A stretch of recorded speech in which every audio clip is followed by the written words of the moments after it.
I think we're just gonna keep on trucking. I considered maybe doing some shit in between parts to take a break, but nah. There's fun in that. Gonna keep on schmoovin'. So here we go. Shadowbringers, Part 2. Light's bad. We've done 3 dungeons and zones. What the fuck could go wrong next? You know, Hydaelyn's a primal, that sucks, but maybe Emmett's lying. Emmett's probably not lying. Let's go.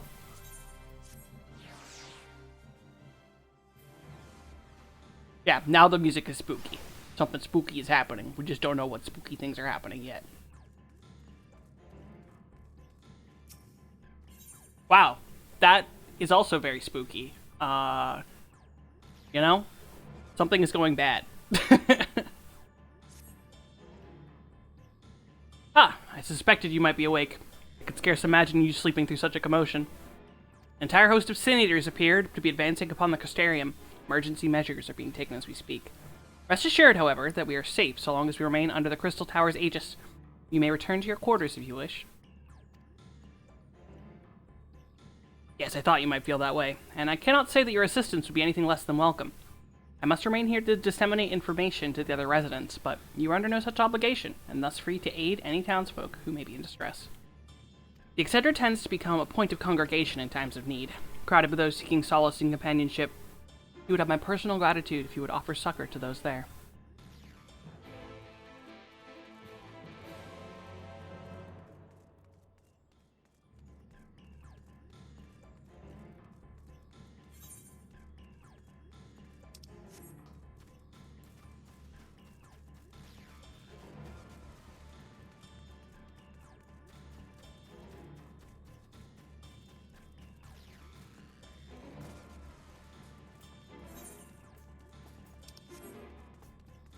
I'm running in every possible wrong direction. Go.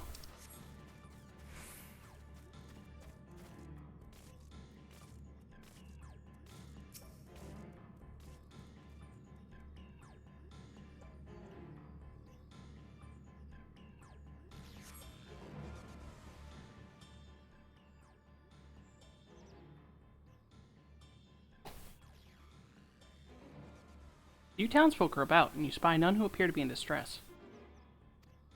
Kinliana! I've only just returned from Amarang, yet I find the Crystarium moments from being beset by Sin Eaters.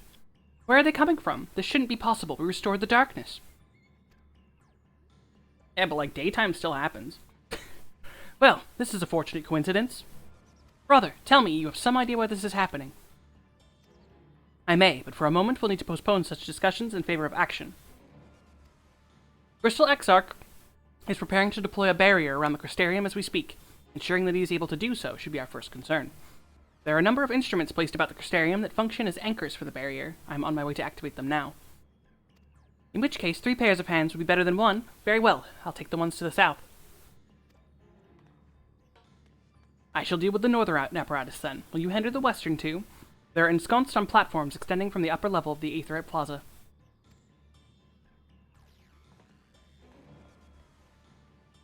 I love Alize. She's just like, someone comes that says half of a sentence, and she's like, I'm gonna finish the second half? Alright, let's go. And just like runs off. We need to go turn the things on? Got it. Her and Estinian get along so well that way. We're here to break the thing. This thing? Alright, broken already. Would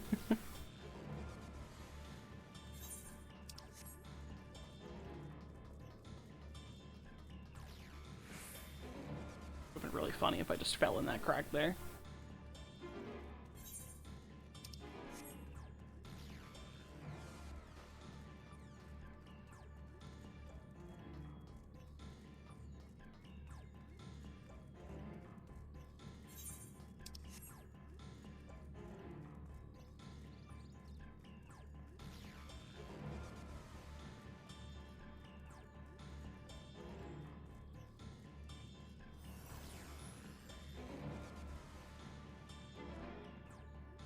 How have I never seen that point before? Fucking Square Enix and putting their lookout point on top of things you have to jump on precariously like a needle. Rude. Gotta change my title as Part 2. Part 2.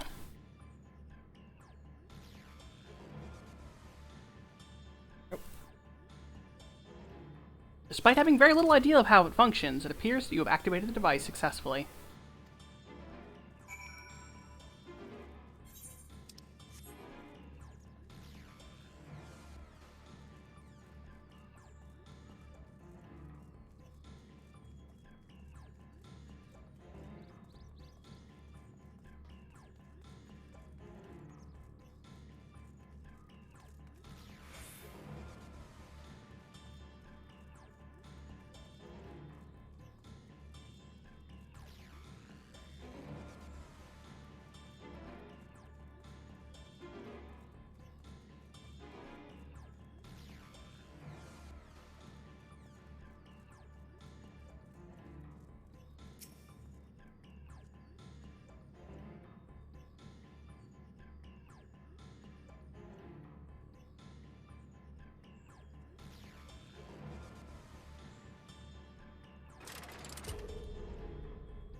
Senator sighted! They're coming!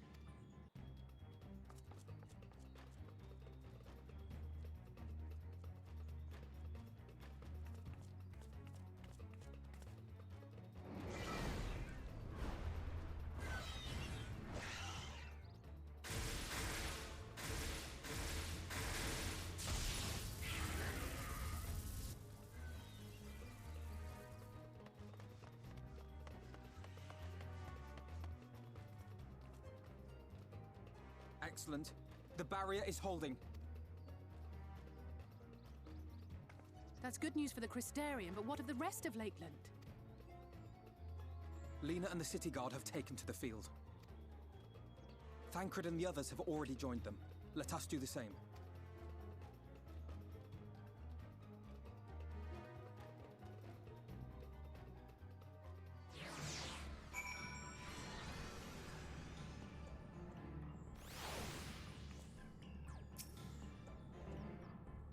We ought to join the vanguard as soon as possible. If the number of eaters we just saw is any indication, we'll be facing a formidable host.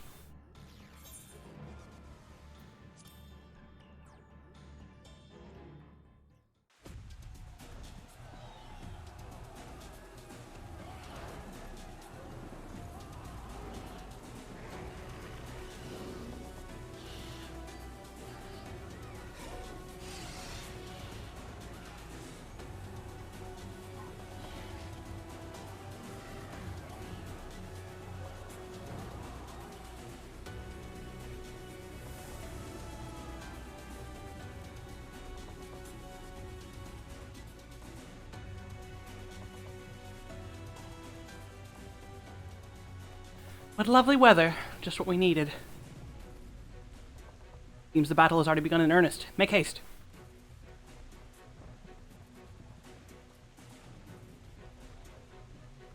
Starium forces are engaging the Sin Eaters at various points across Lakeland. Assist them in defeating the Eaters before they are decimated.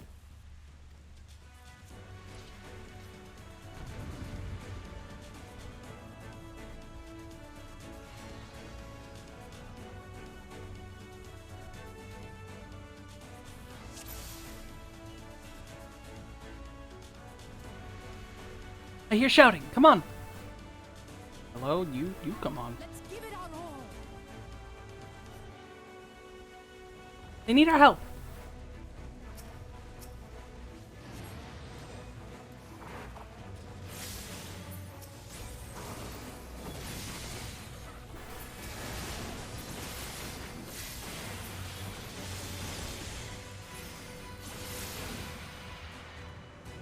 Help is at hand.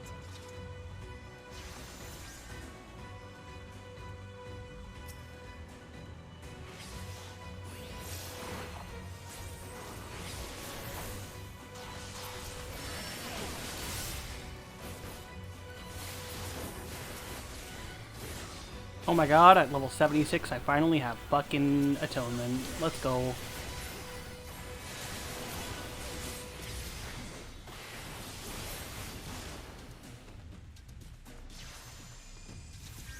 Alfredo giving him a singular physic. You're good.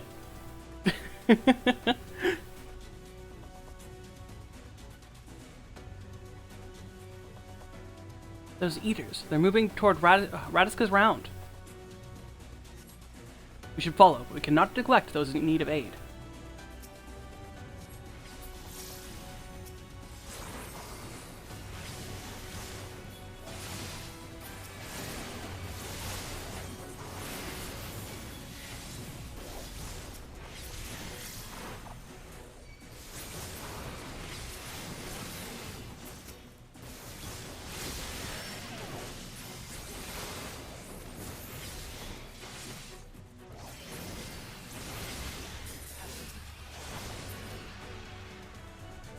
Leave the healing to me.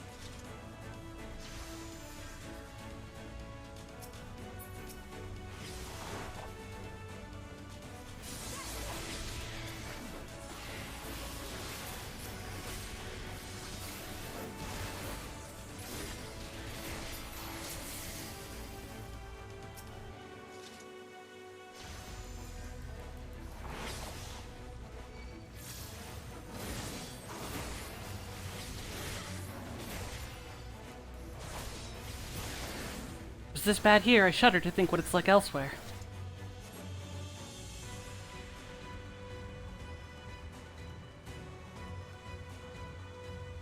Is that a Stola I see in the distance? A timely arrival, Kinliana. I have my hands full here. Mine own magic shall suffice to aid Y'shtola. I bid thee offer succor to the guard.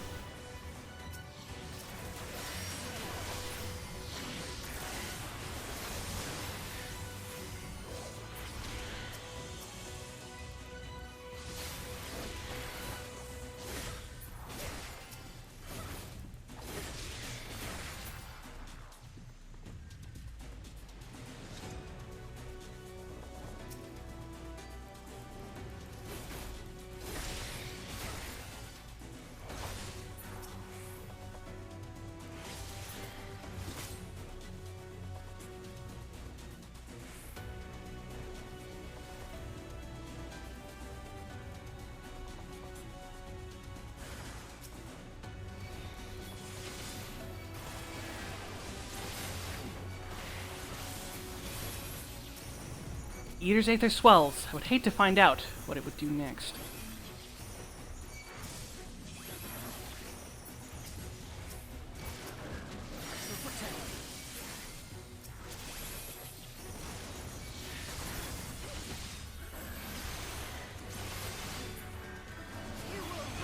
Master Matoya has a few tricks up her sleeve. Allow me to demonstrate. It was nothing. A most impressive trick indeed. Limit break. As if you've none of your own. Let's make for the imperative, shall we?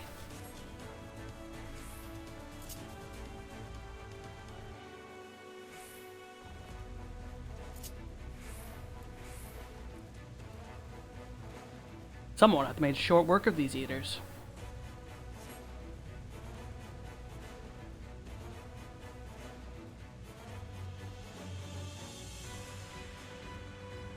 Indiana, you'll be glad to know that the locals have all taken shelter.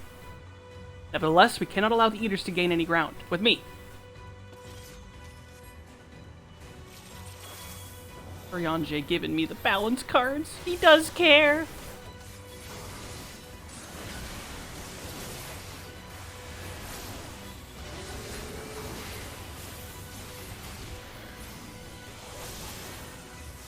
That can't be good.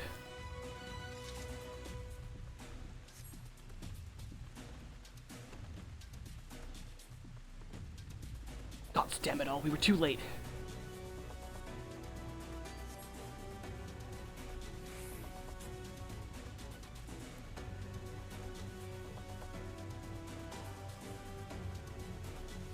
I'll follow the eater. You press on to the imperative. I'm staying with you. Lost too many already. We must hurry.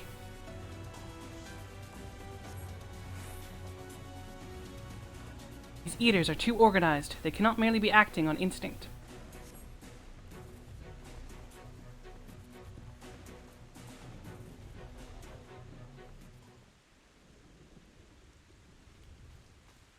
was as we feared.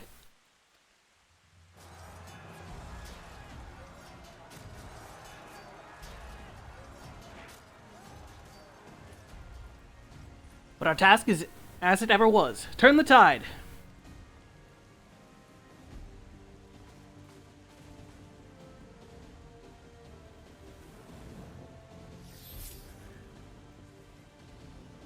The lives of the wounded are in our hands.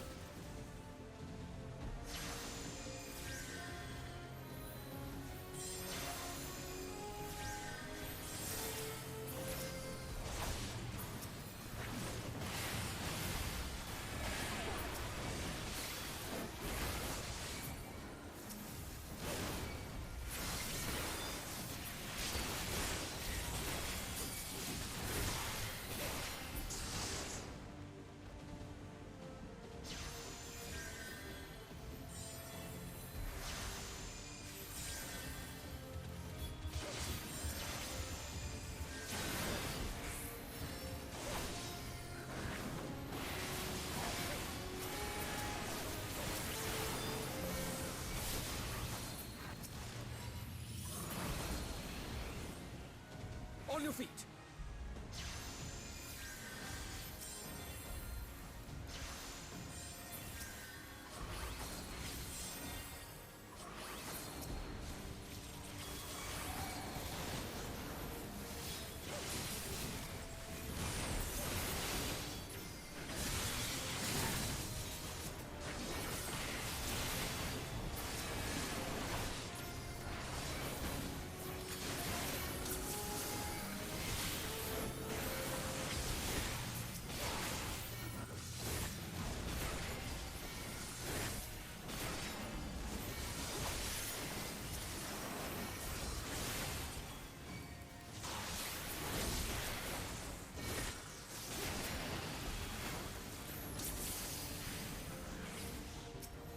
Have care. That is no ordinary eater.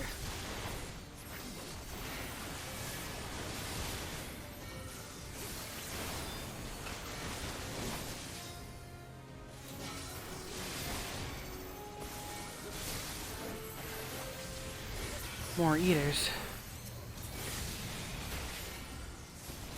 They are protecting it somehow. We will need to deal with them first.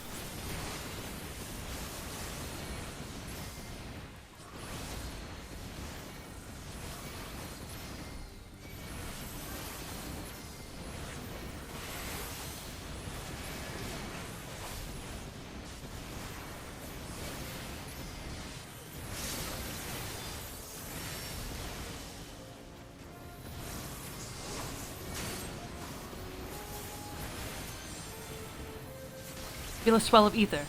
Gather around me, quickly.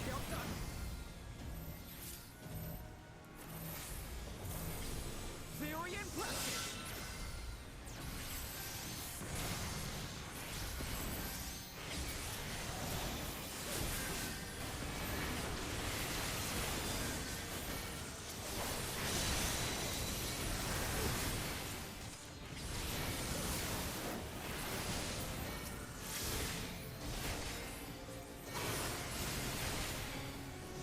And yet more still come.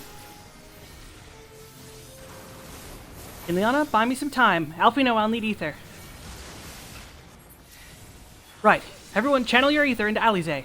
If Nortel will survive, my strength is yours. May the 12 guide. The stars shall grant this. Let's give them a show. Forward! With half We fight for those who cannot! Alize just casually doing limit breaks that are not Red Mage limit breaks. She's a cheater. Making up her own skills. You don't need no man.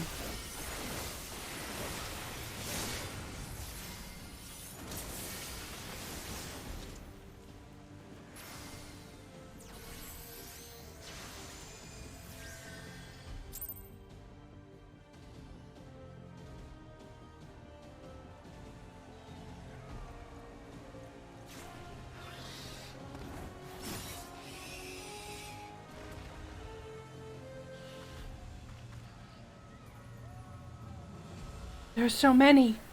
There Oh, is so that's voiced. Ah, God damn it!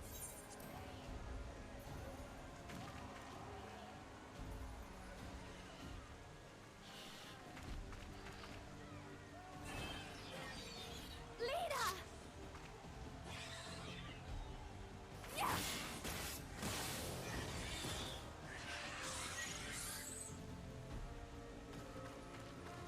Lena, hold on.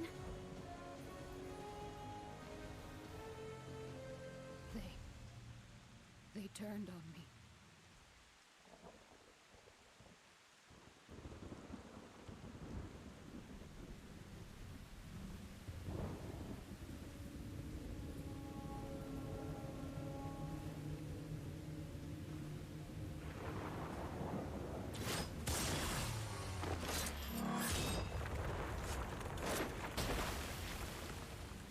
Don't worry, Dad Crit's here. What's a little blood vomiting between friends?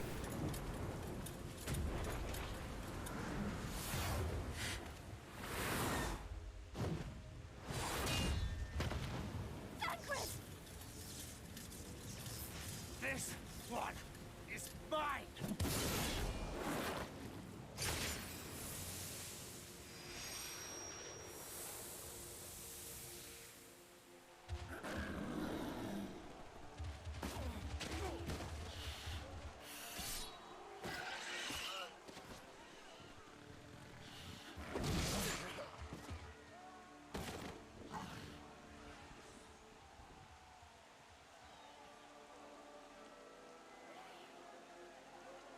We need only hold out a little while longer. Oh, this part's fucking sad. Reinforcements are coming, remember? The captain said so. We're going to be all right.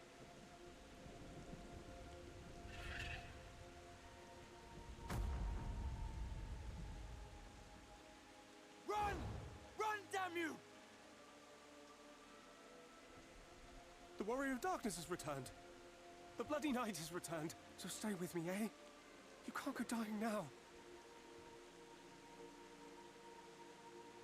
God damn it! Please let this work. Please let this work.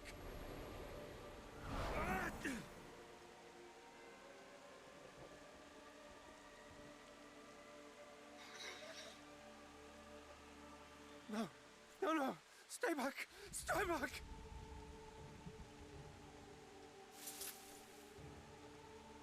Help! Help! Anyone! Why did you spare me? Why? What have I done to deserve this mercy?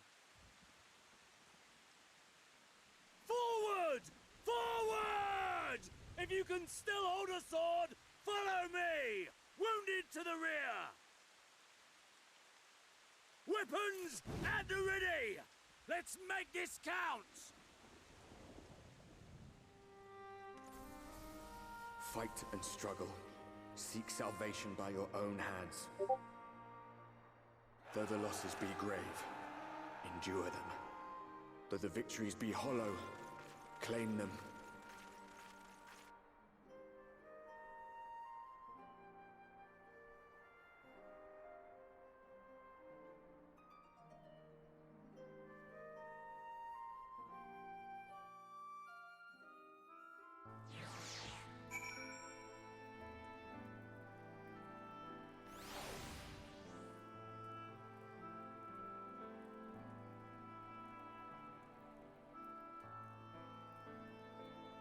A chance to finish my popcorn.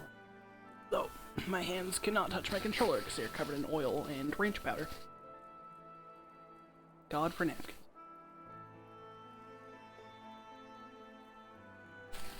Popcorn is not a controller-conducive food snack.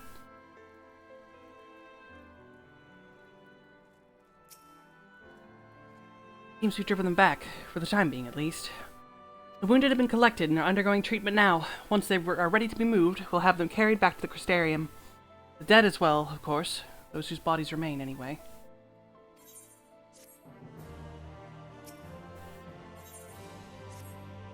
The others are helping to treat the wounded. I'm planning to assist in moving them, but even so, we simply don't have enough hands. I'm sure you're fit to fall over after what we've been through. Gods know I am. But if you could see to a few of the patients, it would be an enormous help. Captain Lena is about somewhere, so you might also consider asking her if there are any other outstanding areas of need. We'll talk later.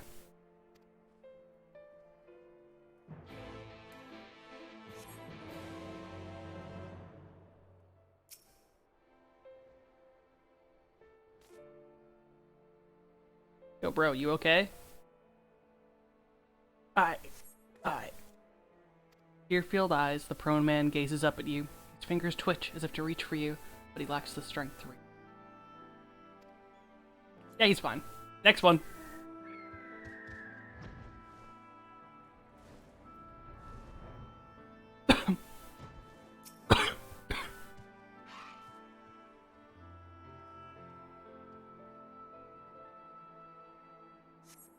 Thank you, but it's too late. One of them, it got me. If I turn, please kill me, I beg you. Yeah, he's fine too.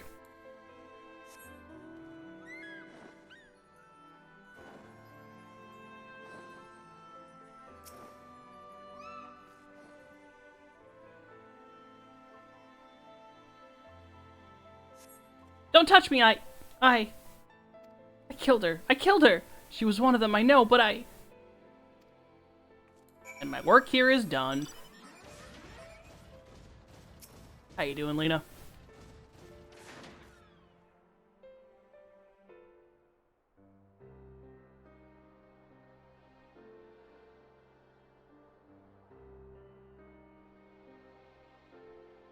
Oh, I did not see you there. Is there something you need?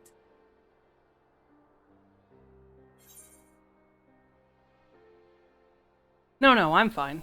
How are you feeling?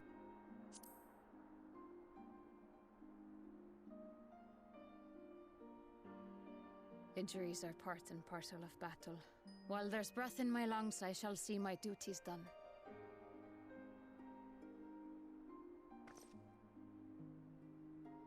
Don't pretend you're not of the same mind. You fought well today. Saved a great many lives. Thank you. Unfortunately, this war is far from over. We must replenish our ranks and shore up our defenses before they attack again. Now, if you will excuse me.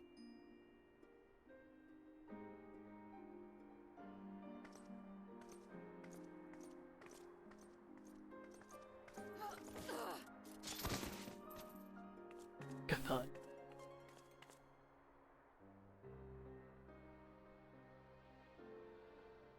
I am fine. You're the same amount of fine as the Warrior of Light, Lena. Completely and utterly fine. Better than fine. Hale and hearty and still alive to mourn those who are not.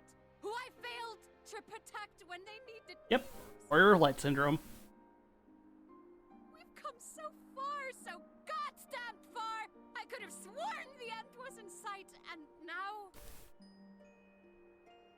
Now they will never see it.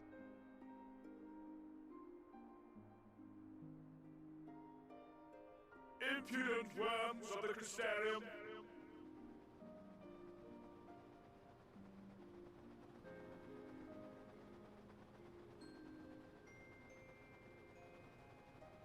The tragedy that has befallen you is of your own making. Divine retribution for your defiance.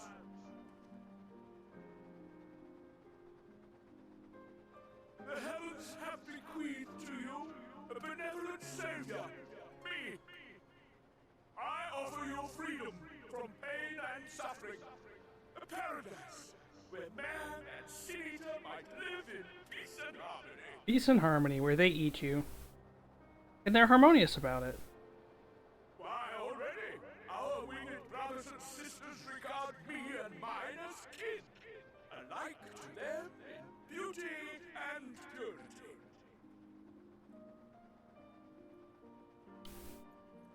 But you not only reject my prophet hand, but raise your own against my sin-eaters. But it's only right that they respond in kind.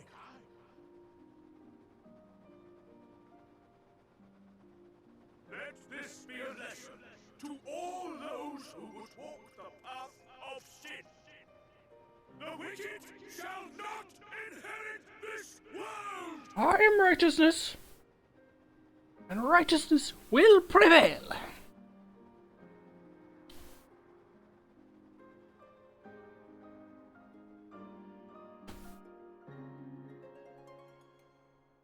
Oh, Vothri.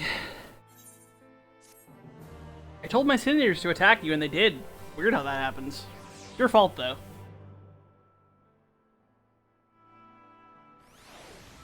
Yeah, Lena literally just embodied the Warrior of Light in fucking perfect detail. I'm fine. I live. Other people don't. This is fine. God damn it.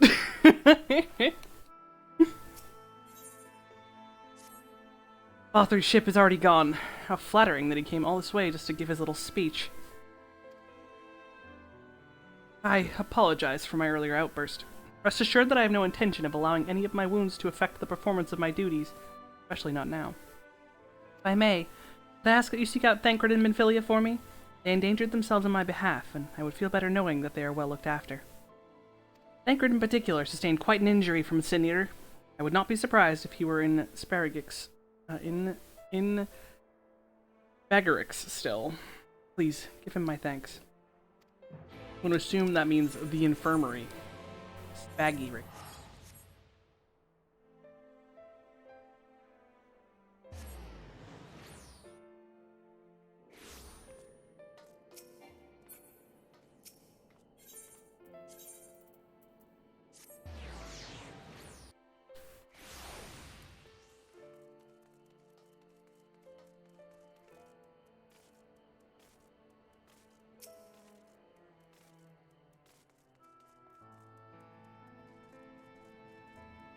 You're here for me. Sorry to put you to the trouble. I'm fine, really. The Eater landed an unfortunately solid blow, but the healers have done their wonders. I'm more worried about Minfilia. She's not taken it. Did I ask you to speak with her? My attempts to reach out seem to have had the opposite effect. She's gone off to the Horatorium, ostensibly to fetch herbs for Chesamael, but just talk to her, will you? Sure, I'll take care of your child that you're too rugged to deal with. Dad Crid's not good at being a dad yet.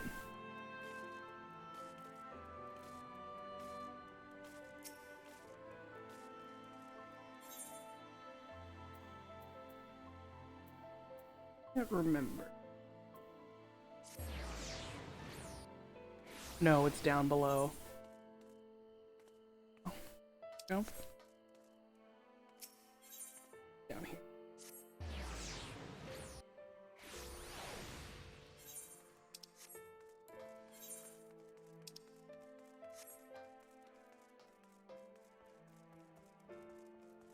Hey there, Minfilia. You looking pretty sad. I'm sad too. Minfilia appears to be lost in thought. Perhaps a gentle poke to get her attention. Oi! Poke. Oop. Yeet. Oh, Kinliana, what are you doing here? Thancred. My fault, you know. I jumped at the chance to help Lena, but I was careless, and now, my fault. You can make up for it by being there for him. Are you sure? I've brought him nothing but trouble thus far. And what if it's worse next time? All I do is make mistakes, put others in danger. I'm sure that he'll resent me for being this weak. He already does. But you're right, I could still help, if only by seeing these herbs safely to Chesamael. There are only 2 left on the list, but I'll need to ask about this one. I've looked high and low and I can't seem to find it anywhere. Would you mind collecting the other? I would hate to delay any longer than I already have. You're looking for something with soft leaves that's very fragrant, in an unmistakably medicinal way, I was told. You only need 2 sprigs or so. Once you got them, you can bring them directly to Chesamael. Whoever gets there first can explain the other. We'll be back shortly. Thank you, I appreciate the help.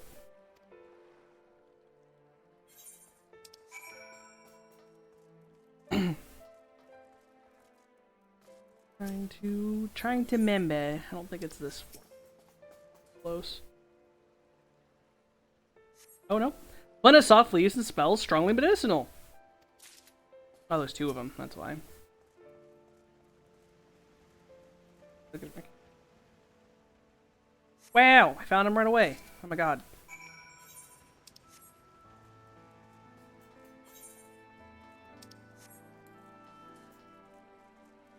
Liana is a champion of find the thing in the circle. Extreme.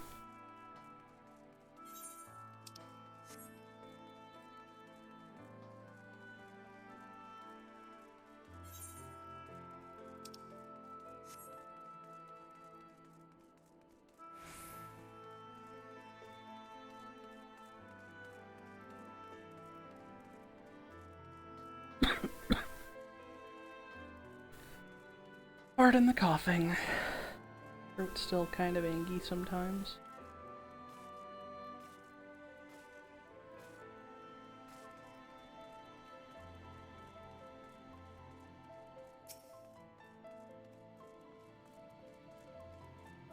Ah, Benfilia told me you'd be bringing the rest.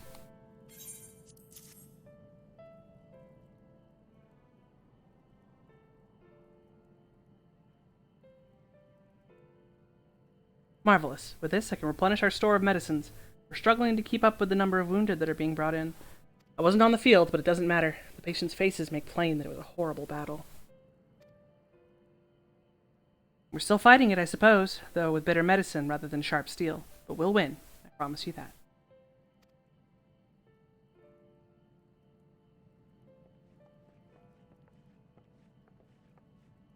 It would seem that I owe you an apology for dragging you to yet another battlefield when you've just come off the front lines.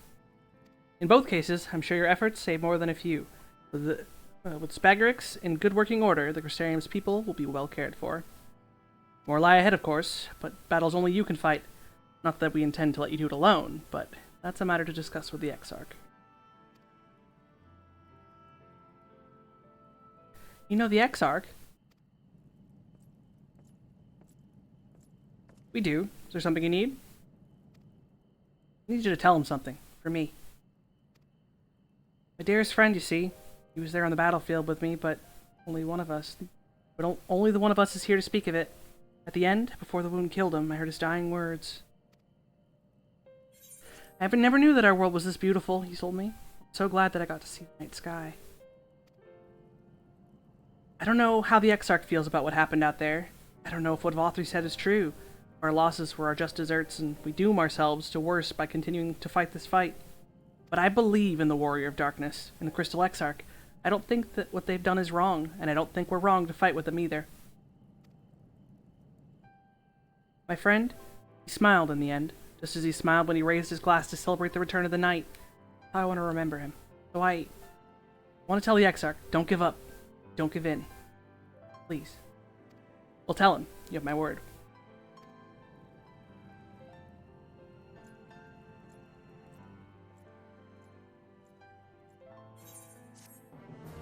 Don't worry, generic NPC. We'll let him know. That's not the right person. If you're ready, why not head to the Ocular? You can keep the Exarch company while I fetch Alfino. Don't worry, I mean to borrow the swiftest Amaro I can find, so we shouldn't keep you long. Be sure to pass on that message, eh? If I don't want to. What if I don't want to be heartfelt and happy?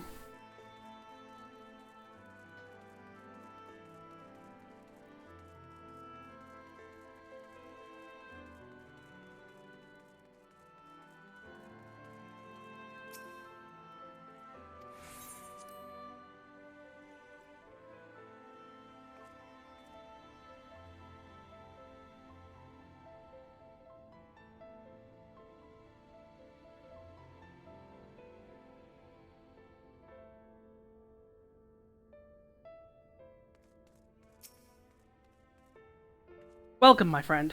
Tales of your heroism on the battlefield precede you. Though I confess, I found them more gladdening than surprising. I hear no few of our people have you to thank for plucking them from the jaws of death. Would that they had not needed saving to begin with, but the responsibility for that lies with me. Here's a long-winded account from a generic soldier. One of our soldiers said that. Thank you. Rest assured that I fully intend to continue our work. I will not shrink from what must be done, now least of all. Though I mourn the lost, I will not lose myself to grief, and even should regret become my constant companion, I will follow the path I have chosen to its end. You have some time before the others arrive if you'd like to talk. If I were to confess any doubts I might harbor, no one need ever know. No, I believe you've have enough burdens without me adding to them. Nevertheless, thank you. Shucks, I almost had him. Tell me your secrets, mystery catboy. Actually, I don't think we technically know you're a catboy in it, but... Spoiler, he's a catboy. I don't think he has a tail poking out. He does not.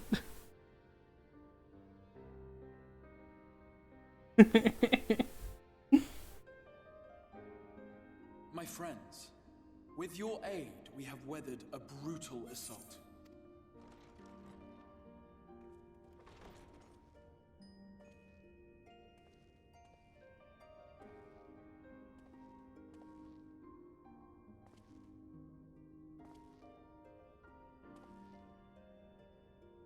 Sorry I'm late, though I would not have been had anyone thought to notify me in advance. As I was saying, it was only with your aid that we weathered this assault. Without it, the Crystarium and all who dwell here would now be gone. For each we saved, another perished. If there is anything else we can do to help, anything at all, you need only ask. This is our home too, and we want nothing more than to keep it safe. Thank you. We are blessed to have you with us. As for the attack itself, Vorthri may call it divine retribution, but Sin Eaters are creatures of instinct. A coordinated assault is unprecedented. Moreover, in the absence of a Light Warden, there should have been no compulsion for lesser Sin Eaters to congregate here en masse. All of which points to a single, unavoidable conclusion. That these minions of light answer to a higher power. He who did claim kinship with them, who did boast of control, not in idleness, 'twould seem, but in earnest. Lord Vorthri. Indeed. What I mistook for bluster was in fact the truth. The Sin Eaters are his to command. But if he imagines this show of force will convince us to bend the knee, he is sore.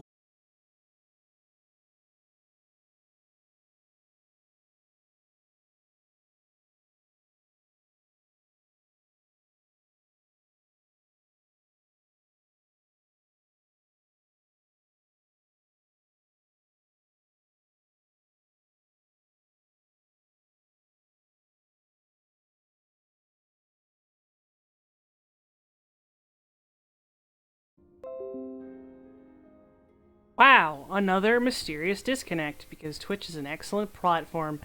I should be back now. Luckily, I was able to stop the dialogue before it really had anything happened. I really love this. This is great. I'm glad that I've disconnected twice today, because, you know, that's what people want out of a platform and service. Not my internet!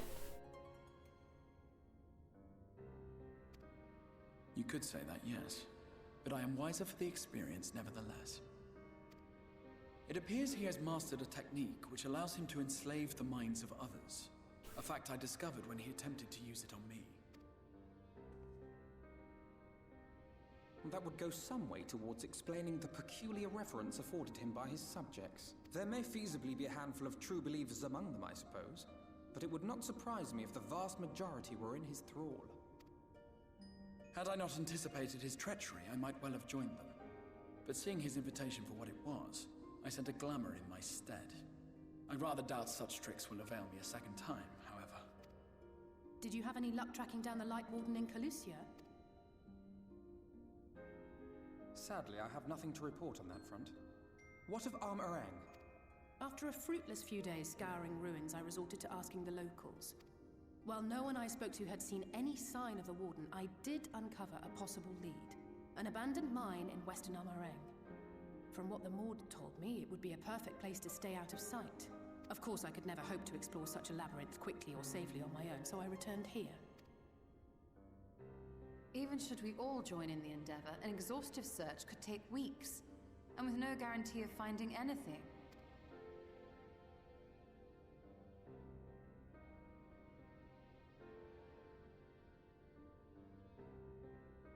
The Wardens harbor vast reservoirs of primordial light, do they not? Far beyond anything found in lesser sin-eaters. And isn't it true that the Oracle could see the light of a sin-eater from miles away? Surely a Warden would seem like a blazing beacon by comparison.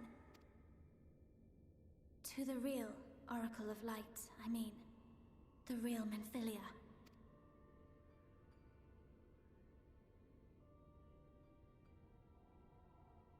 If we travel to Armoreng, to the south where she halted the flood, I could summon her back. What do you think?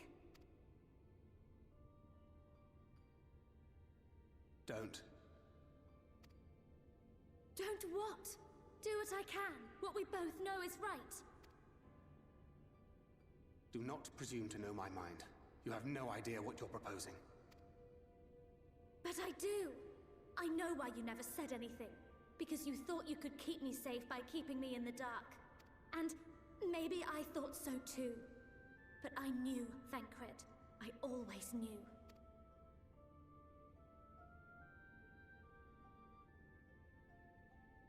Oh, I see. I thought you were a rather underwhelming reincarnation, but it all makes sense now. The Oracle lies dormant within you, doesn't she? But to draw on her true power, you must become one, both body and soul. To wit, one being must consume the other. Who shall be the lucky winner? This doesn't concern you, Ascian. But it plainly concerns you. Which is why your heart is ready to burst out of your chest. Despite the raging tempest in your bosom, however, you have never once opened up to your young charge. Now, why would that be?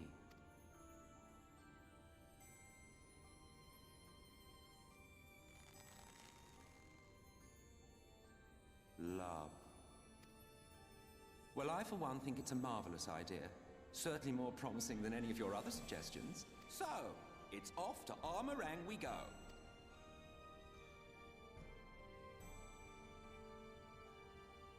I'll meet you at the gates.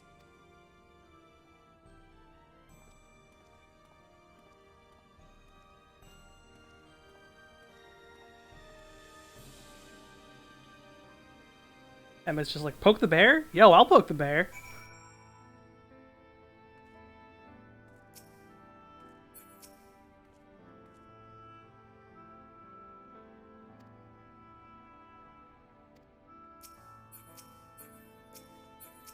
I will slap that bear.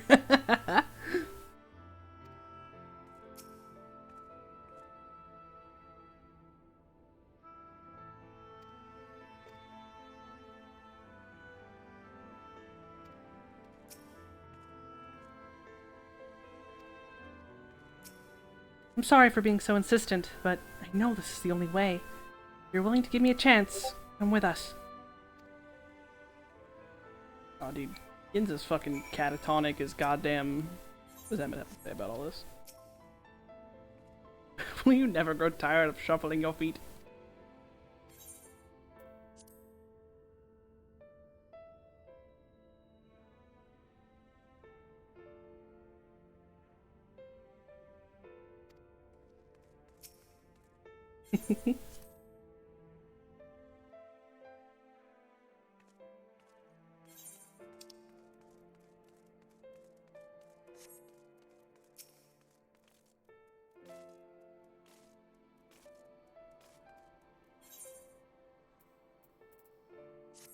Oh.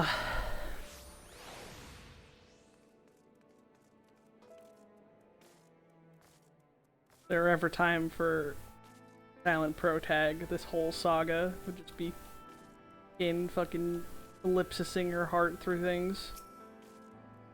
Shove this ellipsis through everyone's chest. I'm not going to answer your questions. Have a nice day. I didn't love Minfilia, what are you talking about? Baka?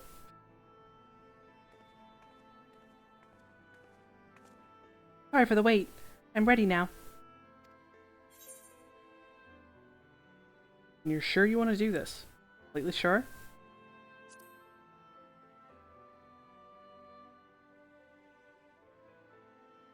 Look, no matter what happens to me, I'm sure that I don't want to go back to being who I was.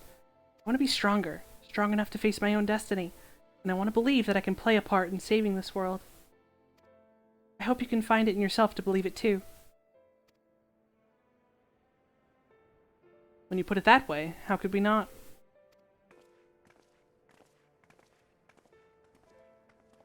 It is your decision to make. Just be sure that you are prepared when the time comes.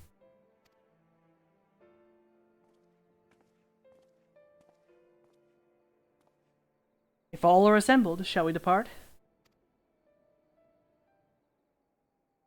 We'll follow your lead. What route would you have us take? About that, there's something I neglected to mention. I saw a Yulmoran airship coming into land over Amarang while I was on my way back to the Crystarium. No doubt the same vessel that bore Valtry's forces to Raktika. Meaning we can expect to encounter armed resistance on our journey through the region. Right, now Nabatharang lies in the southern reaches of Amarang, and there are two routes we can take to get there. The first is the eastern route, which would lead us past Mordsuk. The other is the western route, which would require to pass through the Hills of Amber. Minfilia and I took the eastern route last time. Yes, that's the more well-trodden path. It also makes for easier traversal of the Nabath caravans. We can't use it. If we did, we'd need to cross the Severance from a point nearby the inn at Journey's Head. The Ilmorans caught wind of our approach. It could very well bring them into contact with the inn and its patients, and we can be sure their activities would not meet with Valtry's approval. It will make the journey more arduous, but I believe it will be safer to take the western route, which brings me to my proposition. While you make for the Hills of Amber in the west, I will draw the Ilmorans' attention elsewhere, to an area in the east that I know to be uninhabited. That way you'll have a chance at reaching Nabatharang unopposed, and without risk to civilians. Cannot well deny that it's a sound plan, nor can I allow you to go alone. My skills will make your task at least somewhat easier, will they not? I will accompany you as well. It will afford us a chance to have a proper conversation. And if I go with the others, I'm like to say something Thancred will regret. That pissy shrug. Amarang has the trolley. Calusia has the elevator. Both include Talos's, but the trolley is Amarang. Well then, we'll leave the work of distracting Valtry's forces to you. The rest of us will take the western route and try to avoid attracting attention. With that in mind, I think it best we follow the road from the bridges. We'll move faster with a solid path under our feet. Yeah, the ones who are obsessed with the trolley are in Amarang. The mechanic friends. We'll borrow a few Amaro for our journey. I leave the rest to you, Minfilia. Yes, the dwarves are in Calusia. Up atop the elevator. Thank you. I'll try not to disappoint.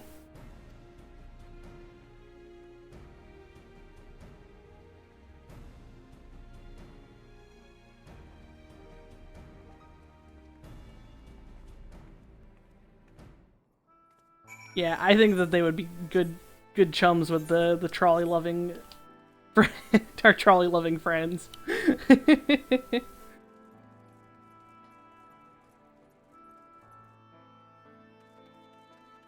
Yeah.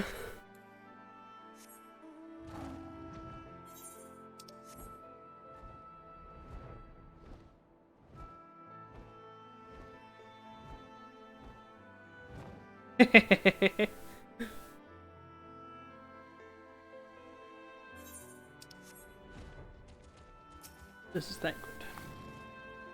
There you are. The gate leading to Amarang is just up ahead. In all the time I've been here, I've never ventured into the Hills of Amber. Not that I'm particularly intimidated by the new lands at this point, but we have more than enough reasons to be cautious as it is. Keep an eye on Minfilia for me, would you? Maybe you should, Dad Grid. Jeez.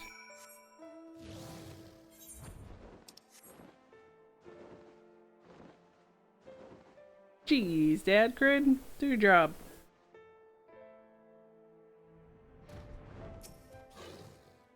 Off so soon, Mistress Ironhide. You barely had time to recover from the battle. Yep, good places to go, people to see. Well, if you're certain, I'm hardly in a position to question you.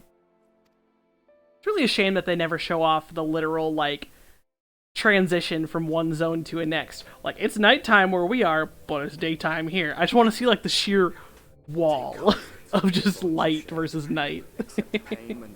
Like a literal straight line split. For joy and sorrow walk hand in hand. Beyond Mount Garik lie the Hills of Amber, beneath which run hidden veins of mineral wealth. Ardbert talking about his home. Or ran, at least. Mayhap they are spent. Or mayhap the ringing of hammers can yet be heard below.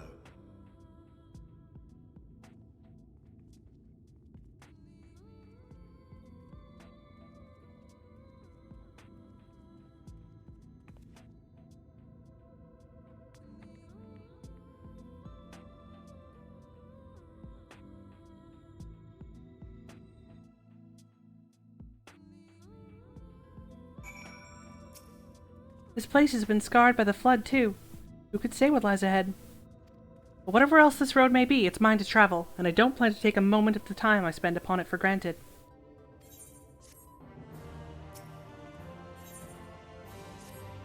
I take it you're seeing what I'm seeing. Finding a village that, when we're hardly 10 paces into the hills, is a surprising stroke of luck, especially given our recent fortunes. But you won't hear any complaints from me. Let's see if the folk who live here could tell us what to expect from the road ahead.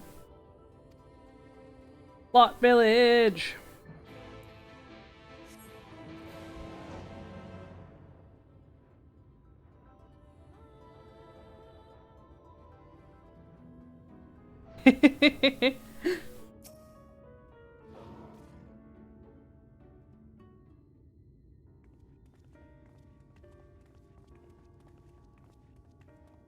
You sell? No. No, you are no merchant. But then, why do I know your face? Oh, I remember you. You spent Verbert gold. Such a coin purse cracking. You are already a legend among more traders. You're a traveling merchant, then. Can you tell us anything of this village? Of course, anything for valued customers. This place is Garrick. Before the flood, it was home to many miners. After, not so many. Now, none. The Master Gengan borrowed the village, made it into a trading post. Very convenient location. In which case, you must all be familiar with the local roads, correct? We're on our way to Nabatharang ourselves. If we continue south from here, will we have any difficulties reaching it? Oh yes, great difficulty. Flood rent the stone and crushed the mines surrounding Nabatharang. Only steep cliffs and collapsed tunnels remain. Oh no. But surely there must be some way. Do you think any of the other Mord might have some sort of hidden route? Perhaps. You ask, they tell. Tell for free, even, to friends of our best customer. We spent 1 gold piece. Wonderful. Thank you for the help. We spent 1 gold piece, and they're like, shit. That's like your lifetime payment. Well then, best customer. Let's see what information your reputation buys us. God, all of the foods are so unappetizing. I know they did it on purpose, but God.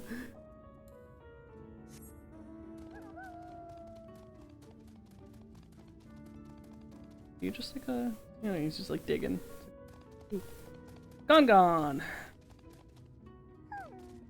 For Nabatharang, airship is best. Nothing is faster than an airship. The Ilmorans have one, I hear. You can ask them to take you. Yeah, that's a great idea.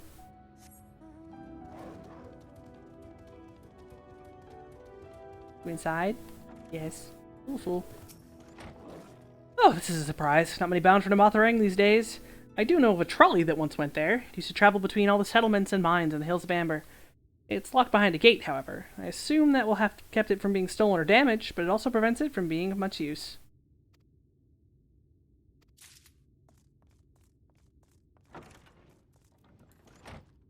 You take down information regarding the trolley on a wrinkled piece of parchment before stuffing it unceremoniously back into your bag. The fucking warrior while just taking notes, like, fuck! You wish to go to Nabatharang, hmm? There was a way once, a gondola down from the cliffs. It was built for those who had left something behind that they wished to retrieve. Now there's nothing left and no one to use it. You may search for it if you like, but I doubt that its rusted wires would bear your weight. Hastily make a memo regarding the gondola on a spare scrap of parchment.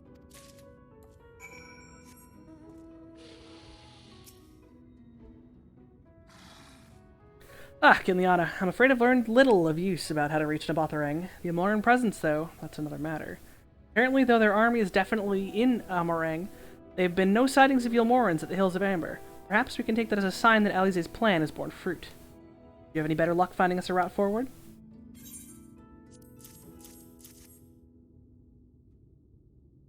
These are our options. Well, what do you think? We could try the gondola. We might die, but eh. Gate aside, the trolley seems most feasible. But eh. Fucking warrior of light mood. Does seem to be the least risky of our options, and I can't imagine one gate is enough to thwart you. I'd like to know a bit more before we dash off in search of it, though. Perhaps Zunzun can offer some insight.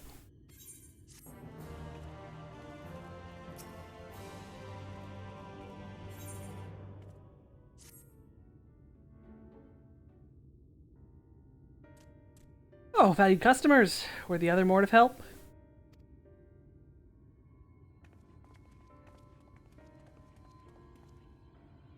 Of a fashion. They told of a trolley that runs to Nabatharang, at least. But am I correct in thinking that there was a reason you did not do so yourself, when we first asked? Yes, the gate, you see, is impassable. Before, there was a hulking thing of stone, the Talos. It opened the gate, they say, but none operate such a thing now. I do not even know if they yet exist.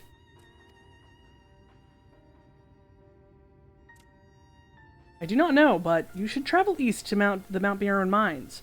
That is where the trolley controls stand. I still see some miners there from time to time, if anyone knows what happened to the Talos. It would be them! Thank you, you have been a great help. I know, they're so cute. Kobolds wearing masks. Take your masks off, you got cute little faces. We're off to Mount Buren then. Let's hope that someone will be there to answer our questions.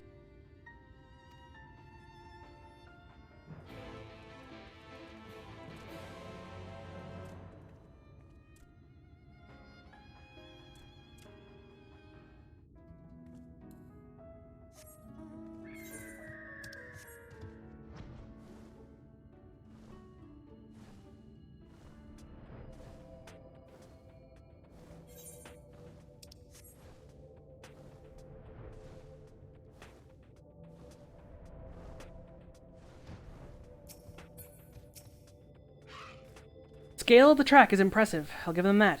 Now we only need to follow it until it comes to the mines.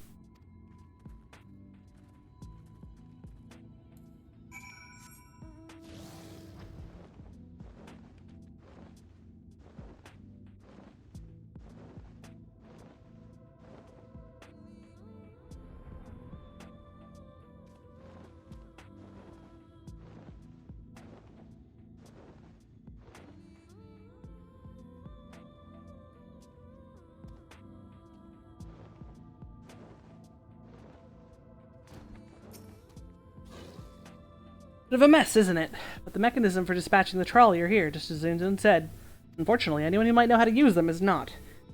We might wait for Zunzun's mysterious miners to appear, or have a look around and see if we can deduce anything useful in their absence. I'm in favor of the latter. Something near the entrance to the mines proper caught Uriange's eyes. Meet us there if you find anything.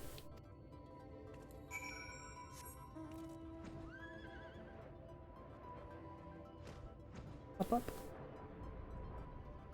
Nope, not up.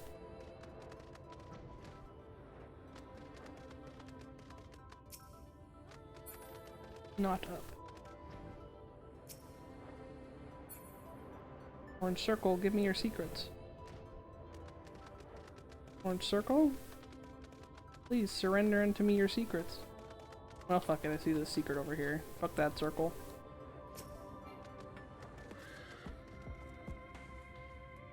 Flecks of rust adorn the rails, but they nevertheless appear sturdy enough to bear a trolley without issue.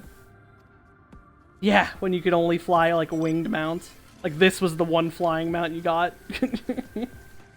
Fucking shitty ass mana cutter.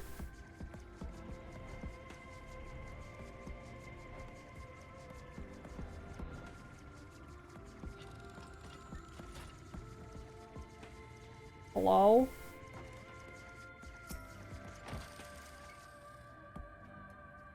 The cup is slightly warm, and a fair amount of tea, steeped over long, if the color's any indication, remains within. Someone was here drinking tea.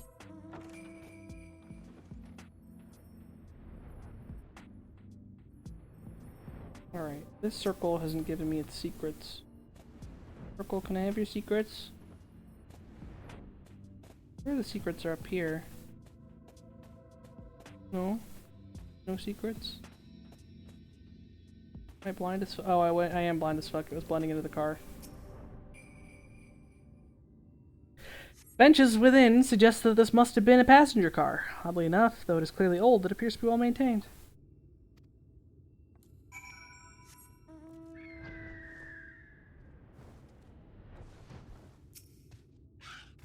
Ah, Kinliana, what hast thou discerned? See, indeed thine observations are consistent with mine own. Let us refrain from further discussion ere our comrades arrive.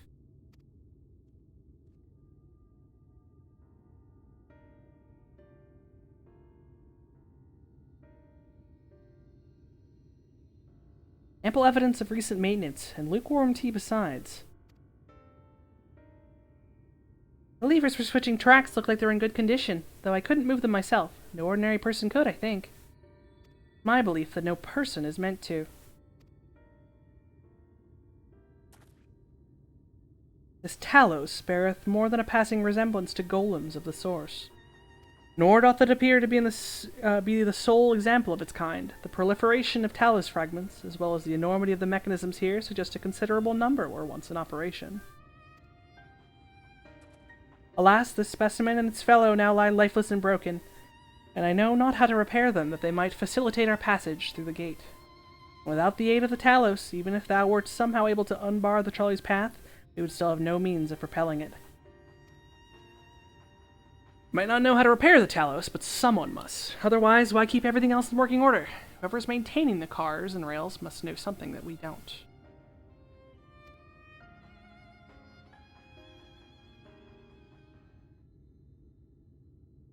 Let's ask them what it is then, shall we?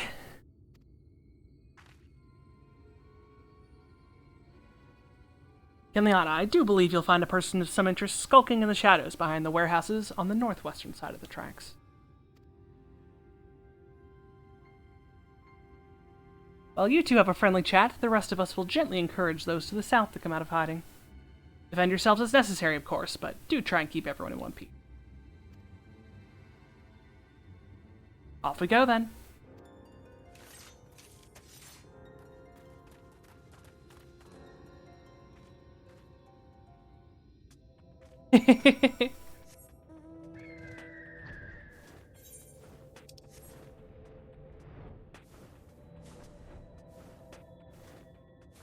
Motherfuckers wanna move a trolley?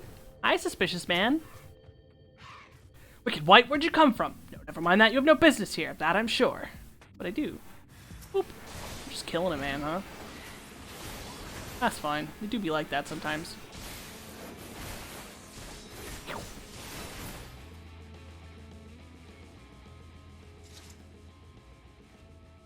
Then he fades away into nothingness as I disintegrated his bones with my shield.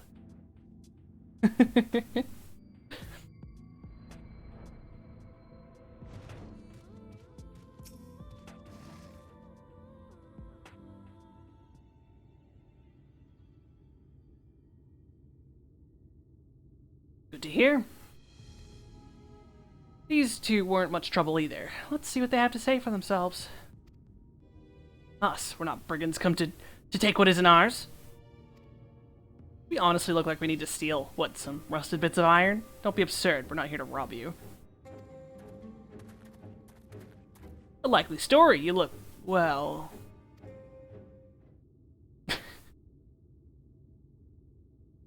You don't look normal, that's for certain. You don't have any wares, you're clearly not merchants. Travelers never pass this way. The only reason you would come all this way is to strip the machinery for parts. Oh, Thaf, I have an idea. What if once upon a time, a lovely lady of noble birth ventured forth in search of her lost love, joined by her 2 most loyal servants, sworn to follow her into the world's end. On their journey they met a sorcerer, an ancient as time itself. Moved by this lady's devotion, he offered to be their guide, and they... turned up here somehow. I can only assume that you're being intentionally obtuse, but in the unlikely event that that's a serious conjecture, no. I suppose I am a bodyguard of sort, but we have rather larger concerns than fairy tale romances. Though I would fain to hear more of this ageless sorcerer and his heroic deeds. Gods grant me strength. If I may, we're actually searching for a means by which to travel to Nabatharang. We were hoping that the trolley here might offer a solution. I realize that we haven't gotten off on the best of starts, but if you know anything about how we might get it working again... Trolley? The trolley! You should have led with that! We're always keen to discuss the trolley. We're both engineers in training, in fact. Jarek and Thaf, at your service. Technically I'm a miner, but he does repair work. But our true passion is the trolley. We're working with a few other folk to get it up and running again. And before you ask, yes, it's true that there's little need of transport these days. That's no reason to consign a miracle of mechanical innovation to dust. The mere sight of it traveling the track once again would make hearts sore, mark my words. You'll hear no argument from us. What progress have you made thus far? Not as much as we'd like, truth be told. If there's anything we could do to assist you, we could gather materials or help put pieces together. It's a sight more complicated than that, I'm afraid. If you spoke with Magnus, you'd understand. He's the only one with full knowledge of the trolley's operation. I suppose you could speak with him if you like. We'll introduce you.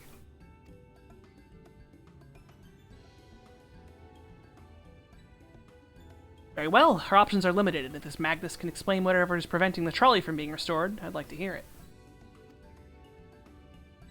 Right. Looks like you'll be following us back to Twine, then.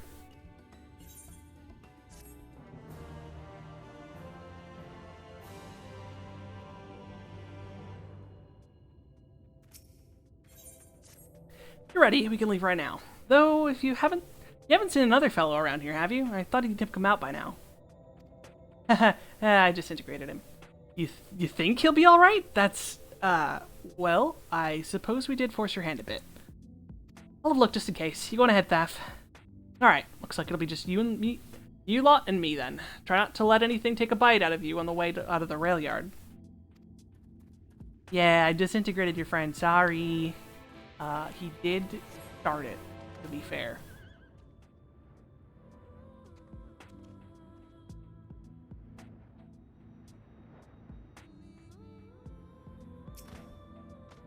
Damn, that's smart. So do you have to thump me so hard? I'll be feeling that for the next fortnight at least. Not to be done about it now, though. I pointed your over-eager companions in the right direction, and they've gone on ahead, so we need to get moving. Normally we would walk atop the tracks, but seeing as the young lady has a much shorter stride, that's more perilous a route than I'm comfortable suggesting. Wouldn't want anyone falling through the gaps. Of course, the low road presents other dangers, but having been on the receiving end of your friend's blows, I'm not worried on that account.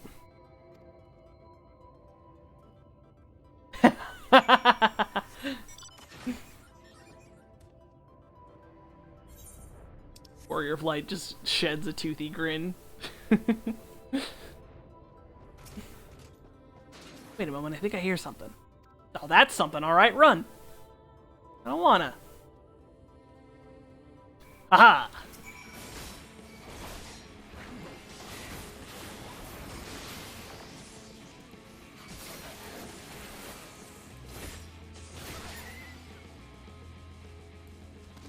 I am victorious.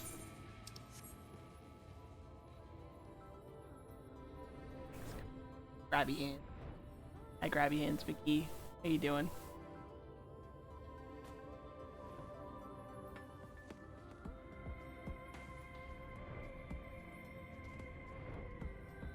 All birds!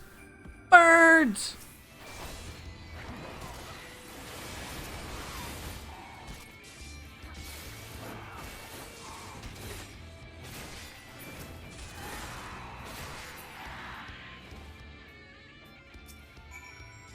Sorry about that. I'll admit, I didn't expect this route to be quite so fraught with danger. We're nearly to Twine, though, so we should make it without further incident.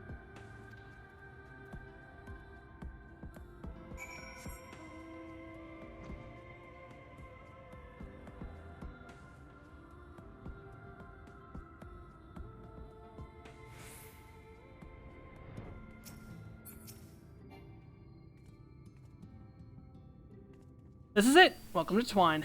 The original dwellings were built to house the laborers tasked with building the track. Over time, miners came to seek their fortunes, and that's what made the town grow to what you see before you today. But it was still the trolley that brought them here. As you doubtless noticed, the track goes to the very heart of town. It was the heart of the town, back when the trolley still carried everyone home into the end, at the end of each hard day in the mines.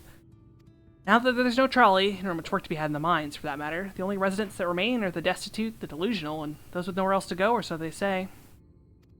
That should give you some indication of what to expect when you meet Magnus. As I said, it will help you understand why we can't get the trolley running, just don't expect too much aside from that. Well, that's encouraging, but I don't see what we have much choice. Let's go meet the man.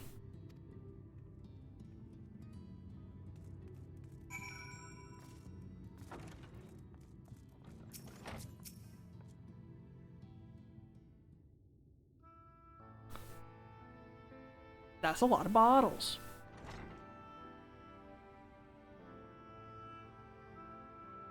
Who are you supposed to be? Never seen the three of you in my life. Or the four of you? Wicked White, if you're gonna bother me, at least have the damn courtesy to stand still. He thinks this one is deep in his cups.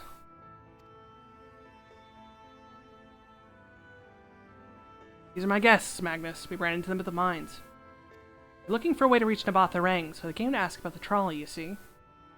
What? There's nothing in Nabatharang. Not anymore. Especially not for frail little girls. Give it up.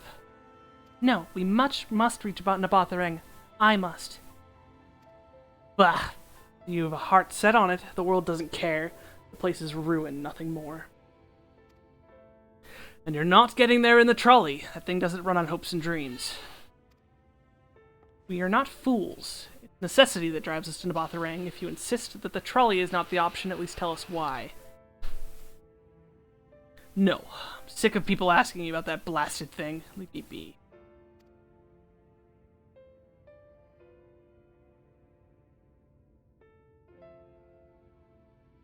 We'll speak outside.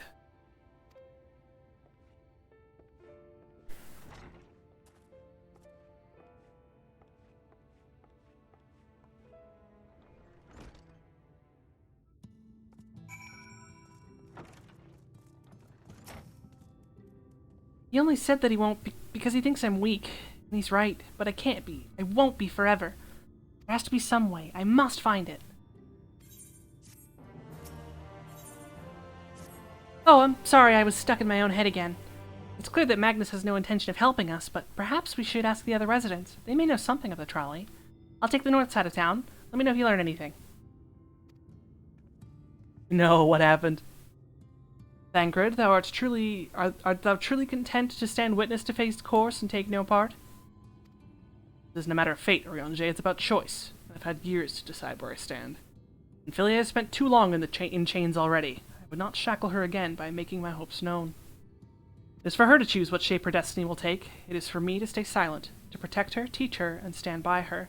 That, at least, I can do for her.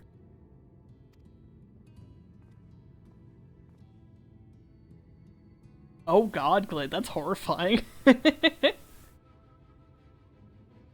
So be it. Come, let us make our own inquiries.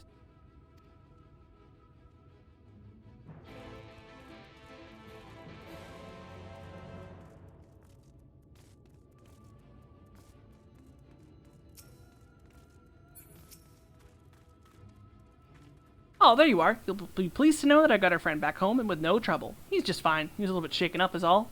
And you? What did Magnus have to say? Absolutely nothing. Ah, I did have a faint hope that your need might prompt him to take action where our interest is not.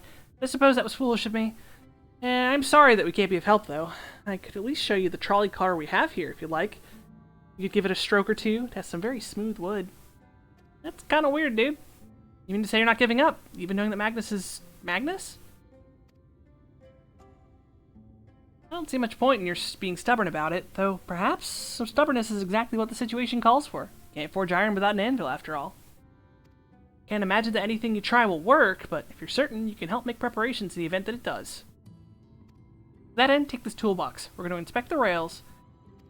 I'll have a look along the tracks for anything that is in need of repair. You bring the tools and be ready to hand them to me whenever I stop to work.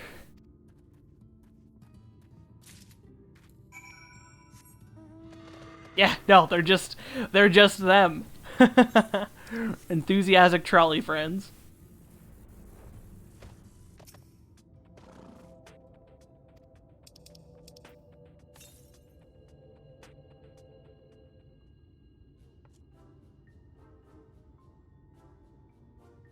You open the box, revealing the proud array of lovingly maintained tools within. Brilliant. Now if you just hand me what I need as I work, that would be a help. In this case, well, this bolt's loose for one matter. We can't have that. I'll need to tighten it. A vicious-looking saw.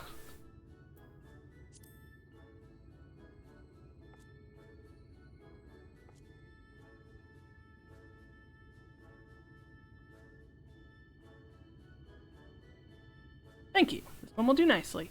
Now, give me a moment and...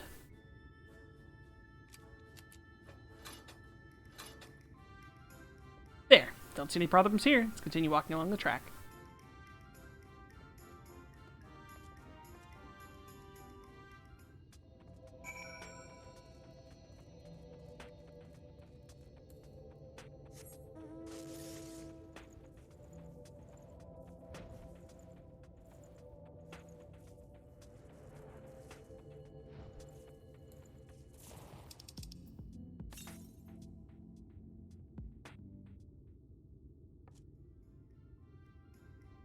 Set down the tool box, the muscles of your arms enjoying profound relief, and open it once again. Quite handy to have around, you know?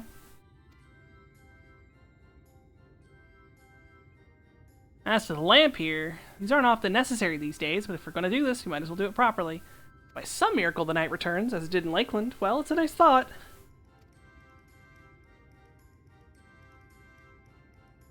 Anyhow, a bit of this post seems to have splintered. Whether its lamp is to be lit or not, we wouldn't want these little pieces of wood jabbing to the next person who comes through here to do maintenance. Let me just sand it down a bit.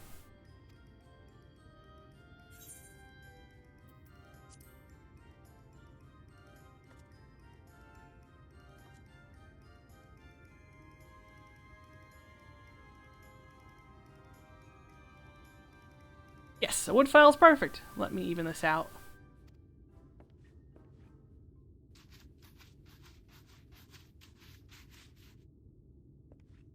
That should do it. I'll bring some varnish along next time to finish the job.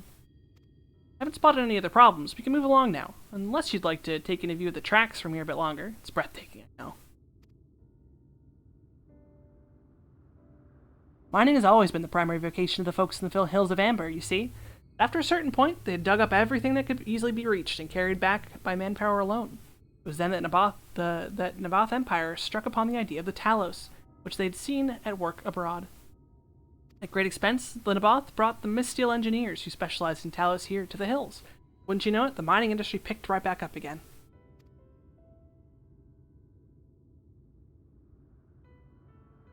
Twine itself sprung up around that time, as a matter of fact. It was named after the entwining of tales, the fruitful cooperation between the native Ronso and the newly come Misteel.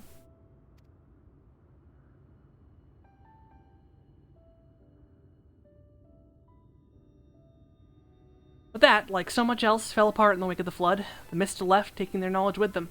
It was 15 years ago that the last of them, the folks from Daedalus Stoneworks, took off for Yulmore, and now no one remains that can repair to operate the Talos. But there's no use in lamenting what can't be changed. And there's one more thing we need to do while we're out here, so we might as well get to it. Vultures occasionally make their nests on the tracks, you see, and it falls to us to remove them when they do. Creatures are angry when we're disturbed, which is natural, but nevertheless a danger to anyone passing by.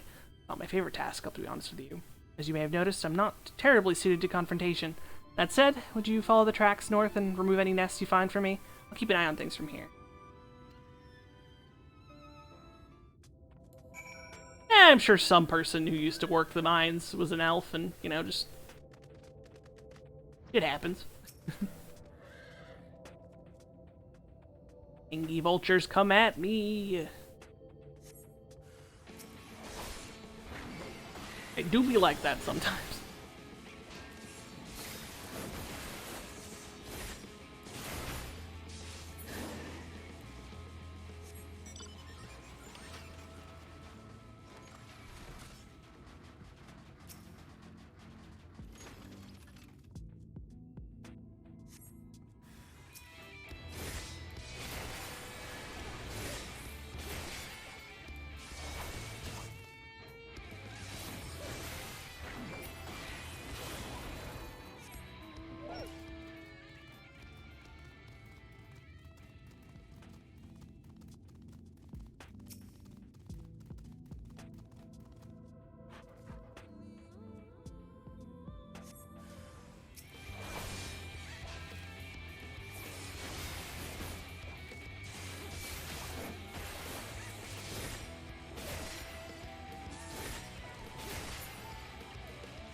Thank you. That should be everything taken care of. In return for your help, I'll tell you a bit more about the trolley. Nothing that can get it started again, though, as I said, the only people who know how to repair the Talos are long gone.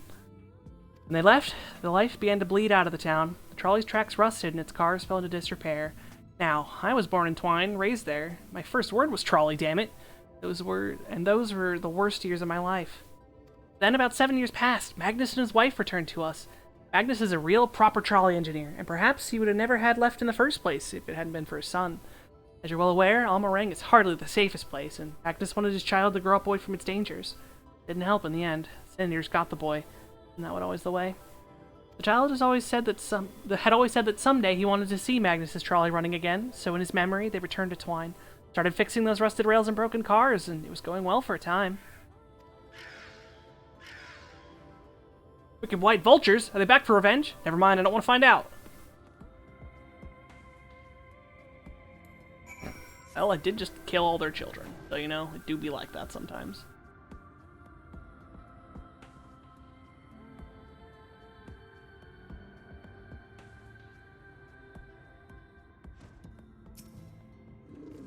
Ah, nice work out there.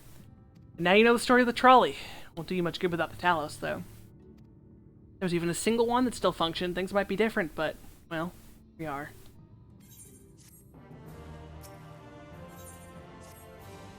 Not that it'll do you any good, but we do have a Talos we've been meaning to repair.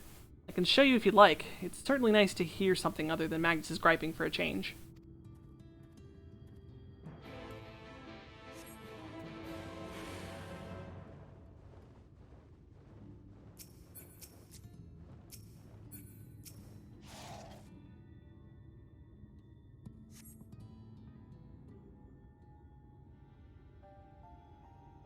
Need to grab more coffee after this cutscene. Truly a most vexing state of affairs. I thought mayhap a closer examination might yield something of value. I see. The means to build Talos stone by stone are lost to us, 'tis true, but there before us slumbers a most fine specimen. Indeed, were it not for a few minor failings, it would be in working condition.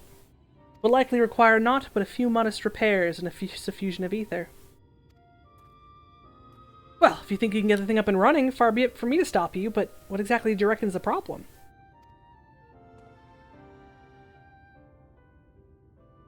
I should stress that I have performed only a most cursory of examinations, though such arcane constructs are not wholly unfamiliar to me.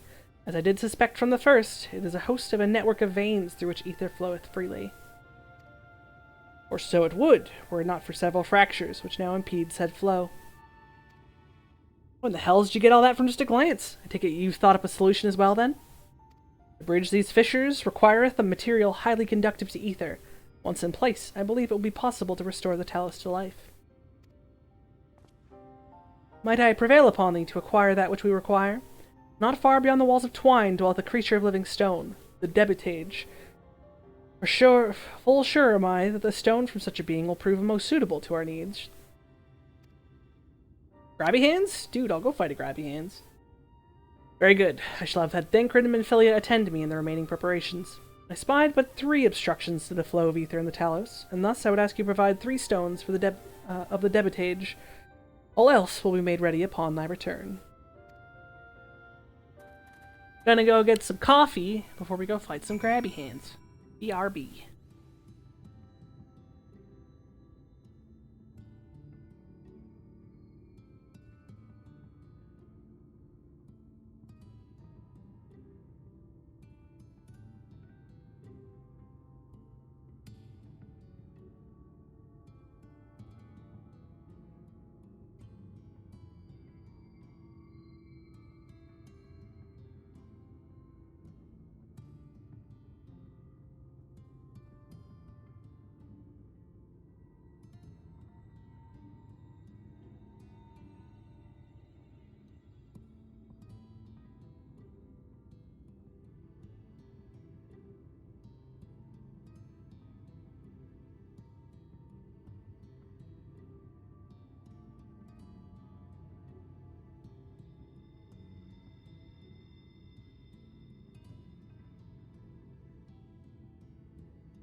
I return with caffeine.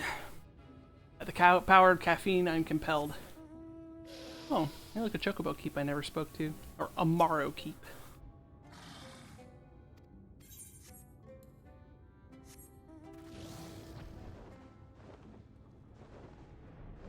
Fighting. Fighting some grabby hands.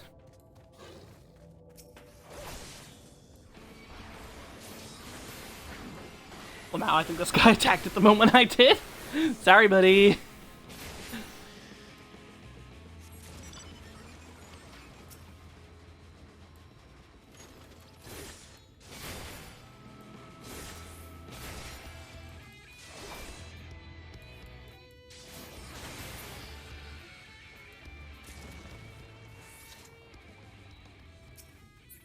Meanie, meanie, meanie, meanie, meow.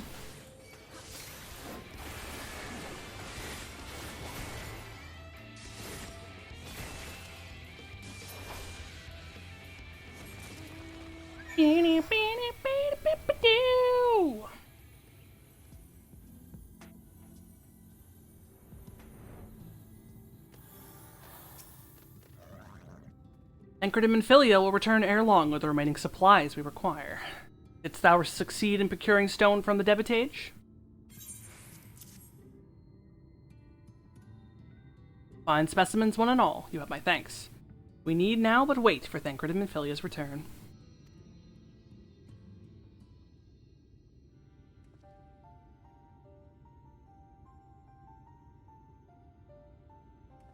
From end to end, the paths by which ether may flow through the Talos have been duly mended. But they require a sufficient sufficient endowment.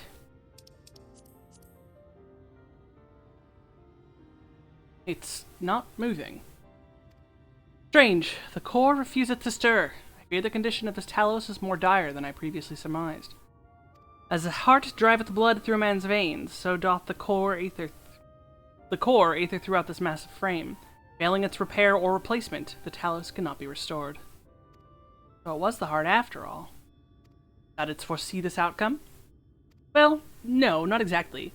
We'd never gotten this far in trying to repair it, so we had no way of knowing the heart was the real problem.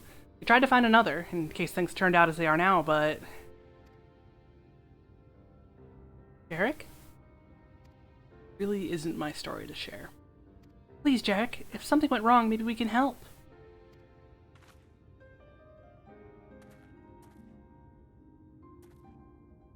Alright. After you lot have done for me, I suppose it's the least I can do.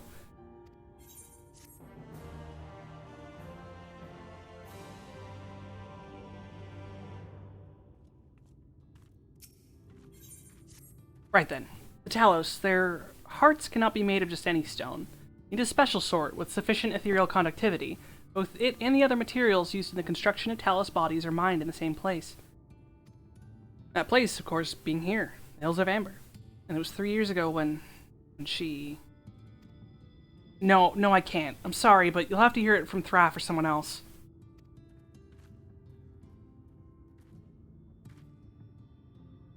Back to the tavern, then.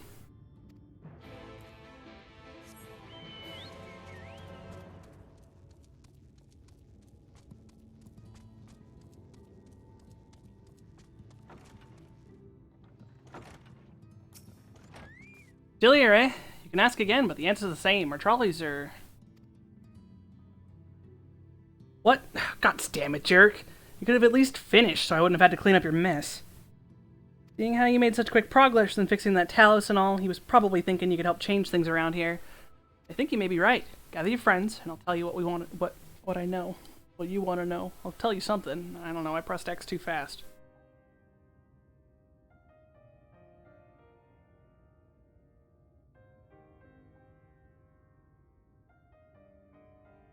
Oh my god, he has a voice. Magnus's wife was a miner, you know.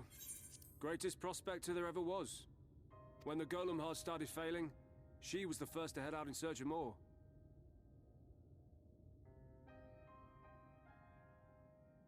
Problem was, most of the veins ran dry ages ago, and finding fresh ones to tap's only gotten harder. But she wasn't one to be deterred. She just kept digging deeper and deeper. And then the mine collapsed.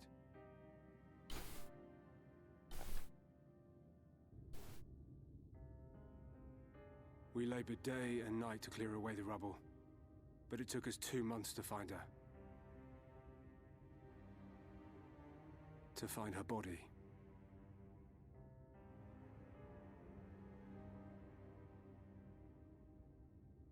Magnus has never been the same since.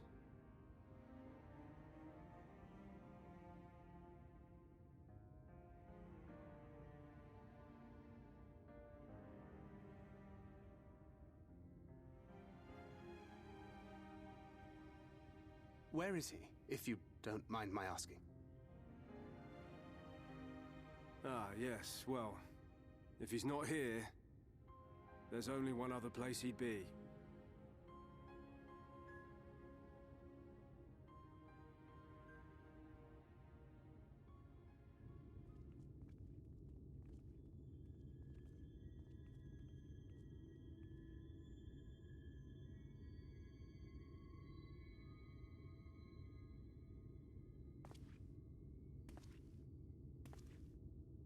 Funny May to send you, Glit.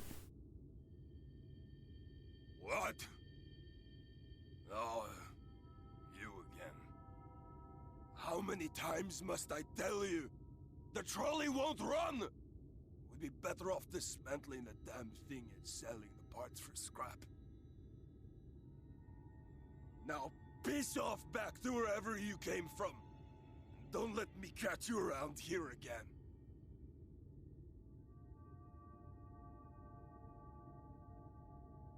What were their names?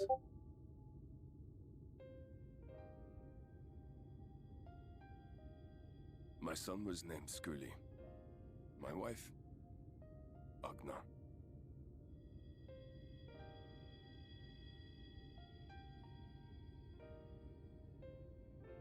Being here with them, it beats going home. Home stopped being home when I lost them. I thought to try and drown my sorrows, but somehow the bottle's never deep enough. No bottle is. Believe me, I know. You've lost someone too.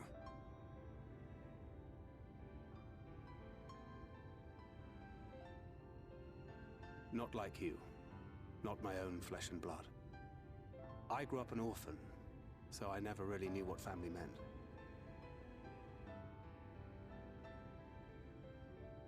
Not until I met a man who offered to take me in and make me his pupil.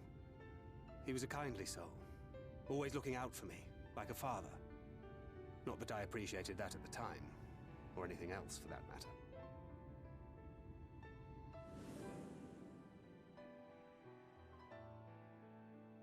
But I finally had a family. And then I robbed a young girl of hers.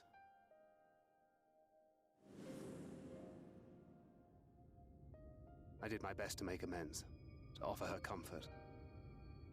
But the more I look back on it, the more I realize just how inadequate my efforts were. I let her down. That is why I refuse to let her legacy die.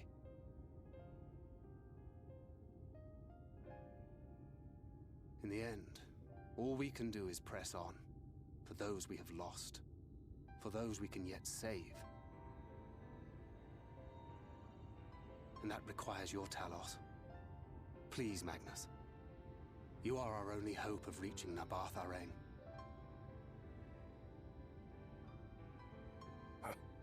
What rubbish.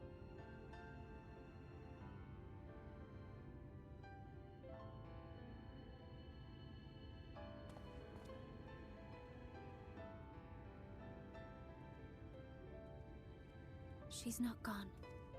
No matter what you say or believe, she's not.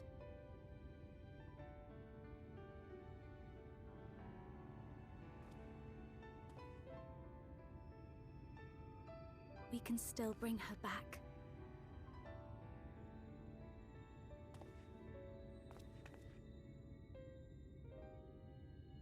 I give you one singular head pat.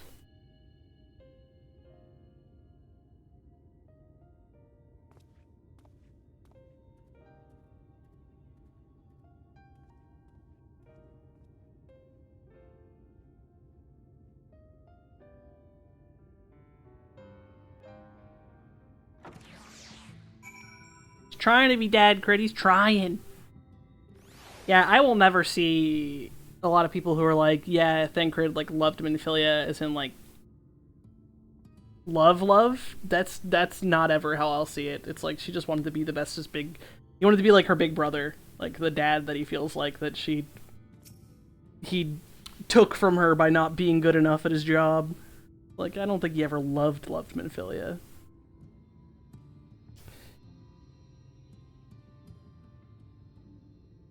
Full well do I know the pain and loss of how heavily it can weigh on one's heart.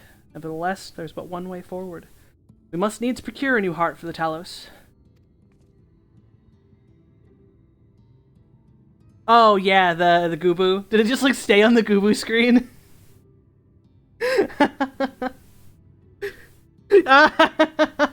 That's amazing. Just amazing. Thaf, knowest thou any location wherein we might find the stone we require? No matter how scant the possibility, we would seize it. I told you near all the veins were tapped dry years ago, though I suppose if you really want to try, you might find something at Newbie's leavings. It was opened well before Talos became commonplace, which is why the mining there was never quite this deep. When you get there, look for Gothjan and tell him I sent you. Don't be surprised if he tells you the same thing. Thine assistance is most appreciated. Gilliana, I think it best Thancred join thee for this search. Though he would be quick to deny it, his heart is in turmoil. Thoughts clouded. It would be unwise to ignore his distress. Oh, God. Dude, writing this is gonna be painful, because everyone's like, Thancred's distress, Thancred's distress, Thancred's distress, and kid's just gonna be sitting there like, teeth-crunching grin of, yep, Thancred's distress, Thancred's in distress, I'm fine, everything's fine. Because she never told anyone, so like, she's not gonna be like, actually though, guys, I'm kind of in distress. She's gonna be like, nope, this is great, I'm fine. Off to somewhere, are you? I think honestly it's gonna be Reen who's gonna catch it. Gonna catch it. Like, she's the only one I also was kind of thinking about. Alize really isn't with you in most of these zones. So like, she's not at all present for any of this. Reen's the only one who's really there for most of it. At last, a lead on the stone we need to power the Talos. I can't very well have you go on your own. Lead the way.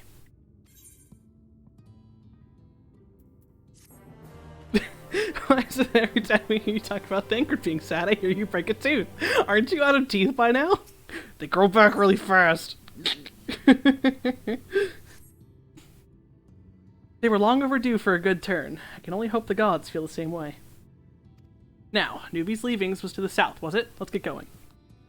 I know white magic, and it's just to repair my teeth as I shatter them.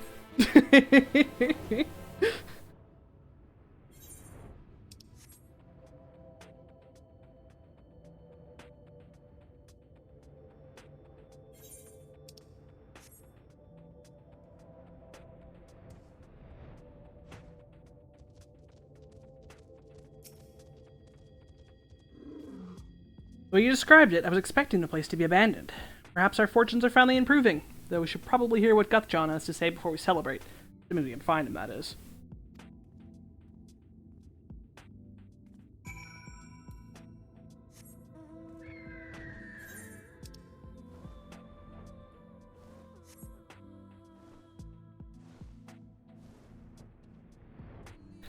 Hey! Dude, people do not waste time on AO3. Fuck. It's been a couple hours.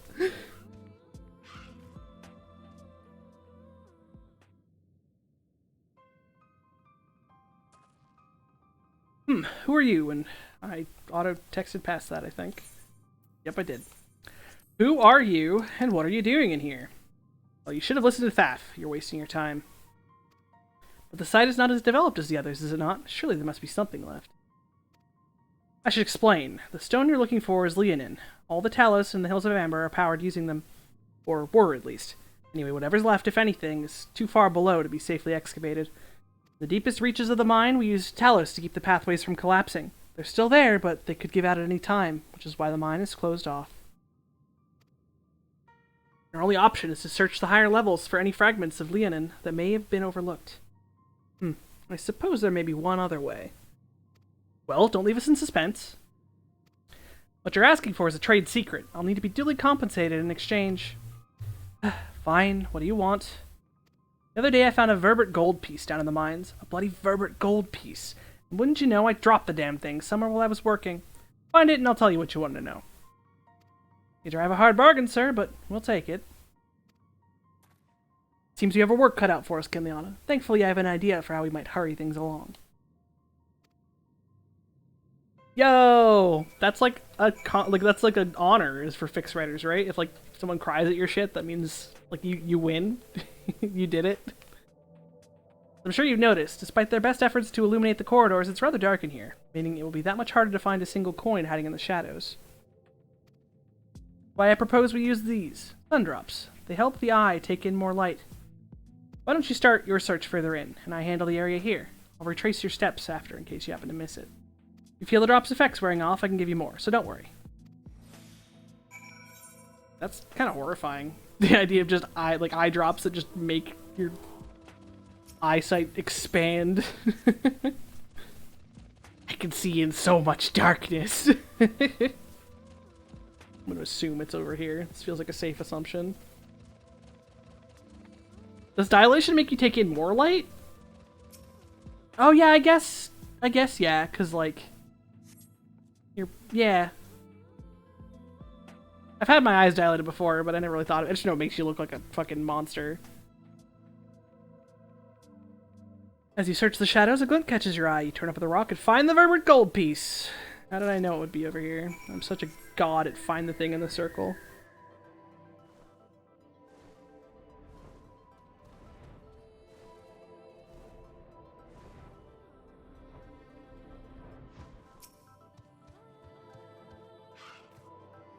Hoping you dropped the gold piece somewhere closer to the entrance. More fool for me thinking Lady Luck was on our side.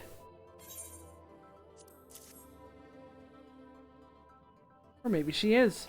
Yours, at least. In the end, my contribution was little more than poor company. And the eye drops. Well, I couldn't have done it without your sun drops. Thancred. So you say, but you've a proven knack for success regardless of circumstances. I doubt very much I could have discovered it unassisted. That's because you're not the hero. I only managed to survive the Korthan wilderness and the Imperial capital by virtue of extensive preparation. A habit of mine since childhood. And on one of my few positive traits, which endeared me to Louisoix, I imagine. It hasn't been easy finding ways to compensate for my condition. Every tool and trinket has proven vital to my continued success, such as it is.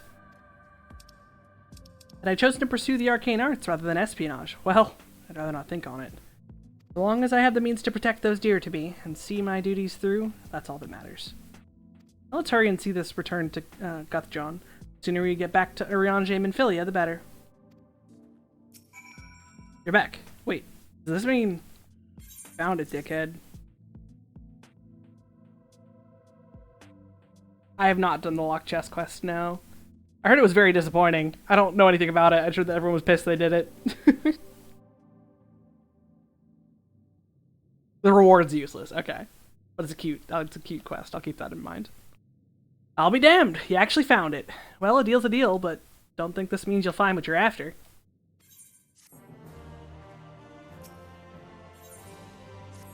To be honest, I wasn't sure you could pull it off, but you did, and I'm a man of my word. Come with me.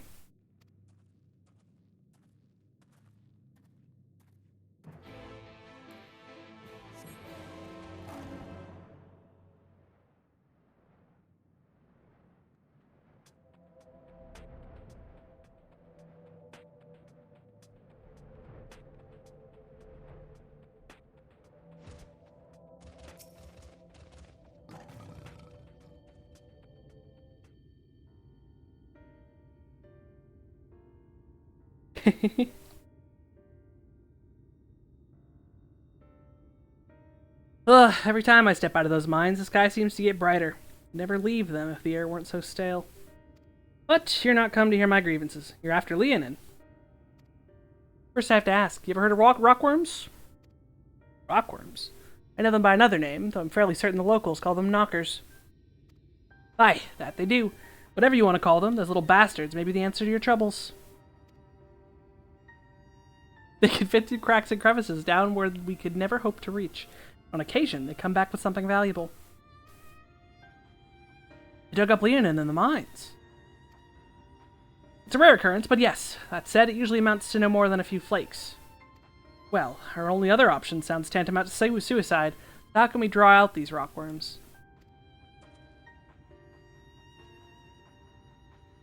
Over by the shack, you'll find a bag full of smoke bombs. Set off a few in the mines and you'll flush them out in no time. Once they're out in the open, knock them senseless to check their backs. I should warn you, this method of mining, if you can even call it that, is used as a last resort on account of what little they're like to bring back. You'll want to cover as much ground as you can if you hope to find anything of value. Assuming you do find something, bring it here and I'll have a look. We should split up if we're to cover more ground as he suggests. You can cover these 3 areas on your map. I'll see to the parts between them.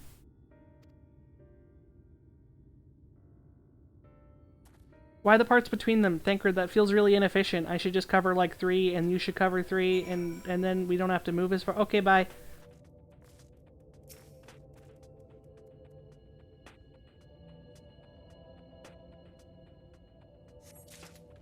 Some big old knockers.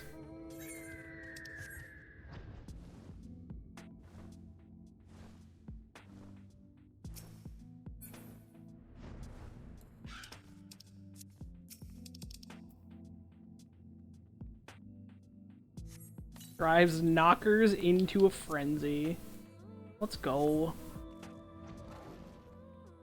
Mining with frenzied knockers.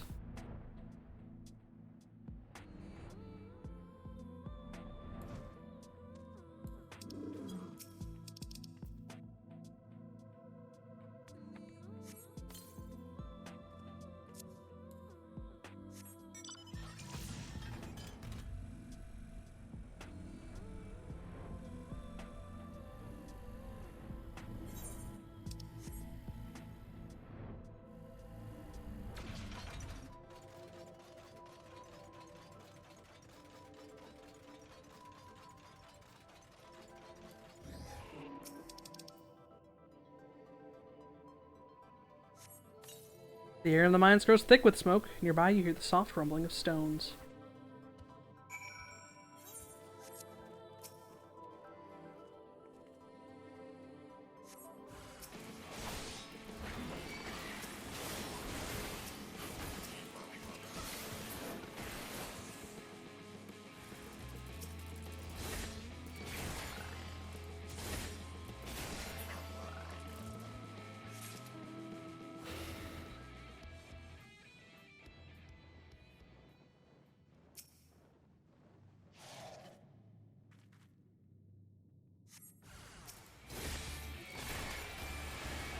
Whoops!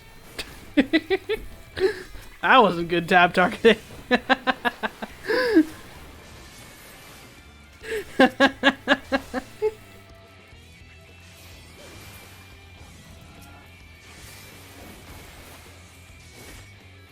Sorry, Megalobat, you had to die.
No, we're just knocking them senseless. We're not murdering them. God.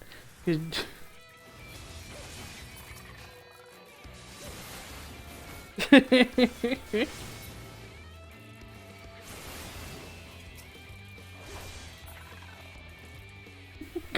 that just makes you think of Dungeons and Dragons.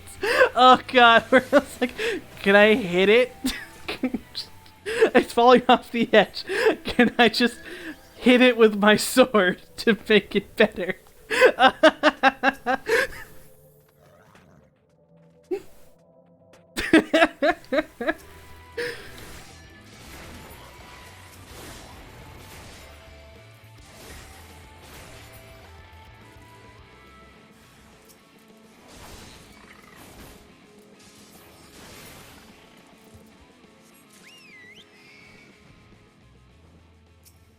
That whole session was a treat. It's successfully just fucking chain pulling fucking Arcana checks to weave magic missiles along a fucking wall. Do what we gotta do.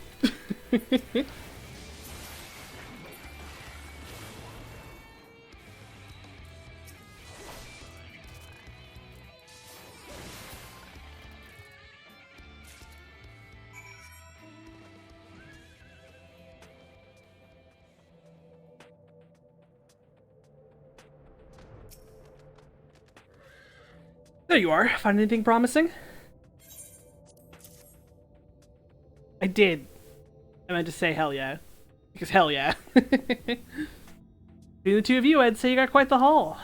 Let's get comfortable, friends. It's gonna take some time for me to sift through all this.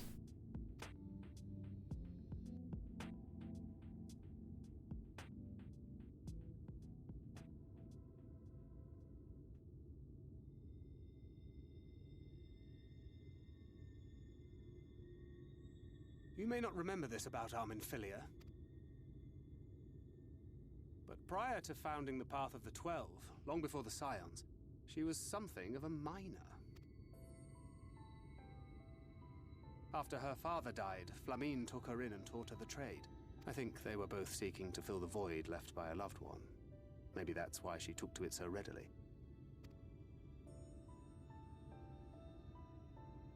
Back in those days, I spent most of my time in the Quicksand, or some other tavern, loosening tongues and gathering secrets.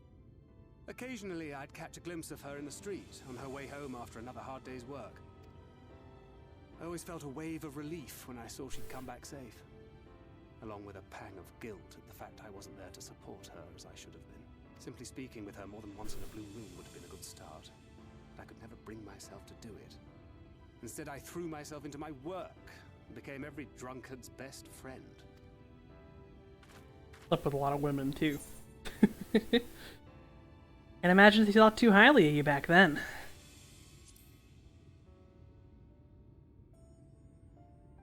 Not too highly, no. She once called me a wine-sodden wharf rat, which wouldn't have been half as galling had it not been so accurate. But that was a lifetime ago. Here and now, I have another chance to do things right, and I will not squander it again. Hey, come and see what I found. You're not going to believe It's almost like you're protagonists.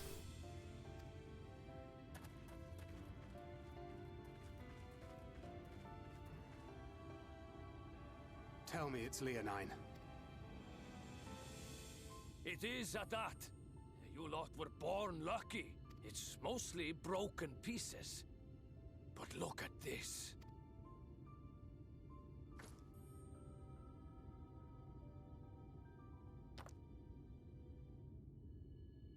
This is a rather fine specimen. It's been decades since we found anything approaching this big. But that's not all. There's an engraving on it. Ah, these scratches here. They're a little hard to make out. To my beloved Magnus and Schoolie.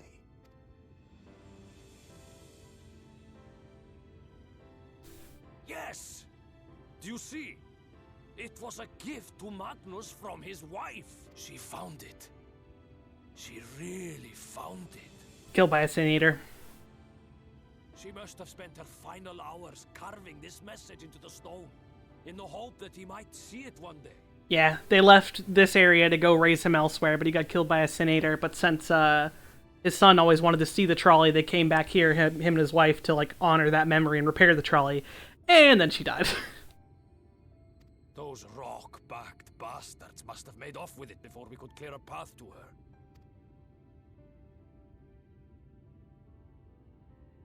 It's fate that brought you here to find this stone.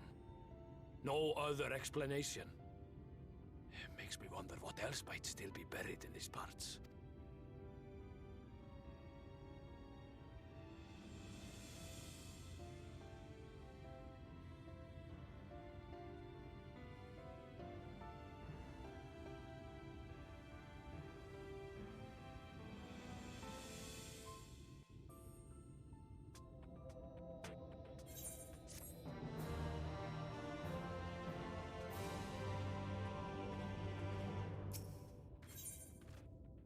Aww. Thank you. Yeah, I love this style of horns. I saw all the options and I was like, yep, this one.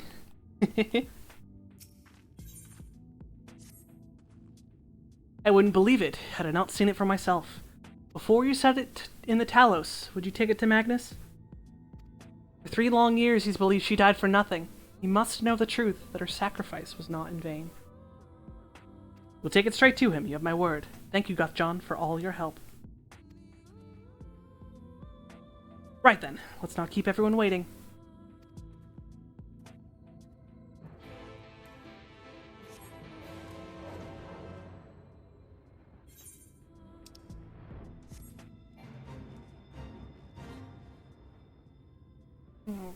Gosh darn it all. Scritched the scab open on my face. Play one.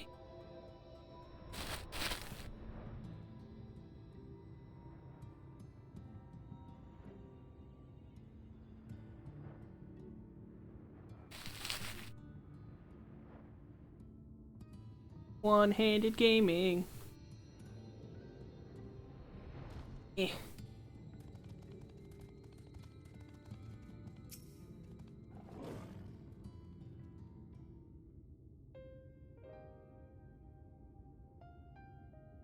What?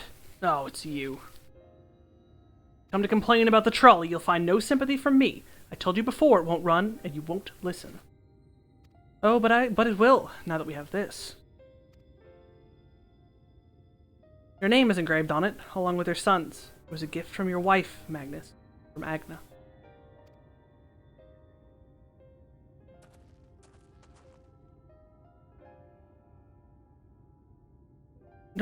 No, she couldn't have. Agna.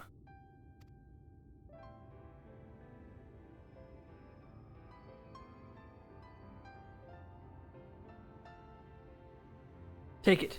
Do with it what you will. Are you certain? It would delay our plans, but... I said take it. It was you who found it, you who needs it. Looking at that stone, all I can see is...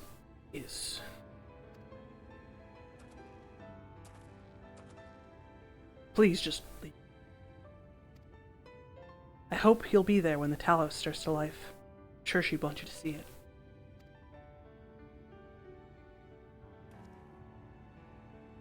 Would you do the honors of delivering this to Urianger?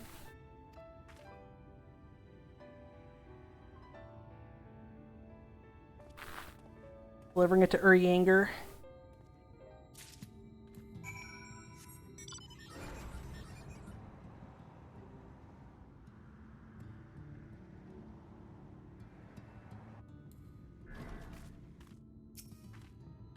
Thou art returned, and with Leonin, it would seem. As promised, the Taloth have been made ready to receive its heart, thanks in no small part to Jarek, Thaf, and Minfilia. At last we shall return time to the timeless, the sentinel of stone, that we may press on to Nabatha Rang.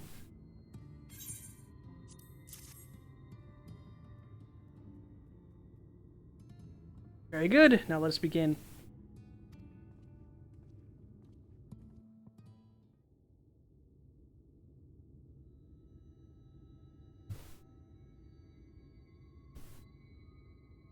Preparations for the enchantment are complete. When the heart hath been suffused with a sufficient quantity of ether, the golem should be restored to life.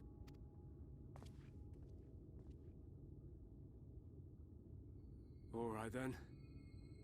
Whenever you're ready.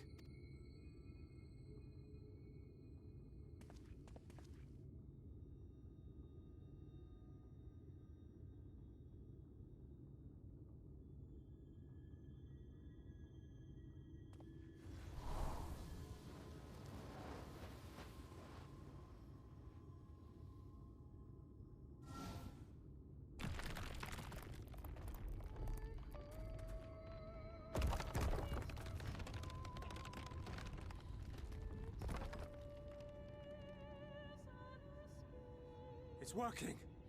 It's working!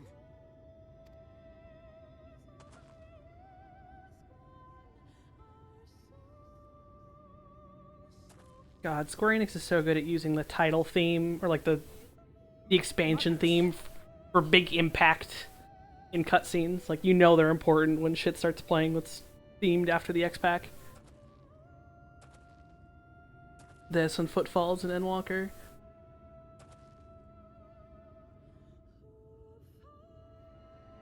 You left me for this? This wretched heap of stone and rubble?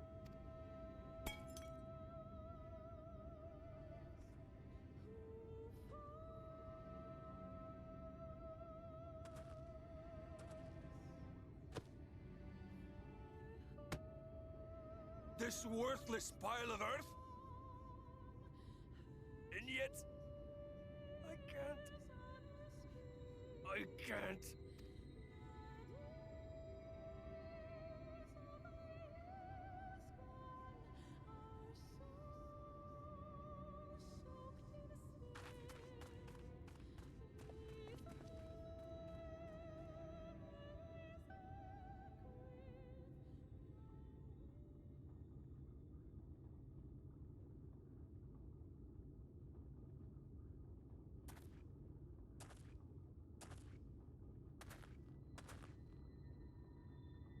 What troubleth thee, child?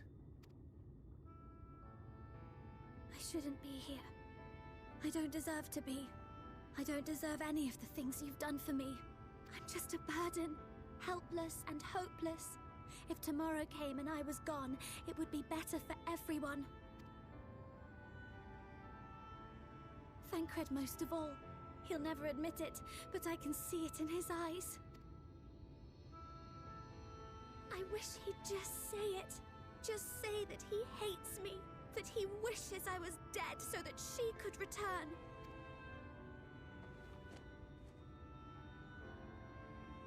None of this is thy doing, child. 'Twas I who set the Oracle on her path unto the first. I who condemned you all to suffer these torments. 'Tis my sin alone, and one that will haunt me unto my dying day.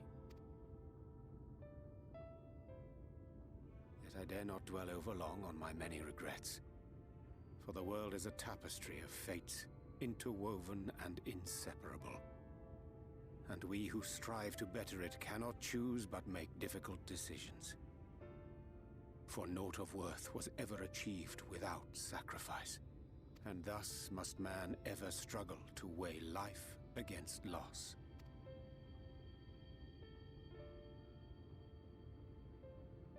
The one for whom thou mournest beareth no grudge. Were she here, she would not suffer thee to languish in sorrow. She would tell thee to seek thine own path, thine own purpose. It is a truth which I myself was slow to learn. Yet a truth it remaineth. Thou needst but have faith. Have faith, and all will be well. Urianger also a dad. Thancred X Urianger, two dads doing their best.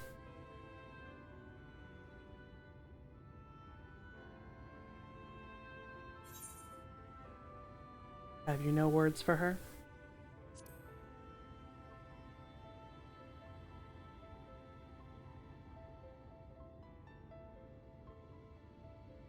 Not today.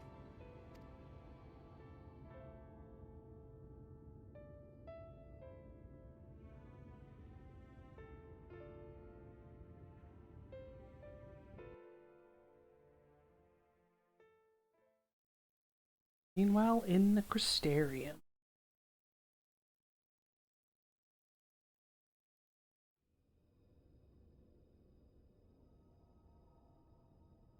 God, you're just watching us. It's creepy. Weirdo.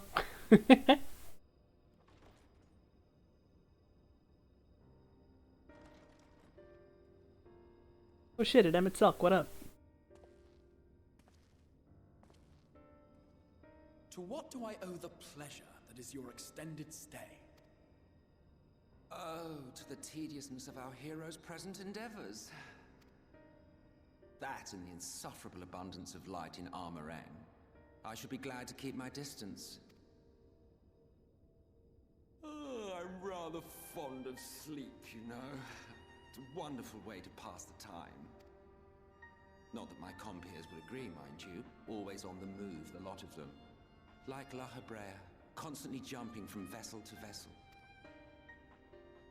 Such fire, such determination. So much passion, fleeting and forgotten.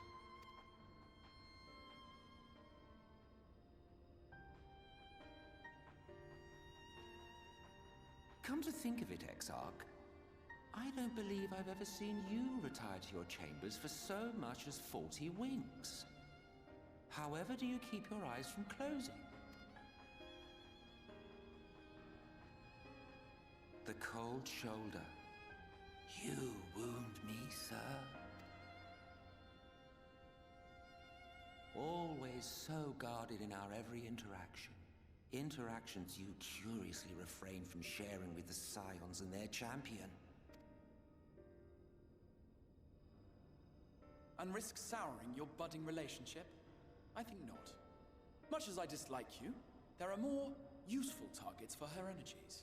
And I'm not in the habit of pointing her at my enemies like a weapon. Actually, Crystal Exarch, you're pointing me at the Light Wardens like a weapon. Just saying. But continue. Is that right? Fond of her, are you? You continue to fascinate me, Exarch. But tell me, who are you?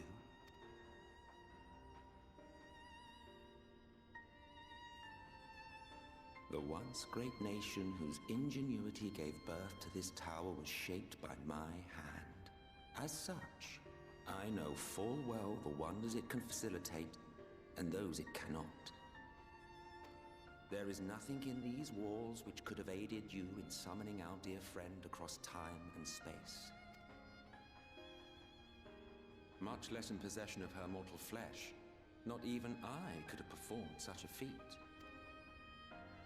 I see. You had a hand in Alag as well.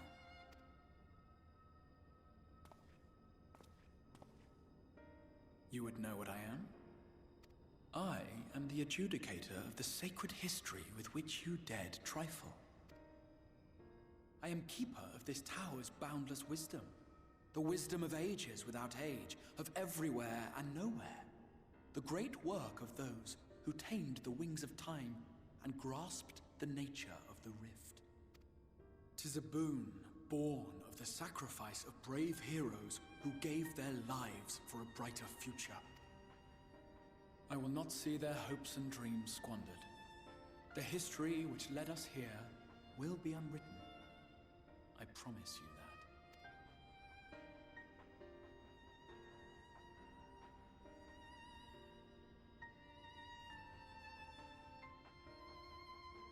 In short, I'm from the future. Lol. Well, it seems we're both eager to fulfill our duties then. On that much, we are in agreement.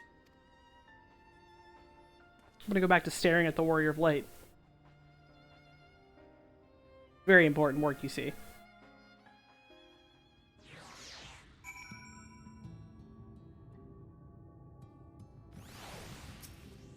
My apologies for the delay. Minfilia and I had a private matter to discuss. Which bringeth me to the question, how didst thou find Thancred during your search? He spoke of Minfilia, of his own accord. See, it is well that he did, and with such candor. I attempted to broach the subject before. Mine intention was to ensure no words remained unspoken between them, lest tragedy intercede. A regret I myself know all too well. Alas, in the end, he refused to heed my counsel. A time will come when they must face the reality of their circumstances, but I have faith that all will be well in time. Now, let us not tarry any longer. The Talos and Nabatha Reng await. You okay? Wow, it's like she actually heard me ask the question. It has been a long day, Minfilia, you right. Don't worry, Kin's crying on the inside too. Maybe on the outside, we're not sure. Oh god! It's gonna hurt! The next cutscene's gonna hurt! We're approaching pain! That was a picture of 2 Minfilias. And Thancred, but he's not important. It's been years since I've seen a Talos in such fine shape. Would that Agna was here to see it. Or our son.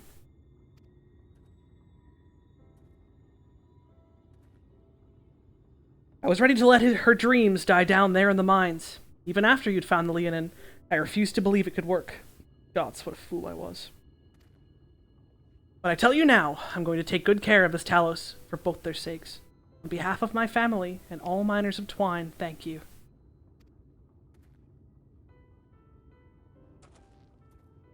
Well, enough chitter-chatter. Let's get you lot to Navatharang, eh?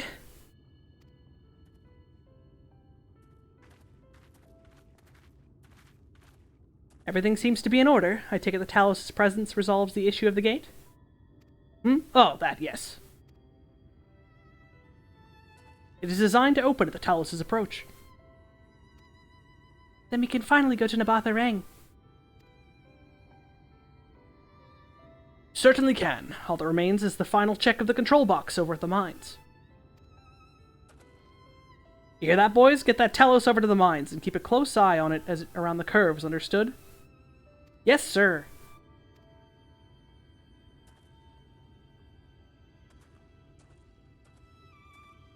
Let us repair to the mines, then. Arianji, that wasn't a sentence. Before we go... While you were away with Kin Liana, I repaired an extra set of cartridges for you. And this one. It's the practice cartridge you gave me. I know I should have thrown it away ages ago, but I've been adding to it a little extra every day. After so many charges, I'm honestly not sure what it will do, but I wanted you to have it. Good luck. And Philia,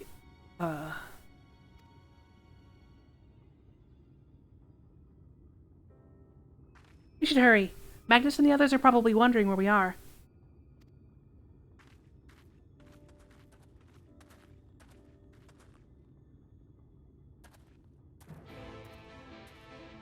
I made this.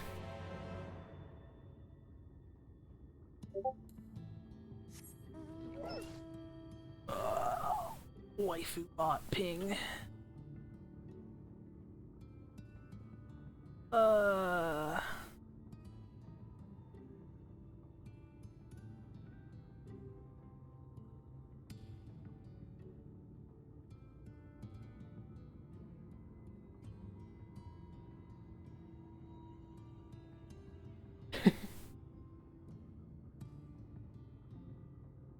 Notice that I'm collecting all of the Final Fantasy XIV characters. Now I've added Rowena to my harem. What a silly waifu bot. Go. Alright, Argos, let's go.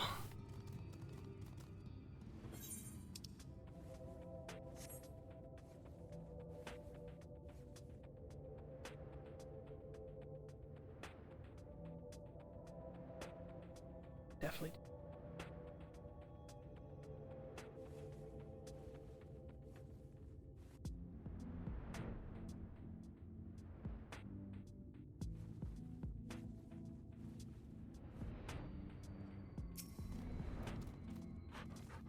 So this is it. We're finally going to Navatharang. I've thought long and hard about what to say to her. To the real Minfilia. I hoped that when the time came I would know, but with every step we take I feel a little more uncertain. There's no reason to give up, though. Not when so much is at stake. Thank you, all of you, for helping me get here.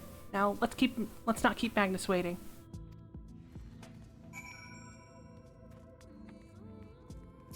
Magnus, I don't know how to tell you this, but you're glowing. Why does this keep happening to me? There you are. So what do you think? A little primitive looking, I'll admit, but Daedalus Stoneworks has always favored a simple, intuitive design. That philosophy has served us well enough. Much of the trolley's network uses single tracks, making it easy for the Talos to navigate them as needed. Plotting a route is so simple, even we can do it, which makes for fewer accidents in transit. Speaking of which, are you ready to board? Alright then, watch your step. They're just excited. You be like that sometimes. Who's ready for pain? This is a duty of pain.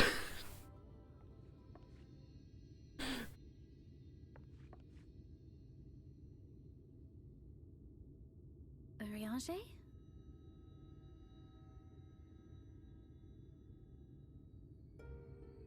Thou must needs carry on without me. The path to Nabartha Reng lieth open.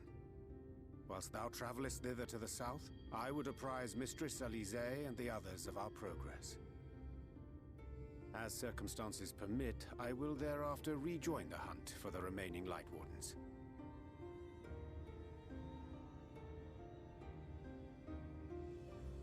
Magnus, will the gate close immediately after the trolley passes through? No, it will stay open until someone closes it manually. Built that way to prevent any untimely accidents. Then you and the others can meet us in Nabartha Reng, after giving the Yulmorans the slip.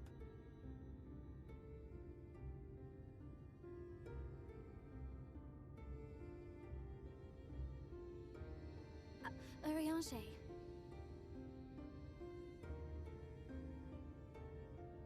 Thank you for everything. Remember, thou needst but have faith. If you've finished with your goodbyes, I suggest you grab hold of something. Be a shame if you took a tumble.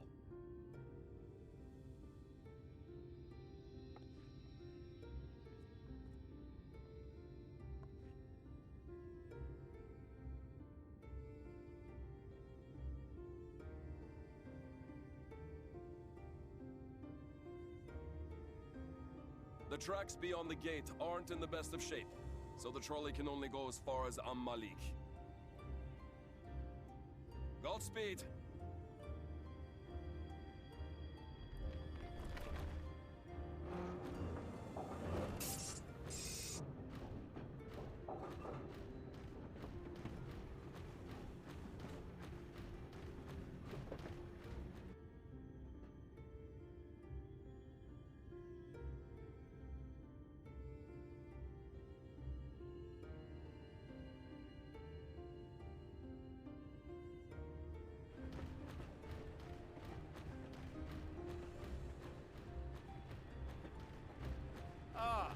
That must be the gate.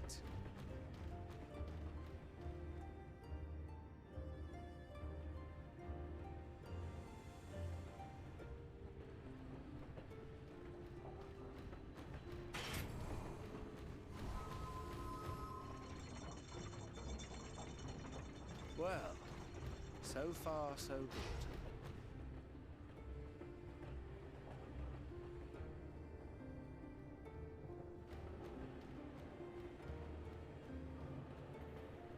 Oh, sheet! Wait, is that Ranjit?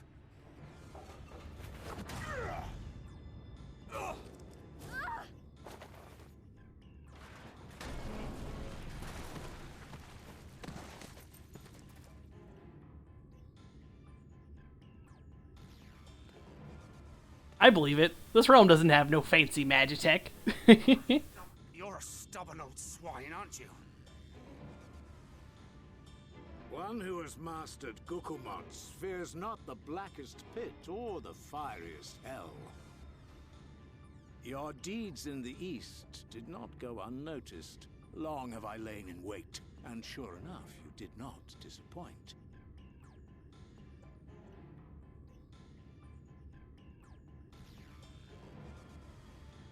Had you only sworn fealty to Lord Vorthry, you'd have no cause to skulk about like frightened animals.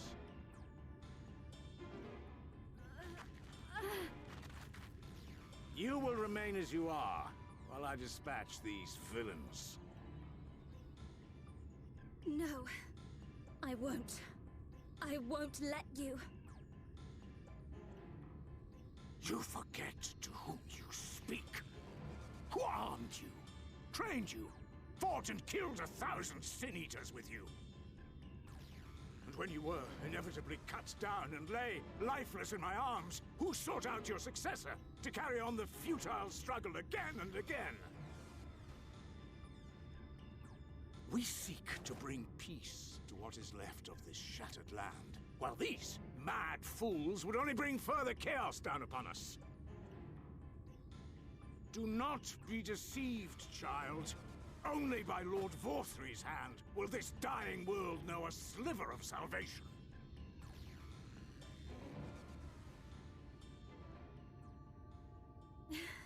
I don't know about the world, but I never asked to be saved. However much it hurts, and however hard it gets, it's my life, and I want to live it on my own terms!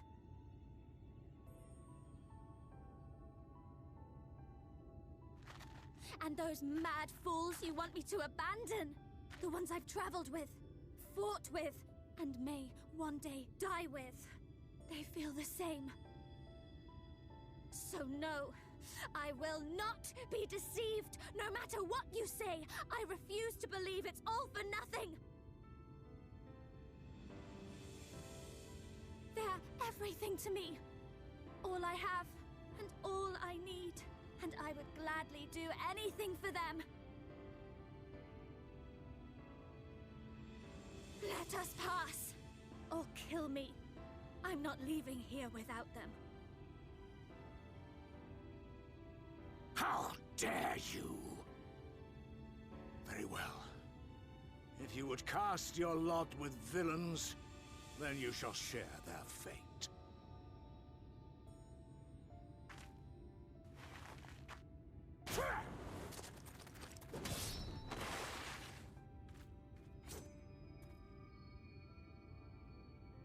I heard what you said, and I'm sorry for all the things I've left unspoken.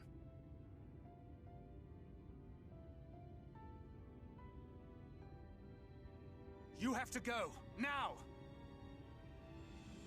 Thancred, no! Go! Do what you came here to do. I'll not have you waste that newfound resolve on me.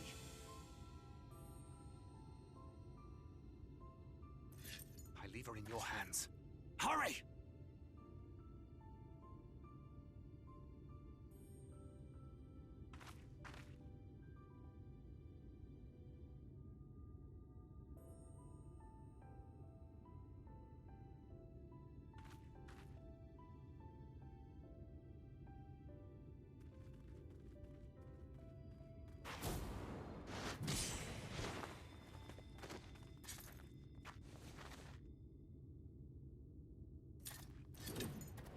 Not another step.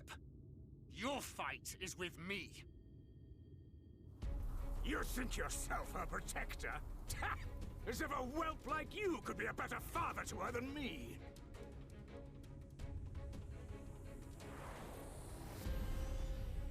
Can't remember. Do we get to play as Thancred here? I think so. Yep. There will definitely be some incredibly gay lines of dialogue where Ken is like, you should go with her, and then Thancred's gonna reveal that he's the only Scion who knew that he had feelings for Infilia.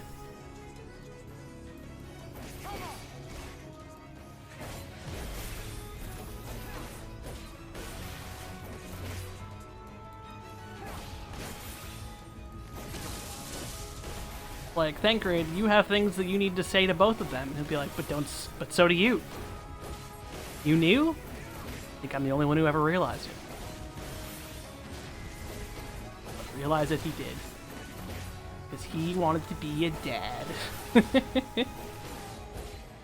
Shoutouts to Dadgrid.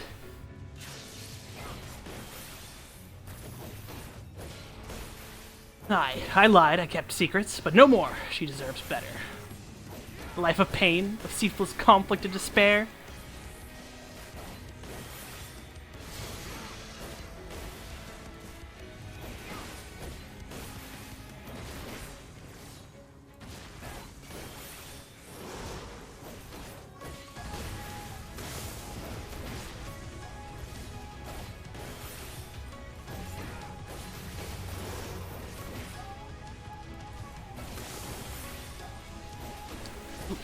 Everything's electric. Everything's pain. Everything is suffering.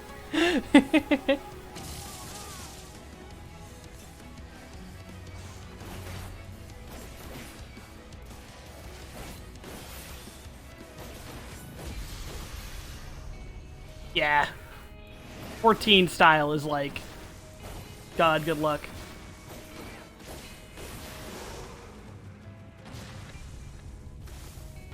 Neener, neener. This is going well. I'm loving the dialogue box. It's just the snake making a bunch of noises. Grah, groo, grah, grah. Like, wow, how thrilling.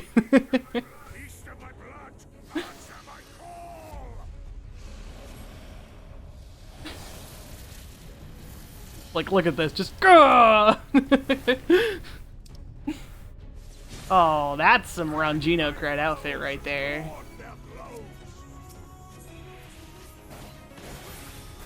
Ha, so you really are a monster.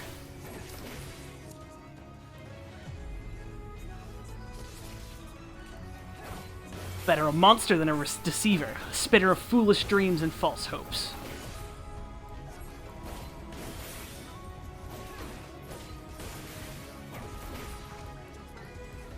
I accidentally hit Nebula. Hope I don't need that later.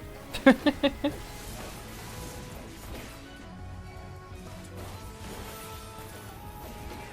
was no folly in hope. I said as much myself, once I was wrong. Never again. But delay the inevitable. I do feel a little bad for Ranjit. He made that whole speech of like, he just like held Minphilias in his arms over and over again as they just died.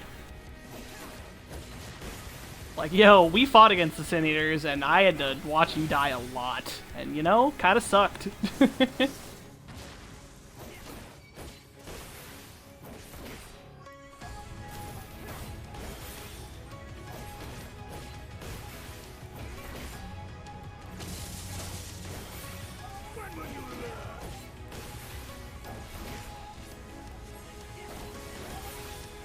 Dragon heads. Like, oh. Don't like that.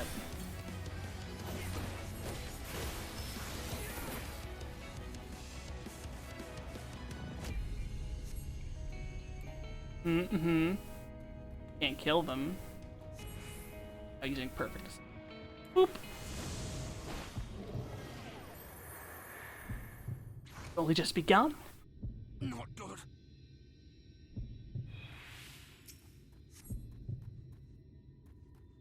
Strain is more than I remember. At least now I can get that shot.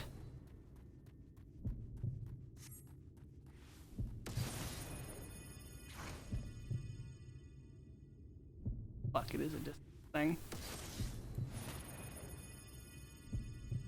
There we go. Bam!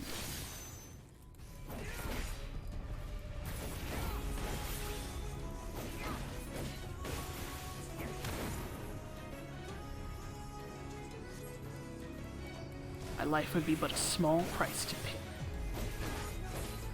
Then pay it you shall!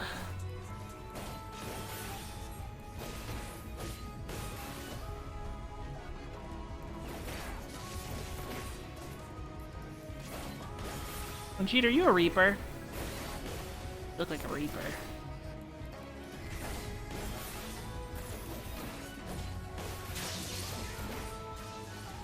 A Dragon Reaper.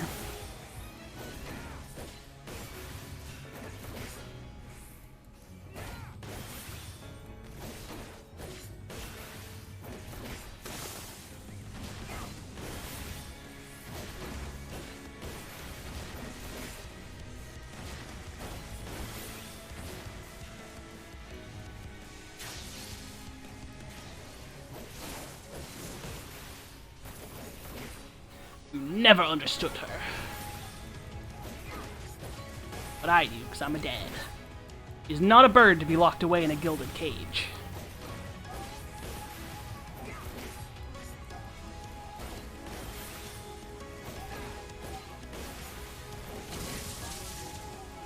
And you presume to be her protector?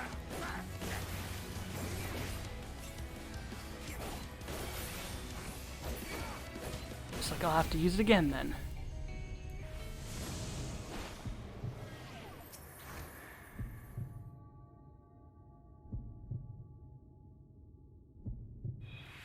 Still, damn you.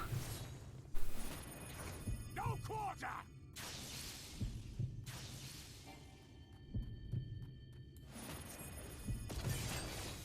stay. Liz?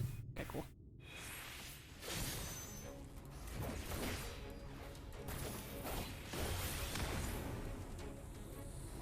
You've played your hand far too early, boy.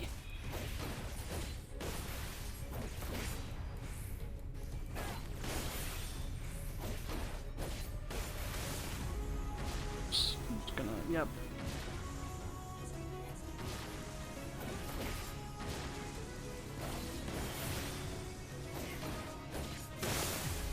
Oh god. It's old. Very old. God, fuck.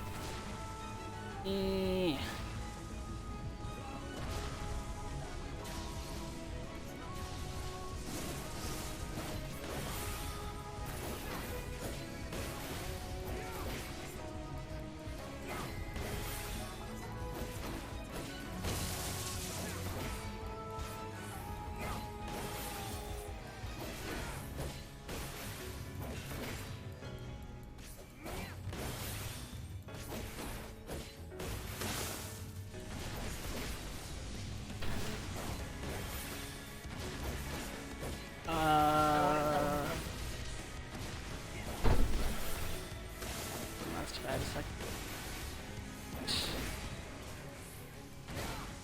Carried on long enough, wouldn't you agree?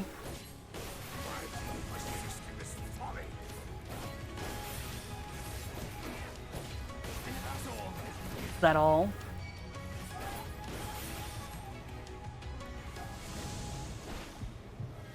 Ilya's last cartridge. Have to make it count. There you are. Damn.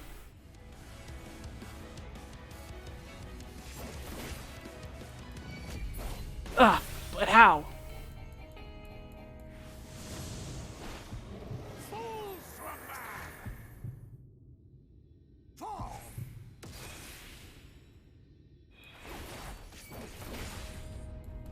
I hoped you would fall for the third time.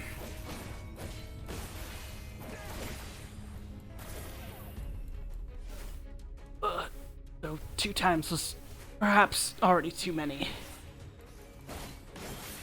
No more tricks, then let us finish this.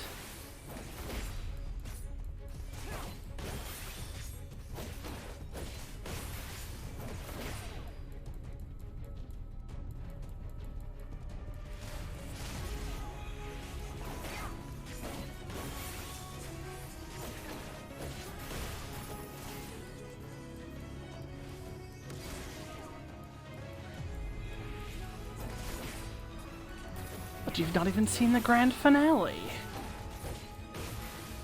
Just a little. Angro, get the fuck up. You're gonna die. One last disappearing act.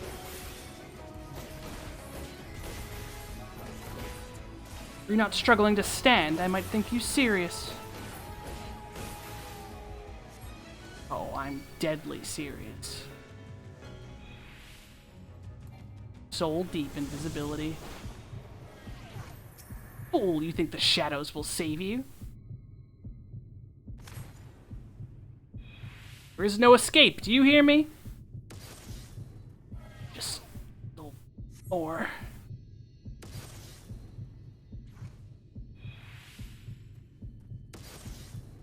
Nope, stop scooting around.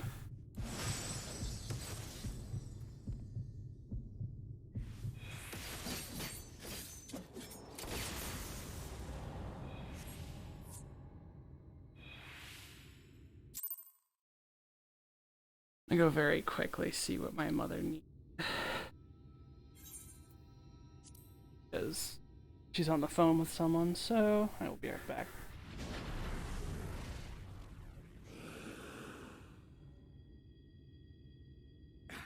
You would have her suffer and die. I would spare her that fate.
I return. I was stuffed with my brother on the...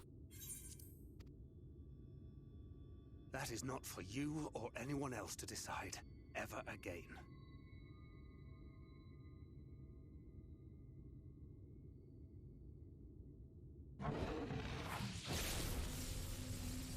Nick, poof.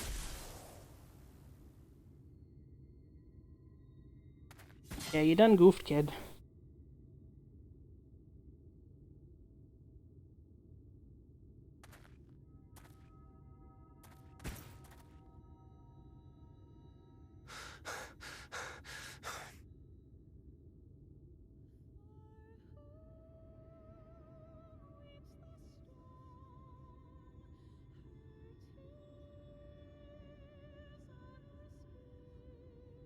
Not a single day goes by that I don't think about all that you have given me.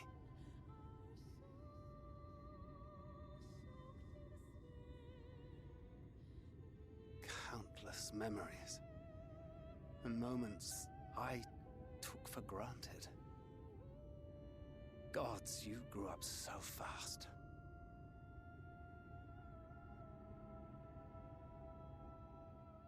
But you had to, didn't you? For those you had lost.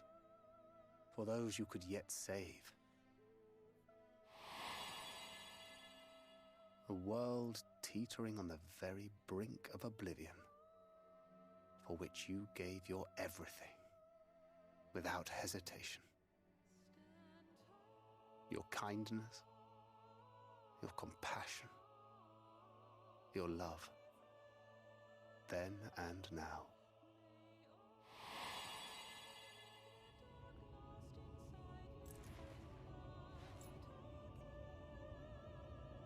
One last time, with a little help.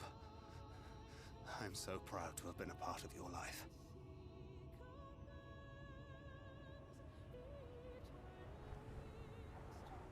Oh, Minfilia.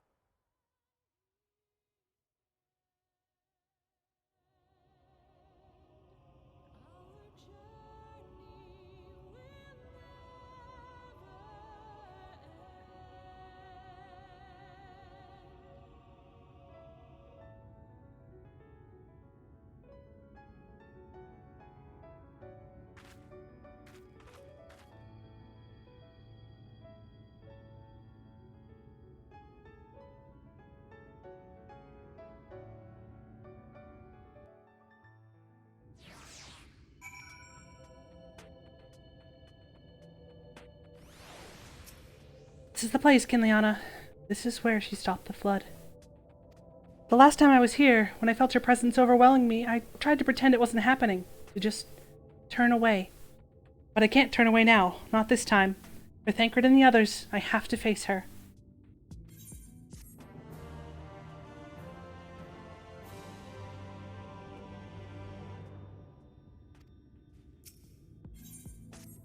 I can sense her presence, albeit faintly. Come on, let's look over by the crystal wall.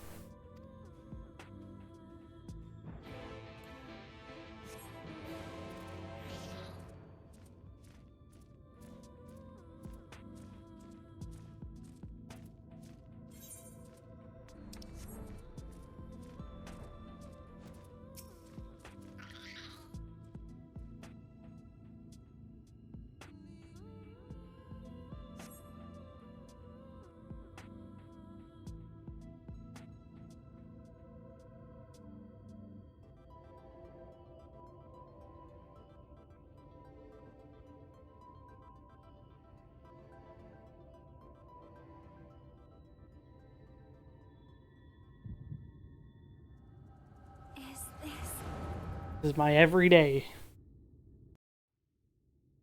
Fever dreams, aho!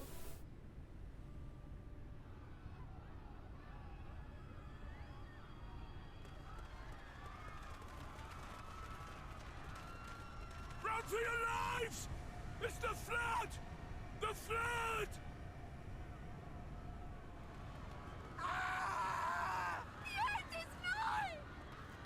Look! There's somebody up there! On top of the palace!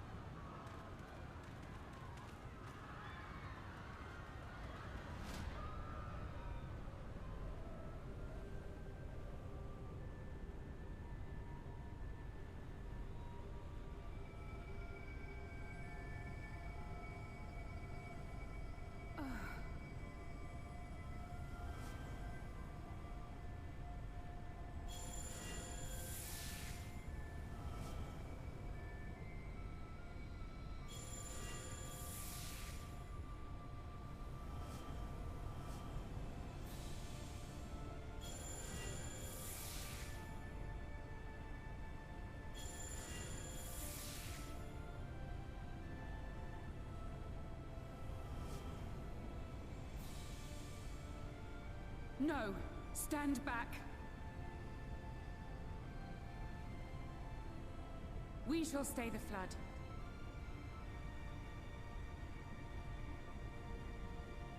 But this is what I want!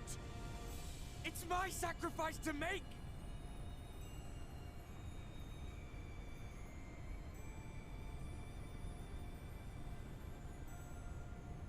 Your time has not yet come.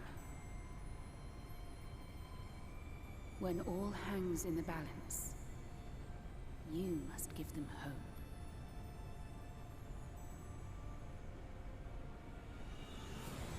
Minfilia!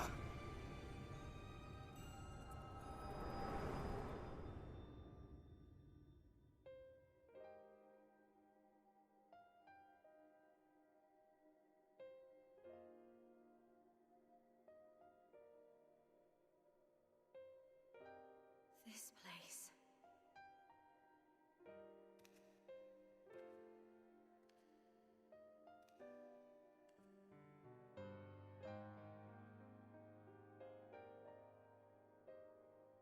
You.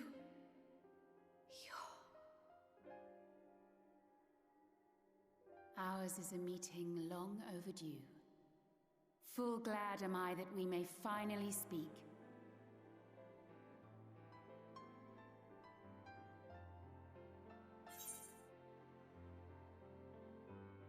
Good to see you again.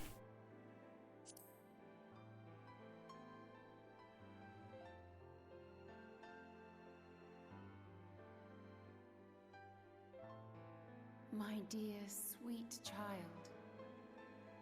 Yours is a burden none should ever be forced to bear.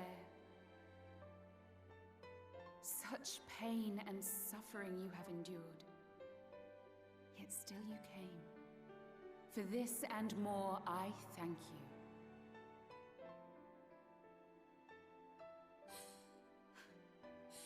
I've lost count of the times I've almost given up.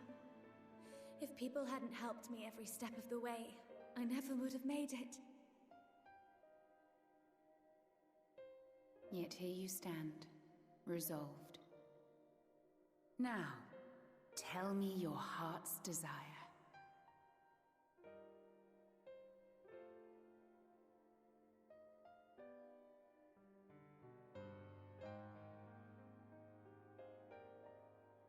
To defeat the Sin Eaters, and bring this world back from the brink.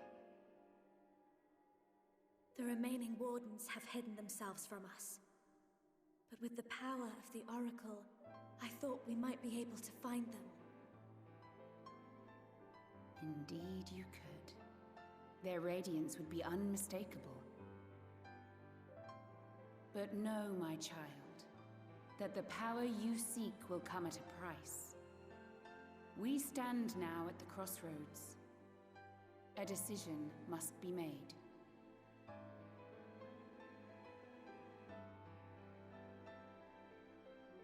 "'Tis only natural to be afraid, to hesitate.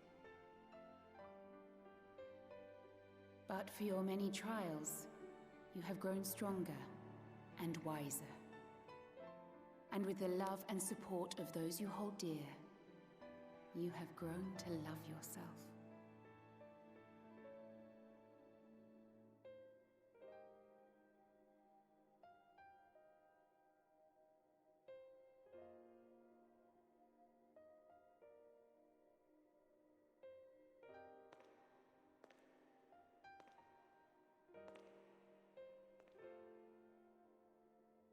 The flood has washed away so much of this world.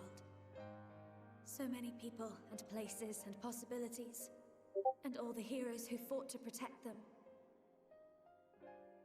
Yet here the Scions are, trying so hard to help those few of us who remain, and seeing how tirelessly they work, how completely committed they are to the cause. I can't help but believe.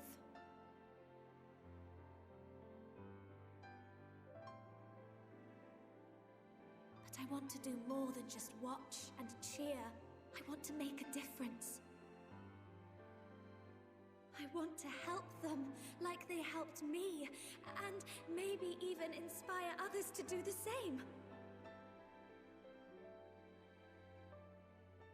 coming together, providing for one another. That's the only way forward I can see. Since all of our heroes are gone, we'll just have to make heroes of ourselves.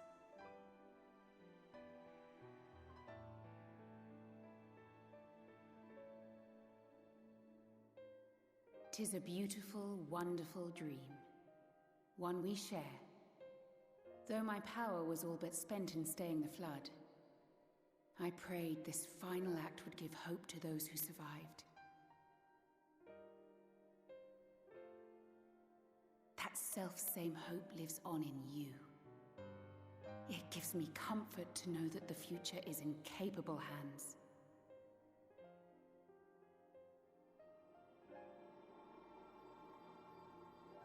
If ever you should falter, remember this. No one, however powerful, is immune to the whisperings of doubt and despair. Do not give in to them, but do not deny them either. Look instead to the light within, that you may continue to serve as a beacon to others. Thank you, Minfilia, for believing in us, for believing in me.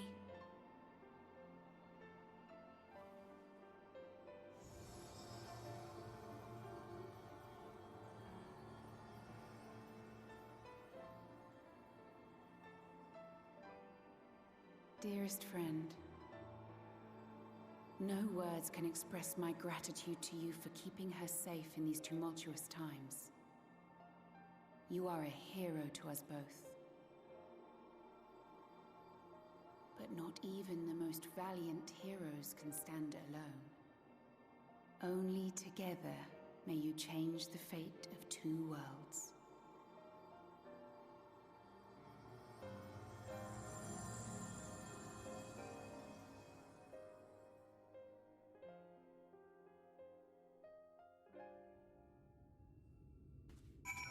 Wah!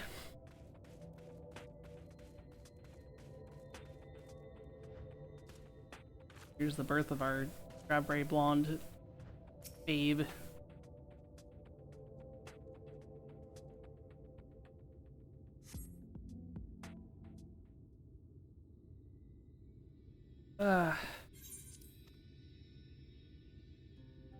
What happened? I remember speaking with Minfilia, and then...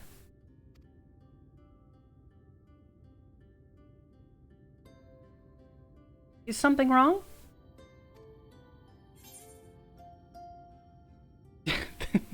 Both of them have changed again, but if you gotta pick one, your hair, it's changed.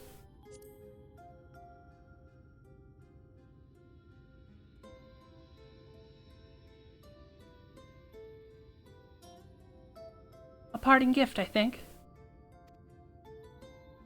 Until now, I've walked the path she set before me.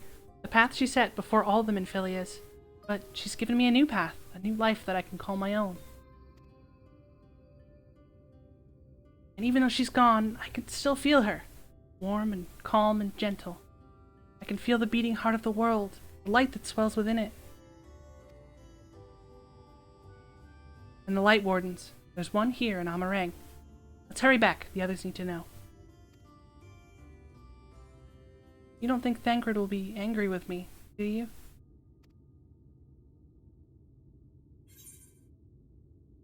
What Minfilia wanted.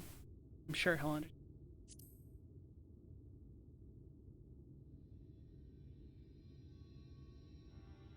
I'd like to think so too, but...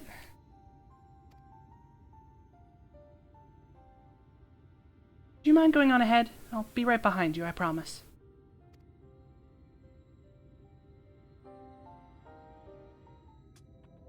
Oh.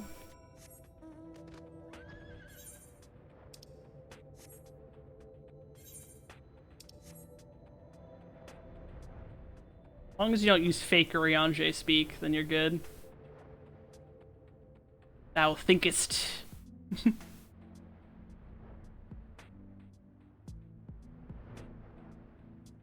Oh, okay.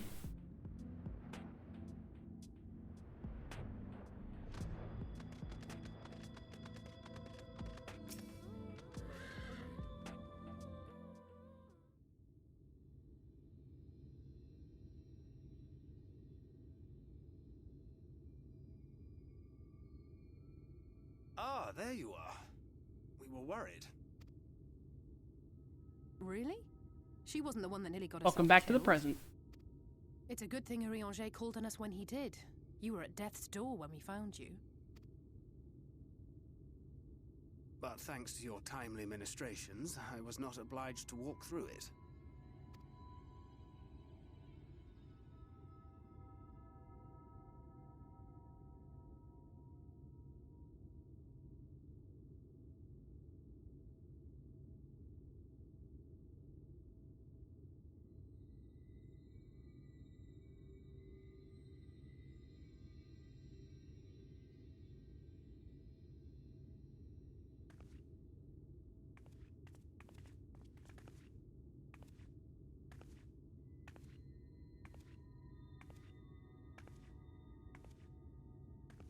Minfilia?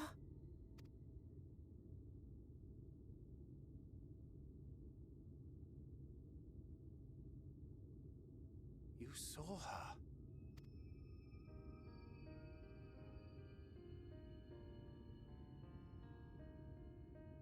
I know I haven't exactly been pulling my weight up till now, but that's all going to change, starting today.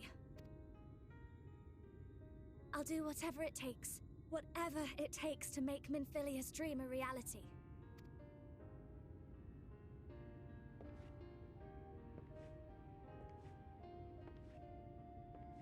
I can track the Light Wardens now, maybe even help you fight them.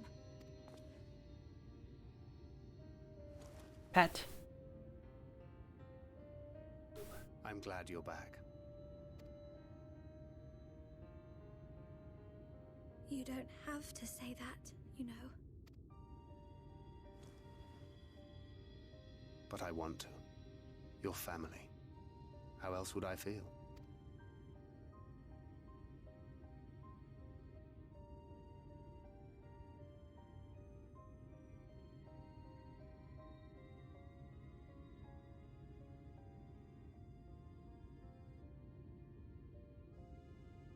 She will need a name. A name? A name of her own. I would not have her walk in the shadow of another any longer. And I think it a fitting tribute to our departed friend, too. At the mention of Minfilia, I would remember the woman who preserved our fellowship when all seemed lost.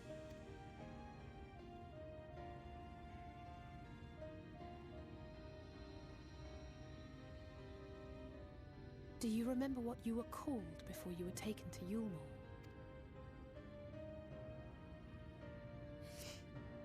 I'm sorry, I don't. I couldn't have been very old when it happened. Then we must think of a new name. Suggestions?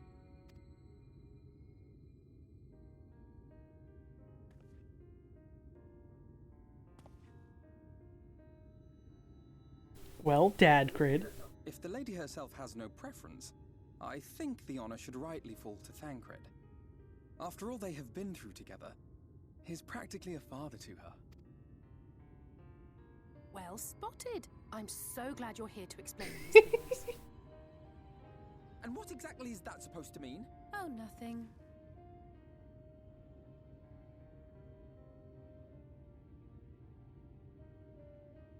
What about Reen?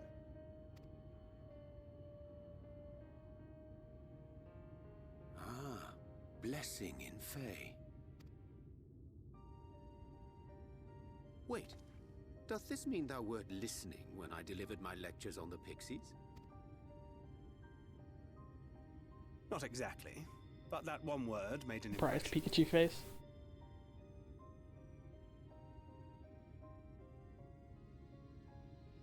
Of course, if it's not to your liking, I can think of something else.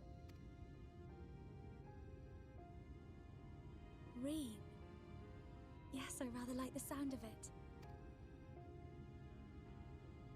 Thank you.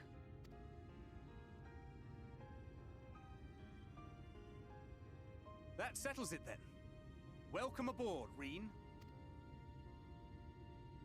I won't let you down. Also, in response to killing for a sushi bowl right now, I could murder some poke. I wonder what my mom has planned for dinner, because I really need to not order out again, but I might order out again at the mention of that.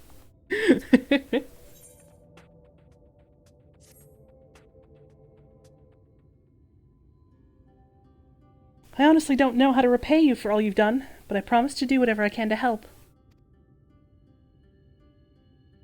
Are you certain you're up to fighting so soon? I can't imagine the power of the Oracle is something one learns to wield in the space of a few hours. Maybe not, but the presence of the Light Wardens is unmistakable to me now. In fact, I sense one here in Amareng to the west. I think it might be hiding underground.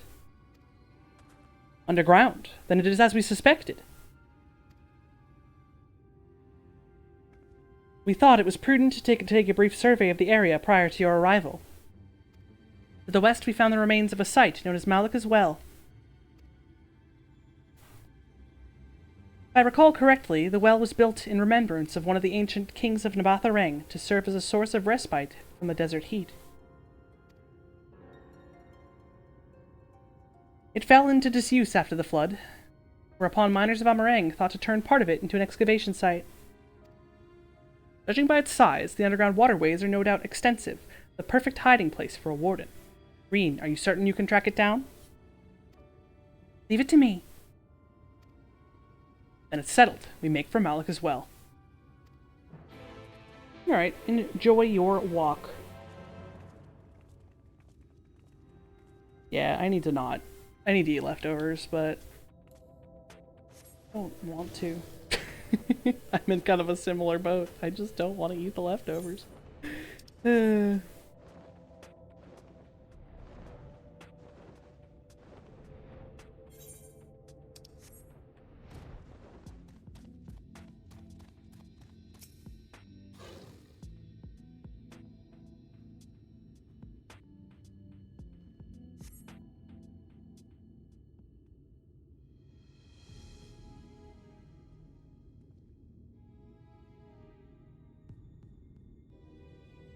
It's here. I could taste its ether on the wind.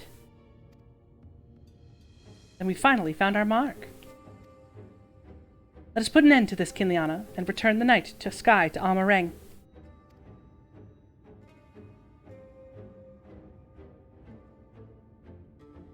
Alright, I'm gonna trust this bad boy because I don't think I can solo it faster than I can, Oh, it won't let me do it with my avatars. Damn. It's forcing some... I was hoping I could maybe get some experience on my avatars, but no. I have to... Alright. Yeah. I'm thinking this is the squad. We got our... Reen wants to pull her own weight so she can come along. Thancred can't come because I am the tank. Yeah, and the twins.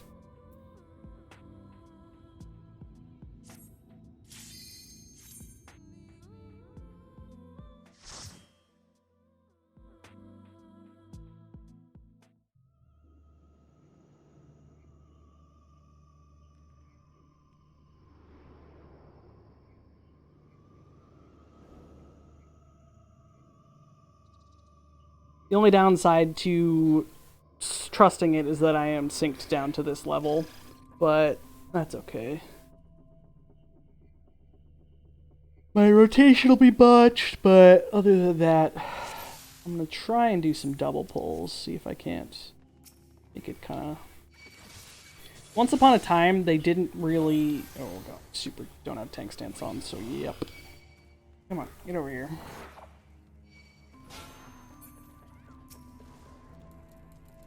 Yeah, the, God, I'm gonna bring them to, yep, you motherfuckers. You, god damn it, you can't do, big pulls just don't happen with these fucking trusts. It's so hard.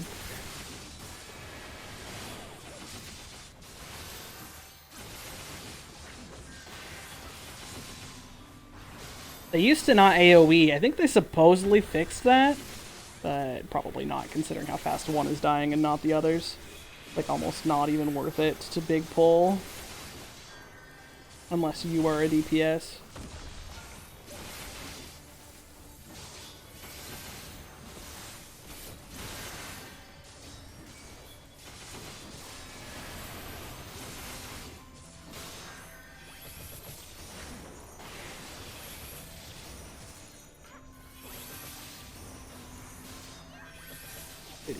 Beauty skill.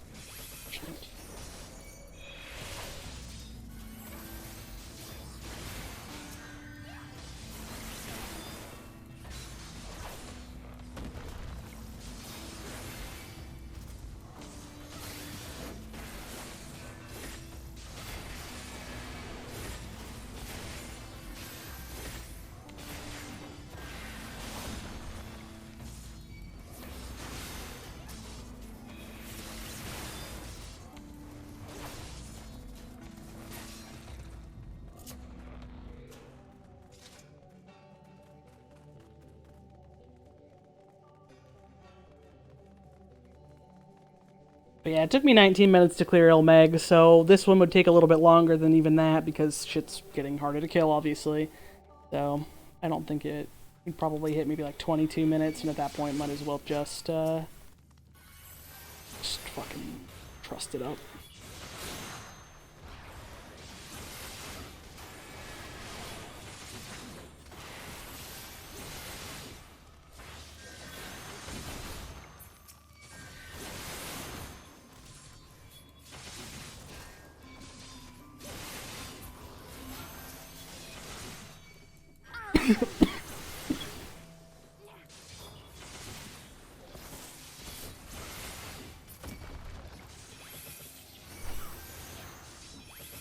Okay, thank you. I'll make me some coffee.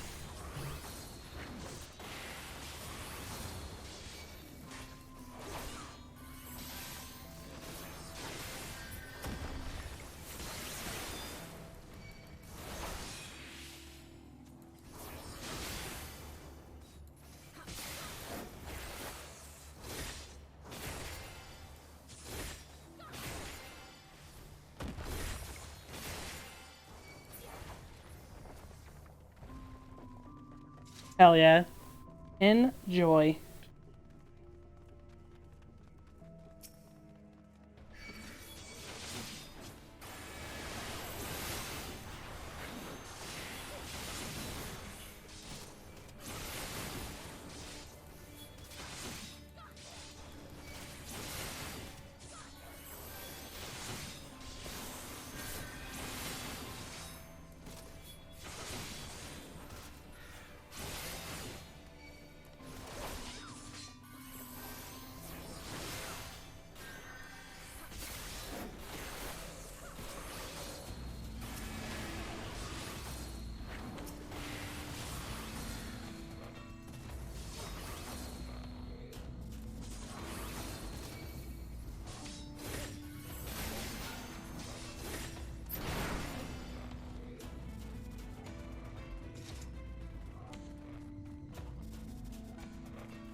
God, that scream. Yikes.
Nice LB, my dear Minfilia. You stole it, Green.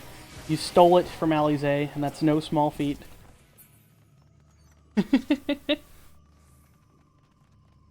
Alize loves to make nothing but a smoking crater of her enemies. So Reen has stolen them for more damage.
Need to climb down somehow. Yeet.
Hopefully this tunnel continues downward.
Are those buckets?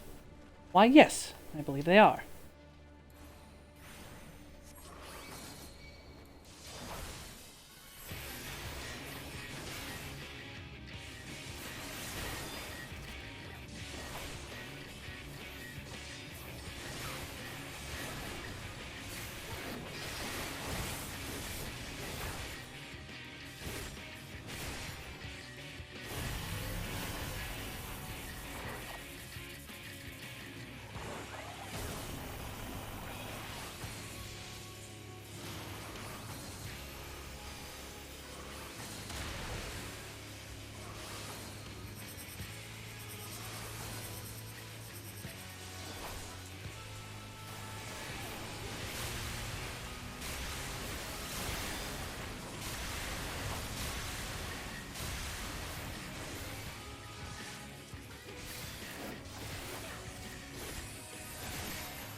I think I now understand Alfino's aversion to water. Not another word.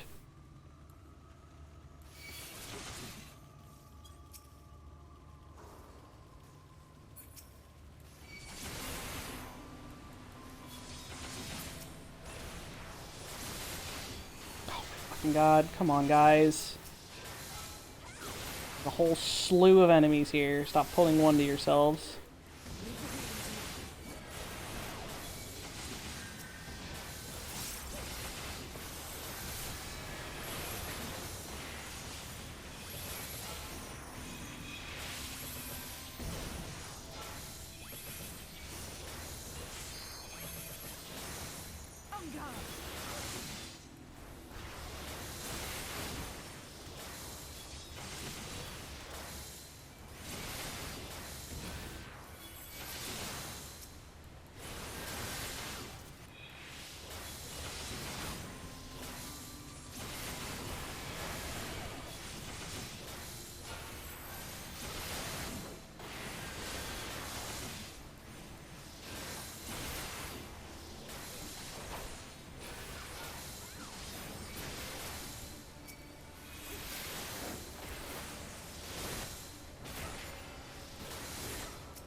These crystals are devoid of ether.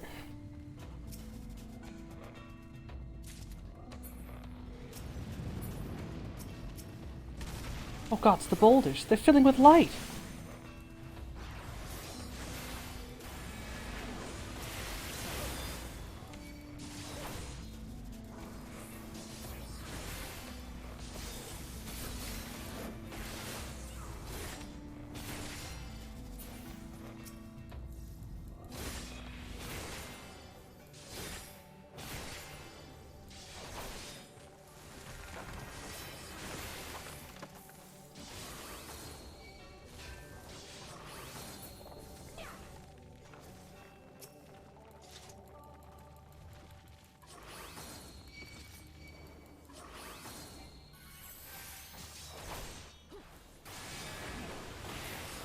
Trick attack this one, you bitch. Marine trick attacking the thing that I'm not fighting, dickhead.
There it is!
First time we absorb the light, and mayhap not everything is okay.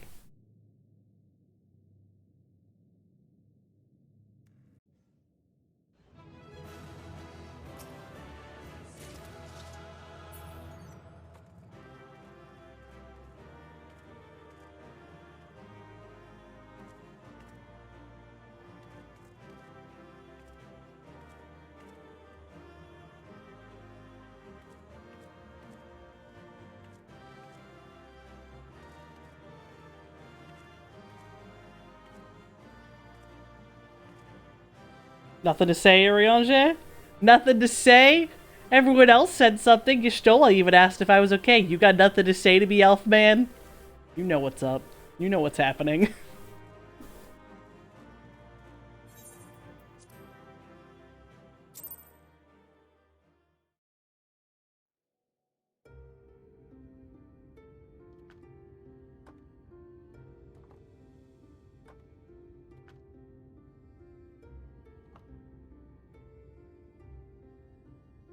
Don't get me wrong, I'm glad those travelers made it all the way to Nabartha Reng. But when Urianger told me the Talos was in pieces, and the trolley didn't look much better, I couldn't help wondering what in the hell's had gone on. What indeed? At least the heart is in one piece. The rest is replaceable. Looking at this mess, though, it's a miracle they survived. You can say that again. What the? Are you seeing this?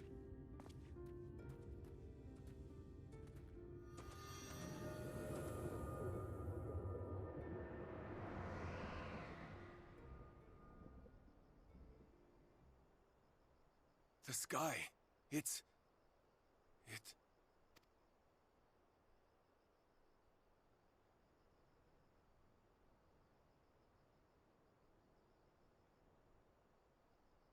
Little Halric.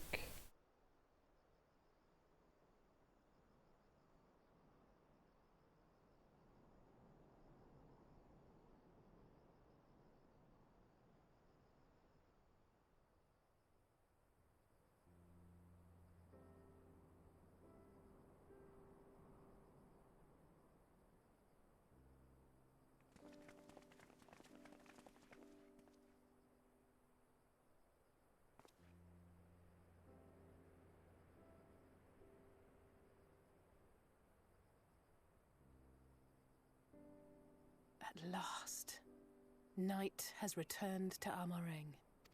Lizzie, I think it's daytime. We fixed the sky, though. We'll save this broken world yet, Tesleen. You see if we don't. In fact, the sun is still out, but that's okay. You know? We'll be like that.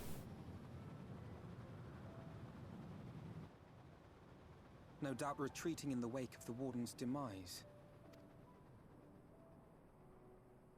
Back to Calusia, the last refuge of light. Home to our dear Lord Vorfrey, who will no doubt do everything in his power to thwart us. As well he should, for defeat there would spell the end for both him and his heavenly host.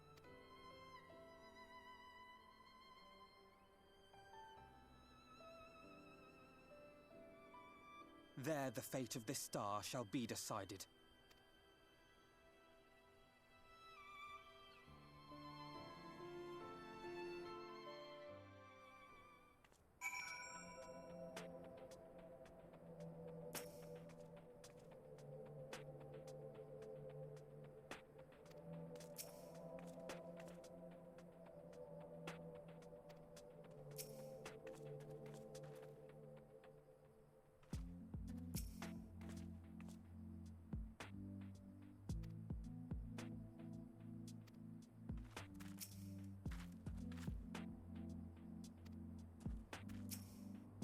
We did it. We really did it. I only wish there was time to visit the inn. We can but hope the return of the night has granted the residents some shred of comfort. They thought the world beyond changing, but today I think we proved them wrong. We will fix this broken land, Kiliana, together.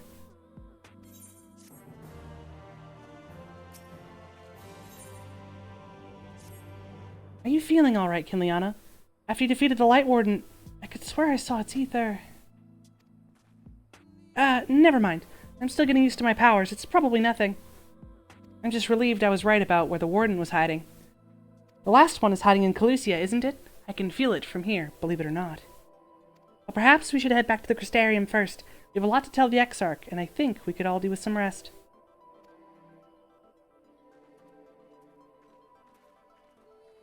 He sees it too, then. Look, guys, I'm fine. Everything's fine. My soul might have cracked a couple of times after that last fight, but it's fine. You know, it was just like a couple of broken glass sounds. Nothing to worry about.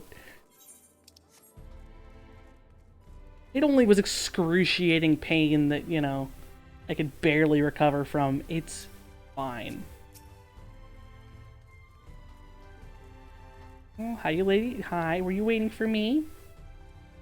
Uh-oh.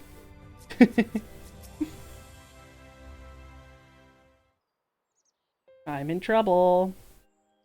The others are with the Exarch. Before we join them, there's something I wish to confirm. Tell me, Reen, have you noticed anything peculiar about Kinliana's appearance of late? Anything at all? Speak freely, she won't mind. Well, since Minfilia bequeathed her power to me, I've been able to see the light inside of her. Though I didn't think anything of it at first, but after we defeated the Warden in Amarang, I realized something was wrong. You absorbed its ether, Kinliana, and the light within you has grown monstrous. And it is as I suspected. How are you feeling? Haha, I'm fine. I'm fine! Kinliana!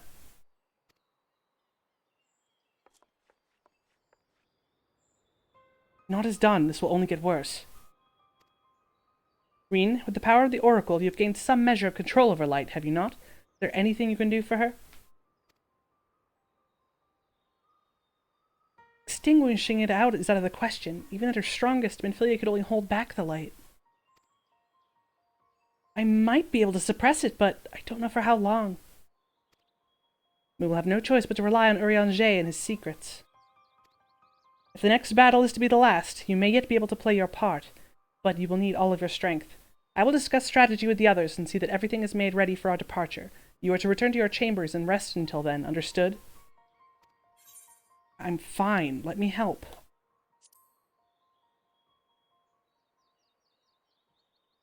This is not the time for false bravado. Should your condition worsen, it could have dire consequences for us all.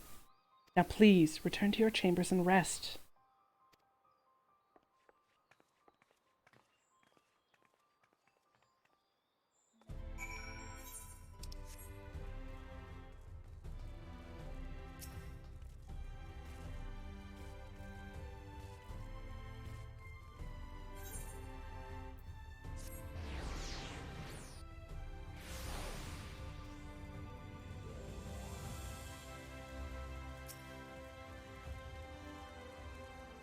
Everything all right, miss? You don't seem quite yourself.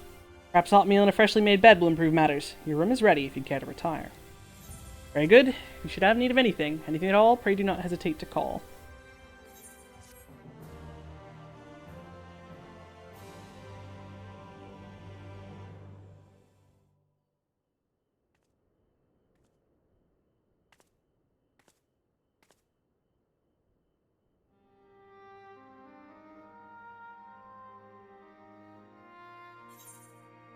So this is where you've been hiding.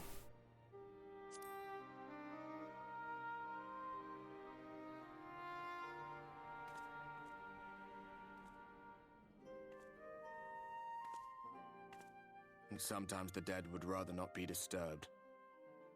But enough about me. What of Amarang?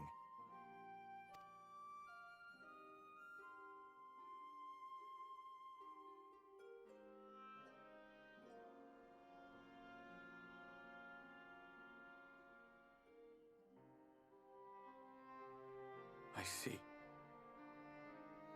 Minfilia's gone then.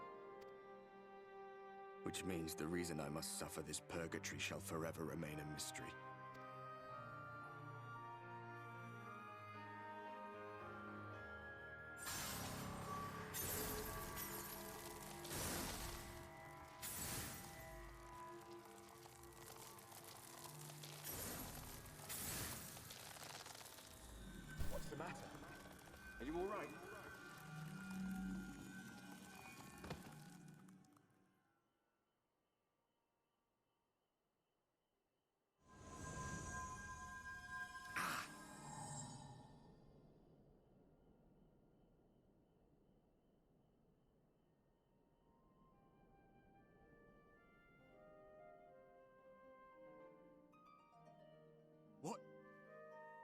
What just happened?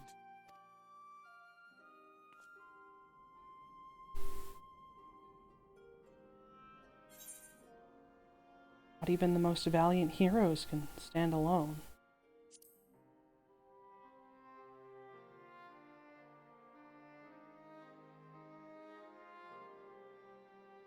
Minfilia said my time had not yet come. That I still had a role to play. Not even the most valiant heroes can stand alone. No, it couldn't be. There's only one hero in this room, and it is not me. I'm just a shadow, cursed to wander.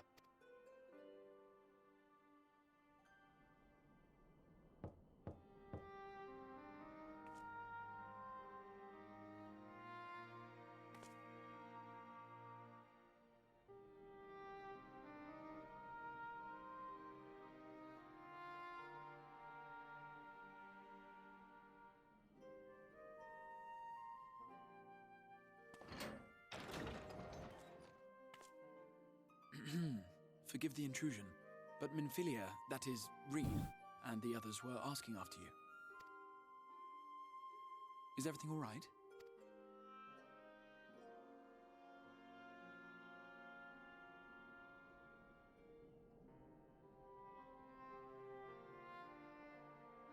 That pain again? And did it pass?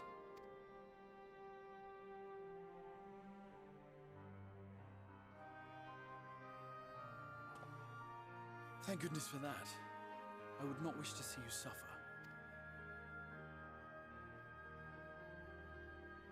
Though I know only too well how much you have suffered on our behalf in recent days. Indeed, I have no right to impose upon you further.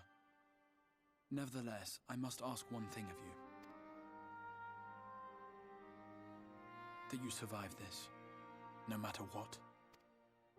When the dust settles, you must return to your world. For the battles to come, and the wars yet unwon. The final Light Warden is all that stands between us and victory. There is still much we must do to prepare, but for now, I will see if there is aught that may remedy the strange affliction which plagues you.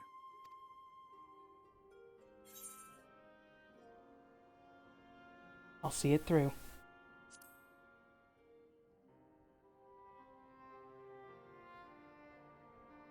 Of that I have no doubt.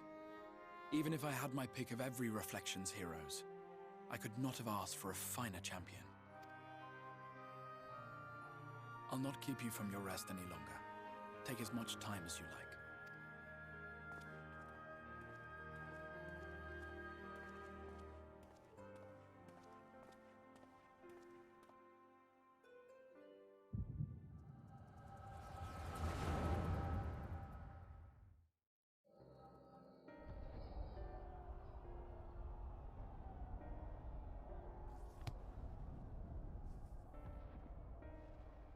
No, this isn't right.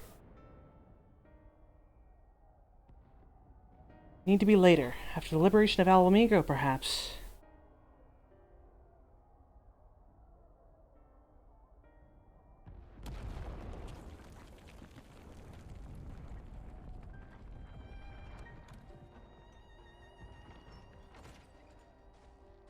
Please tell me you finished.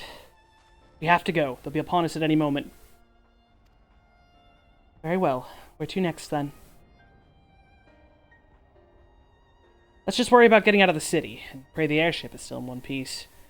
Anywhere we go from here will just be more of the same.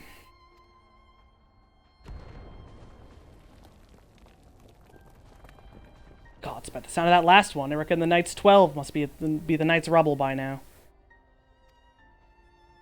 Is there nothing else we can do? 2. Look around you. This isn't war.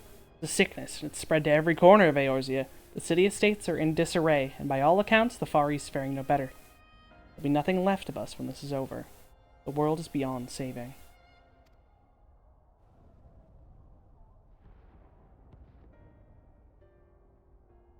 I never tire of that story, when the hero swoops in astride a white dragon to save the little girl.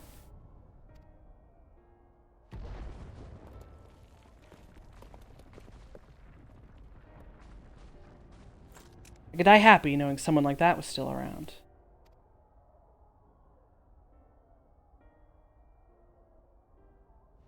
Indeed, but not today. Not while our message remains undelivered.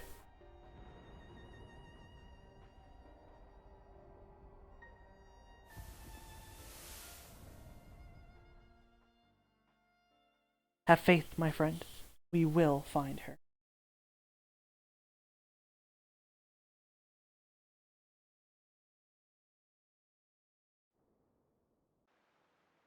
That was a weird dream. Maybe it's because I slept in my full plate armor.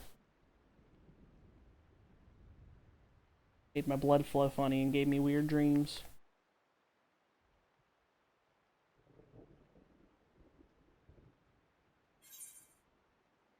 A peculiar dream.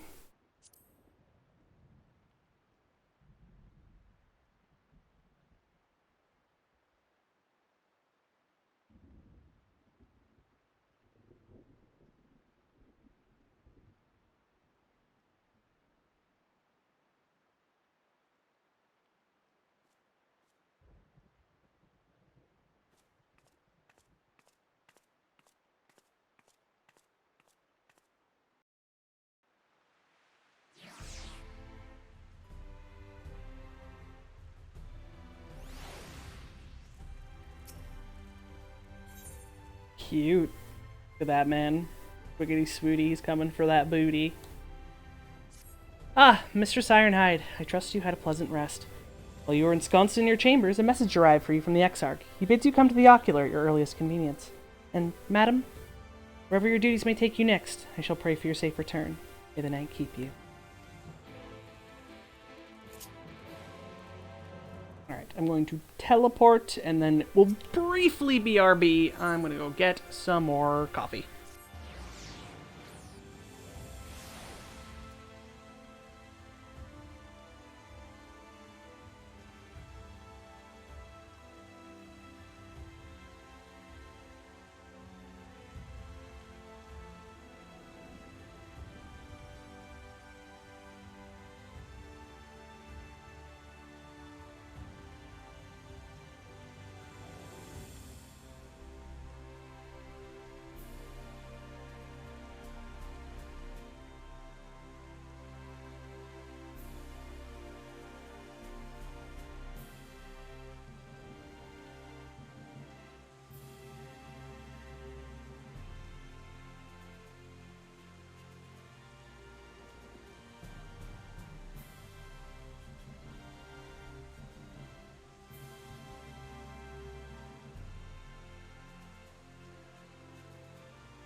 My return.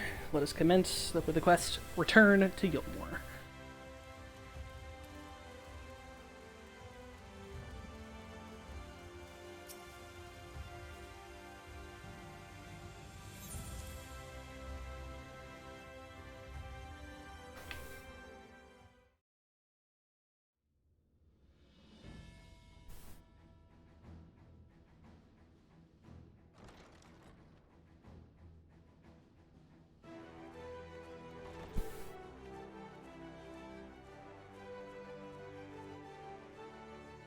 There you are.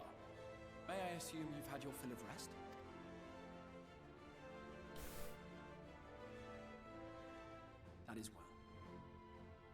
Now that we are all present, let us speak of our plan.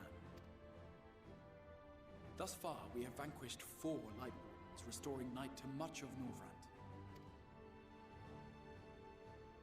Only one remains, that of Calusia, and with Reen to guide us, I am certain we will find it.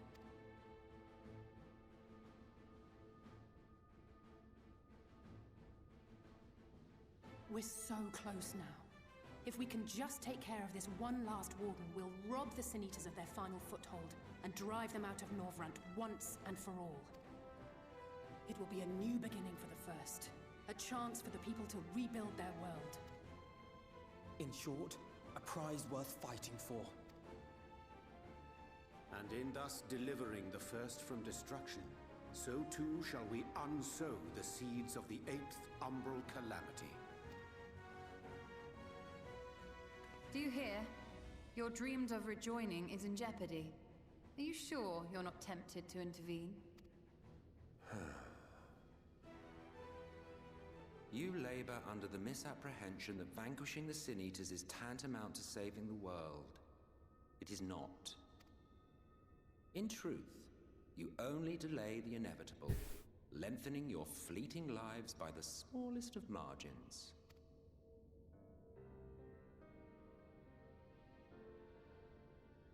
Twould be churlish of me to deny you this small concession, close as we've become. Foolish and misguided though you are not without charm. Each and every one of you is possessed of a noble heart. When the weak want for succor, you do not hesitate to provide it. Alas, your nobility is short-sighted. You think only of the problem in front of your nose. A limitation of your ephemeral existence. Our lives may seem short and insignificant to the likes of you, but one does not need to be an eternal being to achieve lasting change. If I may stop you there, I do not claim that we Ascians are special. That is another misconception. In the beginning, everyone lived nigh for eternity. Such was the natural order of things. But like so much else, this was taken from you.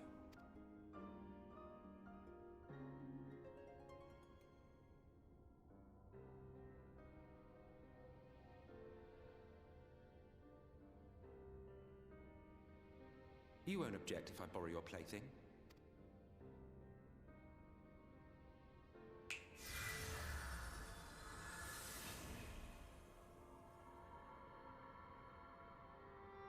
In the distant past, when the world was one and whole, a great calamity threatened all life.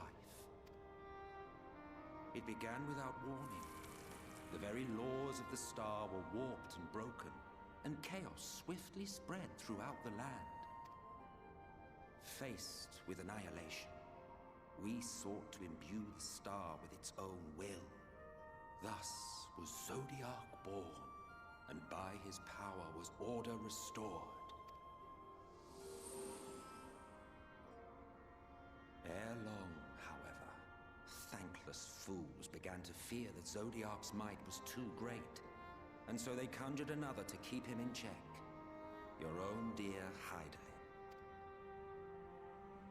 And the two beings waged war until, with a single devastating blow, Hydaelyn unmade Zodiac, scattering his being across space and time. So you told us in the Katana Ravel. Yes. And there began our woes, with Hydaelyn's blow and all that it wrought. As a counterbalance to Zodiac, Hydaelyn was created with the power to enervate her foe. This singular ability strikes not at such banal things as flesh, but everything that defines the target, diluting its existence. For example, were she to strike you?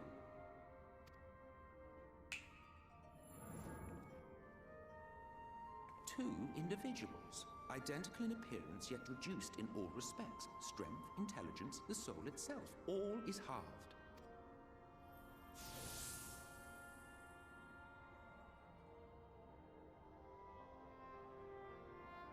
Do you see? This self-same fate befell not only Zodiac, but the very star.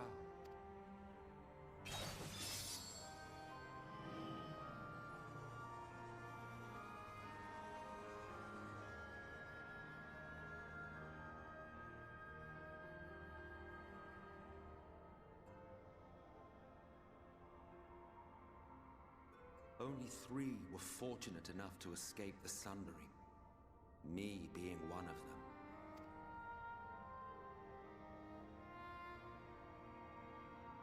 When I beheld the shattered remnants of our home, I knew deepest despair.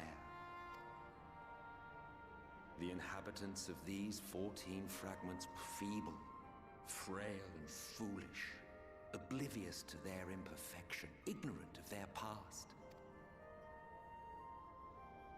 Malformed creatures thrashing blindly about.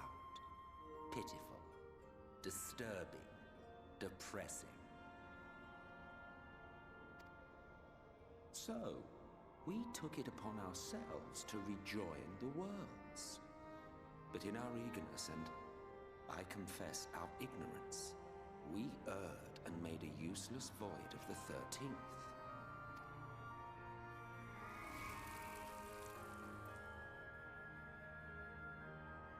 It was only afterwards that we discovered a connection twixt source and shard, a flow of energy that maintains elemental balance.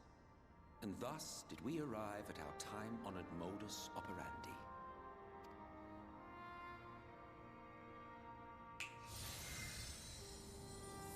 From a purely Asian standpoint, it could be said that what you seek to do is only logical. But that would be to ignore the immeasurable destruction wrought with each rejoining. You have murdered millions, and this we cannot condone. By your fragmented existence, you continue to give rise to tragedies far crueler than any calamity. But yes, moral relativism and all that. Case in point, I do not consider you to be truly alive, ergo I will not be guilty of murder if I kill you.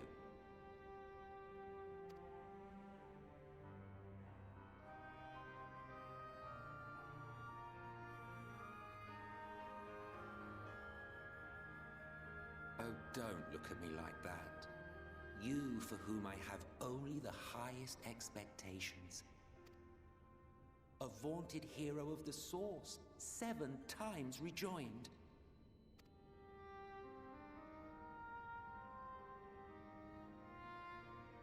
Long have I awaited one who might brave a path of lesser tragedy.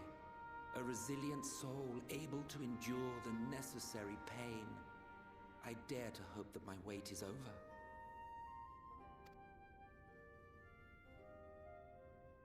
So, finish your task and slay the Light Warden. Make proof of your usefulness, and then we may speak again.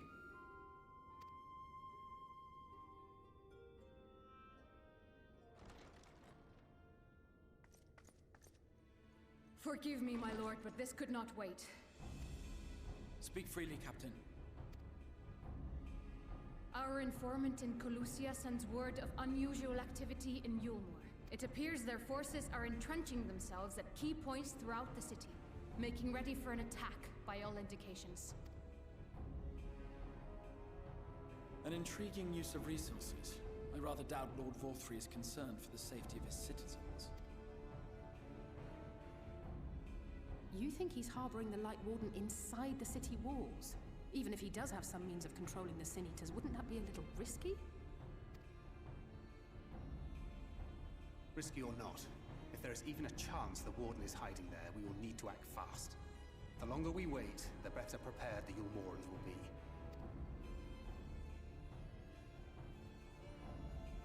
Agreed. See to your preparations then and make for Colusia. God's willing, this hunt will be the last. Let us see it through to the end.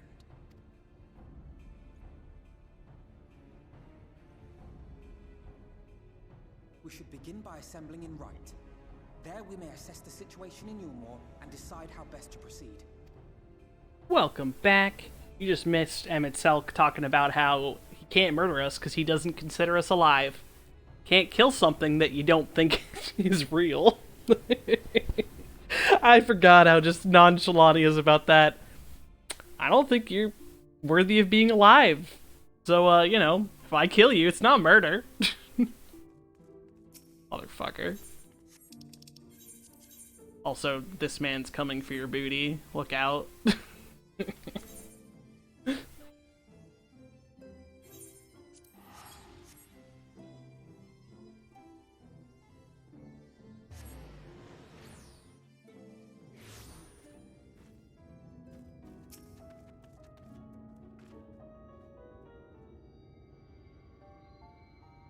There you are, Kinliana.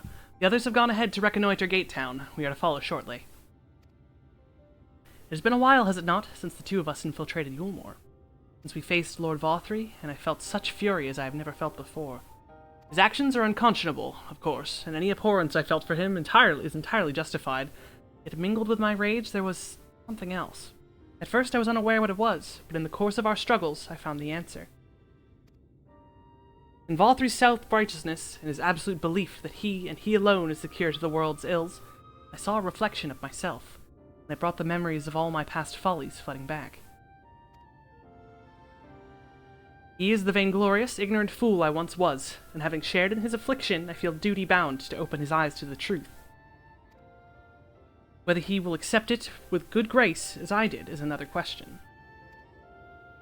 Alfino, I don't know how to tell you this, but I think you and Vothri were coming from different angles with the whole I'm the only thing that can save the world thing.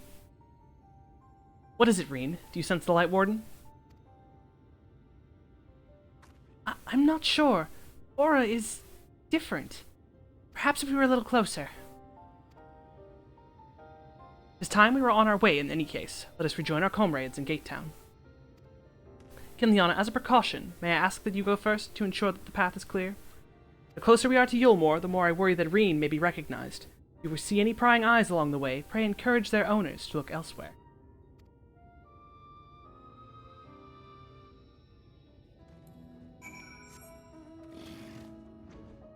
Okay, I'll tell them to look at my camel instead. With my gun! I mean fists.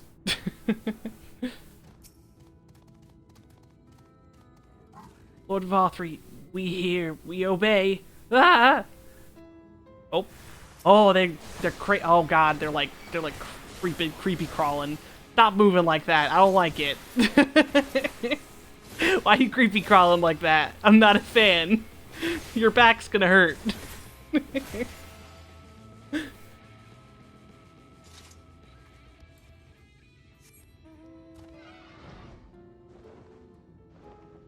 Oh, someone here.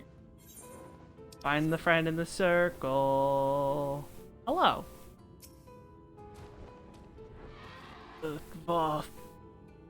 Hail the civilian, but he does not respond and continues incoherent.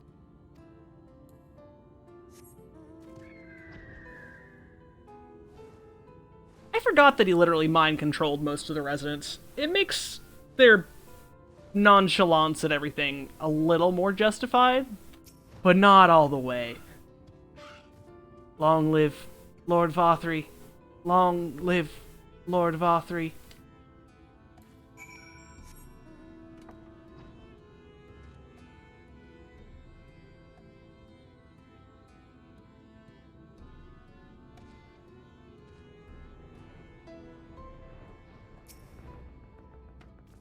Ah, good of you to join us. I was debating whether to warn you, but it's too late now.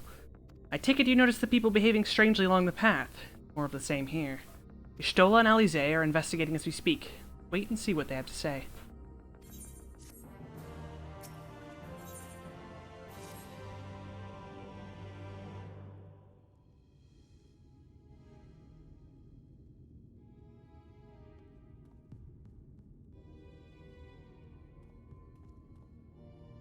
Strange. Passing strange. By their behavior, we may safely assume that they are under Vothri's mind control. Yet the extent of the effect seemeth to vary dramatically between subjects. effect is far too pronounced to be attributed simply to the vagaries of innate magical resistance. Right. I remember. I remember now. Curiouser and curious. We met with no trouble en route. My thanks for securing the way. But given the state of the townsfolk, I see we were never in any danger of being recognized.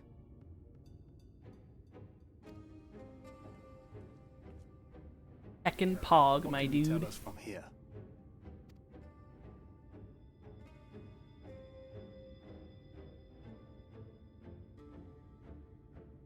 I sense a powerful eater in the uppermost reaches of the city. But there's something different about it. Its light is impure. We need to get closer. Oh, so that one's Alphino. Well, unless you're triplets. Kaishir, what are you doing here? While I was scouting the area, I noticed a suspicious figure skulking about, so I accosted him, only to have him call me Alphino. I thought it best to bring him along. You see, that informant who's been feeding secrets to the Crystarium, it's me. See, after you saved my life in Yulmore, I thought about going somewhere far away, but I couldn't just leave, not without paying you back. So I decided to stay here, keep an eye on things, and whenever I spotted something strange, I shared it with your friends. That took no small amount of courage. Well done. I assume you saw what happened here. Right, so an airship flew in a bit ago, and not long after, Vorfrey starts ranting and raving. You could hear him from all the way out here. Geezer was doing his nut, shouting and screaming like someone had nicked his pie. 'Tis like the airship bore the soldiers sent to thwart our efforts in Armareng. So eventually the yelling dies down, and then this hot, sticky wind comes blowing through. Now that's when everyone went funny. No, everyone but me. Well, me and a couple of newcomers, though even they started mumbling about Vorfrey after a while. Not as bad as the rest, mind you. Newcomers.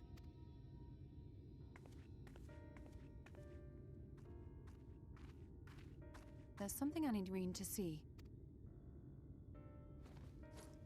The butt. This was among the townfolk's food stores. Oh, that's just meal. Yulmore doles his stuff out. No, it couldn't be.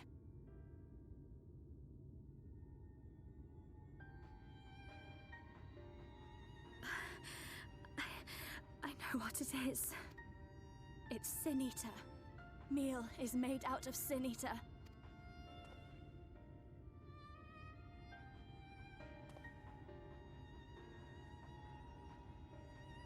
So it is. In limited quantities, it may have little effect on an average individual. Yet if one were to consume it regularly, over a period of several years, I suspect it would do far, far more than merely nourish the body. That Vorfrey wieldeth power over sin-eaters is known. Could it be that those who partake of their flesh do thereby render themselves susceptible to his influence? It would serve to explain why the town's newer arrivals succumbed less quickly than those raised on a diet of meal. He's been rounding up Sin Eaters and feeding them to people, altering them mouthful by mouthful, all to stop them answering back. There are desperate souls out there killing themselves to escape turning. This is unforgivable. An atrocity. These Sin Eaters. What if they are not simply rounded up? Yep. I remember. Do you remember what we were told when first we came to the city? I remember. Many enter, but none leave. Ascension. That poor Aura girl who couldn't sing anymore.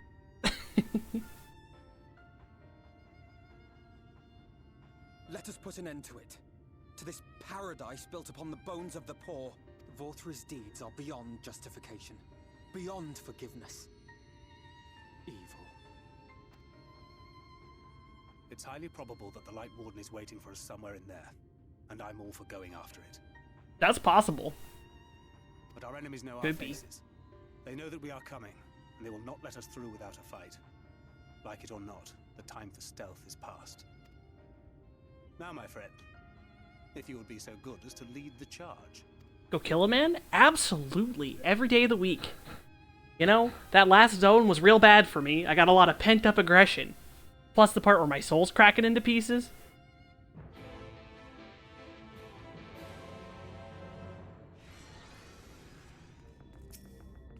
When we step through the gates, we shall find not the place of hedonistic pleasure we remember, but a battlefield.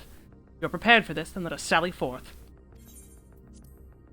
Yeah, I feel like she would have been just turned into food because she, like, was just a poor person, but maybe not.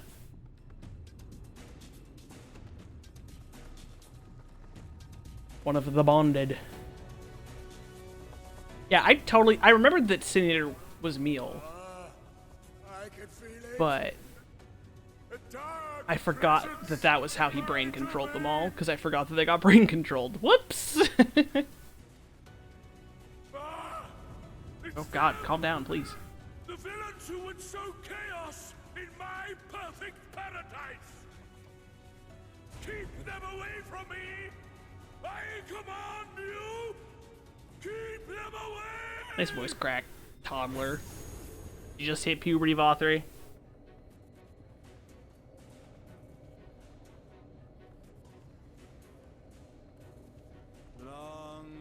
Yes.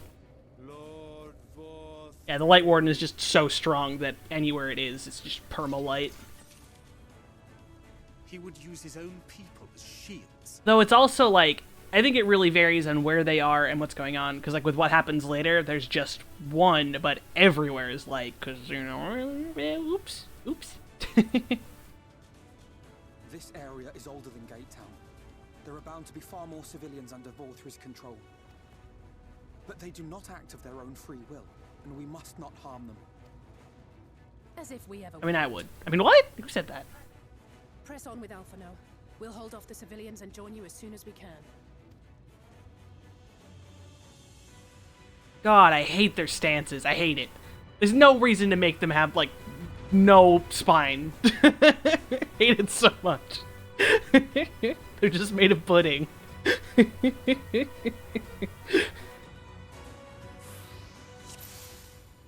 Do no more than is necessary to subdue the civilians.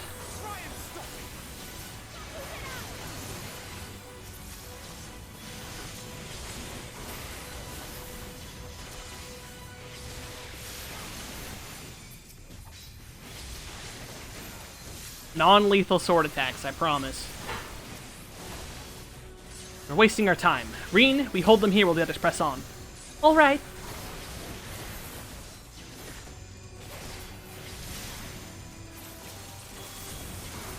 Have care, you two. The rest of you with me.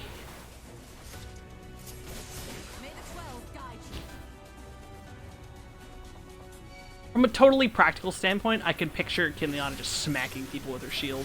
From like a narrative standpoint. Just right upside the head.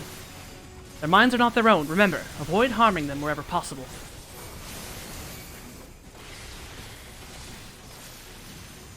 Like, look. Shield bash. If only it did damage. I don't think it does. Does shield bash do damage? Oh, it does! It's like no damage, though. What potency is that? You guys got this, right? 100. Yeah, it's a potency of 100.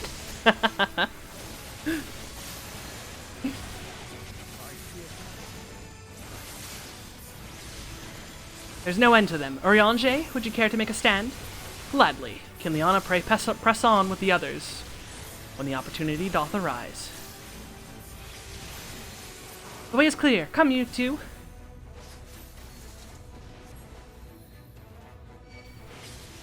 Heh. Confound it. More of them. And we're almost through.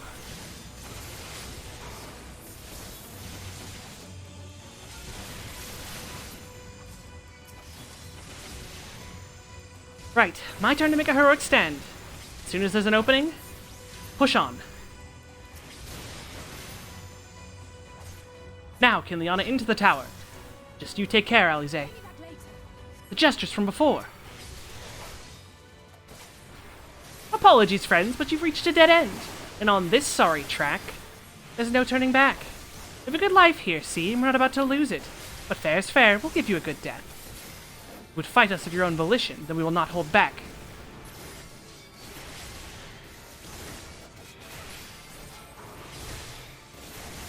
This one's a real side splitter.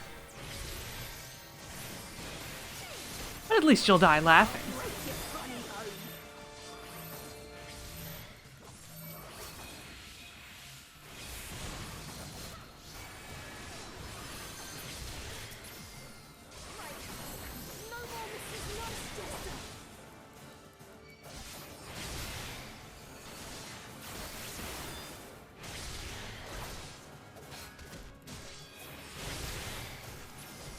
Oh yeah, stun resistance built up fast.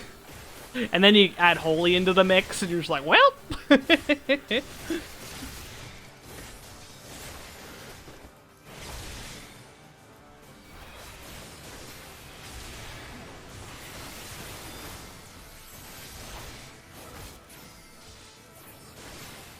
us climb to the canopy. From there we will take the crown lift.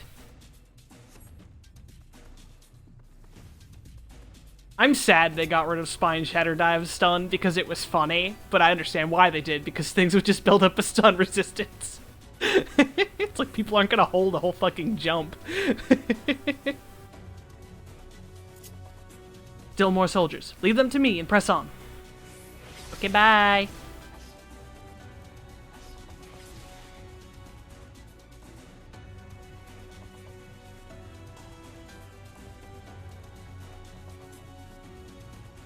God, I remember having to shield bash the ads in Shiva. That was sad. Sad and bad. Needs more stuns.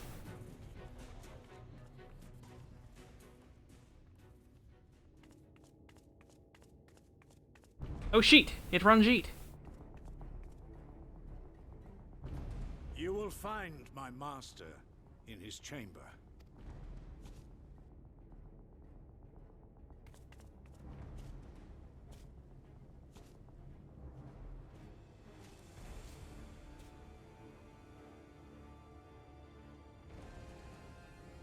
But only should you kill me this day. And you will not. Why do you go so far?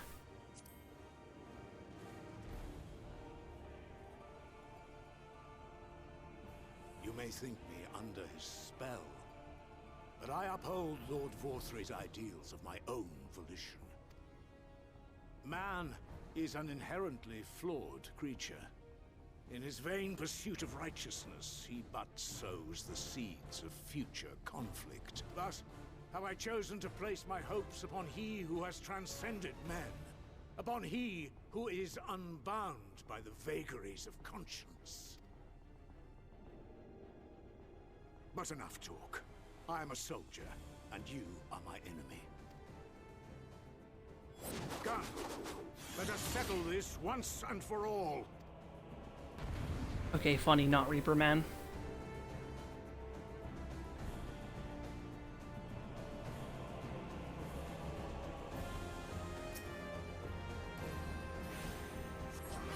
Ever since I submitted to my master's authority, I have been naught but a weapon.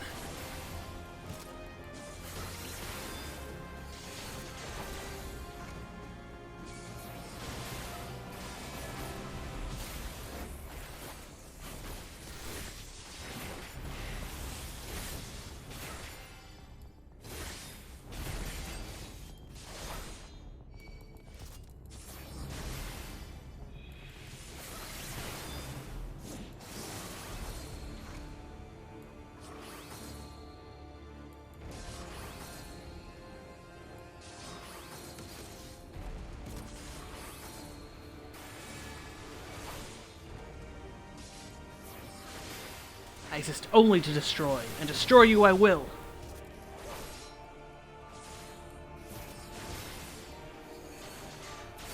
Fuck off with your hot pursuit.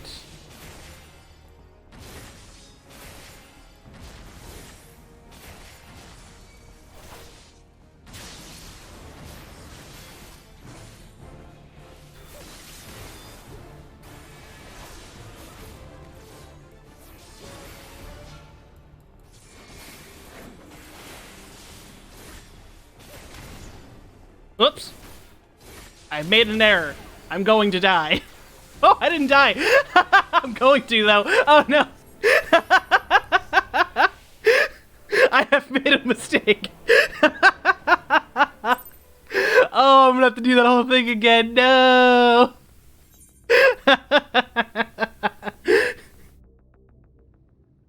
Feels Echo, man. Obviously, that was just me having a vision of one of the ways that a different me died on a different path. It do be like that sometimes.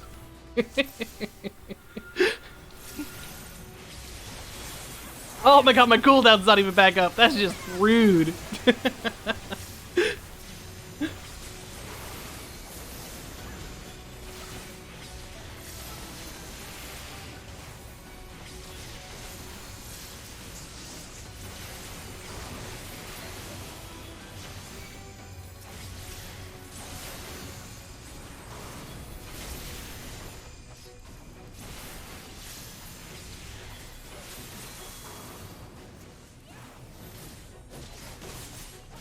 May the 12 guide you.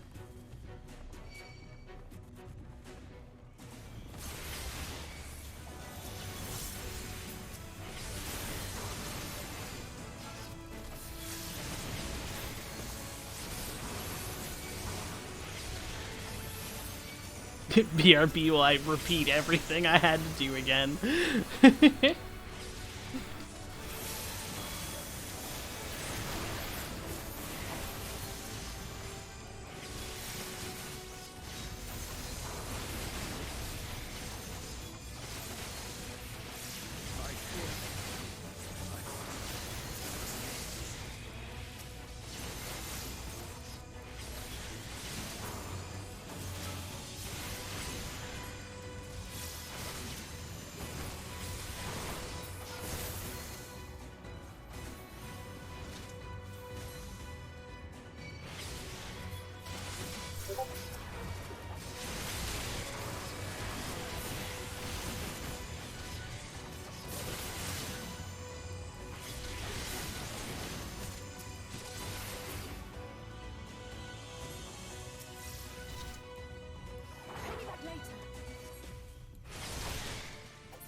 I'll break your funny bone. Right. No more Mrs. Nice Jester.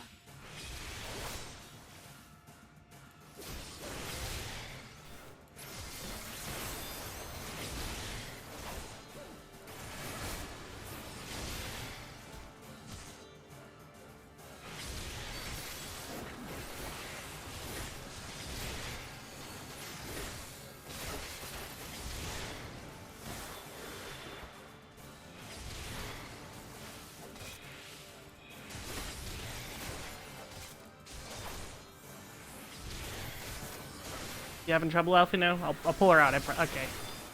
I understand. You're having a hard time. She's kind of far back. Come on, Alfino. I believe in you. Oh, she's gonna fucking slap me back.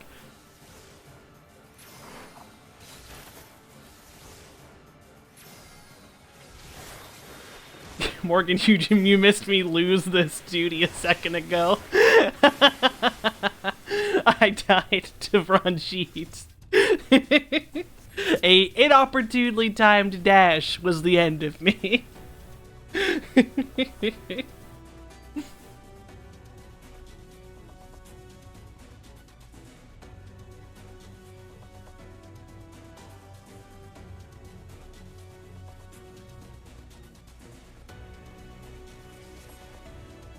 I did. I was going to reply once I hit the cutscene again. But since you're here, I can say yes, absolutely. Absolutely, that is a thing that I have contemplated. I only haven't done it because I didn't have a proper place to retrieve it from until recently. But I have considered. Alright, Ranji, this is totally the first time. I promise you we've never fought like this. Ever, ever.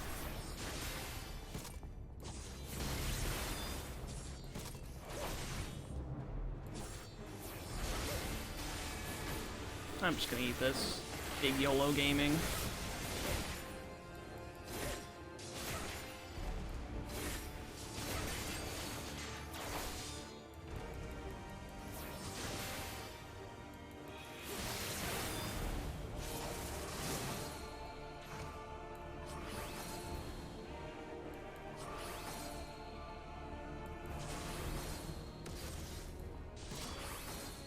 You don't want to come out here? Okay. I'm sorry to hear that.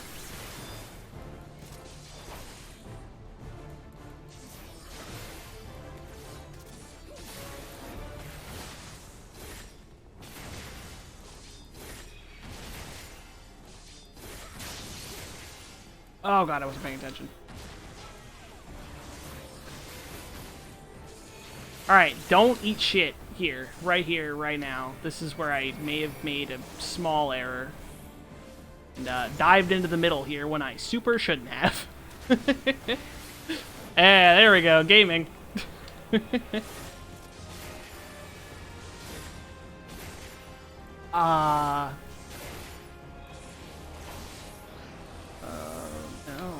Look at this. Just kill one of them. See?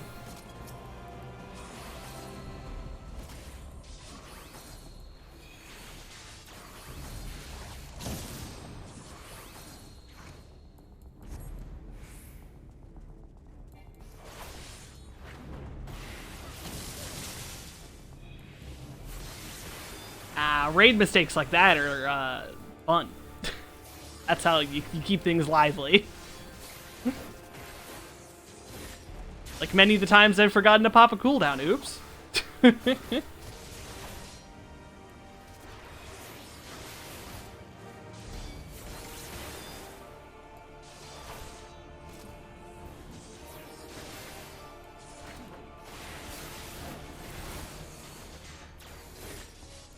Oh, tracking circles are bad.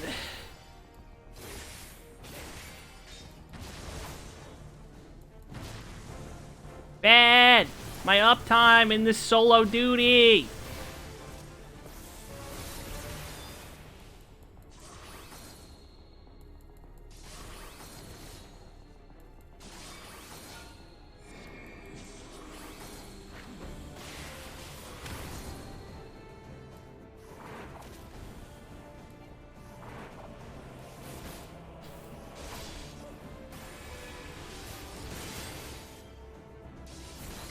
I'm a bad co-tank, and frequently I've overwritten so many of Calvern's reprisals that I just half the time give up on ever using it, unless I know for a fact that he is not using it.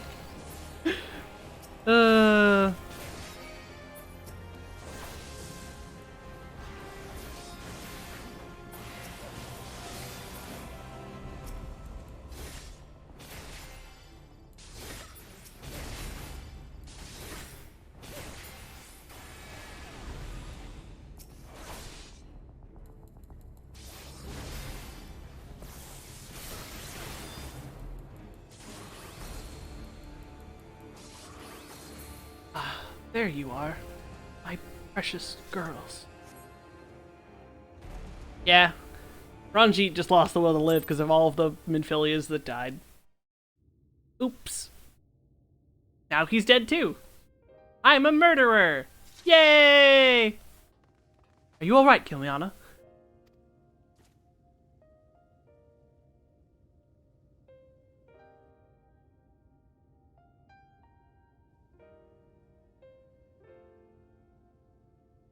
The citizens appear to have calmed down for the moment. I can only assume Vothri is otherwise engaged. Let's get to the upper level if we can. Oh god, Glit, could you imagine if they did a really fucked up thing where they had like a possessed one of the Chais come after you? Could you imagine that? Oh no. I've made myself sad.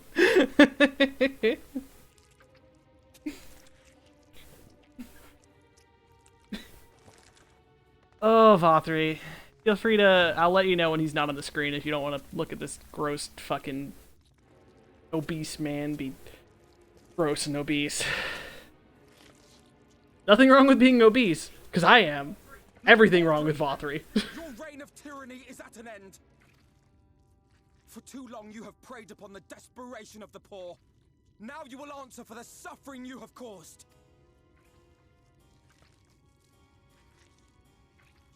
And if you harbor even a shred of remorse, I beseech you to use your powers to redress the balance for the future of all in Norvrant.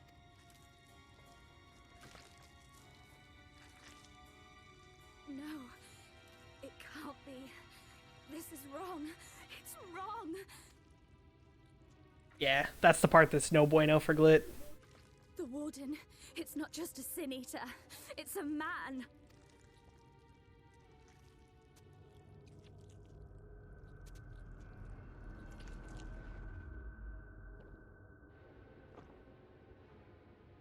God, so... Bleh. You're so gross. Bleh. Remorse? For the future of all? What nonsense is this? There is no justice but mine. No future but mine. No will but mine. It is preordained. I was born to deliver this wretched world.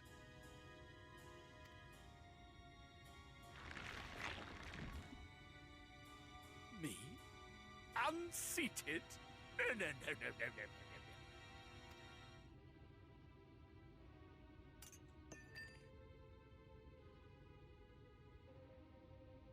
It's impossible.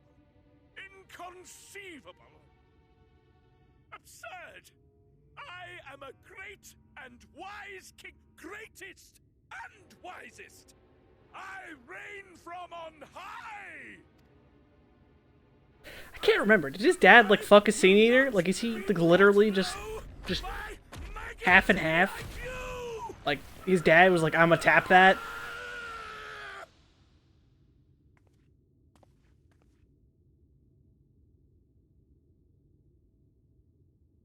Ah, okay, yeah. Oh, yes. Of course. I can begin again. Yes. Yep, okay, My yeah. paradise. Once I finish my dinner.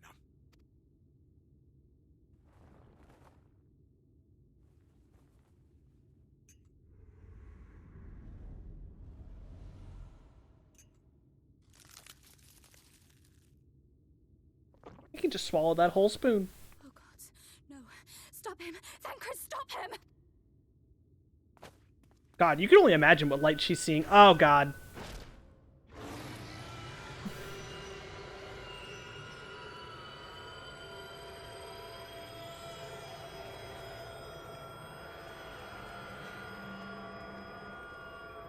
Yeah, right. He was like a normal human baby, but the original ruler was just like super tired of everything and was like, yo, we're all gonna die. So the fucking Ascians showed up and were like, yo, we can make your son really cool. He'll save everyone. I remember. Yeah, I'll let you guys know when they're not on the screen anymore. He's fucking gross. Anytime Vothri's involved, it's just fucking gross.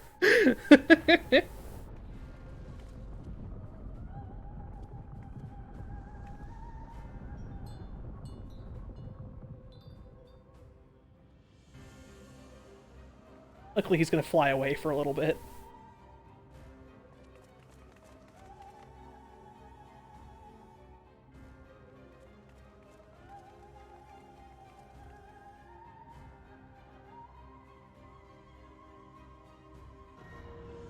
What in the heavens? Did Vorthri do that? Mm-hmm. We must give chase.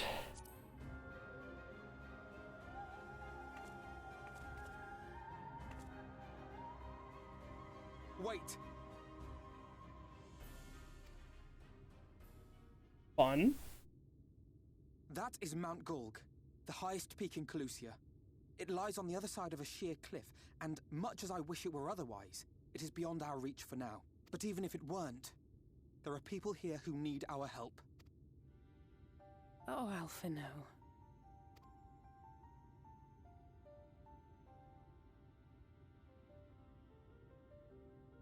Please, even if it's only to tend to their wounds.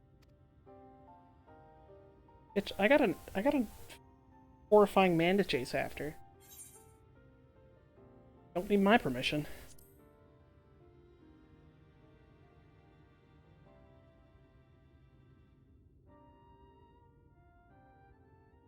Thank you. I don't know if it will work, but if Vorthri's hold over the people is rooted in light, I might be able to reverse its effects. Will you let me try? Of course. We'd be grateful for any help you can provide. Well then, if it's decided, let's all get to work.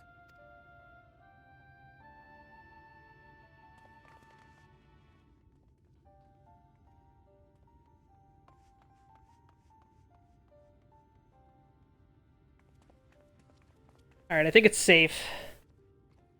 I think Vothri's gone. The bad man is gone until we get up the mountain.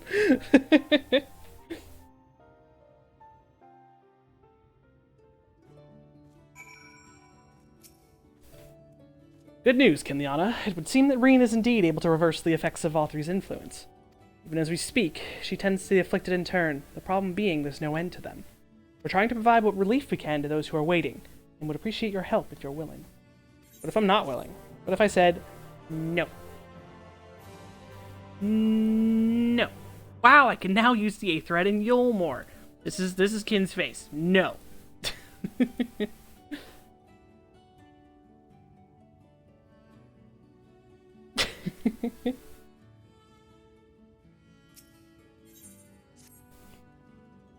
So, here's some dream powder. We're administering it to the enthralled to keep them calm until they can receive proper attention. I would appreciate it if you could assist with this task. Now, those affected are scattered all over the city. I suggest starting your search in the derelicts and working your way up. When you are done, be sure to let Reen know.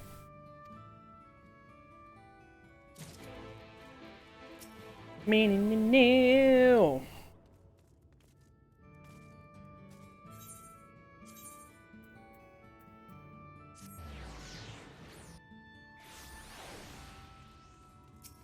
Hey, buddy. Oh, Lord Mothri. Lord Mothri. Oh, Lord Vothri, you are my daily mule.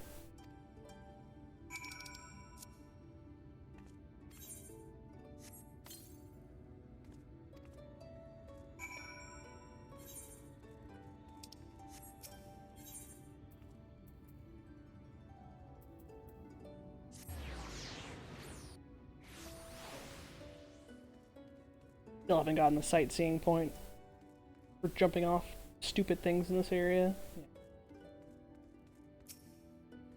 It hurts. Please, Lord Vothri, take away the pain.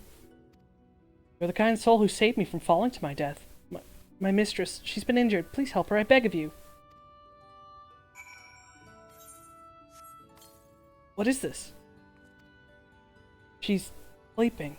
A medicine to help her rest while she awaits treatment, you say? Oh, thank you so much. When she began acting strangely, I didn't know what to do.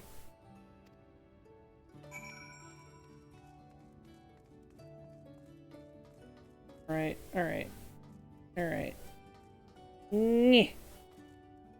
Oh my god! It's been years! It's been 10 years! I tried so many times to get up here!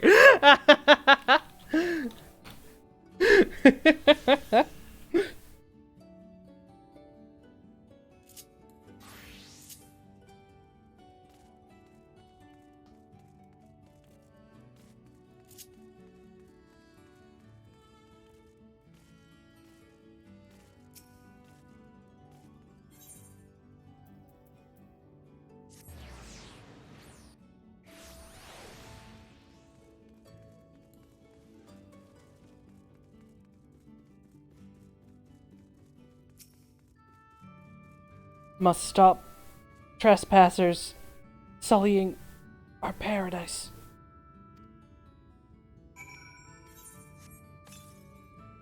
Wait, where did you fly to, my sweet canary? You fucking killed her. You sent her to Vothri and she's dead. Idiot. It'd be bad, but I mean for the narrative. Gotta do it for the narrative, Glit. Fuck happiness. This game's not about happy people. Hello? Only they could be happy. Oh, there you are, Kinliana. I've just finished dating this man. Now for the next one.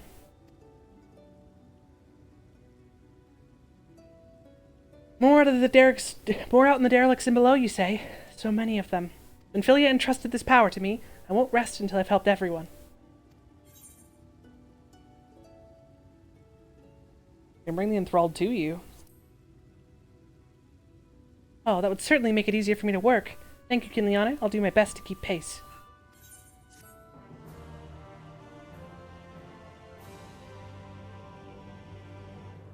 Nah, in Yulmore, you just gotta, if you accept like the lead of others, then you last longer.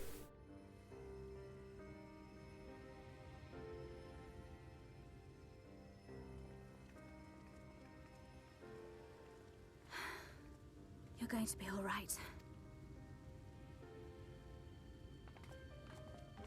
I think that's the last of them.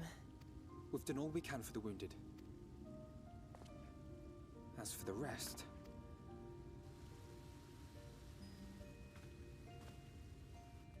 There's the precious Chais. Aren't you Alphino? The painter boy? What in the world is going on? Did something happen to us?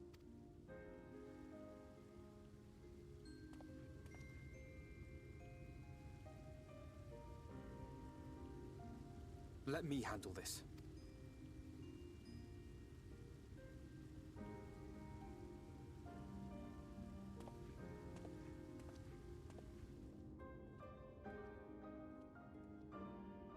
Citizens of Yulmore, what I'm about to tell you will come as a shock. Indeed, you may be loath to believe it, but if you trust the evidence of your senses, it is my hope that you will listen and accept the truth, unpalatable though it may be. Vothri is a sin eater. Everything he offered, everything he promised, was a lie.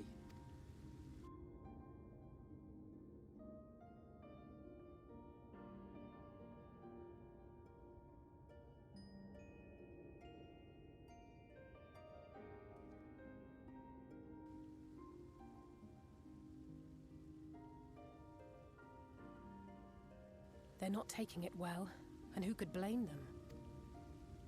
Are you saying we were Vothri's puppets all this time?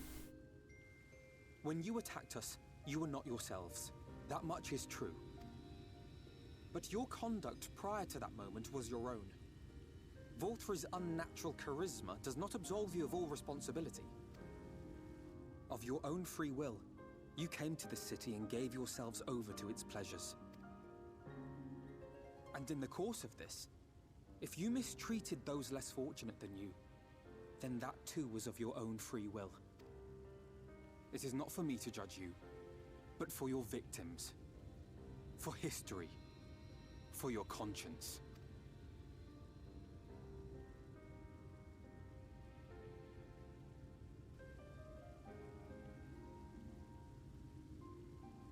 You have dreamed a twisted dream. But now you are awake. You may yet share this world of ours. Join with us and each other, that we might begin anew. We've lost so many already. We dare not lose any more.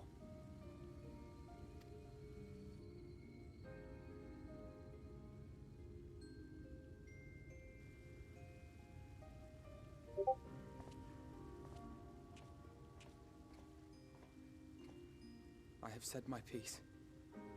My thanks for giving me the chance.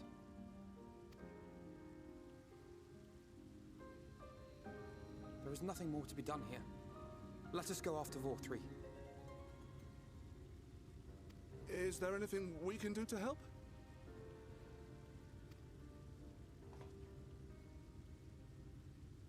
You risked your lives to bring us to our senses, and I, for one, hope to repay that debt. Begin anew, as you said.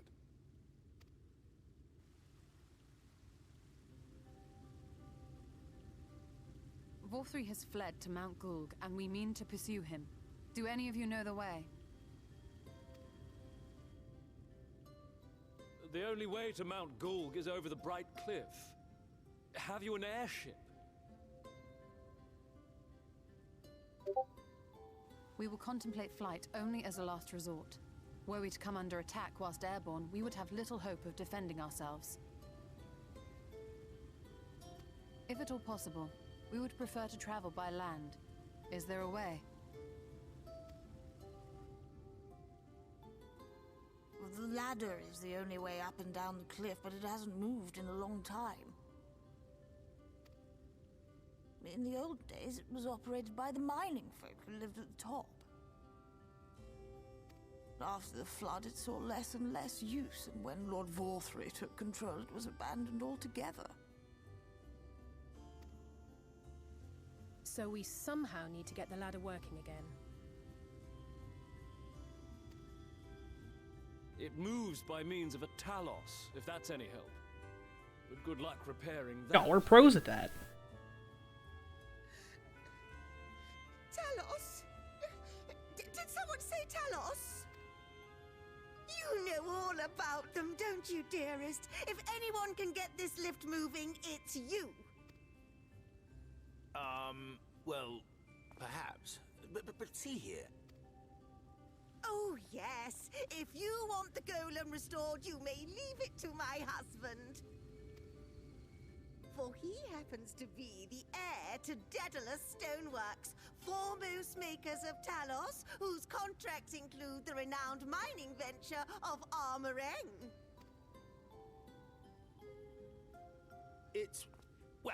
It's been years and years since I had anything to do with it. I can't just pick up a hammer and set to work. Puppy dog eyes from the cat lady. No, that's not what I... It's just... This man is whipped! All right, I will take a look at the Talos. But beyond that, I make no promises. Those with strong backs, come with me. I'll need help dragging the damn thing out of the storehouse.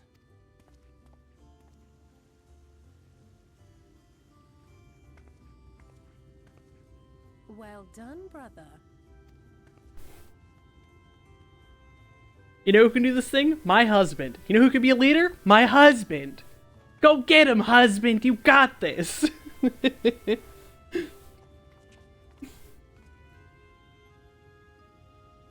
Come, my friend. We have work to do. What do you mean you don't think you got this? I think you got this, and therefore you're gonna do it. The ladder is situated to the north and west of Right. Let us make our way there, Kinliana.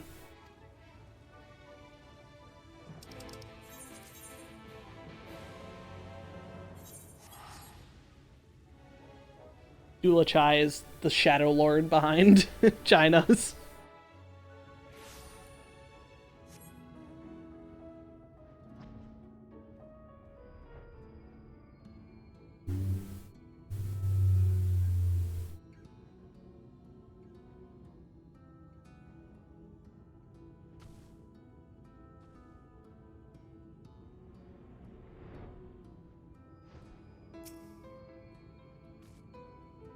Kinliana, dost thou see yonder pair of Talos?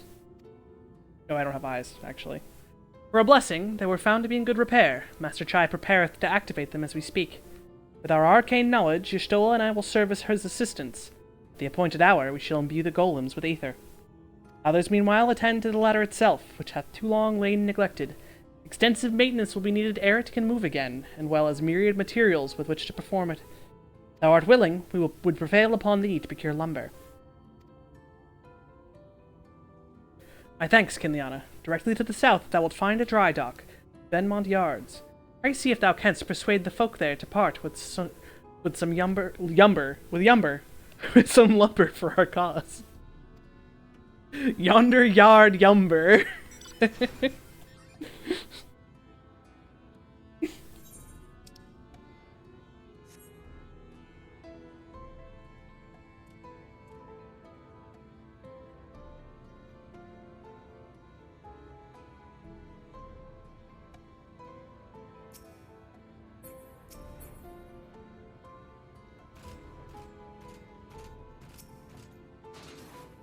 'Oh there, sinner. Haven't seen you around before. New to Gate Town, I take it. If you need lumber for a shack, you come to the right place. We can do the building for you too, though that'll cost extra. You want lumber to restore the ladder? Why in the world would anyone want to do that? You don't have the coin. Least you could do is come up with a believable excuse. But look, I'm not one to turn folk away. I'll give you your lumber if you do me a favor in return. I just finished taking stock of our supply and was about to do another round for good measure. I want you to do the count instead, and we'll see if your total matches mine. Now, some of the lumber's lying about the yard. Most of it is kept in the storehouse. For these, you can just ask Grithil for the numbers. Here, I'll lend you some writing material so you can take notes.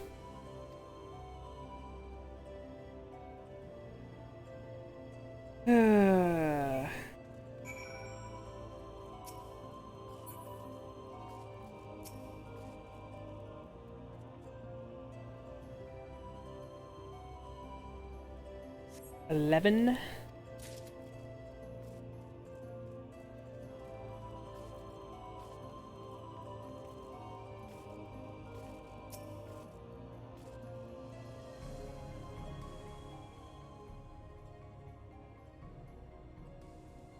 Taking stock for Irvinth, are you? Well, last I counted, we had 68 planks in the storehouse here. 9 of those were rotted, though, so we tossed them out. Boy, Grithil, another load's just arrived. 13 planks all told, but one's damaged. It's only good for kindling now. Right then, bring the good ones here and be sure to let Irvith know as well.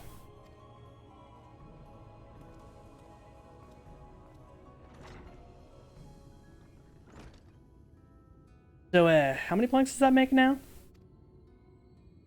You're writing down these numbers anyway, right? I'm sure you can work it out. I wasn't paying that much attention.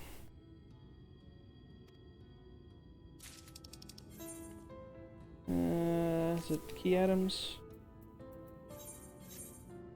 Yeah, okay. 68 minus 9 is 59. 59. 58 plus 13 is 71. 71 plus 11 is 82.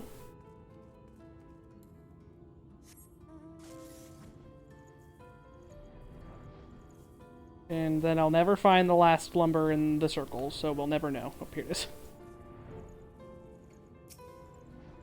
82.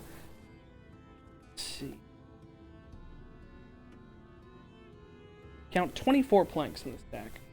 So 82 plus 24 is 106.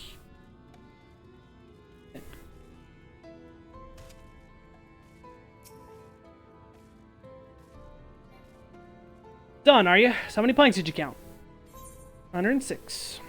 Aye, that's exactly what I counted. Thanks for your help, friend. Taking stock fair puts me to sleep, but it has to be done. As promised, I'll give you your lumber. What do you need it for, anyway? You were serious about the ladder? I'll be damned. That's the case. Please, let us help with the work. We're shipwrights with no ships to build, only shacks. Well, to live in, we all have to do something greater. This fellow you say is in charge. You reckon he'd mind the likes of us barging in on the project? He'd welcome the help. Wonderful! I'll round up the lads and lasses and we'll head over to the ladder, along with all the lumber you need.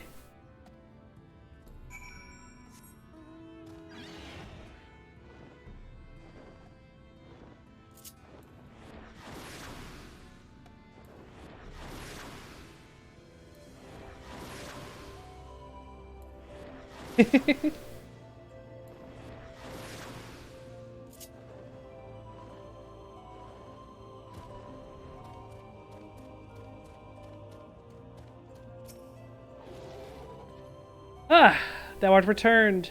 Wert thou able to procure the lumber? Well, well, to secure not only the material, but the eager cooperation of the shipwrights besides. Their expertise shall greatly avail our efforts. Master Chai's own efforts have been without struggle, but he hath proven himself to be a determined soul. I doubt not that the work shall be completed ere long, and we may continue on our way once more. It's Twin Tanya. Yeah, it's not Tiamat, it's Twin Tanya. Though it hath been years in the making, at long last do the people stand united in defiance of the world's fate, their hopes spurring us ever onward towards journey's end. Whomsoever may await us, when thou takest those final steps, I pray that it shall be with a smile upon thy face.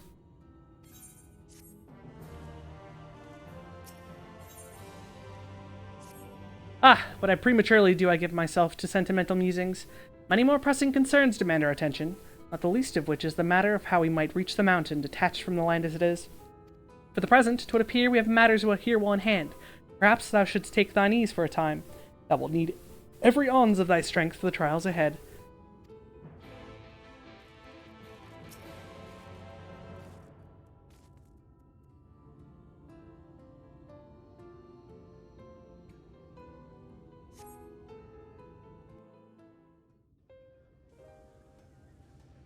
Yeah, Shadowbringers and post-Shadowbringers are, like, exceptionally long compared to the other X packs, because I just chucked it full of narrative.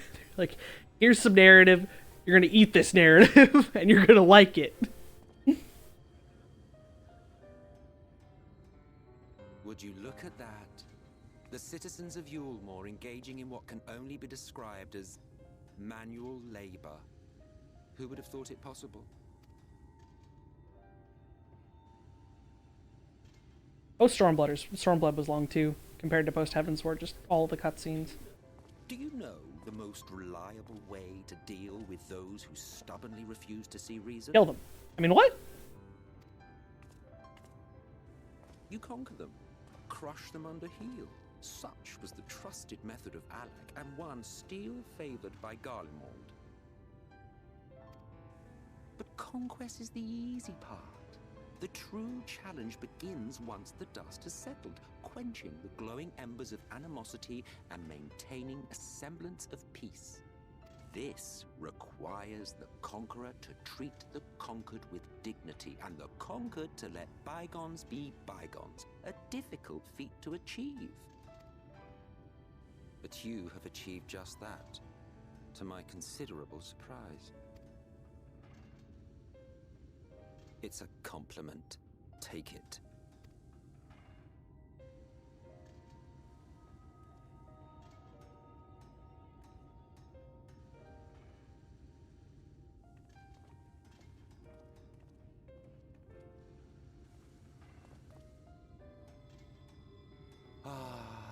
The vibrant energy that fills the air when like-minded souls gather.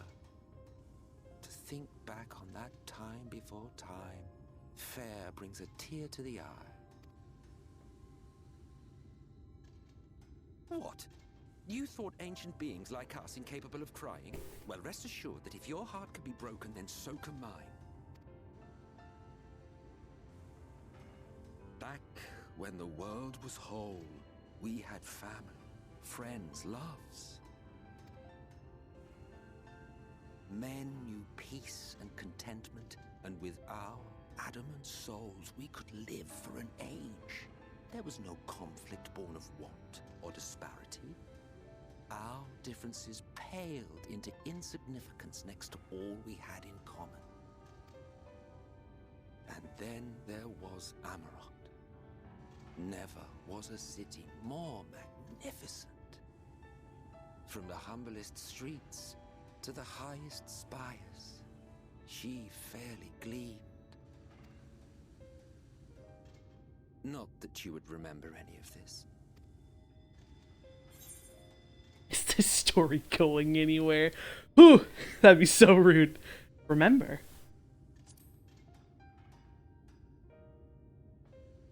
Never mind. The point is, the world of old was a far better place than what we have now. I believe you would like it, having witnessed the things you have. Elpis feeling.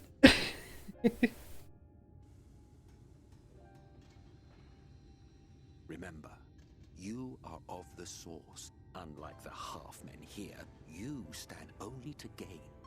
Should you survive the remaining calamities, you will become our equal. A complete existence in a complete world.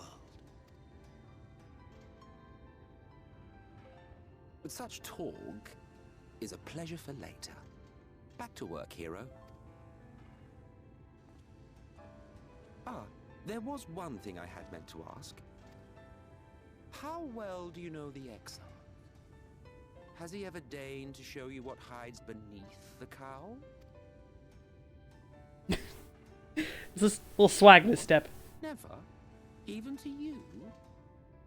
How very interesting. I shall enjoy working out what it means. Until next time. That sing-song fucking voice. And the wave. Oh, God. That fucking man.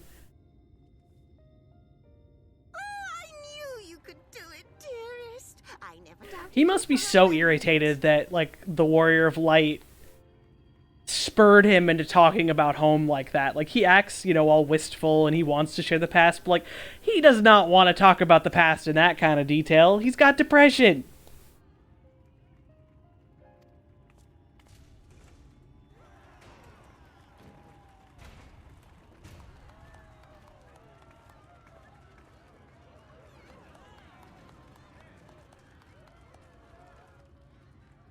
It's alive. I don't know if you remember, but when we first met in this world, I was all but spent. I never thought to wonder why until now. I think it all just got to be too much.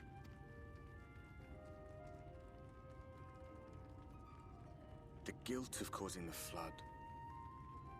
Knowing everyone hated me. But the worst thing was the solitude.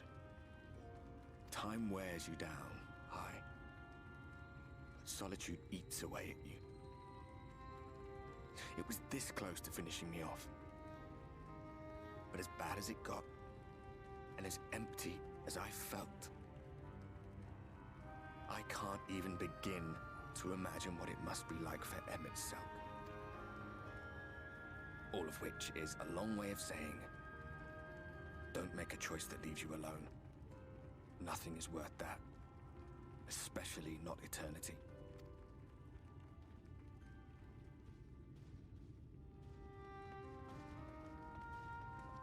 Glad tidings, my friend. The ladder lives again. The three of us have been invited to do the honors. Are you up for it? Of course, if you're worried that the whole thing might come crashing down, we can always find someone else. That's the spirit. Come on then. Alize sees us moping in the corner and goes, "Come on then, up you pop." We rode the ladder too, my comrades and I. Once upon a time. Watched the horizon grow, and the town shrink below us. I don't know, Morgan. Because that solitude defined him, like, but also we ascended without a word. He wouldn't be so alone. The silence broken only by the rhythm of the gears. All these people looking at him, all these people looking at her like, who the fuck's she waving at? Just let my ghost on the elevator, okay? No one but me remembers that day.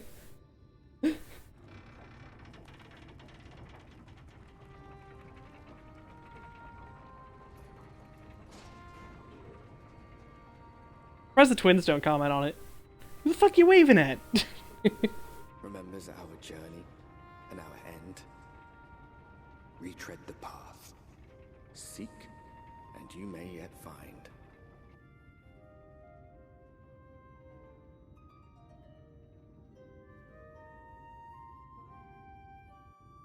I think it would depend on exactly what he was, like, what exactly he knew. If he knew all of it, I don't think he'd change it. But then, like, you just think about how he reacts to hearing about what he did when he's younger. And, like, it's horrifying to him. He's like, I would never do that. So really, I think it just depends on what he knows when sort of looking at it again. Knowing everything, he wouldn't change a thing. And here we finally are, at top rung. The others should arrive ere long. Alfino, King Liana, come up here. There's something I need you to see. What could it be? What could this be about? That's what just hurts so bad, is when he finds out everything he did. Like that, if I, again, ever write my story, is going... That conversation is going to be heavy. Because it's just like... He denies everything he did as Emmett Selk, and Kin is going to be pissed about it. Like... You did those things, and I almost died. I've got a fucking scar to prove it. Like, you caused so much shit, Ratman. There's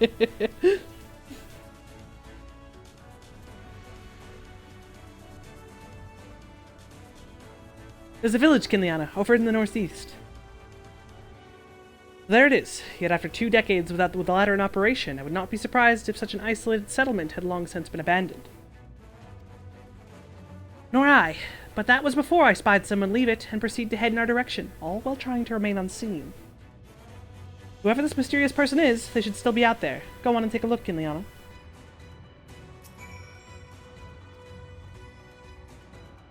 Ooh, alright. Everyone loves some good lore build. Shoe Bill! The creature stares at you unflinching. This is probably not the mysterious person Alice saw. There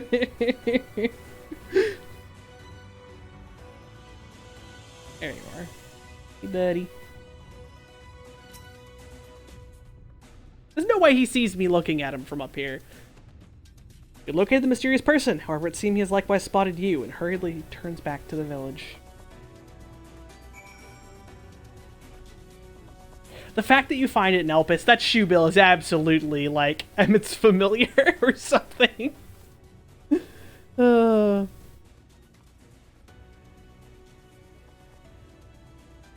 is someone, right? And they were spying on us. Personally, I don't feel comfortable not knowing who they are. What do you say we investigate?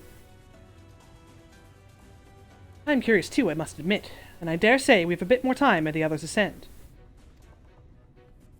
It's settled then. Let's head to the village and see if it is indeed inhabited.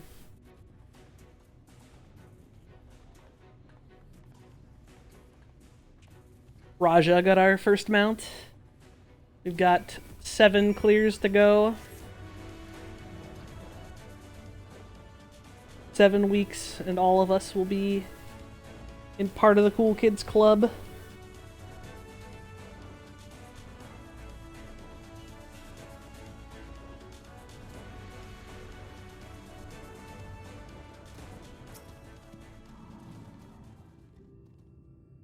Food has been hung out to dry in the sun, and quite recently by your reckoning.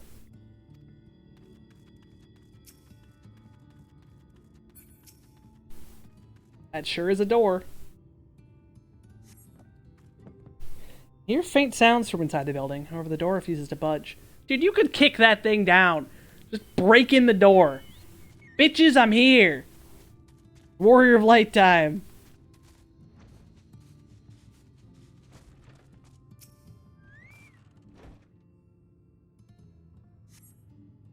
The cups are half empty, or half full, depending on how you see such things. Behind the counter, a kettle bubbles steadily over the stove. Well, yeah, but I'm just saying 7 weeks of it being unlocked. Or of it being locked still.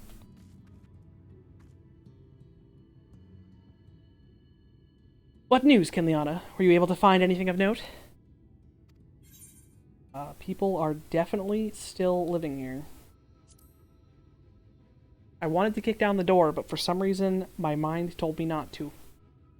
Indeed, while there's no one left to be seen, it is plain this village is anything but abandoned. Dropping something? The villagers are trying to conceal themselves. They're doing a rather poor job of it. But if they don't wish to be seen, what are we to do? Break down the door.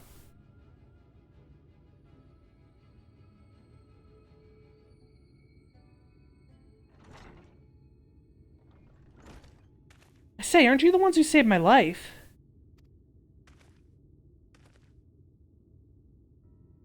Mm-hmm, mm-hmm.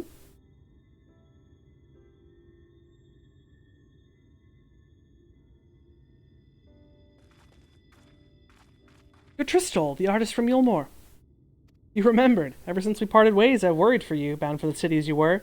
Never did I imagine that we would meet again, and here of all places. I say the very same thing to you, my friend. I'm glad to see you hale and whole, but tell me, what is this village? This is Amity, a settlement made up of those who survived being exiled from Yulmore. As I wandered the wilds, I chanced to cross paths with an inhabitant of these parts. He took me through a secret tunnel which led to the top of the Bright Cliff. Been here ever since. Life is hard, but we know a semblance of peace. Well, we did at any rate, till Mount Gold broke away from the earth. Then, just as suddenly, the ladder started moving again. And you feared whoever was coming up would threaten your lives. Aye, but I see now there's no cause for concern. Will you tell me what has brought you here?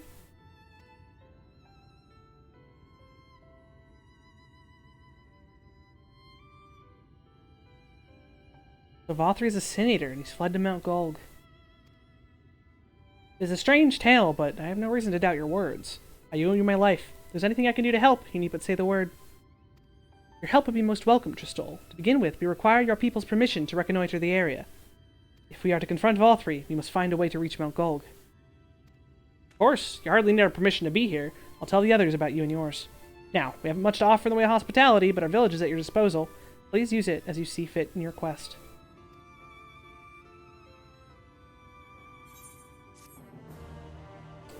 Secret tunnel, secret tunnel.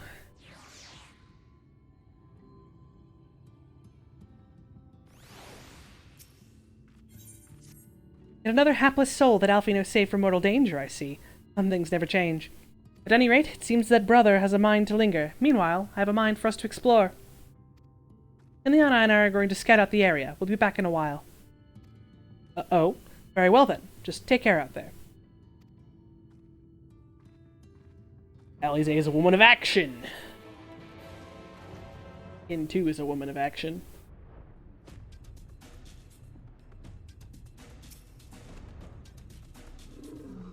The path diverges. Let's split up so we can cover more ground. I'll go east if you would be so kind as to head west. We can aim to meet at the foot of the mountain, taking note of what we see along the way. In a short while, then.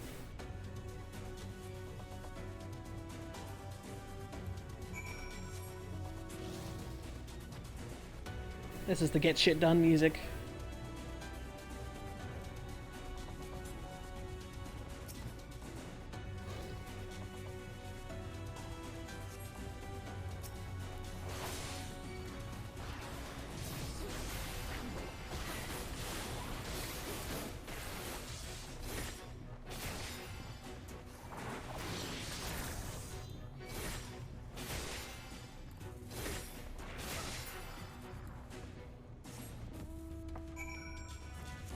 You know what?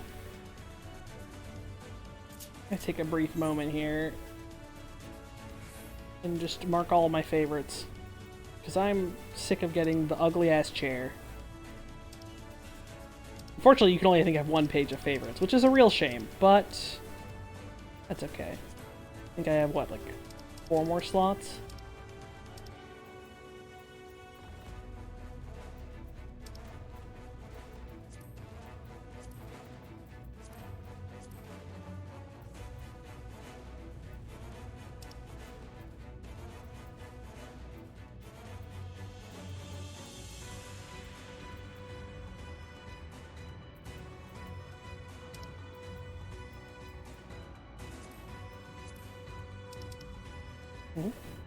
Thought I did 4. There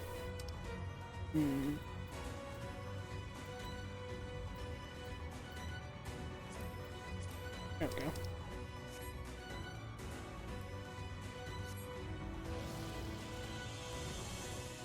At least for New Game Plus, we'll have my favorites only, because that fucking chair. I'm so sick of getting it.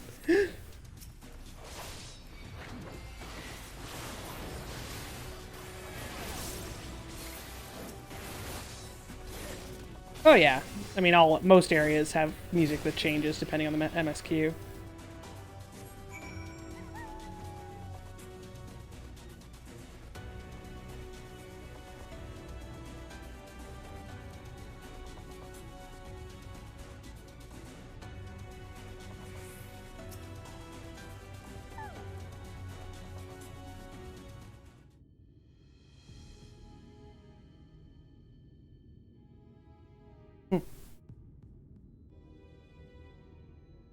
You're a sight for sore eyes.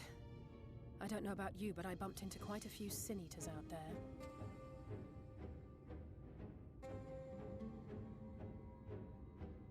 You too, then. It seems the closer we get to Mount Gulg, the more of them there are.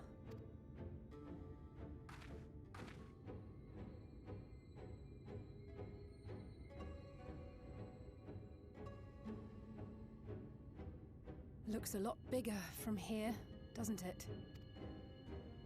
If I were Vorthri, the first thing I'd do is surround myself with as many sin eaters as I could lay my hands on. And judging by the number we've already faced, his lordship is of the same mind.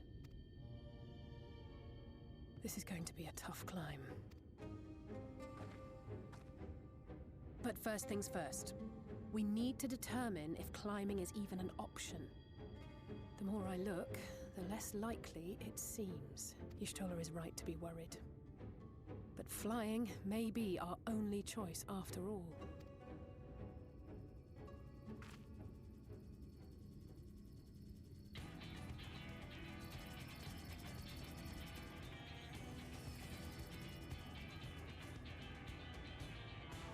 There you are. Master Alphino was afeard you had met with some misfortune. Ah. Crystal Exarch magic tech. I was wondering the same thing. I was like, where the fuck did those come from? Yeah, I mean, the Crystal Tower's got magic tech in it, yeah. I wish to observe the final struggle with my own eyes. I arrived at bottom rung too late to accompany you, but I was in time to join Urianger and the others. Come, let us see how this unfolds.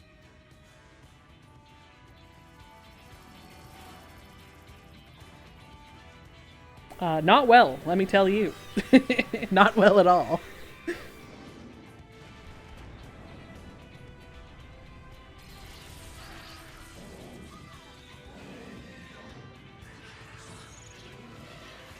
Booba.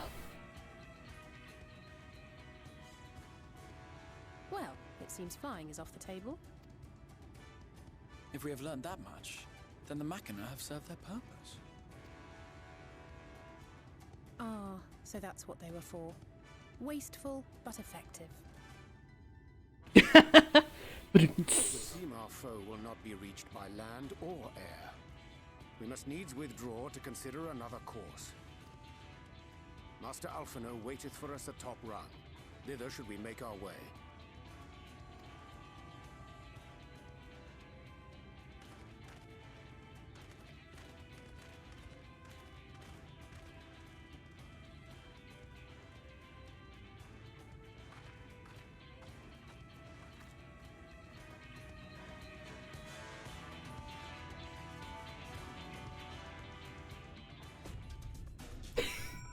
Dude, I barely understand a single thing Urianger says, so that's respectable. Am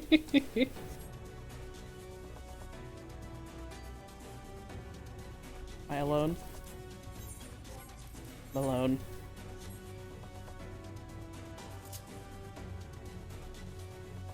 Thus I fly. I understand him, I just can't fucking read his words. My brain gets, that's how I get like yard yumber.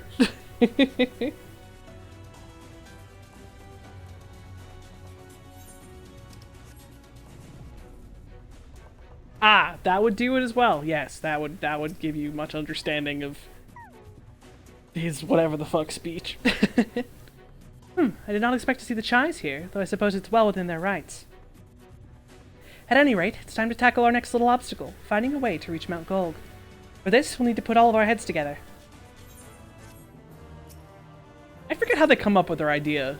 I'm intrigued to relearn. Sounds like...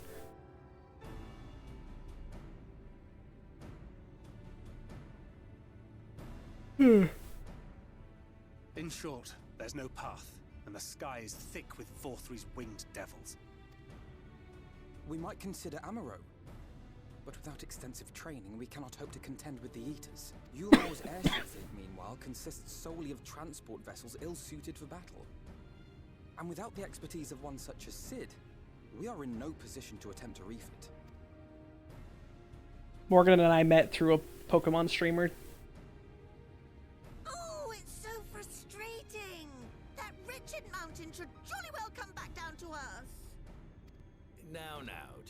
we mustn't disturb these good people at their work. We've ridden the ladder and seen the sights. It's past time we took our leave.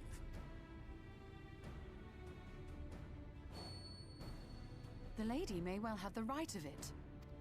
Okay, so literally Dulajai came up with it. Good. Mount Gulg will not soon come down to earth, nor can we compel it to do so. But if the mountain will not come to the land, mayhap the land may be made to come to the mountain. In the form of a Talos. A Talos large enough to reach out and take the volcano. Okay, yes, so Y'shtola was like, crazy cat lady had idea, brain go burr. That's how they came up with it, I see. To build such a golem would be an onerous undertaking indeed. Yet the principle seemeth sound in itself. Boulder Dash! No one has ever made one even half that size. Leaving aside the small matter of logistics, which, by the way, would be no small matter, the design would be unimaginably complex. Though, I suppose... BigFalls.com! To cling to the ruddy mountain, perhaps it needn't be. Farewell, needy unicorn.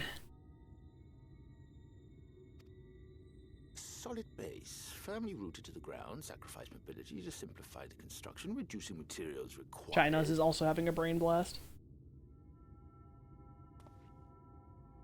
Wait, what am I thinking? We would still need a veritable army of people to do the work. Left to the crew that helped down below, it would take decades, if not a nice round century. So we need more hands. And what sort of things would these hands be required to do? Oh, let's see. First, we need people to procure the stone. I love that the Scions are like, finding people to do menial labor? Like, fuck, we got lots of people to do menial labor. Fuck, tell me more. The rock found near the mountain would suit our purposes well enough. It would be a simple task to quarry the stuff, but given the stupendous quantity required, we'd need all the help we can get.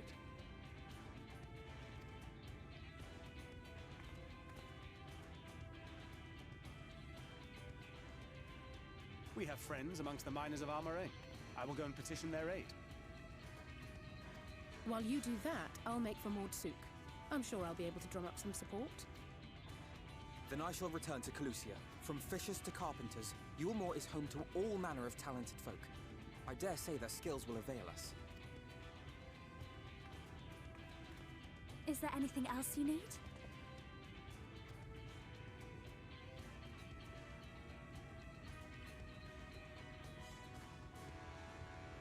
Well, yes, actually. Magic. Lots of the stuff, as much as possible.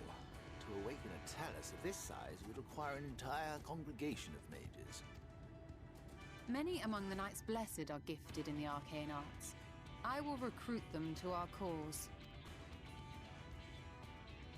The Fey folk, too, possess surpassing aptitude in magics. Yet they are not wont to cooperate in the endeavors of men. Leastwise, not without making all manner of mischief. That being the case, I would instead call upon the people of the Crystarium, with thy permission, Exarch. We are at your disposal, as are our Amaro and Chocobos. I'm sorry. You mean to tell me you can call on not only the people of Yulmore and the Crystarium, but the Knights Blessed and the Mord, and even those miners? But that's just about everyone in Ballynorvrand. Who are you people? And how did you come to have so many friends? Just some passing travelers.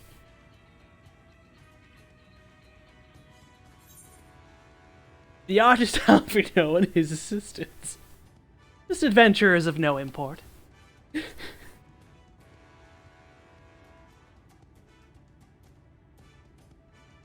No import? You expect me to believe that after you just promised me the help of the better part of the world?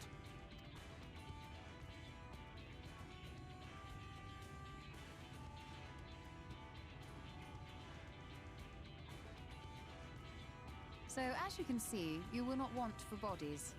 I trust you will have your design ready in good time. I'm sure I said it in my first playthrough. I'm going with things that more fit, like, if I were to write this as a story, what would Kane actually say?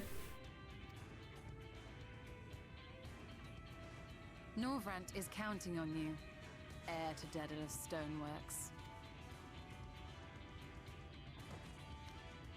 Fucking tease over. China's is like, no! I have to follow through. Back as soon as we can, and we'll bring the whole world with us. God, Norvrant's so small, they're not even kidding. It's like, we will literally bring you the whole world. Like, we can make it happen. We could fit them all here, like, in this one house. I take it we will be assisting Master Chai, though I am quite sure he has everything under control. Someday I want to play through and just be the biggest asshole possible. The bottom options are almost always so fucking mean and terrible. It's like, wow, they give you the option to just be a giant dickhead. Maybe one of Kin's younger sisters will just be a giant asshole. Have the design ready, she says. In good time, she says. Does she even understand what's involved? Before I can even attempt to design anything, I need intimate knowledge of the land. The knowledge of locals. Last I heard, no one lives here. Joke's on you. There's a village. What? A village of Yulmoran exiles? But those people have every reason to loathe a free citizen like me. They couldn't possibly be willing to cooperate. Oh, this will never work. Never. I never should have fixed that ruddy lift. Never should have ridden it up here. Never should have. Oh dear, Darling appears to have lost the plot. But he has it in him, Kinliana. He's the cleverest man I know. He just wants for confidence sometimes. If you were to give him some words of encouragement, I'm sure he could give you your Talos. A bit of advice I learned from his mother. He responds poorly to obvious praise. You'll have to find another way to stoke the fires of his motivation.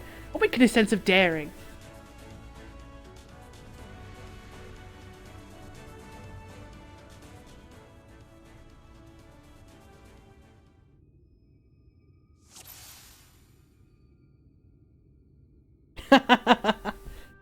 China's is plagued with self-doubt. I can't do it. No one can. A Talos of that size? No one's even dreamed of it.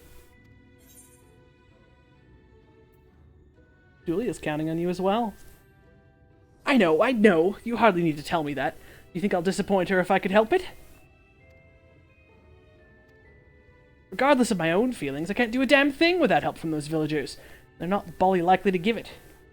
Tristol's among them. You said so yourself. Lest you've forgotten, we essentially sent him to his death. Even if the others don't bear a personal grudge, he would never forgive us.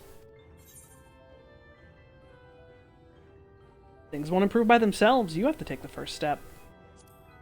I know. Unless we take the first step, there can never be reconciliation. This is a chance for everyone to come together. Even if they hurled stones at me, perhaps it's worth trying to apologize. But what then? In the end, it's not even a question of forgiveness. Building such an enormous Talos is impossible, and no amount of contrition will change that. And even if by some miracle the people of Amity were willing to let bygones be bygones, they'd think the plan is absurd. I think it's absurd.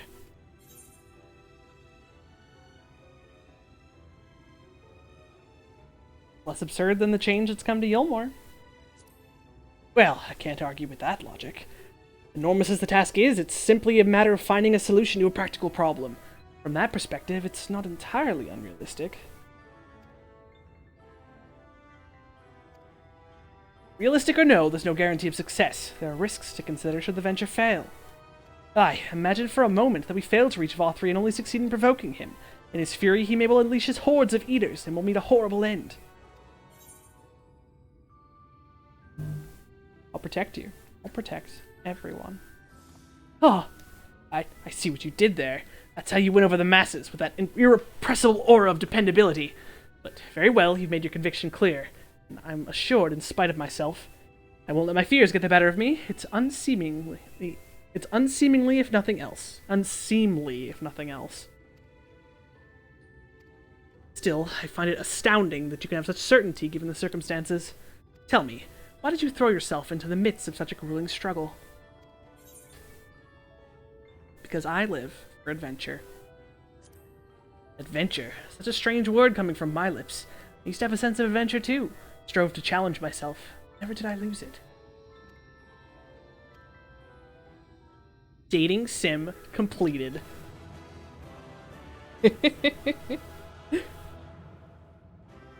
Best ending.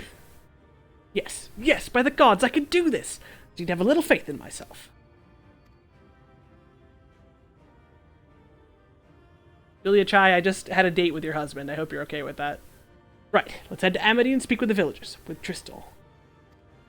My love, things are liable to become more dangerous. I want you to wait for me back in Yulmore. No, wherever you go, I'm going too. Besides, you're not the only one who has to apologize. But there's no telling what may happen out there. I don't know if I can keep you safe. Perhaps this is a bad idea after all. I don't think I have what it takes.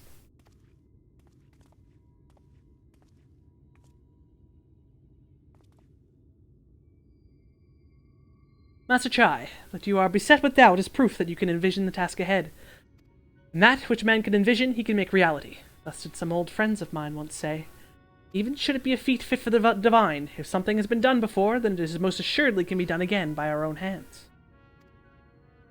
That's a little idealistic, don't you think?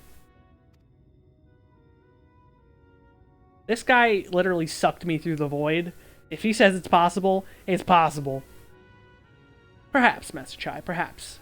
But what is man, if not an idealistic creature?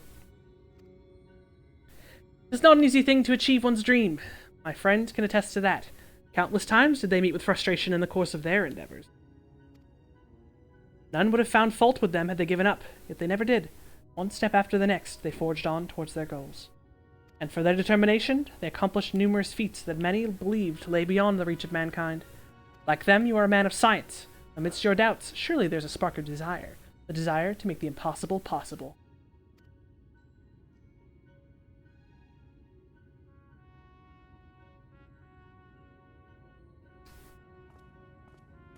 Come, darling, like the old days. I would be the first to see your Talos.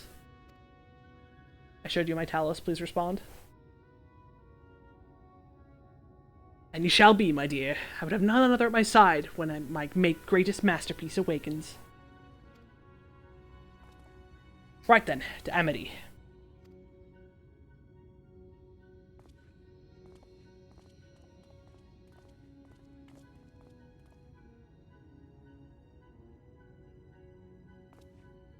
I'm glad my words struck a chord, shall we? Yeah, that look is the Warrior of Light going, I recognize those words. Who are you, mystery cowl man?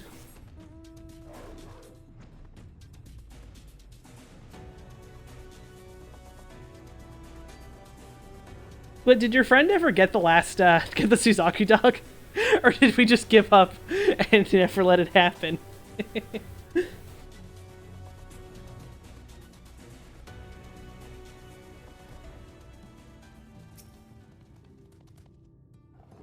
Oh, I feel bad.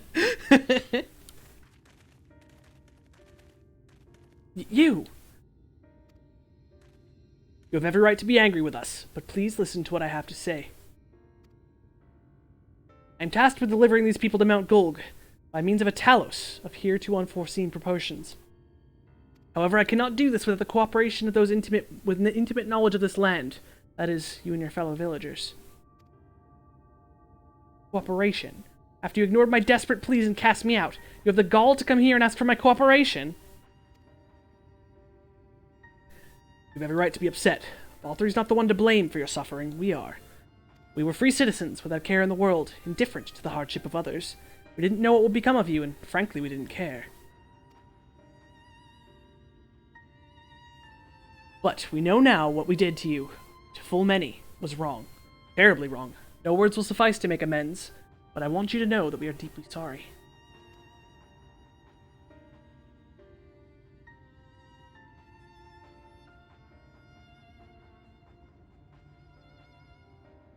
Not sure how to feel. Should I forgive you? Hate you? Perhaps it's not even my place to judge. After all, I sought a place in your city. I wanted to be you once. But one thing's clear to me.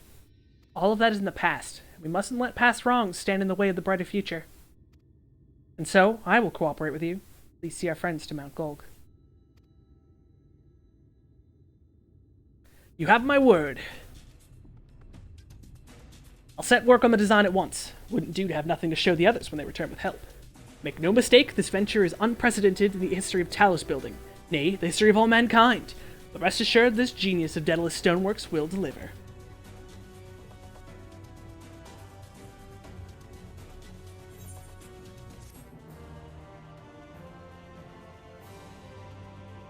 I didn't even give it a try. I just don't have it in me to give myself to another MMO right now. I can barely play Genshin, and that's not even really an MMO. Like... Wicked White. Is there a problem? Well, you see, I've been promised people to procure the stone as well as imbue magic. When I was put on the spot earlier, I thought that was all we required. But I forgot about one rather important item needed to bring a Talos to life. The heart?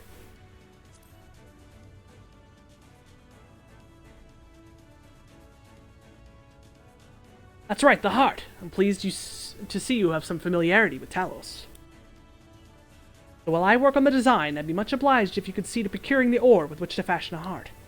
A heart suitable of bringing to life a Talos that shall embrace the very firmament.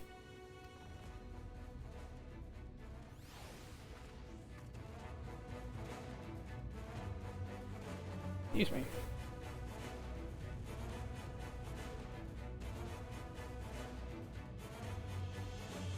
You fell asleep in a dungeon. Oh no. You seek material for the Talos' heart. I know people who may be able to assist. They're the Thulls, a dwarven family that have long mined this land. No one knows its bounty as well as they. If you explain your situation, I'm sure they'd be willing to cooperate. Indeed, it was one of them that showed me the secret tunnel to the top of the cliff. You'll find the Thulls at their village to the northwest, a place called Tomra. When you arrive, seek an audience with Chief Zamot, and do not forget to greet him with a hearty lally-ho. Permit me to join you, Kiliana. I would keep my joints limber, and mayhap I can provide some manner of assistance. I'll leave the heart to you two, then. The variety of ore doesn't matter so long as it's rich with ether. I'll aim to have my design completed on your return.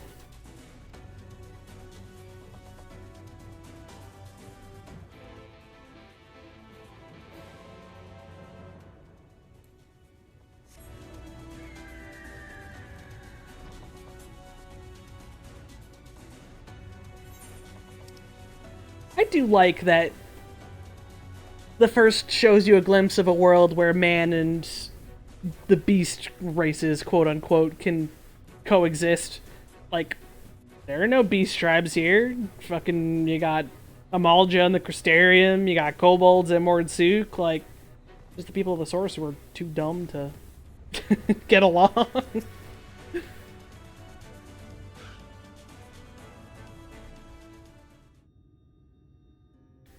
So this is Tomra.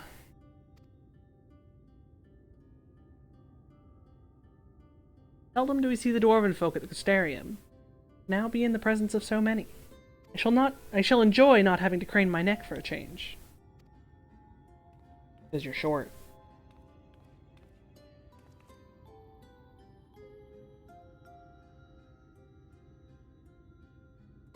Lally ho!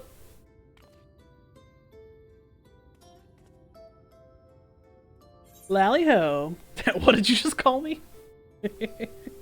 I don't have that emote. I should probably get it. I should probably do the dwarf quest, but I never did. Look. A rousing greeting. You've clearly been practicing. I mean, it's all a matter of perspective.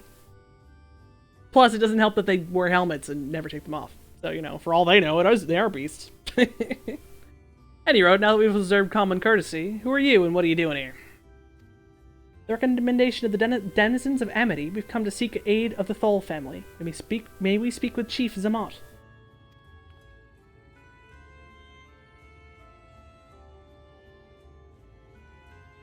Yeah, they're discontinuing the Beast Tribe wording, which is very cool. Why, yes, you may. I am Zamot, and I bid you welcome to Tomra. It's the folk of Amity what sent you here. You must have quite the tale to tell. Come, let's hear it.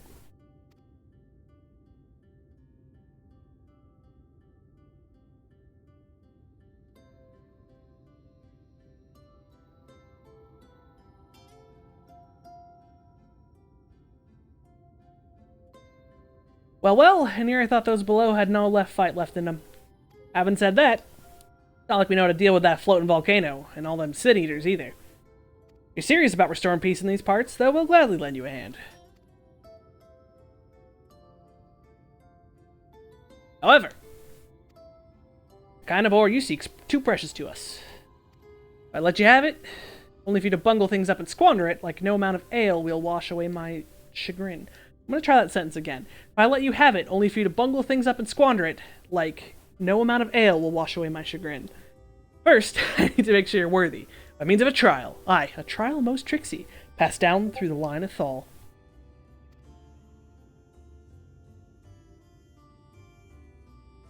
And what is this trial? Come with me and I'll tell you all.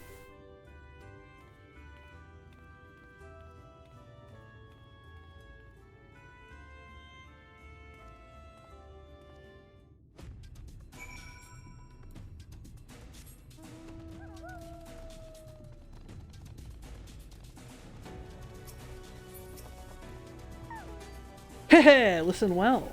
As you know, we're a mining folk, and in the mining life, danger's a constant companion. So, when we come of age, each of us must prove our readiness to take to the mines. This we do by undertaking a trial, which tests the 3 traits all good miners can't do without. Discernment, diligence, and dexterity. We call it 3D Mine Runner. Now, look at my helm. Mark its features well. You'll be given a slingshot, which you must use to shoot dwarves that wear helms which are different. I've already made the necessary arrangements. When you're ready to take the trial, report to the observer nearby. Best of luck to you. I totally forgot about this fucking whack-a-mole. God damn it.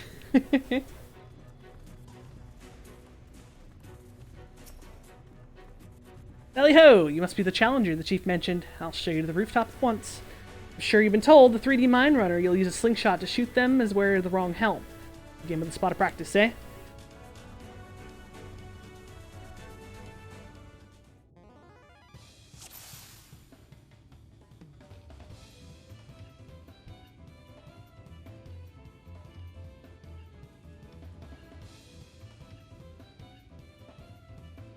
Sure. I'd like you to come back out, please. Fuck! Oh no. I have the reflexes of an old woman.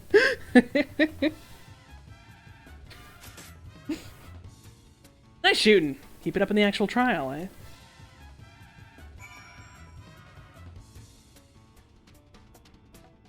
Aye, that's the way. Next time it's the trial for true. Let me know when you're ready, eh? Ready for the trial? Right this way, then. This time there'll be more of them as wear the right helm. You'll shoot them, you fail, so look carefully before you let the stone fly.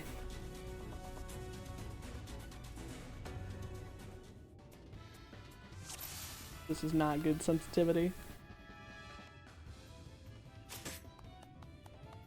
Well done! A fine show of discernment and dexterity.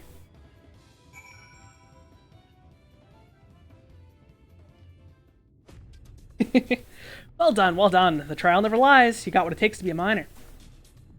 Run along back to the chief now and get on with putting an end to all this strangeness of the late.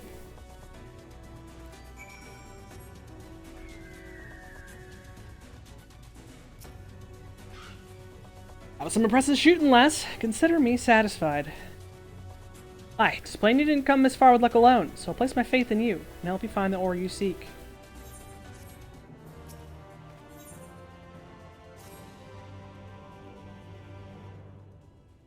Did you know that Calusia is rich in sulfur?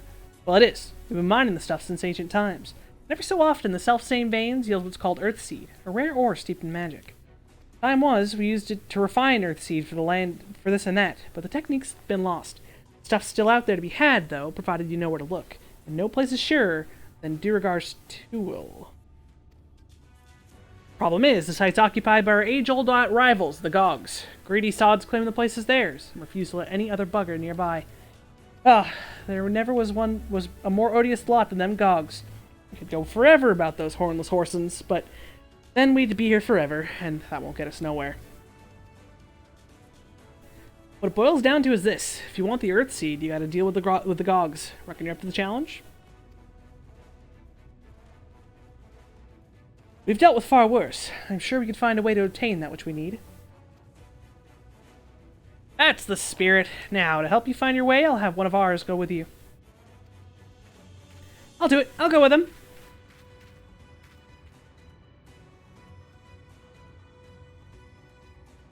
You, Korot? Couldn't help overhearing. I know the Eaters had flocked to Mount Gulg, but I didn't know why. I think the last Light Warden's hiding up there. The fate of Calusia. No, the world hangs in the balance. If I can be of some help, then I want to do my part. Your zeal is commendable, lad, but it's not so simple. This here's Korat. Young as he is, he's one of the village's finest miners. The lad's got an uncanny sense of where to dig, and his aim with a pickaxe is as true as any dwarf's. But put him in the thick of battle, and he couldn't hit the side of a minecart if he was sitting on it. All he needed to do was dig, he'd be your dwarf, but he's liable to become a sin eater's breakfast before he can even manage a swing. It's true, I'm hopeless in a fight, but I still want to try. Please, please let me go with you.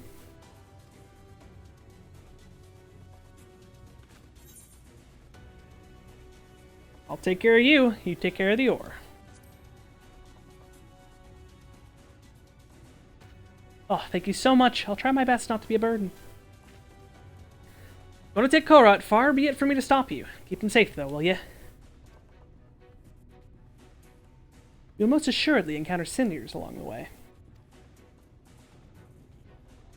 Though, with you in our company, they will be more a spectacle, sir.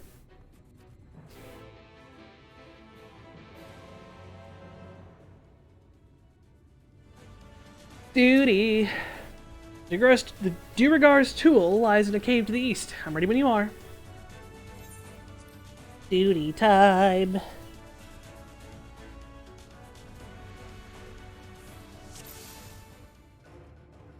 We'll keep to the road and head east. I'm in your hands. Seems we have a fair distance to cover. Be on your guard for sin eaters. Hey look, sin eaters. Speak of the devils, Kinliana, the one on the left is yours.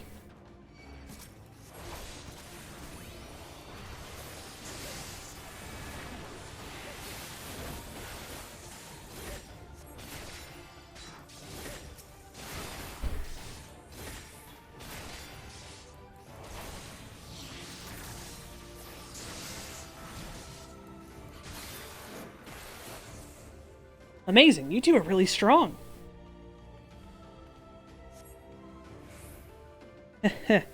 May interest you to know that Kinliana is a great hero in the land whence she hails. Some would say the greatest. Really? Oh, you must have some stories to tell, Kinliana. That she does. Tales to impress and inspire you by turn. By all means, have her regale you with a few when our work is done. I can't wait. Yeah, he rescues and covers this lad. Exarch's a good boy. Stay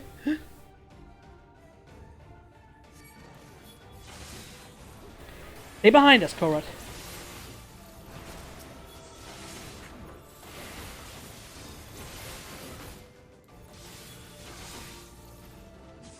But they're behind us, too.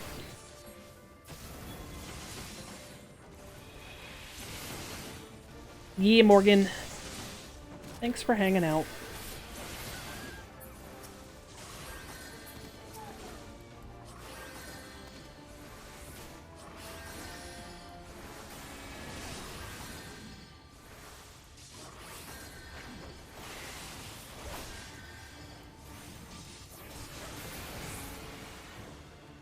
Phew, I don't know much about fighting, but you two make a great team.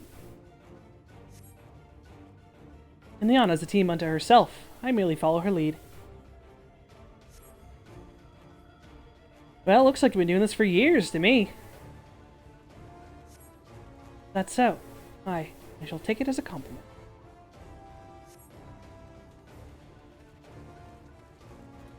Ah, did I say the wrong thing? Not at all. Your words are most heartening indeed. Feel like a young man again. Talk as if you're old. How long you two known each other, anyway? Well... Oh, there's even more of them! This is too close to Amity for comfort. Let us finish them quickly. Concentrate on the ones coming for Korat. I will see to the rest.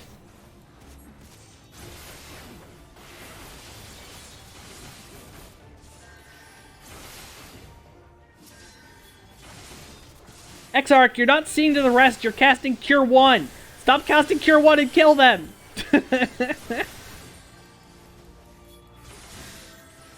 Oh, Cure 3. There we go. That was a hell of a Cure 3 range, to be honest.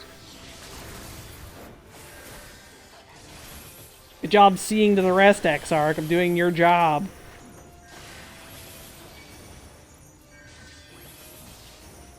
Just sitting there curing himself. Exarch, you suck! I did all of that. Hurry, this way.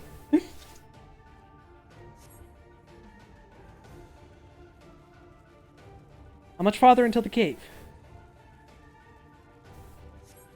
Not far. It's just past this rise.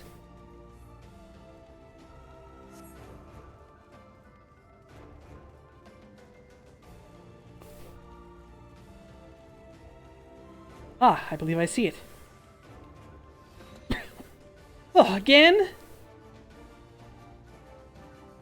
It appears we are surrounded.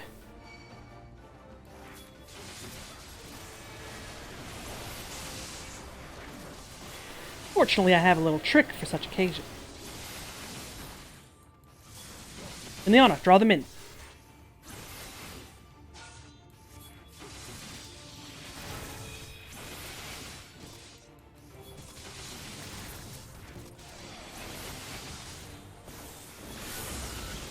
Oh, there it is. It's like I can't even tell if he did anything. Here, Korod, have a clemency. Have another one. Have a third one. You did good, kid.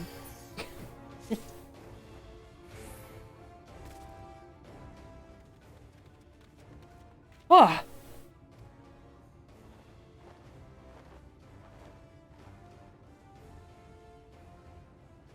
Just as we're about to get there. One last push then, shall we, Kinliana?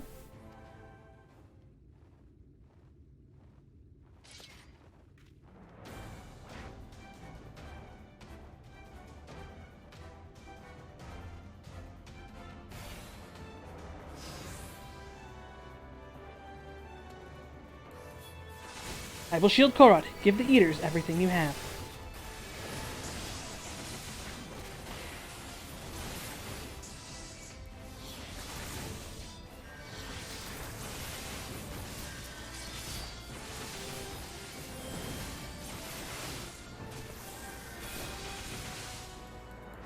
Exarch, just because you're covering him doesn't mean you have to stand in every AoE.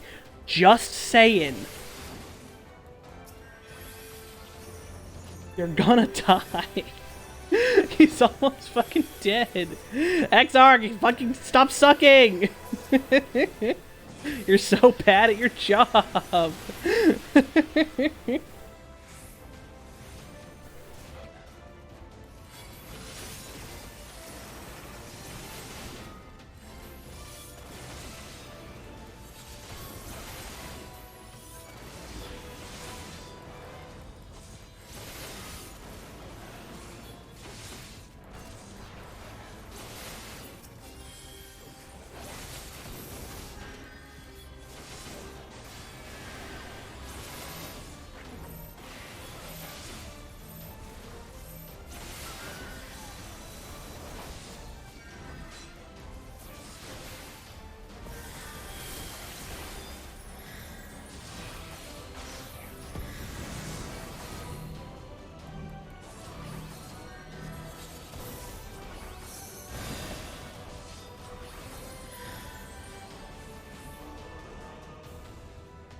I want it.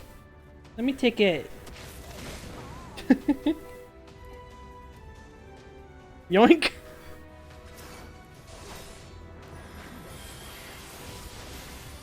appears the commotion drew this one out. Ileana, time to bring all to bear.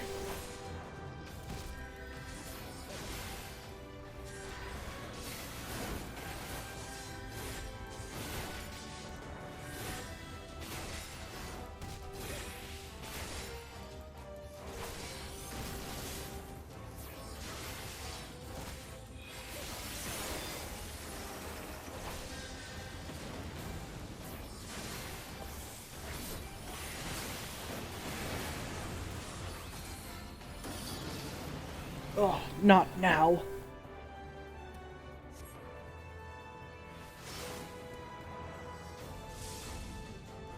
I think not. Your tale will not end here.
falls forward and crushes the Warrior of Light, thus ending her story. We're alive! We're alive! Let's hurry inside before any more Sin Eaters come.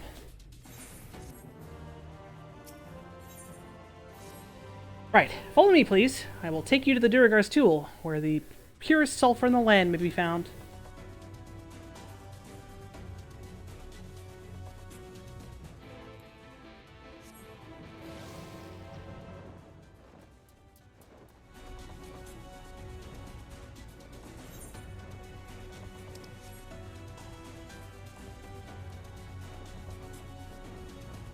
I feel like I shouldn't drink coffee at 7:50 p.m. and yet I'm feeling compelled to drink coffee at 7:50 p.m.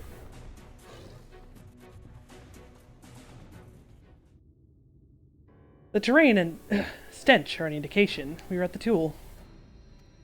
Ah, there.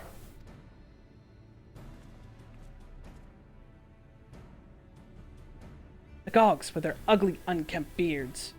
They realize we're here, they'll come after us. Best to take them down first.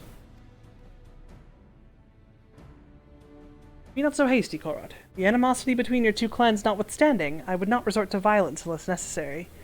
I'll use an enchantment to render you invisible. It will not fool Sin Eaters, but it will suffice to hide you from the eyes of men.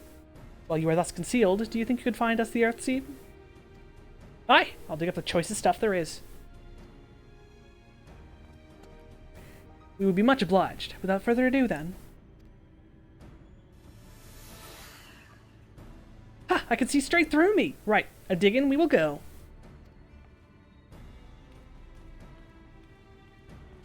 Let us not be idle either. Though Korot cannot be seen, he may still be heard. I would aid him by removing some few Gogs from the field. To that end.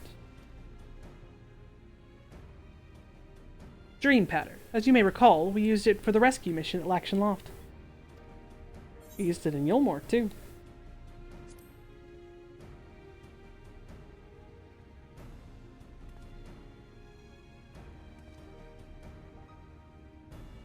Truly. Seems our alchemist got a little carried away with the latest batch. But if it has been useful in our endeavors, then I have no cause to complain. Now then, I shall make you invisible as well, that you might steal close to the dwarves and give them a dose of dream powder. Even should it fail to put them to sleep outright, it should render them drowsy enough to seek their beds. Say the word and I will cast the enchantment. Ready to begin? Very good. The enchantment fade before you finish tending to all the dwarves. Return to me and I will cast it anew.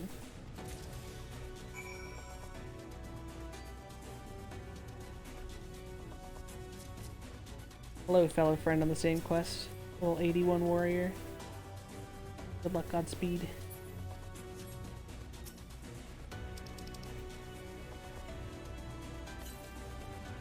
Ugh, can barely keep my eyes open. Time to call it a day.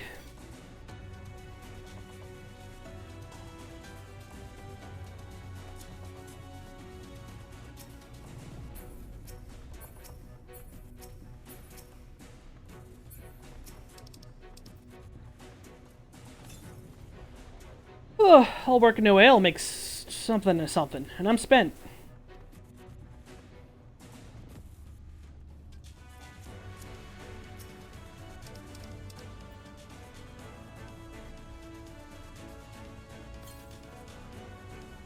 So drowsy. Not safe to work when drowsy. Better get some rest.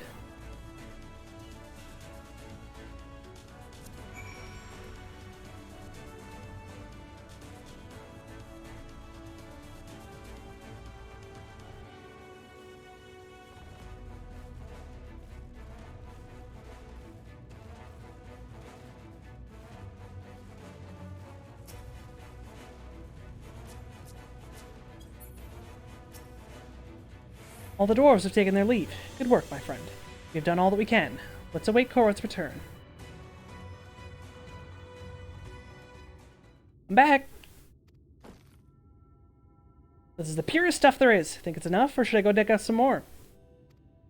I dare say it will suffice for our purposes. You have our gratitude, Korot. Let us carry this back to... You alright?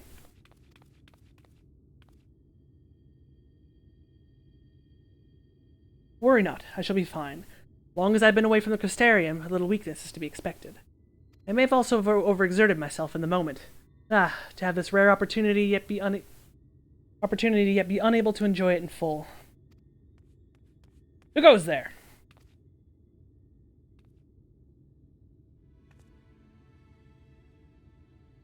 Oh, that's Glag, Chief of the Gogs! You're one of the Tholls. I see. Word was our miners were coming back drowsy, one after the next. I immediately suspected foul play. What should I find here but Thol scum skulking about? It's a spineless act befitting your limp beards. What? I won't stand for that insult. Our beards are soft and luscious and smell like freshly tapped ale. Gog beards are dry and crusty and smell like a knocker's arse. Impudent whelp. Better a hobgoblin's nose hair than a feeble, floppy thing you Thols have hanging from your faces. Like oil and water. This is not like to end on its own accord. Ileana, do you perchance have some dream powder left?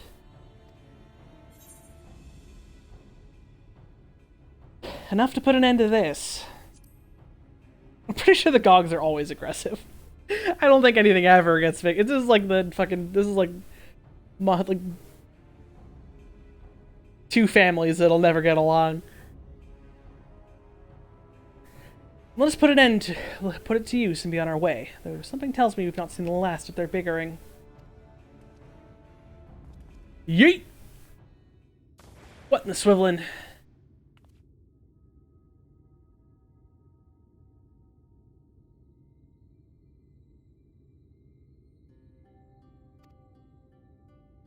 Forgive me, Korot, but we need you to be calm as well. I'm sorry, it's just when it comes to the Gogs, I can't help but see red. Needn't apologize, my friend. You are here on our account, and we have naught but gratitude for you. Now that we have what we came for, however, it's time to take our leave. The Talos awaits its heart.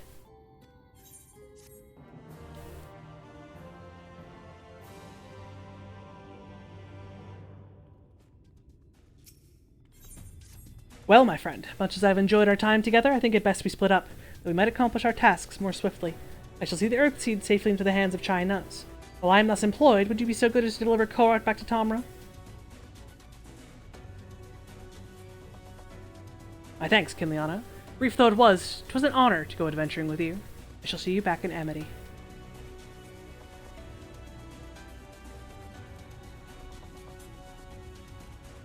Oh, Crystal Exarch. You're a good boy. You're a good egg.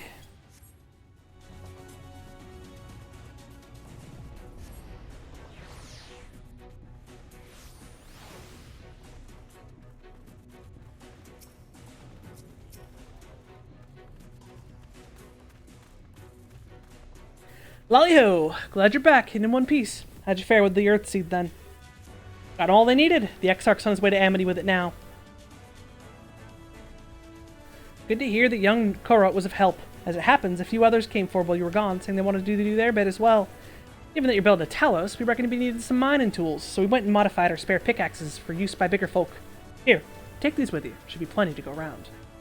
From what our scouts tell me, there's a crowd gathered at Top Rung already. Go see what everyone has a pickaxe to swing, eh?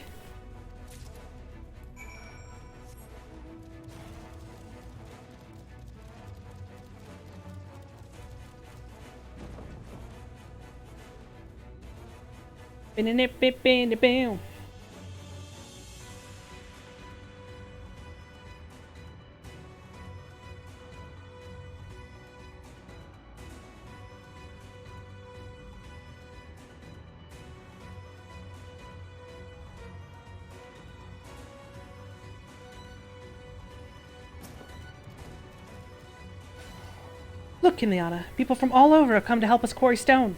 And this isn't even all of them. As we speak, the volunteers Thancred and Reen recruited are being escorted to the worksite, and by both Crystarium and Yulmoran soldiers, no less. So as you can see, we have plenty of hands. There's just one problem. We don't have enough tools to put in them. We've been desperately trying to round up some more, but we haven't had luck so far. Good thing I brought some tools! Pickaxes from the dwarves. Trust you to have exactly what we need. Exactly when we need it. Well, what are we waiting for? Go and hand them out to everyone so they can get to work. Ron. Long time no see, traveler. Are you waiting to be issued a pickaxe too? Nope, I'm issuing them.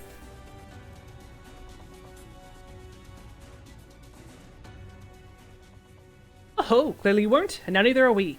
Rest assured, we will put these to good use and work very, very hard. Of course, one cannot work on an empty stomach, which is why I brought some tasty worms to share. Please no. As much as we would all love to enjoy a treat, perhaps the worms are best saved for afterwards?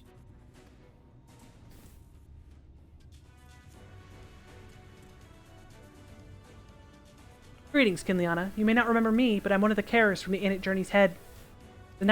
After night returned to Amarang, we noticed a change in our patients. The transformation had halted in every one of them.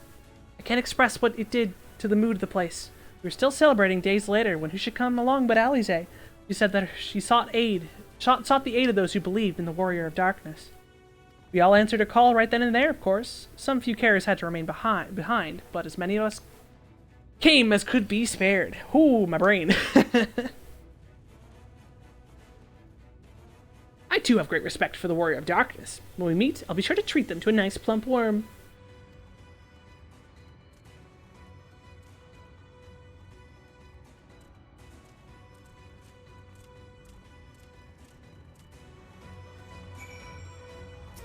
Magnus. We've come, Kinliana. In case you're wondering, Gutjohn is here too. Couldn't wait to start breaking rocks, though, so he's gone on ahead.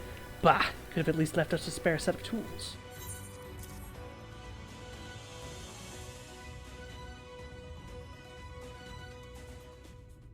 Ah, wonderful. That we can be about it, too.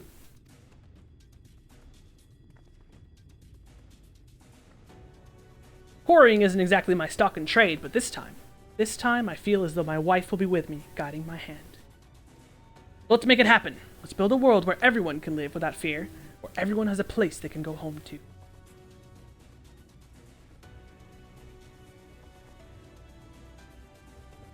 Right then, let's be on our way. What are you still doing here, Thaf? I thought you'd brought your own tools. I did. I was just about to head off when I saw Jarek. Oh gods. Oh gods. If this plan works and the giant Talos comes to life. Just imagine the size of a trolley it could push. Imagine it! Are you still raving on about that? How many times do I have to tell you that's not what the Talos is for? Where the hell's would the tracks even go?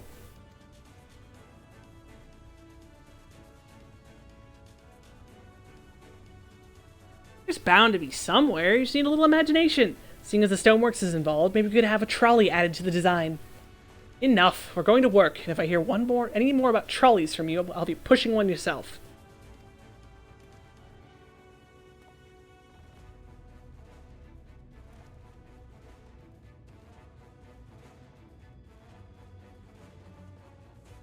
I said they definitely would be friends with Jarek. I could see it. Yeah, that Nightbot message is a million years old. Just never bothered to change it or do anything with it. We're ready to do our bit, Kinliana. We just need tools to do it with. Dude, I just noticed how vigorously that man is doing squats. Holy fuck, good for you, buddy. he is going at it.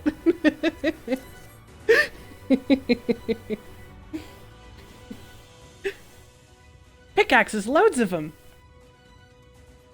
Now we may all work to our heart's content.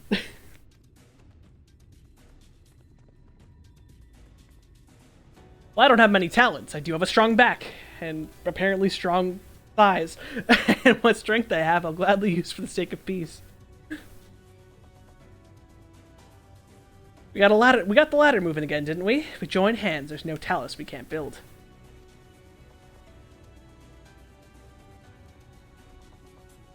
Still haven't repaid you and Alfino for saving me, and I'm not sure I ever could. But that ain't gonna stop me from trying. I'm with you to the end. Oh, Hildebrand.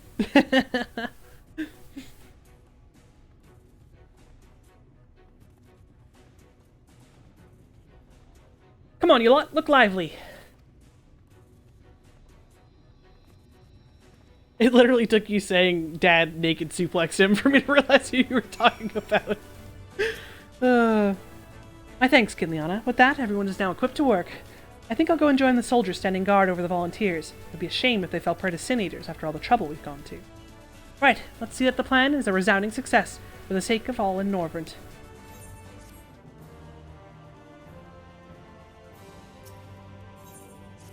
Well, my friend, it appears we're the only ones left here. If no other pressing tasks, would you care to accompany me to Amity? There, Y'shtola is overseeing those who will imbue the Talos with magics. Come, let us join them at once.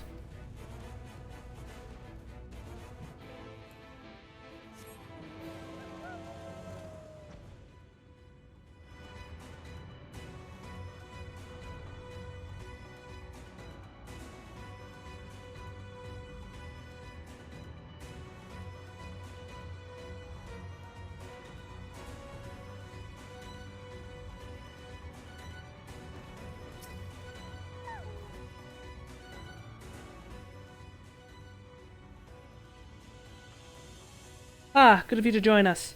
I'm pleased to say we've gathered ample help for the imbuing.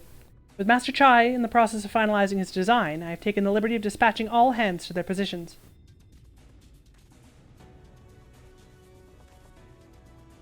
You hurtle along as though I have my house in order, but quite frankly, this is the most disorganized mess of a project I've ever overseen. I haven't spent nearly as much time as I would like on my calculations. So thou hast proclaimed loudly and frequently, Master Chai, yet from my perspective, a layman's though it may be, haste notwithstanding, thou hast gone to great lengths, abiding by proven methodology, to ensure the integrity of thy design. Aye, well, that's just the bare minimum that's expected of us at the Stoneworks. Though our glory days are behind us, I've not forgotten our time-honored traditions. Ah, but I should mention the Exox delivered the ore I asked for. Earthseed, I believe he called it. In that quantity, I believe we can fashion a suitable heart for the Talos. And then everything will be in readiness, or so I would like to say. Is there a problem?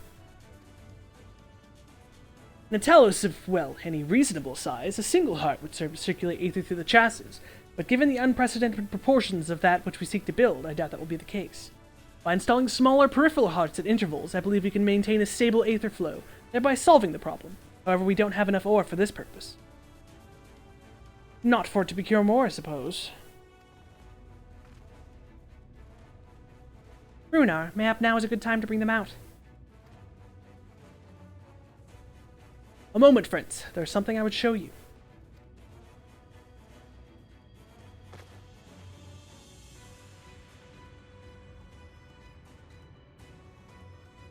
I say, are those not heartstones?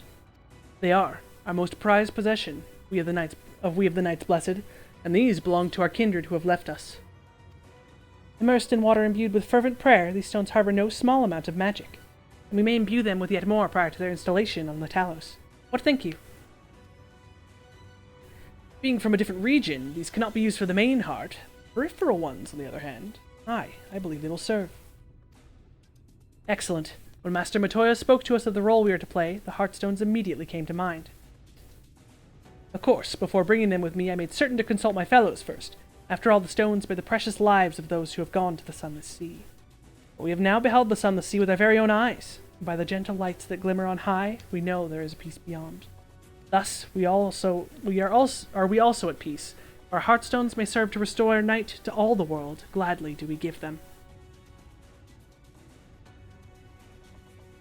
Yeah, I mean, it's sad that we're using them. It's a little sad.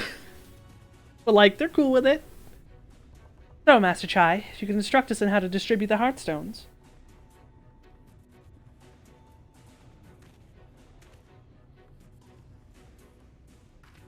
And Kinliana, for good luck, may I ask you imbue one as well?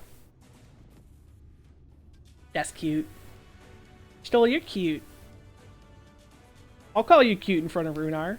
Runar, that's my Stola. You can't have her. Rest assured it's not difficult. Simply raise your hand and focus as you would when attuning to an aetherite. Imbue the jade-colored stone here, if you would be so kind. Now that's Tadia's Heartstone if I ever saw it.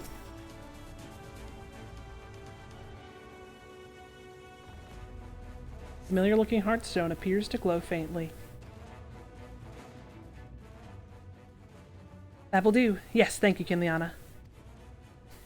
This Heartstone appears familiar. It's because it belonged to Tadia. It bears the collective hope of the Knights Blessed, the hope that none shall ever again be sacrificed to sin-eaters.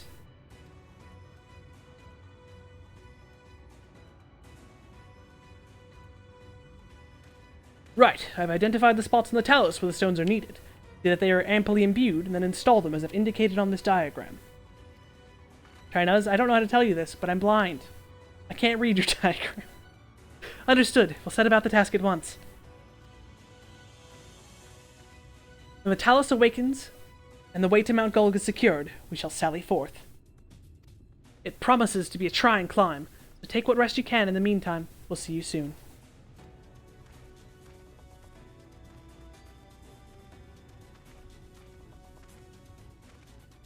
A moment, Urianger. You said you would have measures ready in the event that our friend fails to contain the light. Do you? This is kind of important.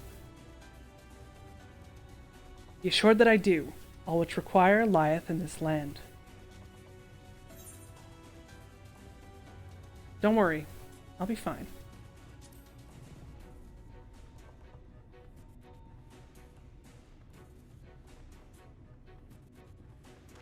So to be all hope, my friend. To that end, thou shouldst take such ease as thou mayest, the better to ready thyself for the trials to come.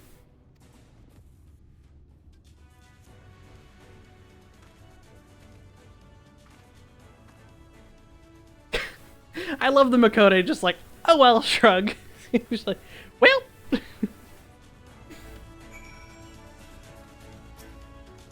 I'm told the rock for the chassis is more or less ready, all quarried and shaped and laid out.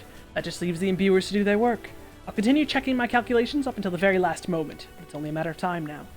We managed to rally nigh on everyone in Norvrent for this endeavor. That's a remarkable feat itself, but will it be enough?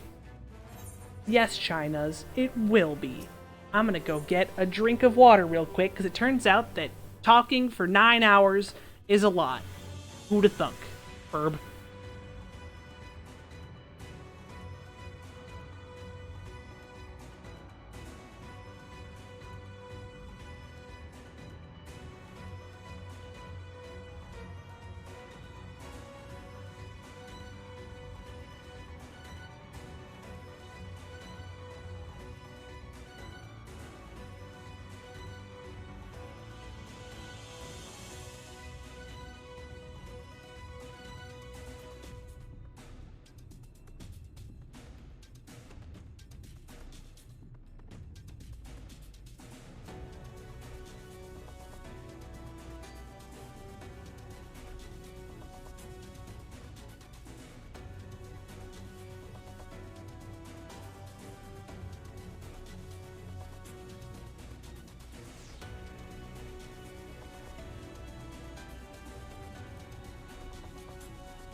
My mom also made a zucchini lasagna. Though I know there's some voice cutscenes coming up, and I'm gonna be chowing down. Gah, there's no point in worrying about such things now. I'll get back to my calculations. You, meanwhile, should go and rest, as your friend suggested. My wife and the Exarch should be in the tavern. Why don't you go join them? Oh, and Kiniana, thank you.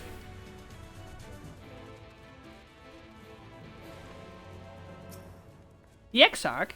He was outside a moment ago, my dear. I would have thought you'd have seen him. He kept me company for a short while, but then he came over with a rather pale. He's been clearly straining himself, the poor thing.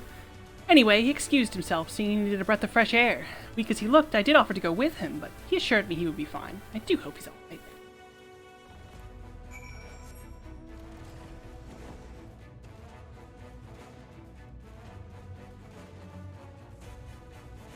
Find the Exarch in the very large circle. Shoe Bill!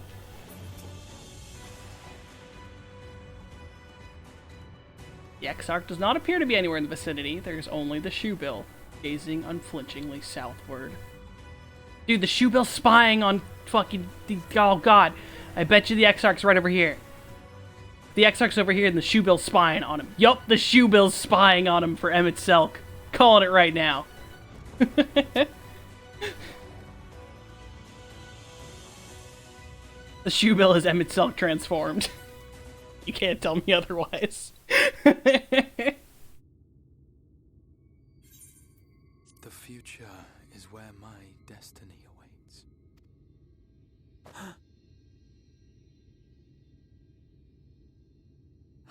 Forgive me, I was lost in a dream. I needed some fresh air and thought to rest for a moment. It would seem I am more fatigued than I realized. Too much time away from the tower, I fear. It drains me, leaves my body frail and weak. Though, in truth, it is debatable whether I can still call this my body.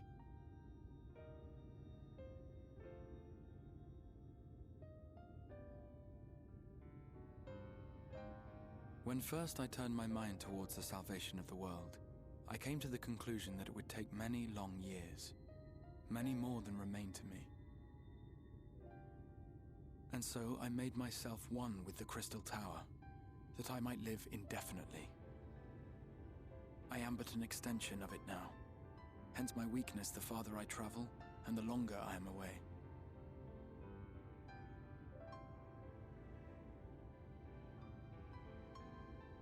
It has been quite a journey. But thanks to you, the end is in sight. My wish will finally be fulfilled.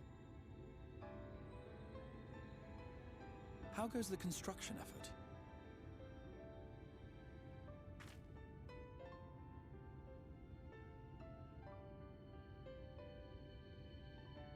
Then this may be the last moment we have to ourselves for a while. Come, sit with me.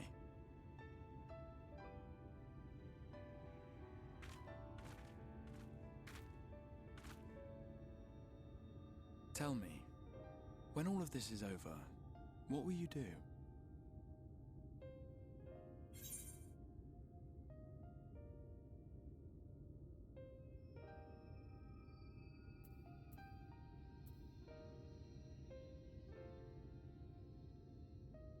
What I always do. Seek out mightier foes.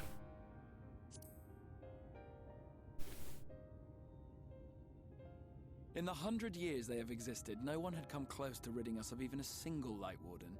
Yet already you yearn for the next challenge. You truly are a world apart from us all.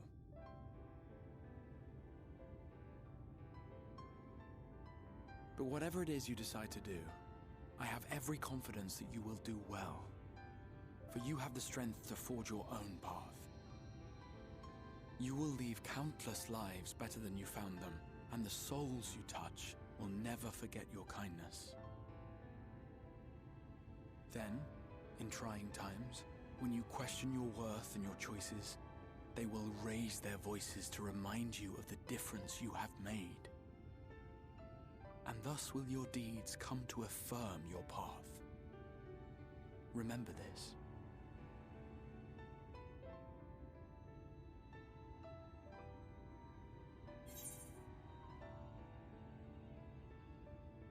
And what will you do when this is all over?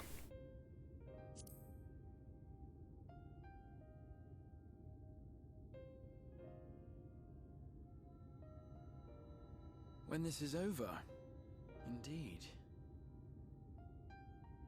I once told you that there are things we can ill afford to lose. Things, I said, though in truth I spoke of a person. One who is unaware of the full extent of my plans. Though she deserves to know, I have good reason to keep my counsel. I have come to terms with this in my mind, yet my heart yearns to lay everything bare. For she is my inspiration, and I would give much and more for the chance to speak with her as friends, with no thought of concealment. Should she indulge me with her tales, I would regale her with my own, about my efforts in Northrend, perhaps. Though, ultimately, that tale is more yours than it is mine. Then, I would ask her about her next adventure, and if she should wish me to be a part of it, oh, how happy it would make me. Together we would travel the lands and cross the seas and take to the skies upon the eternal wind. My heart swells simply to imagine it.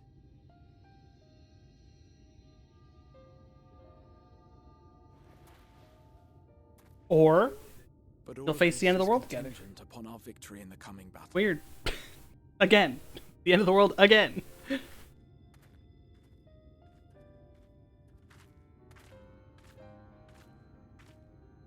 The people of this world have entrusted their hopes to us. We cannot fail them. Nor those who roused me from my slumber. Thank you for your company, my friend. Let us return to Amity.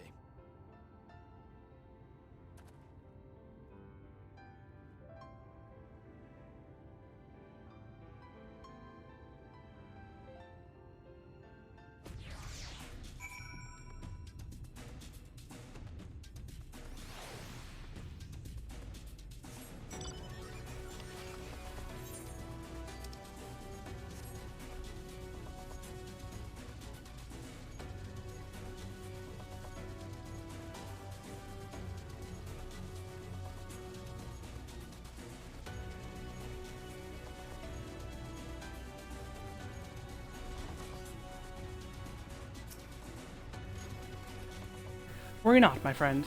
I am much revived for the fresh air. In your fine company, of course. Now then, let us turn our thoughts back to the task at hand.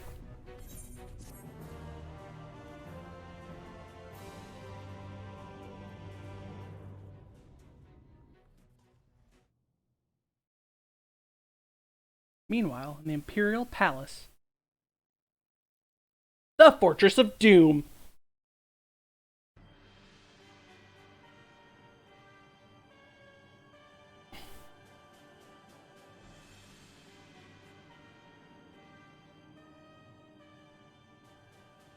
Your Radiance, I've taken the liberty of quashing the vile rumors that your heir is possessed by a devil. With the nation in the grip of war, we may rely on patriotic zeal to prevent them from resurfacing.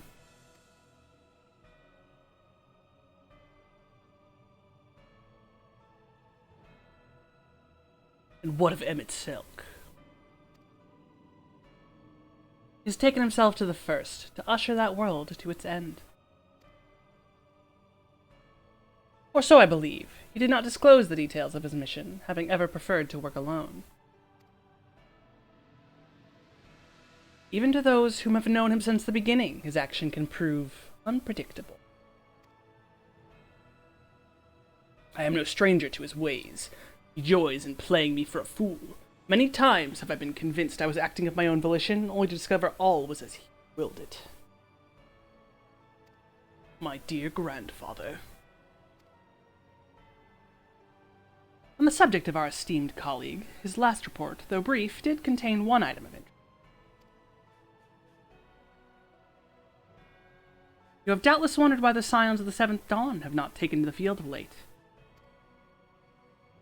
Because they are no longer in the Source. The hero of the Scions has journeyed to the First, as have her comrades, albeit incompletely. Their bodies yet remain here in the Source. This presents an opportunity. If we can defeat the Alliance prior to the Scions' return, we may eliminate their order in a stroke. And with the Scions gone, none shall remain to thwart our plans. It will be but a matter of striking down the hero upon her homecoming. Which, lest you forget, is essential to the realization of our objective. Of both of our objectives.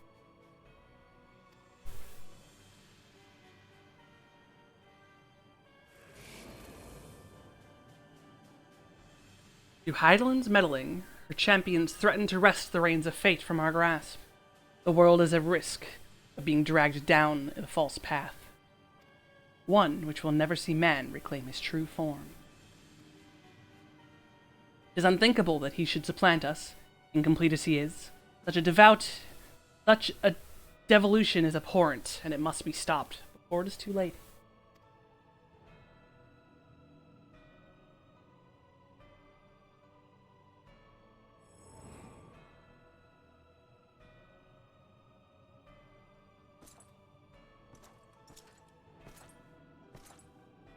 Too close, too close! The hour has come, your radiance. Order your armies to march once more, crush all who stand in your way. This is your heart's desire, is it not? To seize a victory that is yours and yours alone, for the future of Garlemald.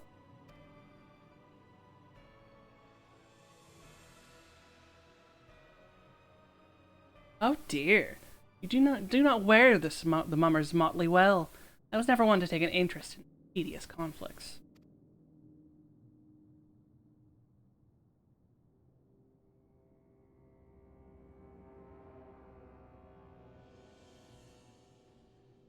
The whereabouts of my one true friend, however, they interest me greatly. I hope the beasts of the First are providing her proper sport. I would know every detail, Lord Xenos. Or would you rather I called you Elidibus?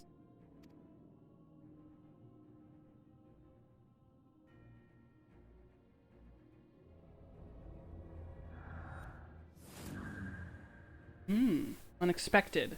Most unexpected. That immortality should be within the reach of one who with a borrowed echo. You have outdone yourself, Xenos Ye Galvus.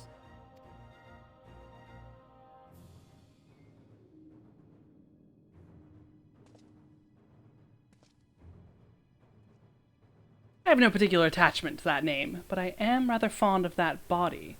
Without it, I cannot enjoy my hunt to the fullest.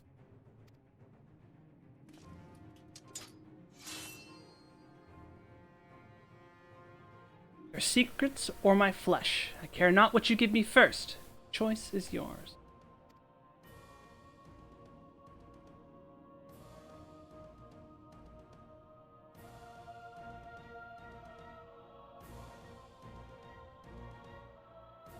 Oh, Xenos, you're so silly.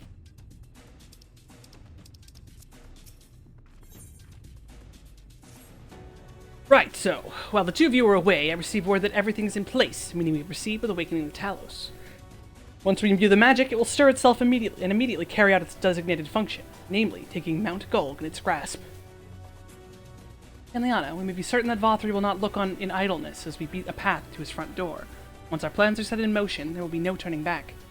So see to your preparations as meticulously as you may, and I will give the order to proceed as soon as you are ready. Oh, I'm fucking ready. I love this cutscene. Give the word, and I will relay the order to awaken the Talos. Engage! Boom! Very well, let us begin. I love this cutscene. I love a certain friend who comes to our aid.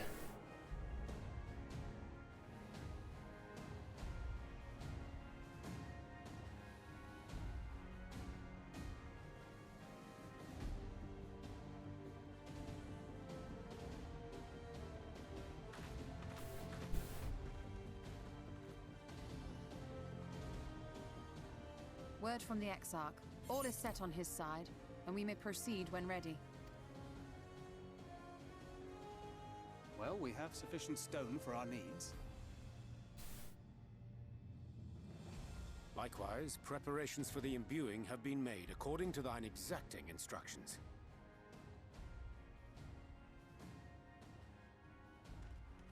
Then you need only say the word. Let us begin. See that everyone is in position. We shall catch Vorthri, mountain and all.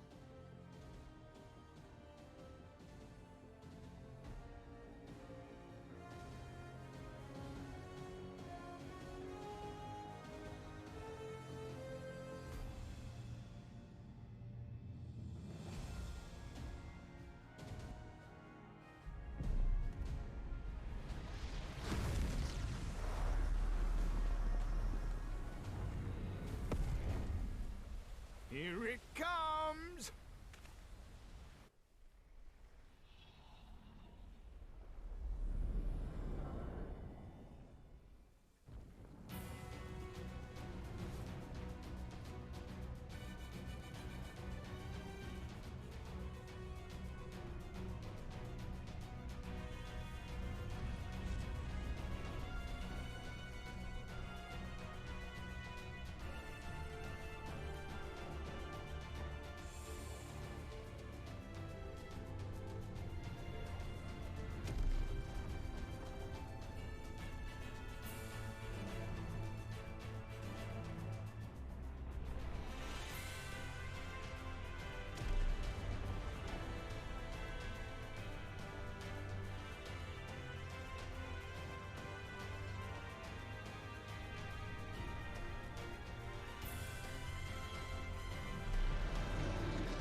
Wakey wakey!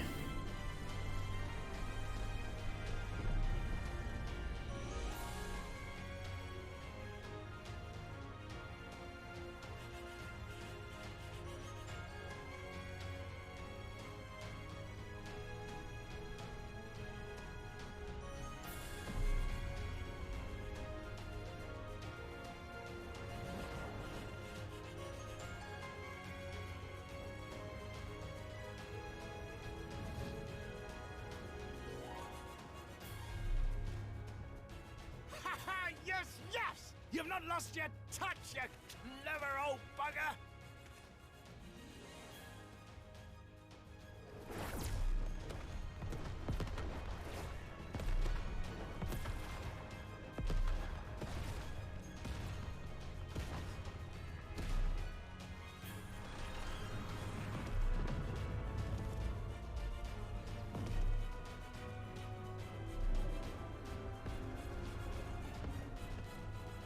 Do you see what they're doing? If its hands are damaged, it won't be able to cling to the mountain. Oh, I knew this was a terrible idea. Vorthri marshals the Eaters to his defense. This was only to be expected.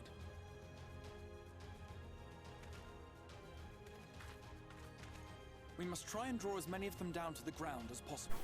It may not be enough. The duality of China's.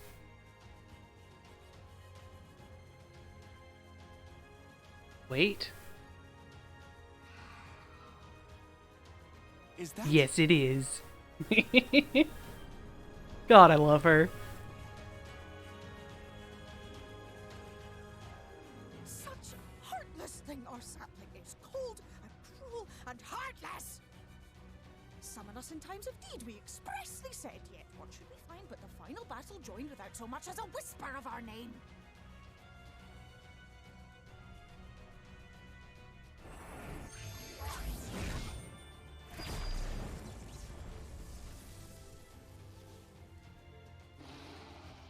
Yes, we may also have said that we Fae folk have no interest in the struggles of men. But if our adorable sapling had come crying to us for help, we would of course have flown to her aid. Of course we would. What are we to do with her?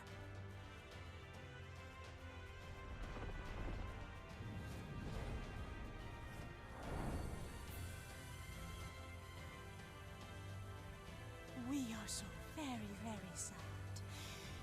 You will pray with us. Cheer us up again!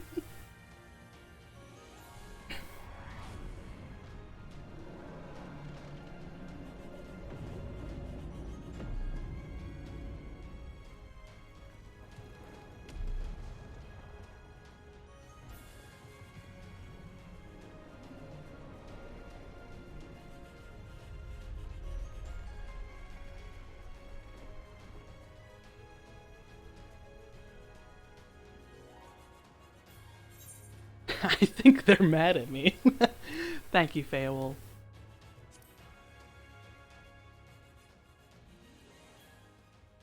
This I did not expect, but I will gladly accept the help. I will send word to Y'shtola and the others. Join them at the foot of Mount Gulg and be ready to make the ascent. I just always was in love with that cutscene. Tell us when the battle was happening, we said. Call us in times of need, we said. But did they whisper our name at all? No, they didn't! Cold and cruel and heartless!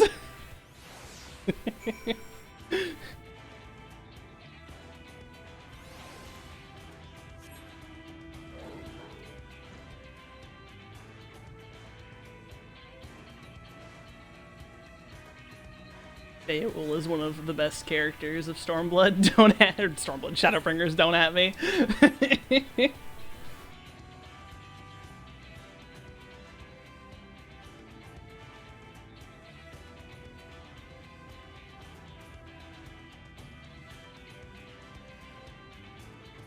Oh boy, this is a dungeon. This do be a dungeon.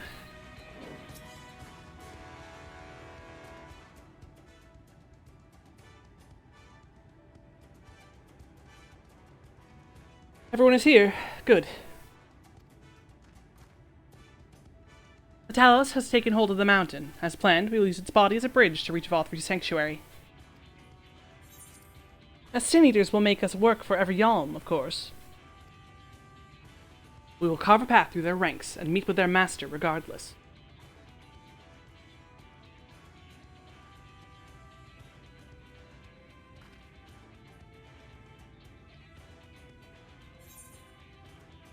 For the first,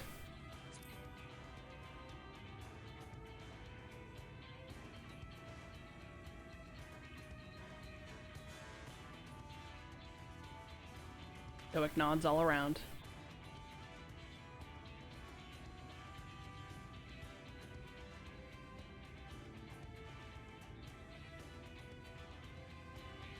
Oh, who doesn't love a good run of Mount Gulg? I could technically switch to Gunbreaker, get some experience out of the deal, or like White Mage. But no. Maybe. I'm gonna do it with trust. I might as well do it. BBH. Do I remember how to play Gunbreaker? Question entirely.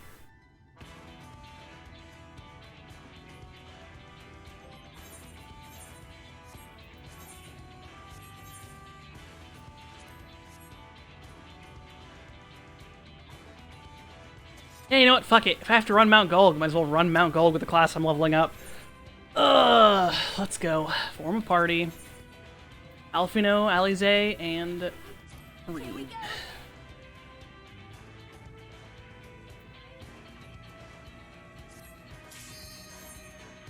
Means I can't do the super giant pulls because I have no fucking clue what I'm doing, but it'll be fine.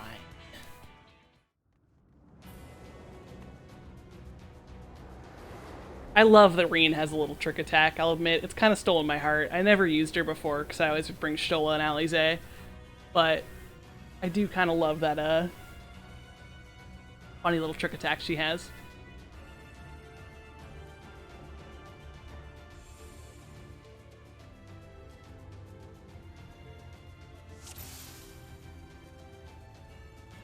So it is you. You will not defile my new paradise.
I'm gonna do something incredibly petty and stupid.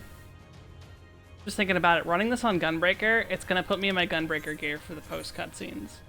I don't want that. We're going back in.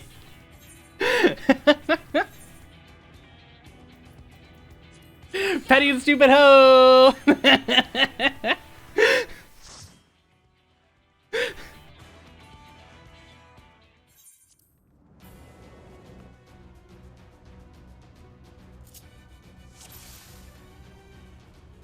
So it is you. You will not defile mine. Alright, we're gonna try for some double pulls. They're gonna they pull stuff off of you. It's like, they're really bad at this whole, like, multi-pull thing. Am I gonna die? Maybe. We'll see. Oh, yep, nope, they ripped one off of me. And now I'm just sitting here taking damage, and Alfino's living his best life.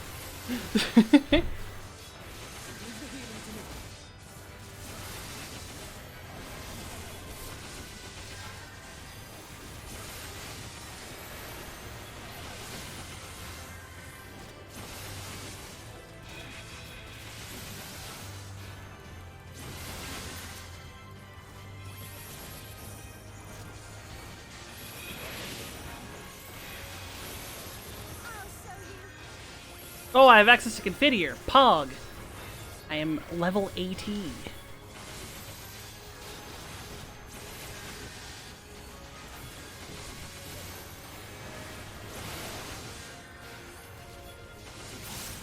It's like double pulls aren't even worth it. They still focus down one at a time. They do chunk one at a time down, but alas.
like before. This time I'll fight too. Very cute. This is the one that attacked him in Reen and Thancred the day that Thancred rescued her from the Dungans.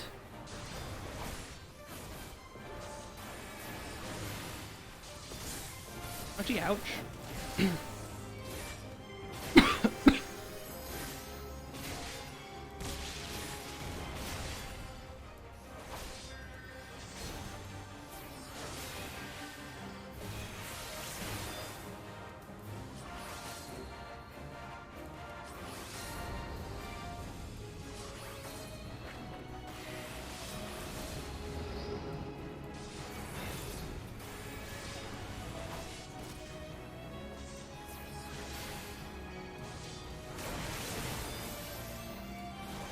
Leave the healing to me.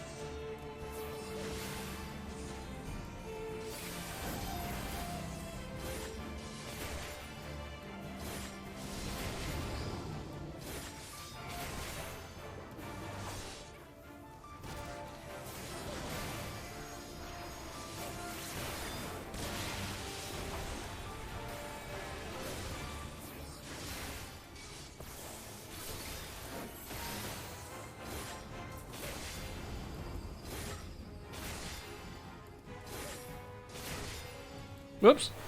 I forgot about the middle one. A derp.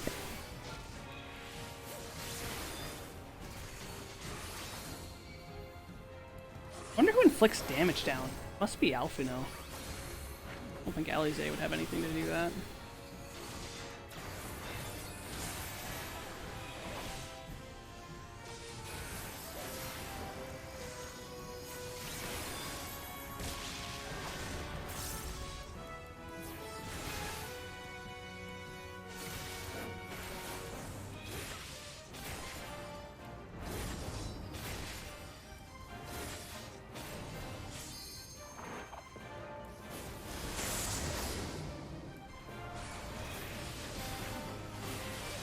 So I think Alphino gives damage up, so maybe it is Alize. But I don't remember Alize doing it in all the other dungeons I've run with her. I don't know. Someone does damage. Maybe it's, maybe honestly it's fucking Reen, but Reen also doesn't get damage taken up, so like... Oh, Alize took it this time. In the last dungeon, Reen was able to steal the LB from Alize. Not this time.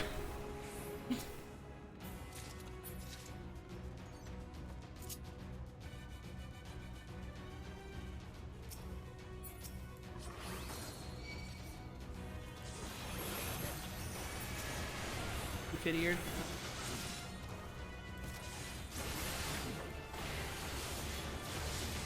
Given conformity, I'm still trying to think about what Kin would be as a Sin Eater, and I think for her it would be like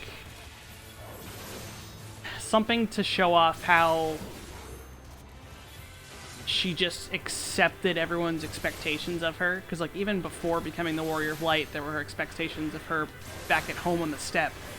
And, like, she never really dared to dream beyond that until the day where suddenly she was leaving home. And then, of course, now that she's out here, she doesn't want to go home, but she knows she has to. And I'm trying to think of what that would kind of be tied into as a Sin Eater.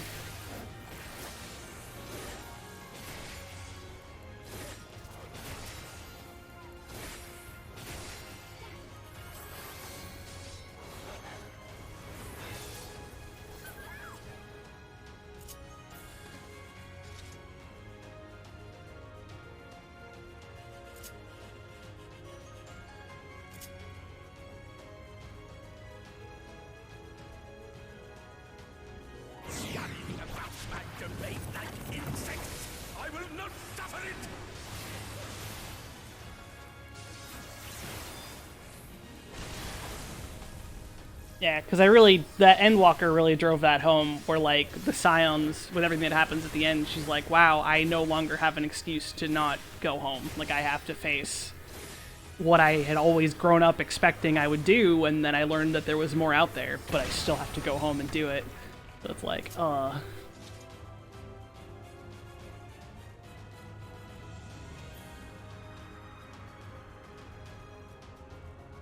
I've been trying to figure out her dynamics. It's very interesting because, you know, the whole thing is that she's meant to be a traveler, but technically my iteration of her didn't learn about travel until she left the steppe. It's almost like her beginnings as an Azim.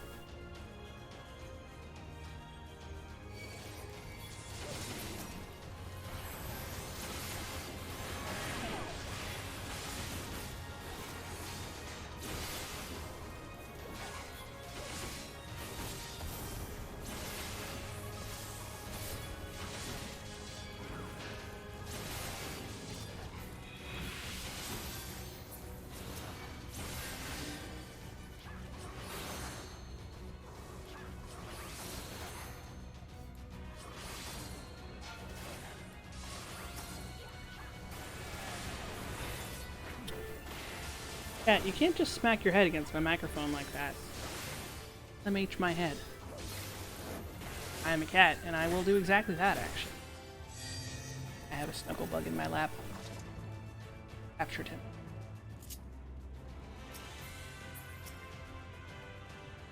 Come no closer!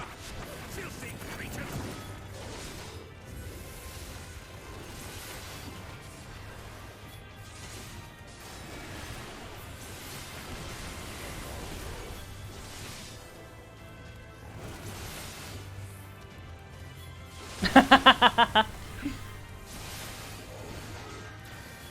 He figures that if she, you know, he digs in deep enough, you'll notice it sooner or later.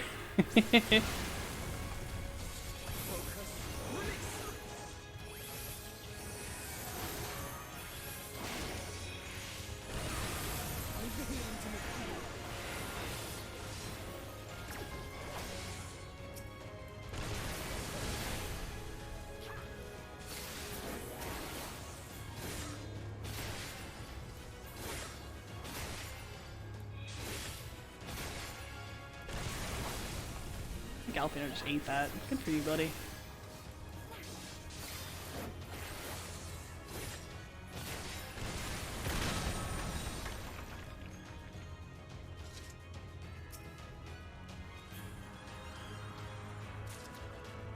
God, now this is some Nier Automata shit. I never thought about that before. Squeenix. Taking things before the collaboration even began.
Fucking Alize making Reen go take the meteor.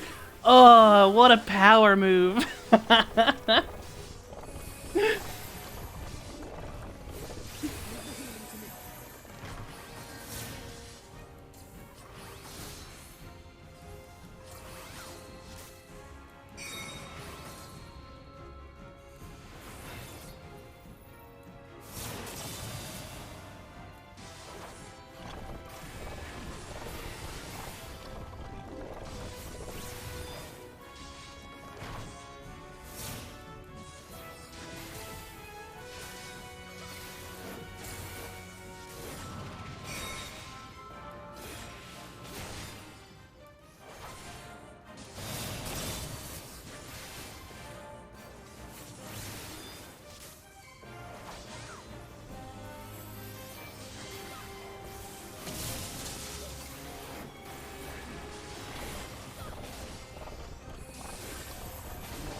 Oh, it is Alfino inflicting the damage down. It went up with all of his dots.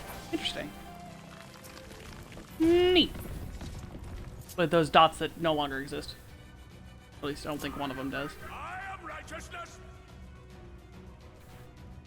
Righteousness will prevail. Is that too much for you, Cat?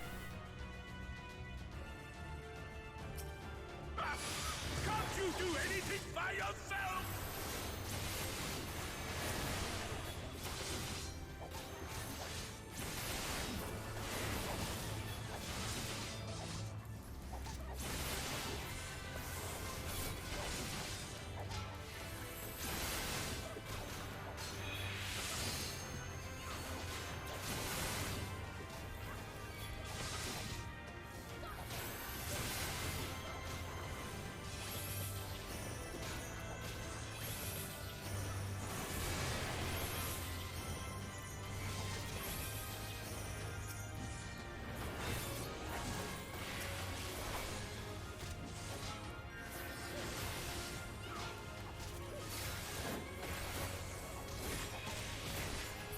You underestimate me.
No, okay, maybe it is Reen with the... Someone's got a damage down, dude. Someone's got it. Might be Reen. I think I just watched her smack it. I want to understand their weird pseudo-classes. I know Reen's got a cute little trick attack, because she goes invisible, stands still for 50 years, and then, and then hits them with an invulnerability up. Or down, whatever. The vulnerability up. Invulnerability. Fucking idiot.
Very well. If you will not be discouraged.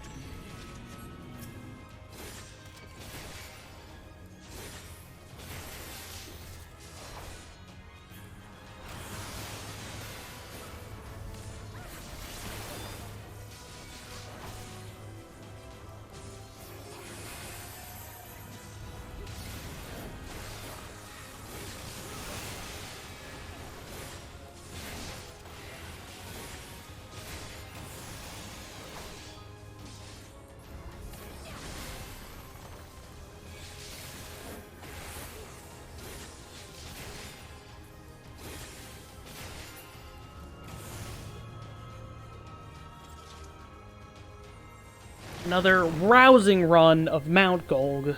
Let's go, gamers.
Damn you! I don't care what it takes!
Come on, one of you's got to take it. Because it popped during mechanics, you're not going to limit break now? You sweet summer children.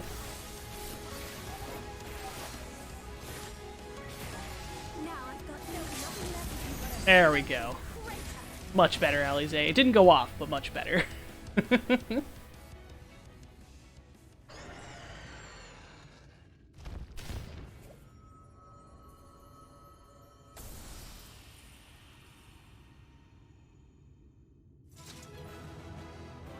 Now, unfortunately, I've learned that I probably can't solo Innocence. I tried once, And I probably could do it, but it would take more effort and time than just fucking joining a party. So I'll have to actually queue for real human beings. But we've got some cutscenes anyway. And I got a gold planter. Wow. Oh, absolutely not. No. Absolutely not. I had no beliefs otherwise.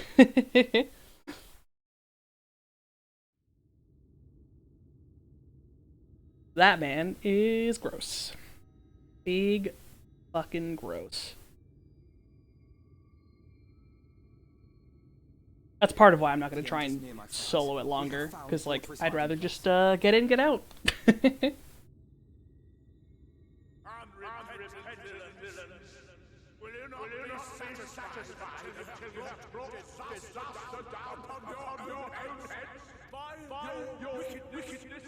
You stand to gain naught but ceaseless Had you only trusted fate to me, there would have been peace for all. You could have lived bliss in my eternal paradise, free from the burdens of conscience and purpose. Peace assumes many forms, and I do not doubt that you considered yours well worth the cost. I was even prepared to believe that the end might justify the means. Ignorant as I was, I had hoped that you might mend your ways and join hands with us, that we might strive together for the happiness of all. But no more. Your actions cannot be reconciled with your words. Peace for all, you say? Yet when you were threatened, your first act was to sacrifice your own people in order to save yourself. If your paradise can be rebuilt so long as you alone survive, it exists not for the people. It exists solely for your twisted pleasure. Hear me, Vorthri. The people won't submit to your will, for we each have our own. I made a promise to a noble soul, a woman who saw fit to entrust me with her legacy, and I mean to keep it. Everyone who stands with us has something precious, something that they cherish and would die to protect. They know their own hearts. They know what they want for this world.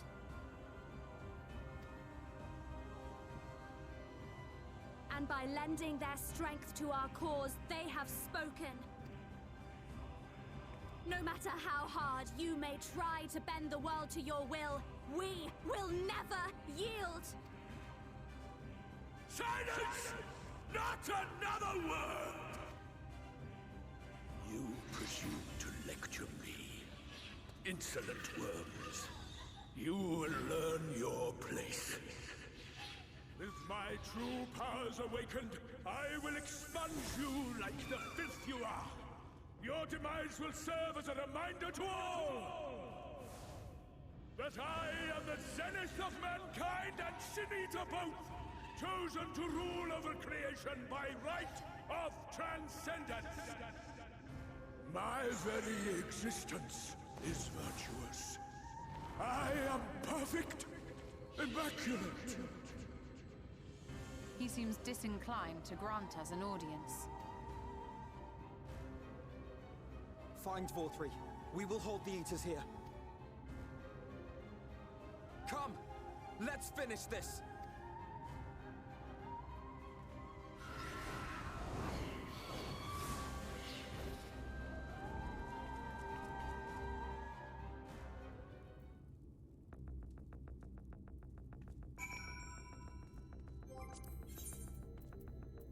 Alright, let's hope for a not bad queue time. Our first ever thing done with real... Nope, that's not true. It's not the first thing done with real people. I had to do Susano with real people, because I couldn't beat the sword part, obviously, and no one was online. So...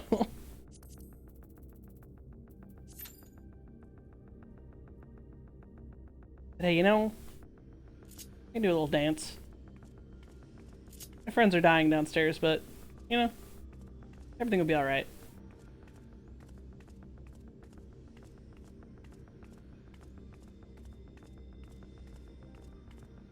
Yeah, I got up to... I beat the first phase in solo. It was very dicey because of the meteors that give phone stacks and badness. But then in the second phase, it's ad phases that do me in. I'm a paladin. I just can't do enough for ad phases, so the thing kept like sucking the enemies in before I could kill them. I might be able to win if I just ignore the tethered ones and just defeat the regular ones, but it's long. It's long, and it's, hopefully, and hopefully less than 5 minutes is actually less than 5 minutes. Imagine making me play with other people in this multiplayer game. Disgusting. Luckily, there seem to be a lot of people around this part of the story. Lots of people running, not even New Game Plus. Little Sprout friends. I love Sprout friends. They're my friends.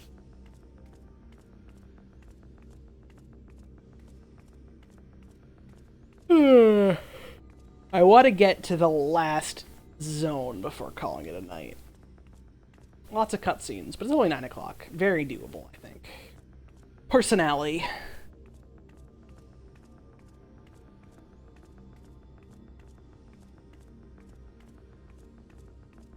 I helped another Sprout friend in the leveling.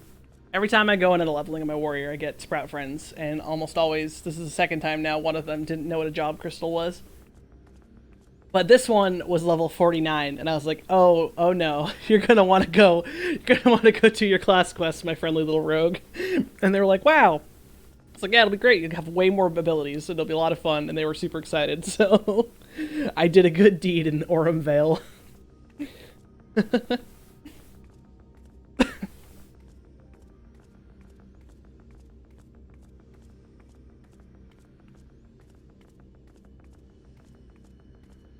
Yeah, they got to 49 with just Rogue. I was like, oh god, you're missing so many buttons. You could be having so much more chaos. You might hate the job. Ninja's totally different.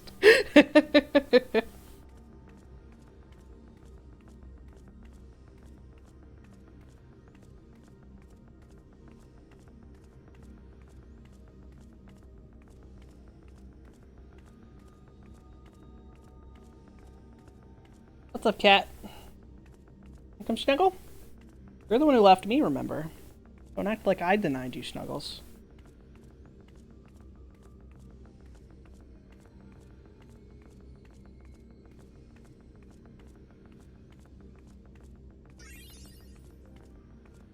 Nope. Here we go. Keep an eye on both of them.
Something tells me that less than 5 minutes is a dirty lie.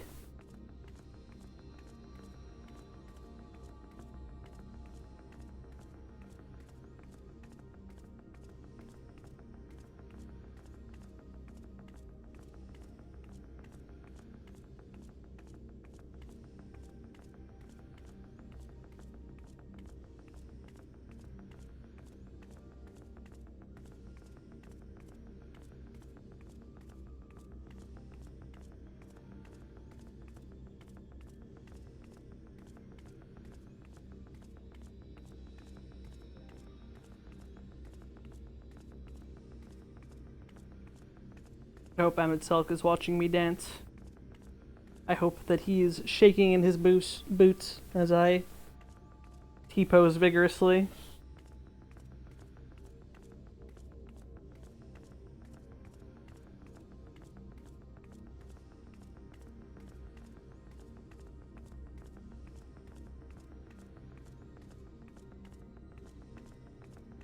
Shaking in his boobs. That too.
That's a mood.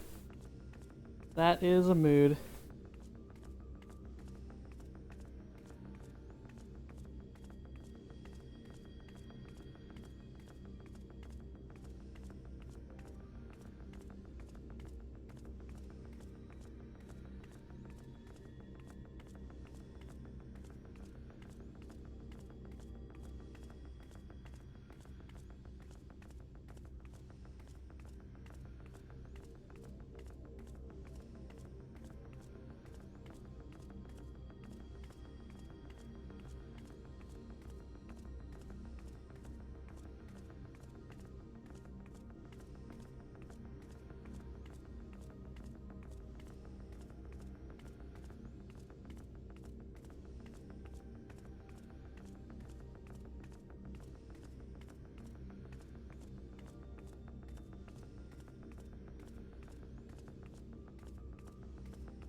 Reading funny memes.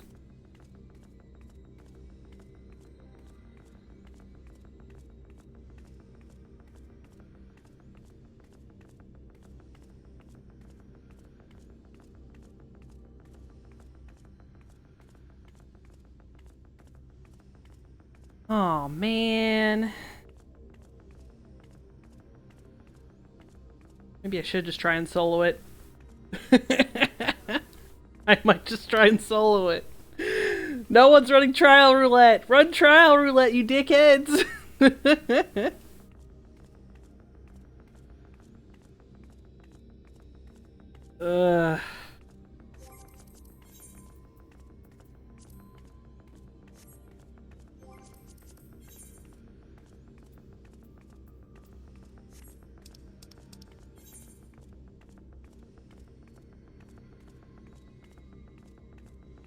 That's good.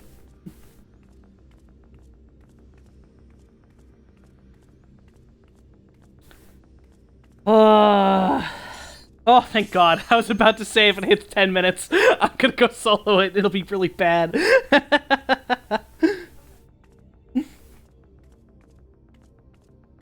If you would like, you may minimize, and I will holler and yell when Phase 2 is here. So, I mean, you'll hear it, but if you want to mute it, I can type in chat if you want.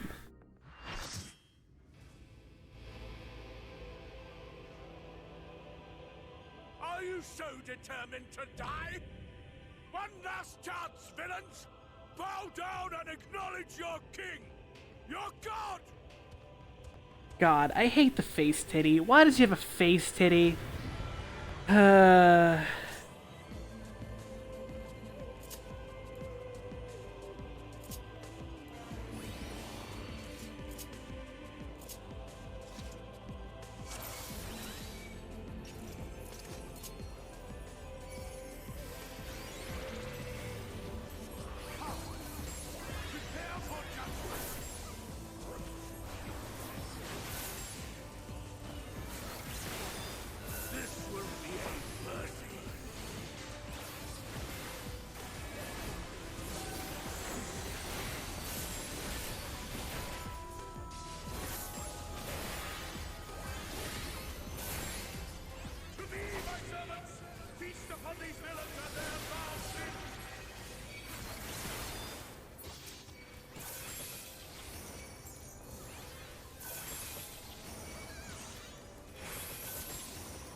Nice.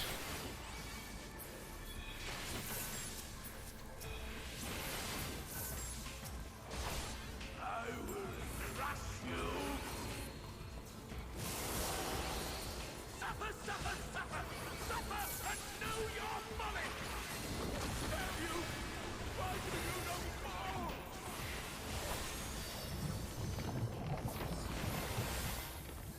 God, I'm just gonna like really know where I can look, huh? To like get some off screen. I don't wanna look at you. You're gross. Like put my party list in the way. I can't. He's just on the screen. Ugh. Cool. I know, but even then, just like even me looking at him, this is just gross. He's just gross.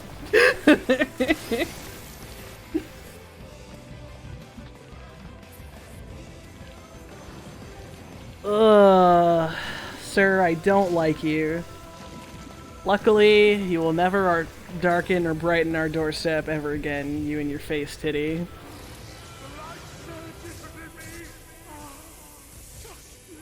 And insert, here's the proper reaction of all people.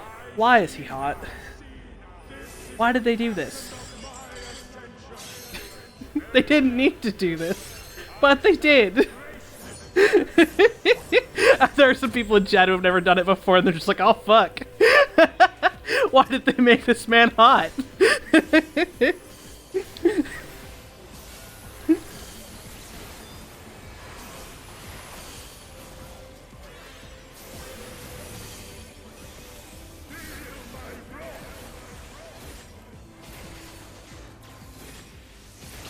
Man, he's spicy. He hits for a lot of damage.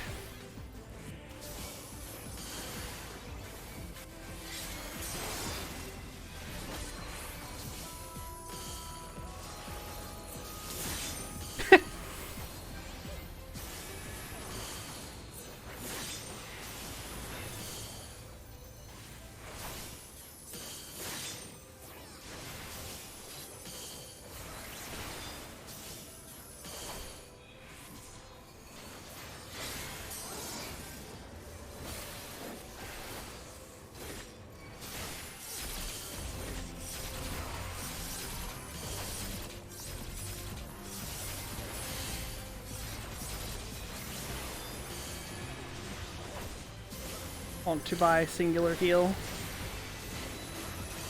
The fucking other paladin covered me because they're not healing me. Oh, I love it. I'm just gonna fucking hallow this shit. Can I have a crumb of healing, please?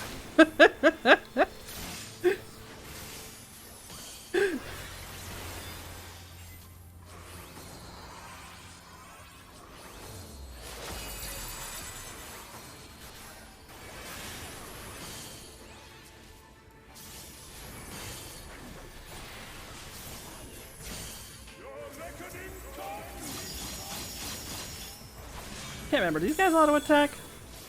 Yeah, just in case they do. I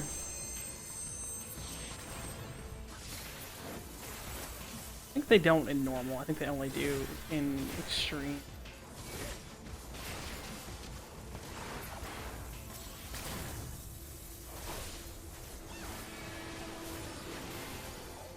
Yeah, this is the part I couldn't beat on heckin' solo. Yeah, they would just suck him in and then it got to 100.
It's fine, I'll clemency myself.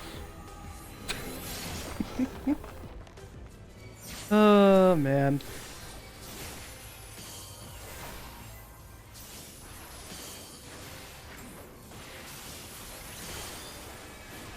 I got no gauge. My cooldowns are needed for tank busters. I don't know what they want from me. What do you want from me? I'm gonna reprisal auto attacks. Fuck. Heal me. Oh my god. I'm actually gonna fucking clemency myself some more. The guy is fucking covering me again. Oh, he's getting my comms. Jesus Christ.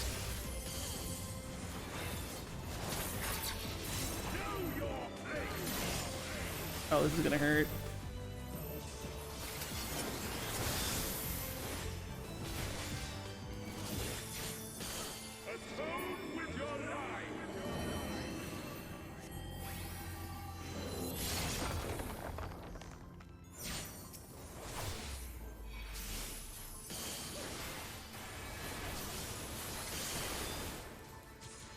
I have nothing for this. Ah!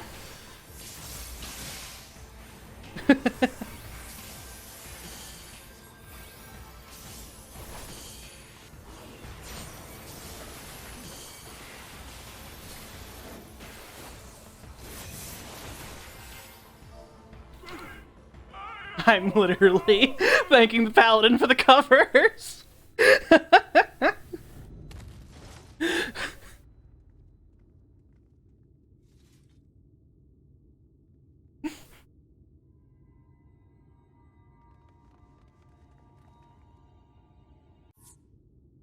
Yeah, my fella, he's already gone. I would have calmed him. I got 4 commendations for dealing with the really bad healing. That was awesome. Is that Vothri? I see. It's finally over then. Now night will return to all of Norvrent, bringing salvation to both our two worlds. Mm-hmm. At level 79, we beat the game. We didn't even have to hit 80. Several cutscenes will play in sequence. Let's go! Am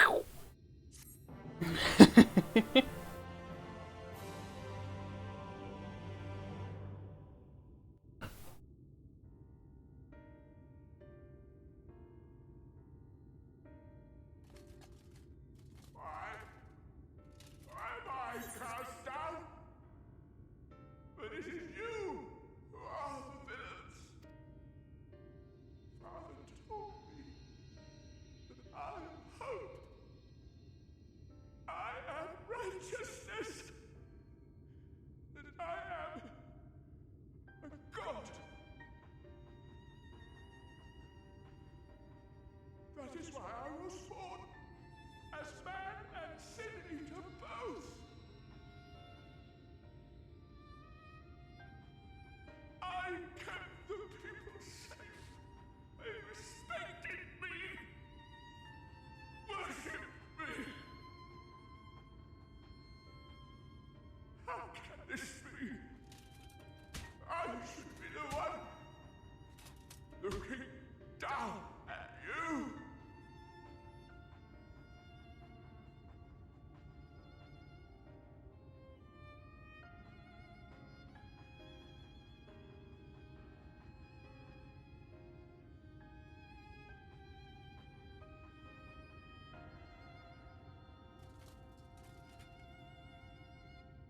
Help me, damn you! I am your god!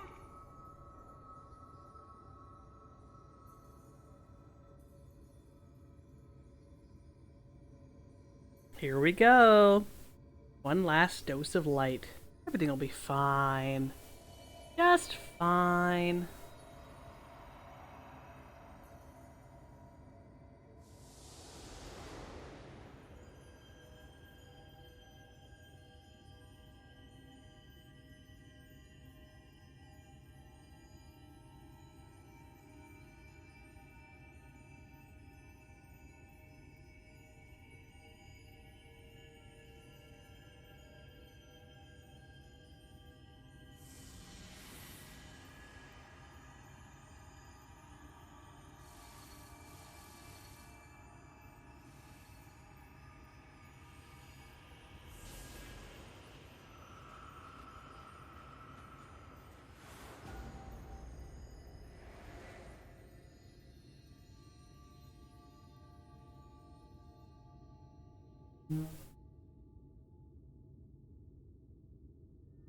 Look, the sky. It's amazing that we always beat these guys at nighttime. We like planned it or something.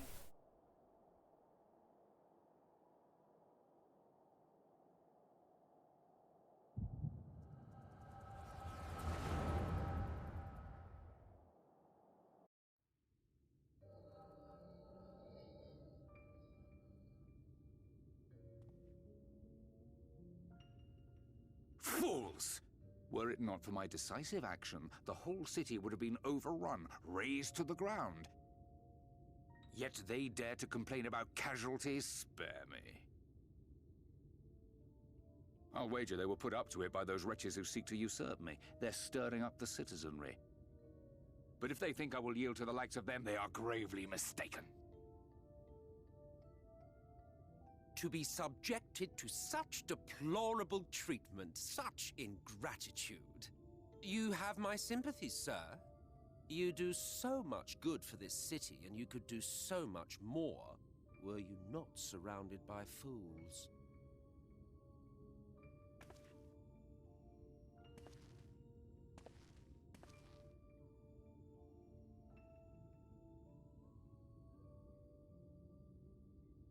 Who are you? You're not supposed to be in here. My apologies for the intrusion, but I come bearing a proposal. One that will ensure the longevity of your reign.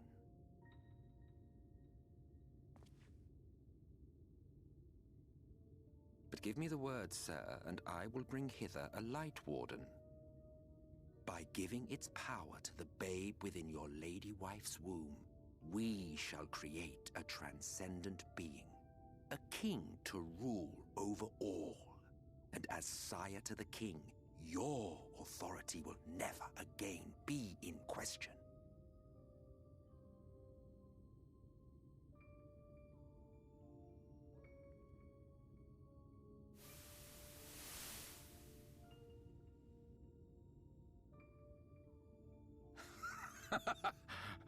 Amazing.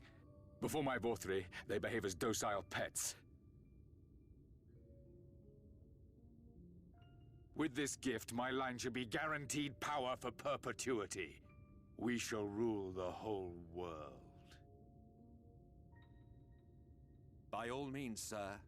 United under Yulmor's banner, men will cease fighting and abandon their ambitions.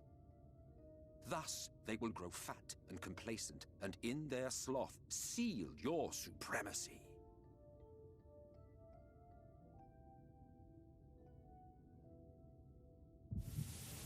Oh, Emmett.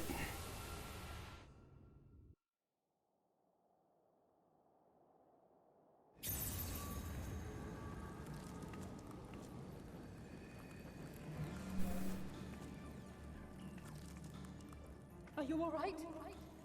Say something.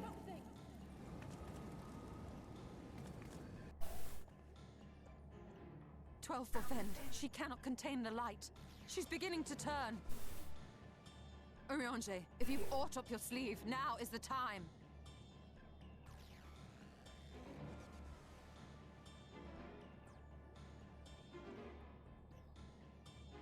It's changing back.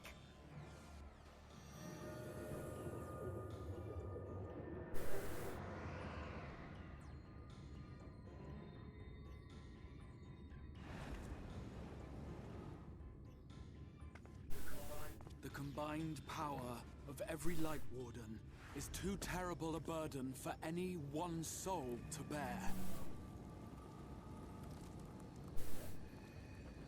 And so I shall relieve you of it.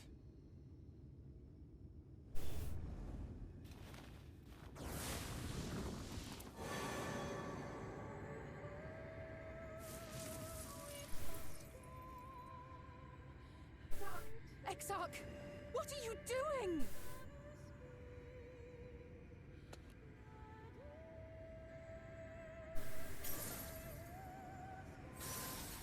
I will channel this profusion of power to the Crystal Tower and use it to travel to other worlds. As I have dreamed of doing ever since I first learned of their existence. Who would choose to remain here, in this dying realm, when they might go elsewhere and begin anew? Not I. And thus did I use you. No, I don't believe you. It doesn't make sense. Damn you! We won't let you do with her as you please. Do not interfere! Please, I beseech you all, let him go!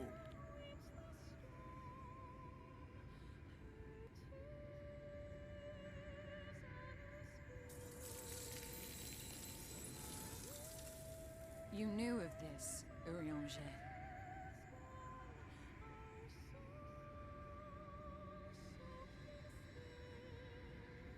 'Tis all a fiction. Such vaguely defined acts of teleportation stand no chance of success. The Exarch will never live to see another world, as he knows only too well. Then, what does he mean to do?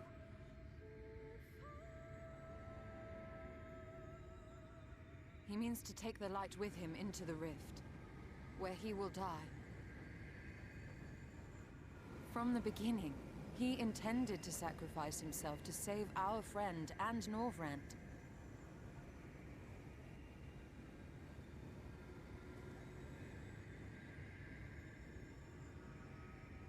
At journey's end, an opportunistic thief makes off with the hero's prize.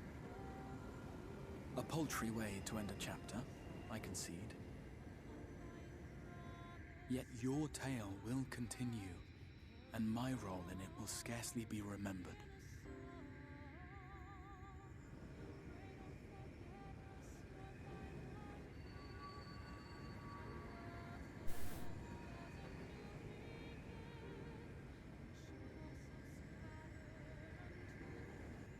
Worry not. Whatever should become of me, I will be happy and free, safe in the knowledge that I have played my part.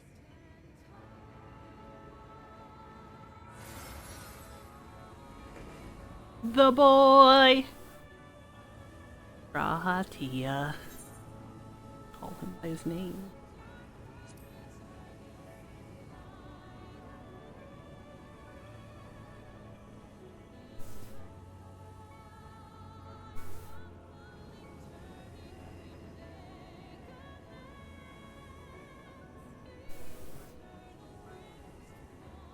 Thank you for fighting for this world, for believing.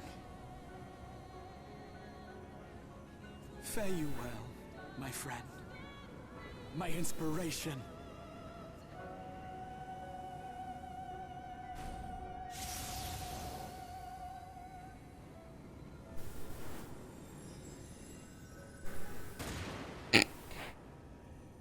Emmett Selk. Oh, look at all this heartfelt shit. I'm gonna shoot him with a gun. It's just so comical.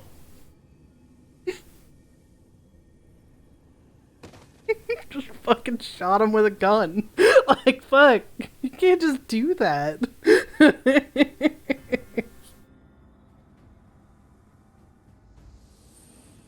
Only those who possess the royal eye of the Allagan Imperial line are capable of controlling the Crystal Tower.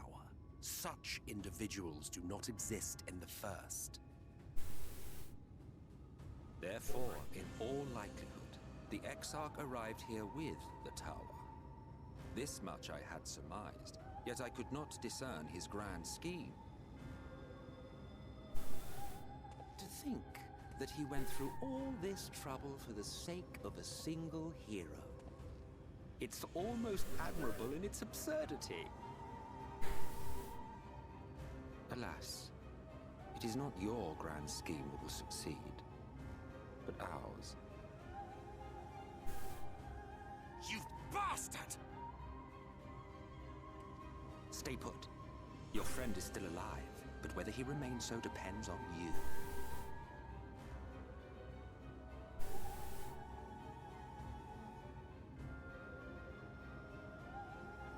What a disappointment you turned out to be. I placed my faith in you, let myself believe that you could contain the light. But look at you now, halfway to becoming a monster. You are unworthy of my patronage.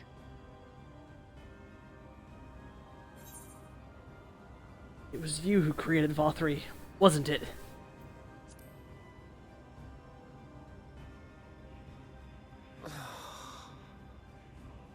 I am an Ascian. My heart's sole desire is to usher in the great rejoining. 100 years ago, I entrusted my comrade Logriff with the task of increasing Light's sway over this world. This we sought to do by manipulating heroes. When that failed to achieve the desired result, I created Vothri. But thanks to your meddling, that too has ended in failure. What was your true purpose in approaching us? By your 12, boy, have I not told you before that everything I said was the truth? You were specimens by which I might gauge man's potential as it stands. I genuinely had an interest in you, genuinely considered taking you on as allies. Provided she could contain and control the light. If not, then she, and by extension you, would be of no use to me. 'Twas as simple as that. So, we've been found wanting. How disheartening. But even had we fulfilled your conditions, there was no guarantee that we would cooperate. What then? Then I simply kill you all. At the very least, it would restore the world to the way it was before you went about trouncing Lightwardens willy-nilly. Suffice it to say, it would be most inconvenient to have all that light taken away, and I would be lying if I were to claim his actions didn't have me worried.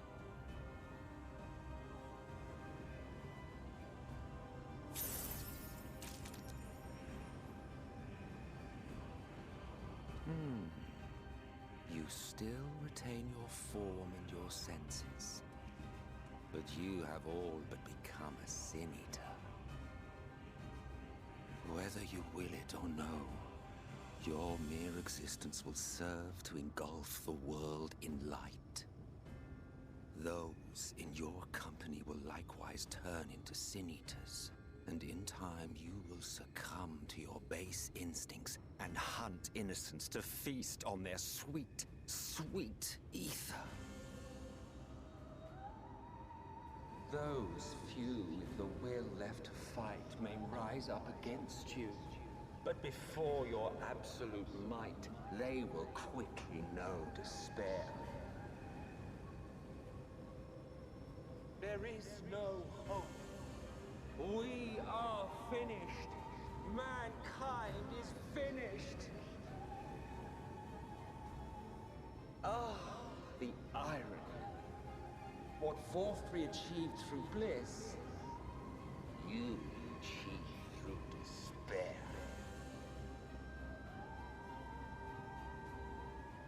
But I have overstayed my welcome. I shall look forward to seeing you bring the world to its knees, hero.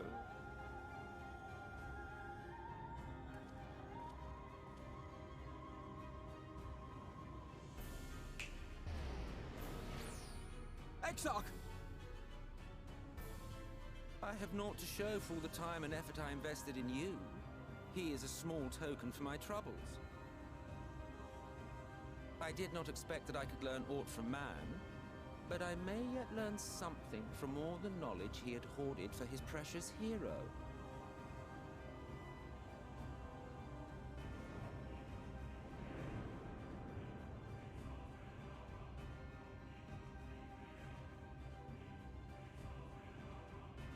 I pity you, I do.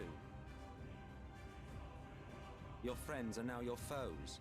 If you do not kill them, they will kill you. When it all becomes too much to bear, seek me out at my abode in the dark depths of the Tempest.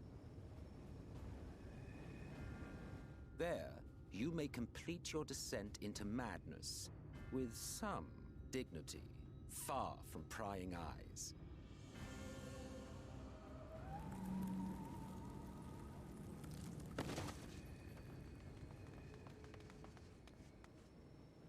Till then, I bid you farewell. Eater. I should invite you, the orchestration of my downfall, to my own home. Yes, Emmett, you did that exact thing. You did that. Why? We don't know. You felt a little bad, I think. Just a little.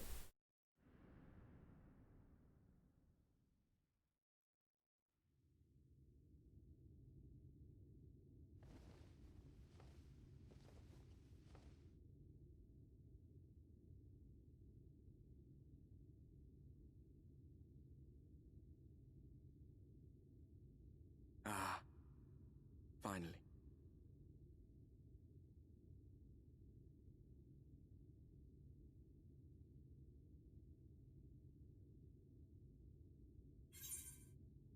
What happened?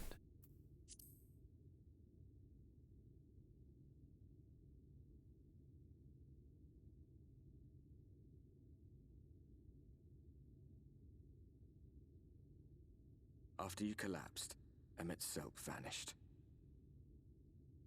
Then Reen did what she could to stay the raging of the light within your body. Thanks to her, you're still you, but she's only delayed the inevitable.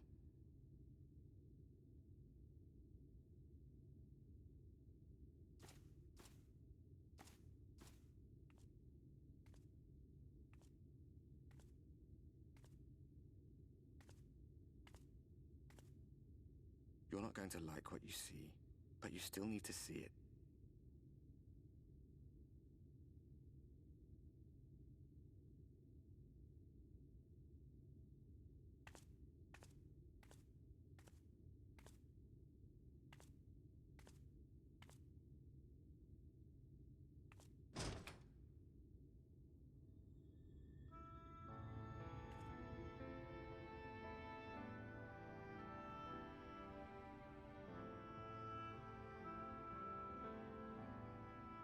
It's like this all over.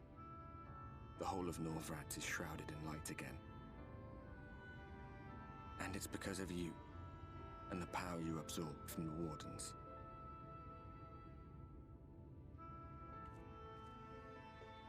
No one knows but your friends. When they carried you down from the mountain, they told everyone waiting below that they didn't understand why the light had returned. Now they're out there trying to allay the people's fears, while searching for a way to save you.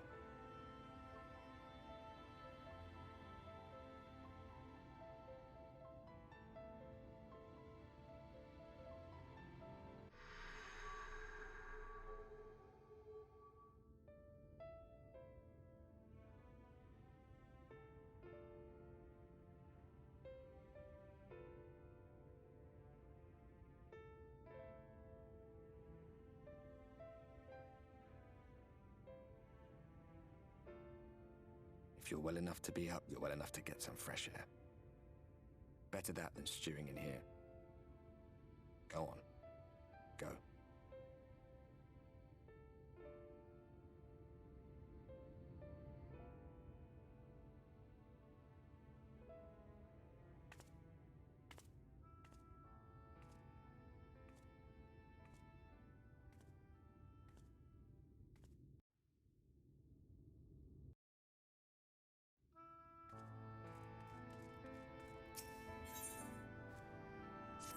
Oh, miss, you're awake. You were injured during the foray at Mount Gulg, yes? I was here at my station as always when they carried you in on a makeshift stretcher, looking disturbingly bereft of vigor. And to compound my worry, the sky is, well, I'm sure you've seen. It has everyone rather concerned, to say the least. Seeing you up and about is the first good news you've had in a while. Assuming you feel strong enough, would you mayhap consider a stroll around the city to reassure our anxious citizens? Roggy was one of the ones who helped convey you to your chambers, and he has visited several times since to inquire after your condition.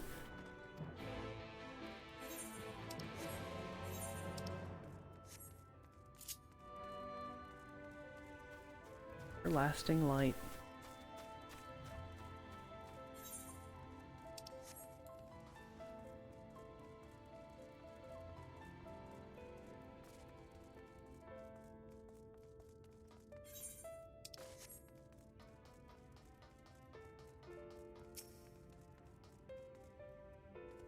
Well, well, look who's back from the dead.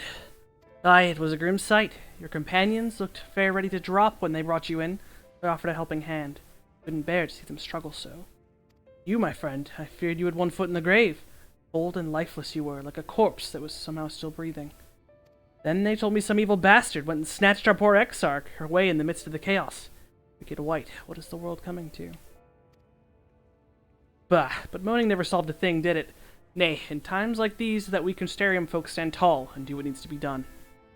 Trade with Gilmore is back on the table. We'd best make use of those resources to fortify the city against the Eaters, or whatever misery the fates deem to throw at us next.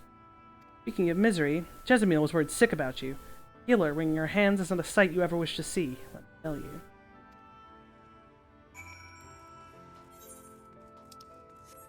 True words. The healer's worried. He done got a problem.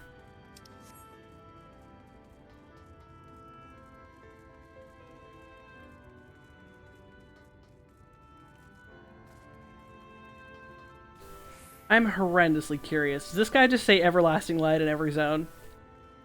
Ah, oh, can't look at the Skywatcher in New Game Plus mode. I was so curious. I don't think he exists until you like beat the game. But it's just like, fuck. I wonder if he's just like everywhere is light. Light everywhere. Oh, sweetie, you're alive. No one's been allowed to see you. Even Sparagix Curugens were forbidden from making visits. Reen was kind enough to tell me you were showing symptoms similar to Eater corruption. I suppose there was little any of us could have done for you in any case. As for your companions, they've been rushing hither and yon, seeking a cure to your condition. I worry to see their faces grow ever more haggard every time they pass through the Castarium. I shall let them know you're awake, and when they come to see you, sweetie, please do convince them to rest a bit. They won't be helping anyone if they'll collapse from exhaustion. Ah, and our own Morin has been a little better, I'm afraid. He hasn't left the cabinet, too busy with his nose buried in one dusty tome or another.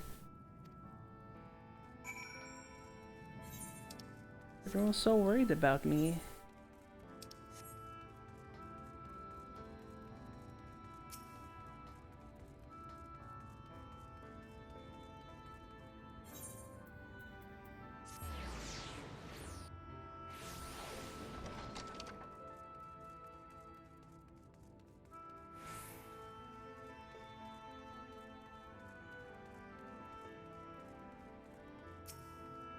Confound it, this is the same thing as the last. Maybe I should approach the problem from a different perspective. Kinliana, is it truly you and not some figment of my imagination? Oh, but this is wonderful. It would seem our prayers have been answered. Feeling otherwise helpless, I've been scouring the shelves for wisdom to explain the most worrisome conundrum. Why all the Light Wardens defeated has the light returned to obscure the sky. Must have poured over 100 tomes, but no definitive conclusion seems forthcoming. So many questions I would pose to the Exarch. Thus do I feel his absence all the more keenly. Now that you're awake, however, I'm hopeful for the search for our stolen steward might begin in earnest. Atlas, meanwhile, leads the crystalline mean in preparations for battle, though against what foe we are as yet uncertain. Why not pay her a visit? I expect seeing you upright would be a much welcome relief. All these people relieved to see me, and I'm the one causing their problems. Big oof.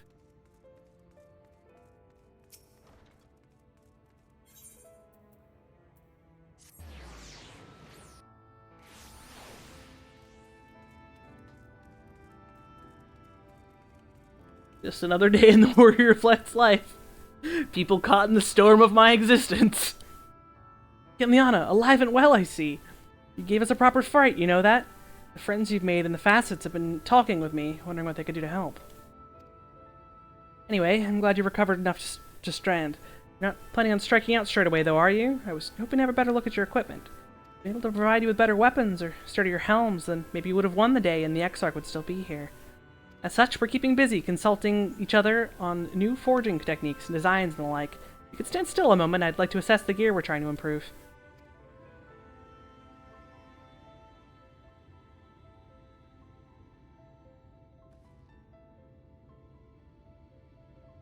Aye, well, that's some fine work, I must admit. It wouldn't be impossible to make something better, but we need to experiment with different patterns and materials. I'm not sure we have that kind of time.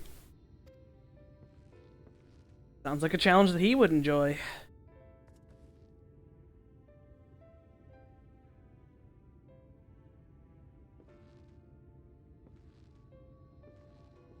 Greetings, Glenard. The Master of the Stairs is running his own errands now, is he? Aye, well, my servers are distraught enough as it is, and I didn't want to crack the whip too hard.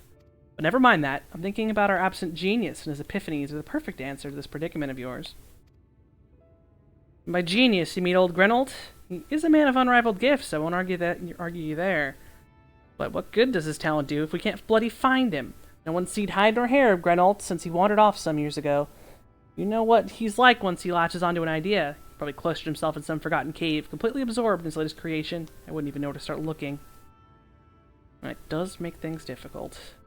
Still, if that eccentric is someone you're destined to meet, I wager he'll show up soon enough.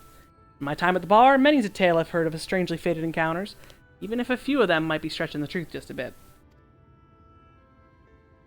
We'll keep our noses to the grindstone for the time being, but on the off chance you do encounter Grenold, you'd be wise to take advantage of his brilliance rather than wait on our slow and steady progress. This is all talk for when you're fully recovered, of course. I'll let you get back to convalescing, eh? Ah, but before you do that, you're actually the reason I came over here in the first place. I don't suggest partaking in my stock until you're properly well, but if you're passing near the stairs, then I have a regular who's eager to meet you.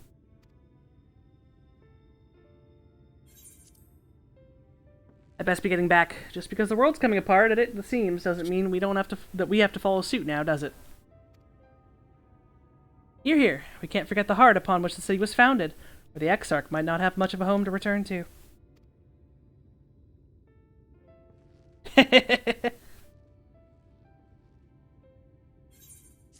Chug, chug, chug, chug, chug.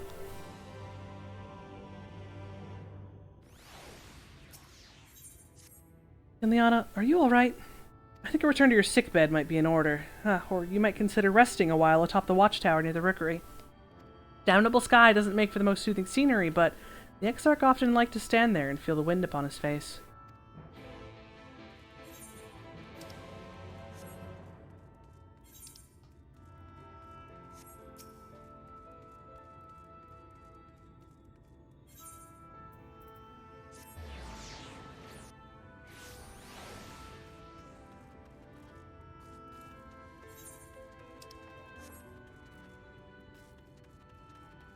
How have I never noticed that lookout point when we literally have to climb this tower for this quest?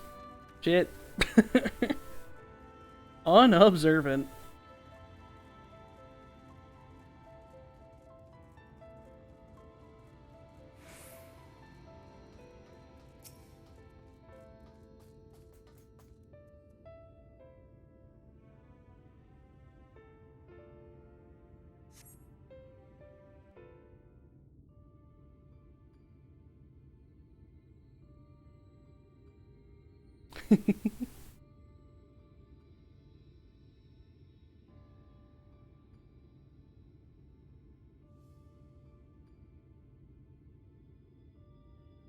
The people of this city have spirit, I'll give them that. They've not lost the will to fight.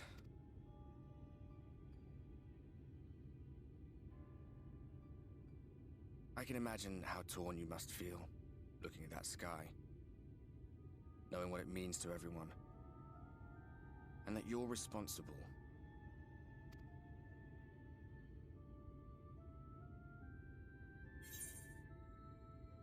Still can't believe it's coming from me.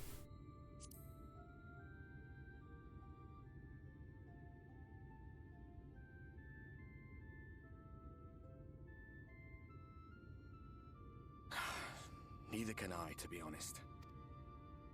But you heard what the Ascian said. The light you shine will warp the world around you, whether you like it or not. Even your Stoller and Reen had to concede that point.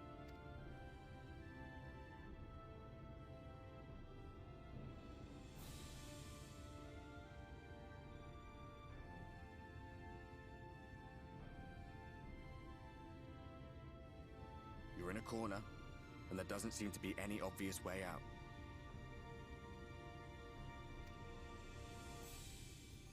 I was thinking about that, Glit. Doesn't mean it's over. However hopeless it seems, you haven't lost yet. Fucking funny as hell. Oh, she's so done. I love that fucking I'm tired face. That's how you know the raid boss is spawned in your zone. I remember looking up at the sky like this before. Being caught up in a strange kind of calm. It was after we realized we were responsible for the flood, when we resolved to journey to the source by taking our own lives. One last sacrifice, one last fight, one last failure. And then the Oracle appeared and, well, you know the rest. There were times in the years and decades that followed when I wondered if we might not have been better off just letting the rejoining happen.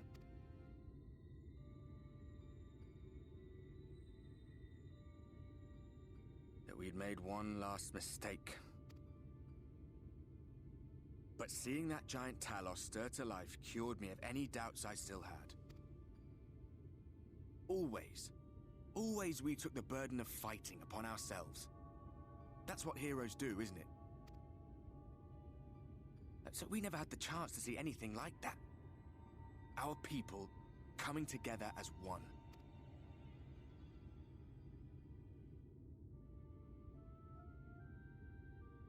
To think that their hope still burned so bright.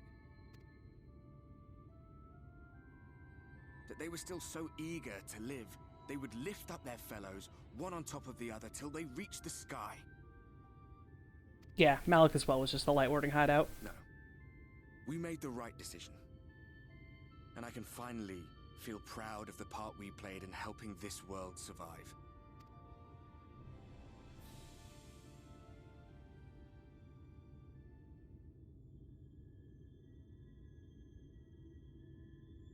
Fist bump. Well, come on then. Whoop.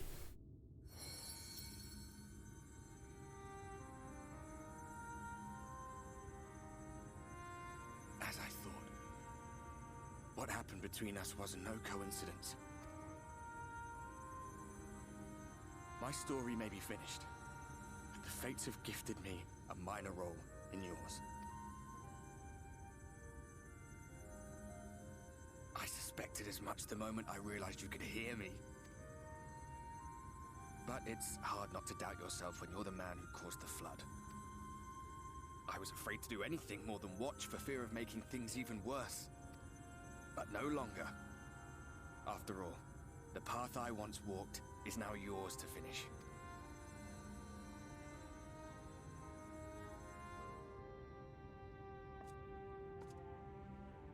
For what it's worth, I cast my lot with yours. If you need a push, I'll be right there behind you.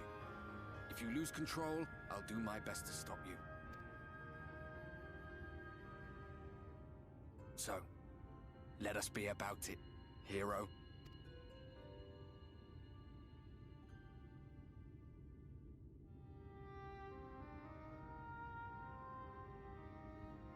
Oh, I was worried you were up here all alone, brooding and fretting and wallowing in your woes. But look at you, grinning at nothing like a pollen-drunk pixie.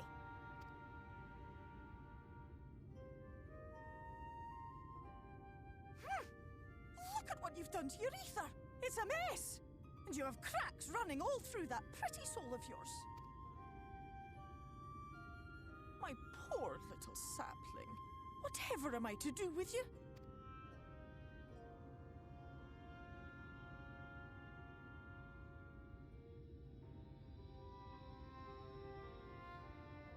Shall I yield up my throne?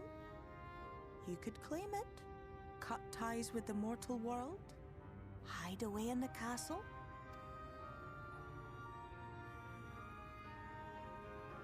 It won't fix the problem, but would it really matter?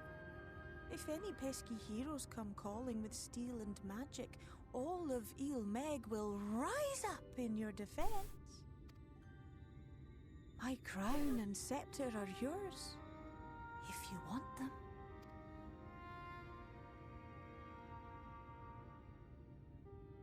What? Don't give me that look. Of course I knew before I asked that you'd never, ever heed such a wicked suggestion. I love her.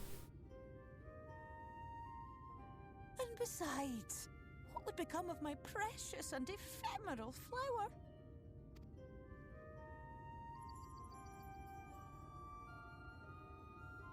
Oh, my dear beloved sapling. You are lost, confused, and have precious little time to gather your wits. Your kind is always so preoccupied with what lies ahead, and so we muddle your vision with fog and glamour. But such trickery is easy to see. I'm pretty sure it was her saying, if you said you wanted this, I'd do it. But I know you wouldn't want that. But like, if the Warrior of Light was like, yes, I think Feywell would do it in a heartbeat.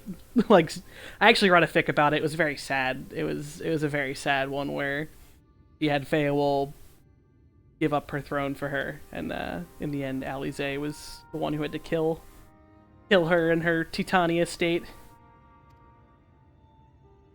Stand very, very still. Think not of where you need to go, but where you are right now at this moment, at this time, in this place.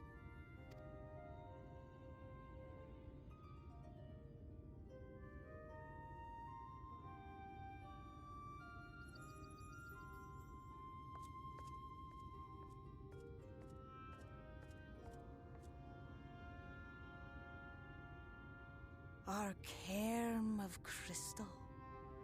From shadowed hood he watched you go, his ruby eyes with warmth aglow. See yourself as he saw you, and that shall be the clearest clue.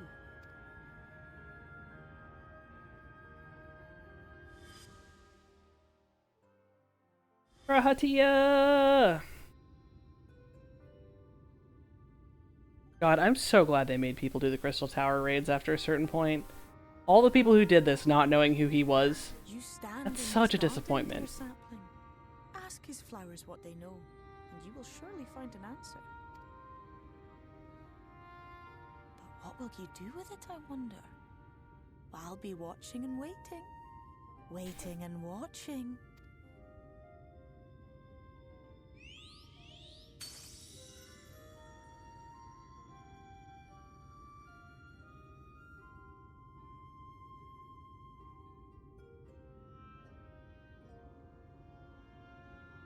Yeah, it's actually a very well-written fic. I think it's probably the one Final Fantasy one I bookmarked so far. It's not a particularly long one, but it's just like, it's like if the Warrior of Light ended up, like they like tried to get through it, but then in the Tempest didn't want to die and summoned Feywell to kind of trade places with her. And then like was able to get enough of herself back to assist the Scions in taking her down, basically. Oh, I missed.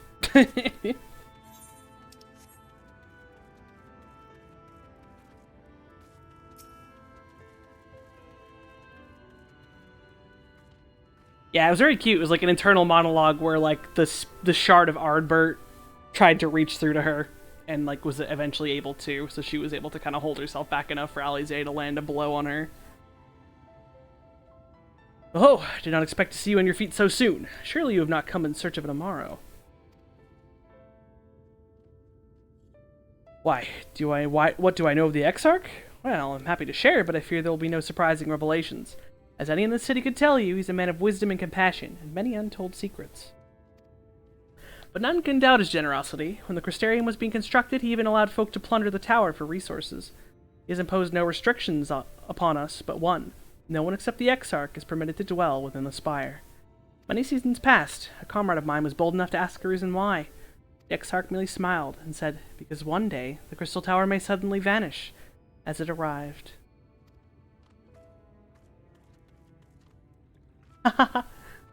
It's up to you. Actually, you know what? I will... There we go. Our DM is open, so the pings won't hit the stream, so you're welcome to send them now or later. Whenever you so desire, I will accept sad brainworms into my life.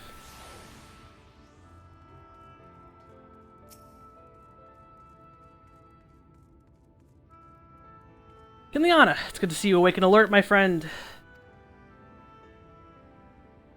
What's this about? You're not writing the Exarch's memoirs, are you? I'm not sure how much I can tell you, considering we avoid asking too many questions. Unspoken rule and all that. If anyone has fresh insights to share, it'd be Captain Lena, I'd say. She lost her parents to an eater attack, not long after she was born, and the Exarch saw to her upbringing. Outward appearances aside, those two are like grandfather and granddaughter.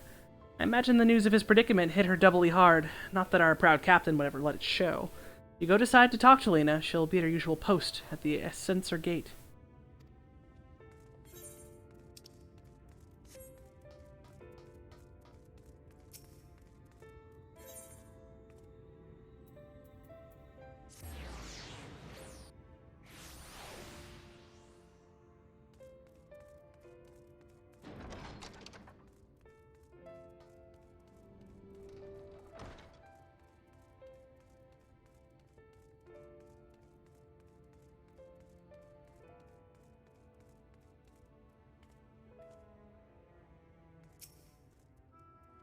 Oh, was there something else you needed? If you've come for the results of my research into this persistent light, I'm afraid there's little to tell as of yet.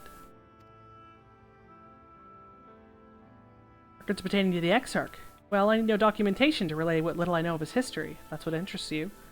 Less than a decade has passed since the coming of the Flood, when the Crystal Tower first flashed into existence. Less than a decade had passed since the coming of the Flood, when the Crystal Tower first flashed into existence. Its summoner, the Exarch himself, became known to the refugees in Lakeland soon thereafter. He welcomed all who sought out the spire, be they locals who had lost their homes or Verberites fleeing their ruined kingdom. And together did they found the city, which would later become the Crystarium. Some thought to call him king, for he refused to share his name, but the summoner did not deem himself worthy of royal address. Thus did the people consider his scintillating skin so alike to the tower he had summoned, and bestowed upon him the title of Crystal Exarch. As for his true name, well, it would seem that is a mystery that remains unsolved to this day. Grahatia! His name is Grahatia and he's a good boy! Oh god, that was a painful scream. My legs.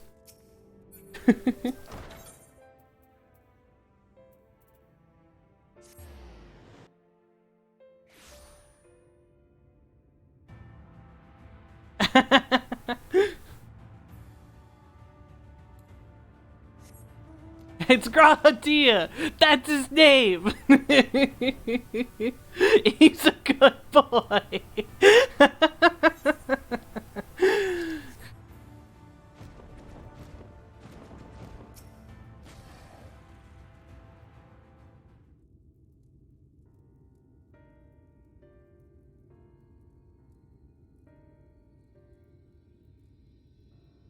Ileana, I was not told you had awoken. A welcome surprise. Now if only the Exarch was returned to us. He was taken by this rival of yours, was he not? Your companions mentioned they had an idea on where to find him. And so I bristled when they asked for patience. I did not understand their hesitation until I saw that you had fallen. Only then did I realize that I had no business rushing ahead. Even so, the delay has been no less agonizing. In the moments before he left to join you in Calusia, the Exarch entrusted me with a key. It opens the door to the ocular, to a chamber known as the umbilicus. This room is the heart of the tower, into which only the Exarch himself is permitted to enter.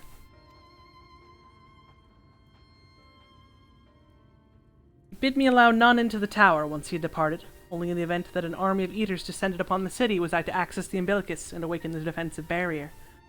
Never before had he left me with such instructions, but the battle with Vothri loomed near, and at the time I accepted the key without much thought.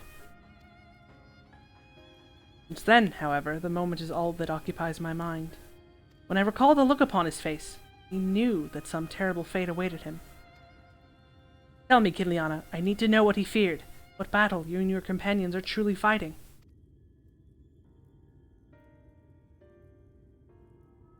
I can't tell you, Lina. I can't. Forgive me, I trust in the Exarch, and I should not be voicing these doubts when he is not here to respond to them personally. You have come to me with a question of your own, have you not? Ah, I see I am not the only one who burns for answers. The time has come to open the tower's heart. Would you not face an invasion of eaters, I suspect the city will be in far more danger if you do not gain the knowledge you seek.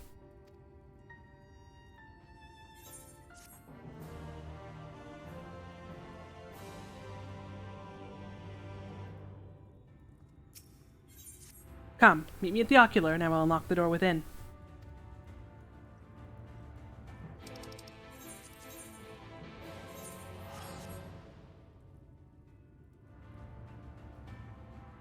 Yeah, I need to redo the Crystal Tower quests.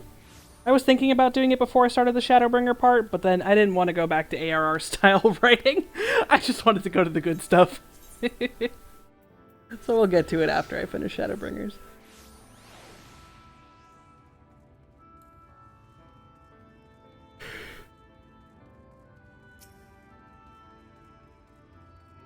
Mistress Kinliana, the captain said to expect you.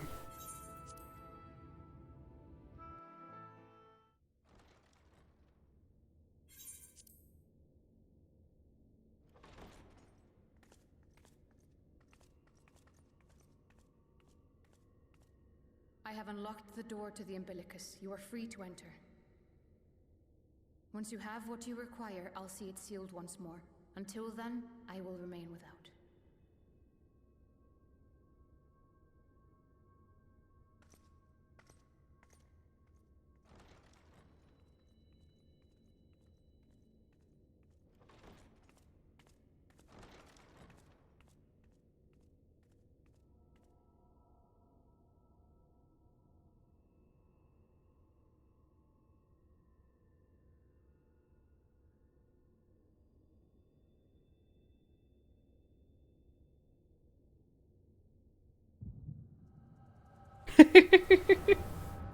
You know the Catman doesn't sleep.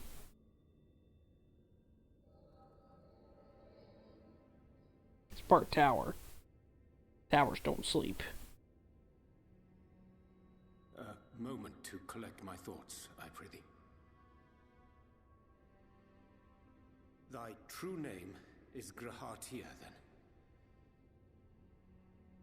By thy claims, thou too art a native of the Source, though from an age beyond our own, when the 8th umbral calamity hath visited devastation upon our star. Thou hast, by subtle means, reached across the boundaries of time and space to unsow the seeds of catastrophe, ere its creeping vines drag our champion unto an early grave. In essence, yes. A difficult story to swallow, I am sure.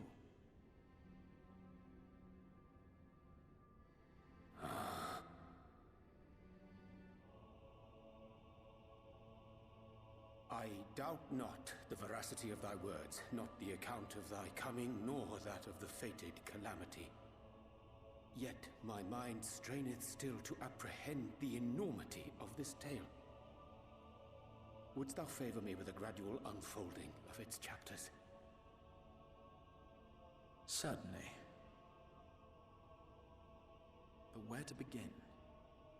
I should start with those great minds who survived the calamity. Sid Garland being perhaps the greatest. In hopes of staying the unending tides of war, he and his fellows pursued all manner of possible solutions. One of these was rooted in a theory which unified several fundamental principles discovered over the course of the Warrior of Light's adventures. It proposed a method by which one could enter the river of time, traverse the rift, and leap between worlds.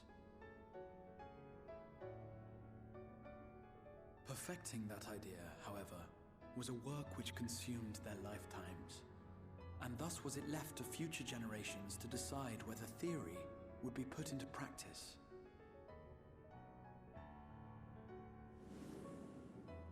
But all the while, the world continued to burn. Hope was a feeble outpost, beset on all sides by thievery and misery and murder. People cried out in despair, "There is no hope, we are finished. Mankind is finished." Then others raised their voices in answer. Though we be beyond salvation, those who came before may yet be saved. We will forge a crossroads and pave the way for a different future. By the wisdom of our forebears, we will prevent this calamity from ever having come to pass.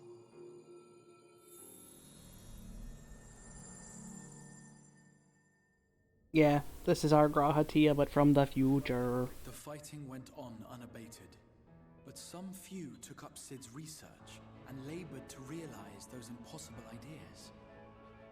After 2 centuries of labor, their descendants finally succeeded in awakening the Crystal Tower, an integral part of the process, and, in doing so, roused its caretaker, me.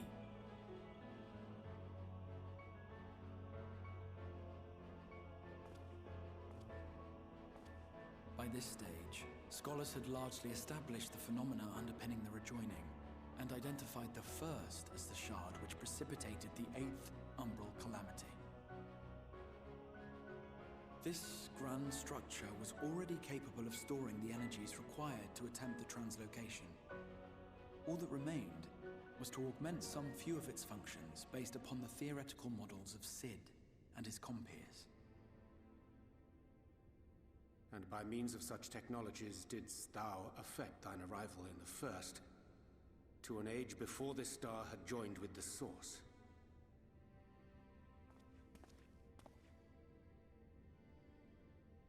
Some while before, as it turned out. 'Tis all but impossible to predict how time will flow between one world and the next, and we missed our mark by almost an entire century. But this only worked in our favor. The Sin Eaters could not be defeated without the blessing of light, and summoning the only woman who might stand a chance against them would require decades of preparation.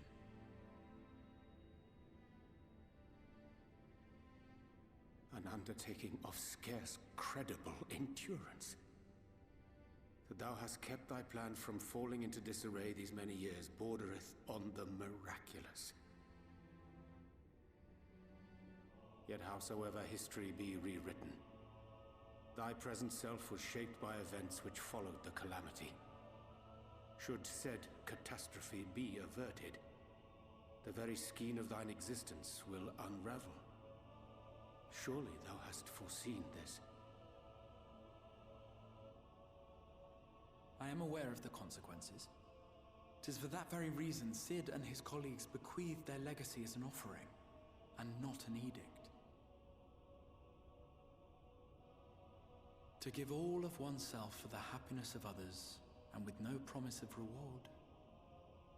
'Tis a hard thing to ask. Harder still for those condemned to survive in a world which pitted brother against brother. Indeed, you are right to call the execution of this plan miraculous, though the force which held it together was nothing so inexplicable. It was her. The warrior of light has been our unbroken thread.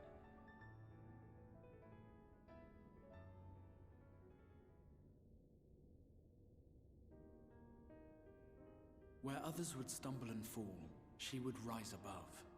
Where others would break and run, she would carry on.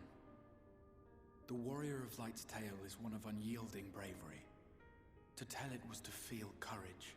To hear it was to feel hope. It was a breath of inspiration in an age of suffocating shadow. In the histories of a fallen nation was our hero hailed as its greatest ally.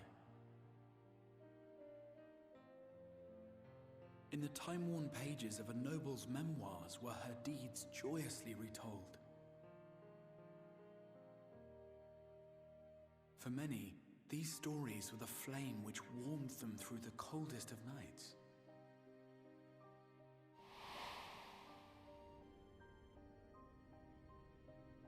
And so it should come as little surprise that the plan found no shortage of volunteers, concerning as it did the Warrior of Light herself.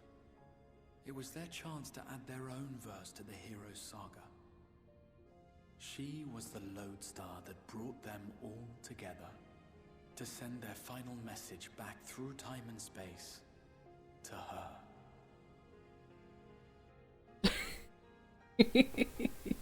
Just passed out on the floor. The light of your legacy was our torch in the darkness. Burn bright again and live.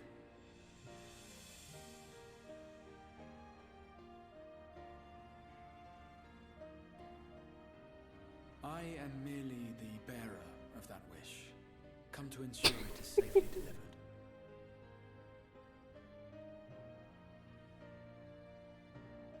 Wherefore sharest thou this burden with me and... Lea'd probably be freaking out because you think you passed out from your illness. That you will be my accomplice? 'Twas you yourself who convinced me of your suitability when you spoke of how you learned of the Flood, and of your part in arranging Minfilia's journey to the First. Your actions showed uncommon resolve. 'Twas clear you were committed to the cause of saving this world. I knew I could trust you to choose the right path forward, even if that choice came with a heavy price.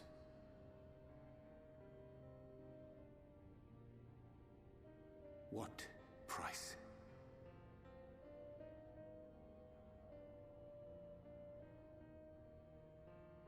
When all is said and done, and the last of the Light Wardens lies slain, I will absorb their corrupted ether, and then I will die. Knowing what I know of your companions, not to mention your champion, they will try to stop me. But in saving one, they would save none. Therefore, I implore you to aid me in concealing my identity, and ensuring this tale ends as it must. To this end, I would have you take what I have told you of the Calamity, and make of it a portent. A prophetic vision you beheld in the swirling chaos of the Rift.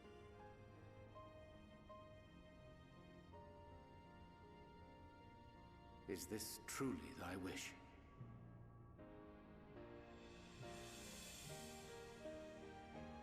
History remembered the Warrior of Light, as I knew it would. And I will suffer no other to rescue the champion whose star has charted my course.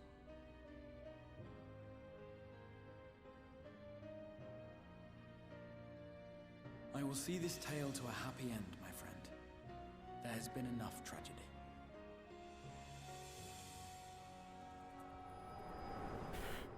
Ooh, marathon vision.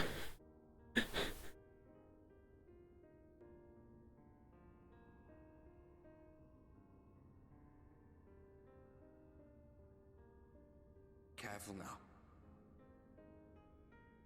If you lose control again, the Light could claim you for good. Although it's probably only a matter of time before you succumb to the change in any case. Thanks, Arbert. Appreciate it. What do you mean to do?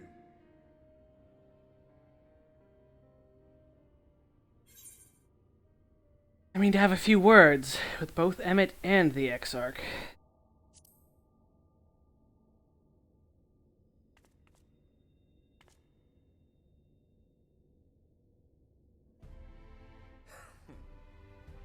Then we should be on our way.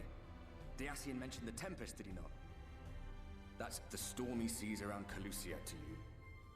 His lair must be down there somewhere, hidden beneath the waves.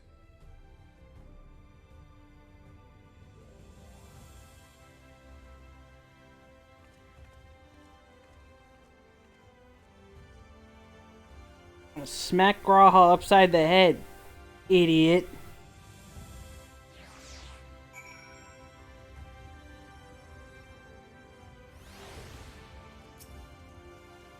Did you find the answers you sought? If there's nothing more you need, I will go unlock the door.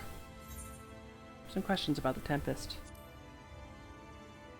The Tempest. That is the name given to the seas by which Calusia is bound. You make a request to the Tamers, they will provide you with an Amaro to fly you over the waters, but... You mean to leave right this moment? Alone? I'm not sure that... Nay, I will not seek to stop you. Go with the blessings of the Shadow, and I shall await your safe return. Lina, that's a terrible idea.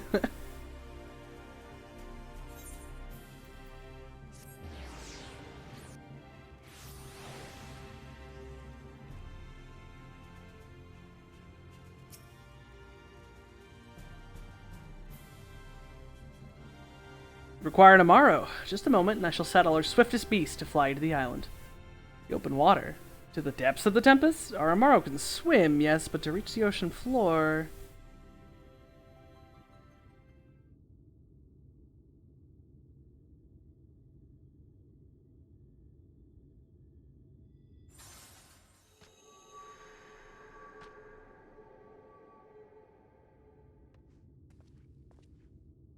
Ah, we have found thee.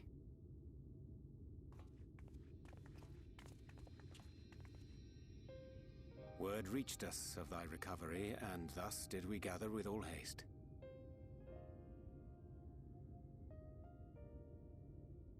Ah. By thy looks, I gather thou hast gleaned that which I came Yeah, Urianger. Urianger has shared everything with us. The Exarch's true identity and purpose.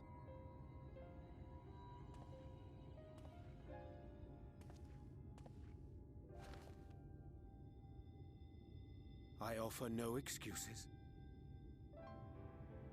When I agreed to aid the Exarch with his plans, 'twas in full acceptance of the condemnation I would face when my duplicity was laid bare. Yet it is not rancor, but resolve that I sense in thee. Thou art fully intent upon walking thy path to its end, art thou not? If thou canst forgive my deception, or, failing that, set aside thy displeasure for a time, I do beg leave to follow thee. What strength and wisdom I possess are thine to command. Urianger, I don't want to control you. I don't want to command any of you. Danger to those around me.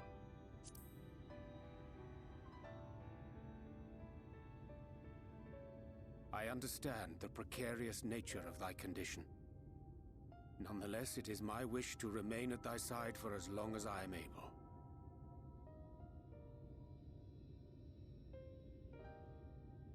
I'm sorry, but I don't think this is a good idea.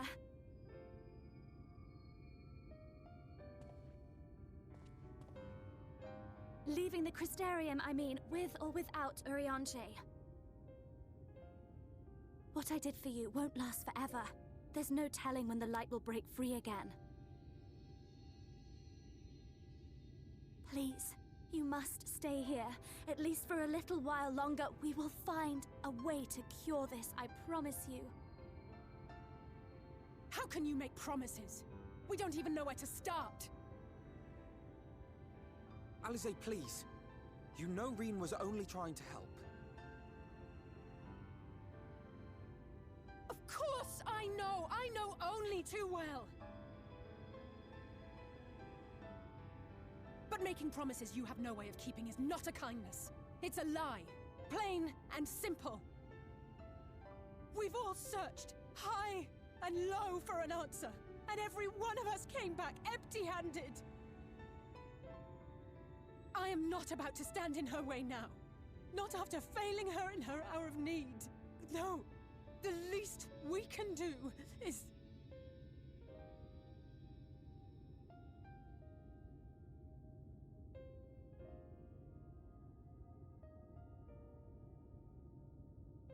We will go with you as well. There is naught to be gained by standing still. Indeed, we have exhausted every other avenue. Lead, and we shall follow. If there is any hope to be found, then we will surely find it at your side. Are we all in agreement, then?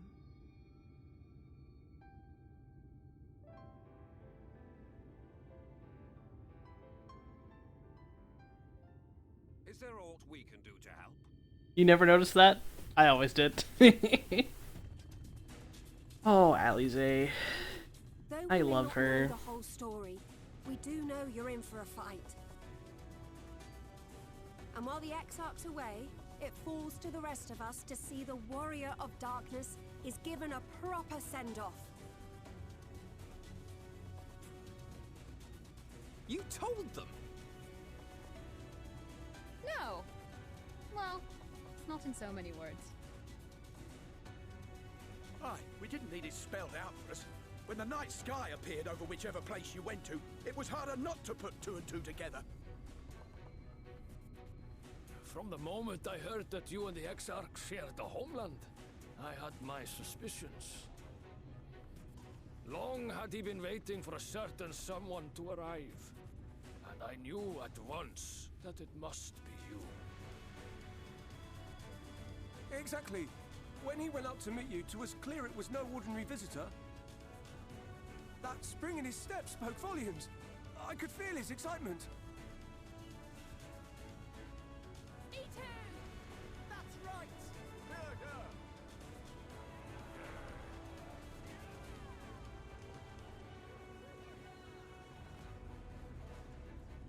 We do not fully understand where you or the Exarch hail from, or why you've all done so much to protect us. But we are deeply grateful nonetheless. So, if there is anything at all we might do to aid your journey, you need only name it.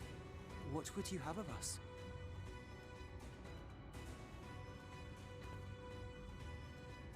You might have invited them to join us, where they're not so many. But come, they are waiting. What is your will, O warrior of darkness?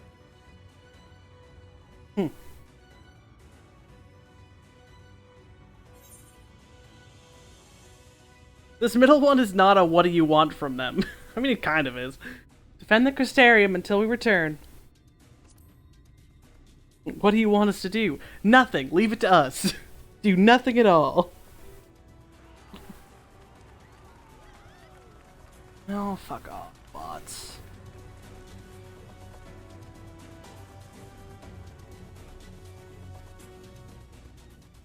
Well, what do you want us to do? Defend the Crystarium is at least like something to do versus like I have the mod buttons on, so I just have to click the little band symbol.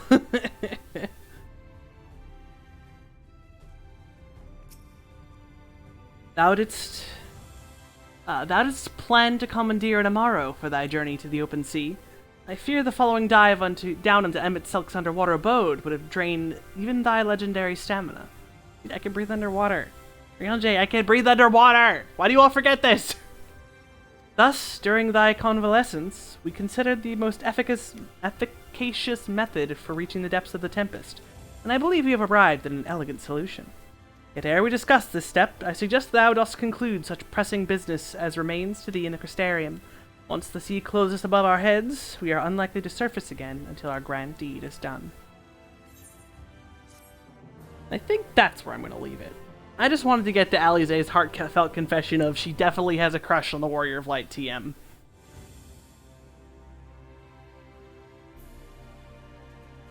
To turn it back on, it's in chat settings, and there's like show mod icons, I think, in the wheel. Should be like the top one. But yeah, you know, that's the outburst from Alize that, like, when Kin finally realizes, oh shit, Alize grew up, that's like one of the main ones she thinks back on. She's like, oh shit, Alize like really cares, huh?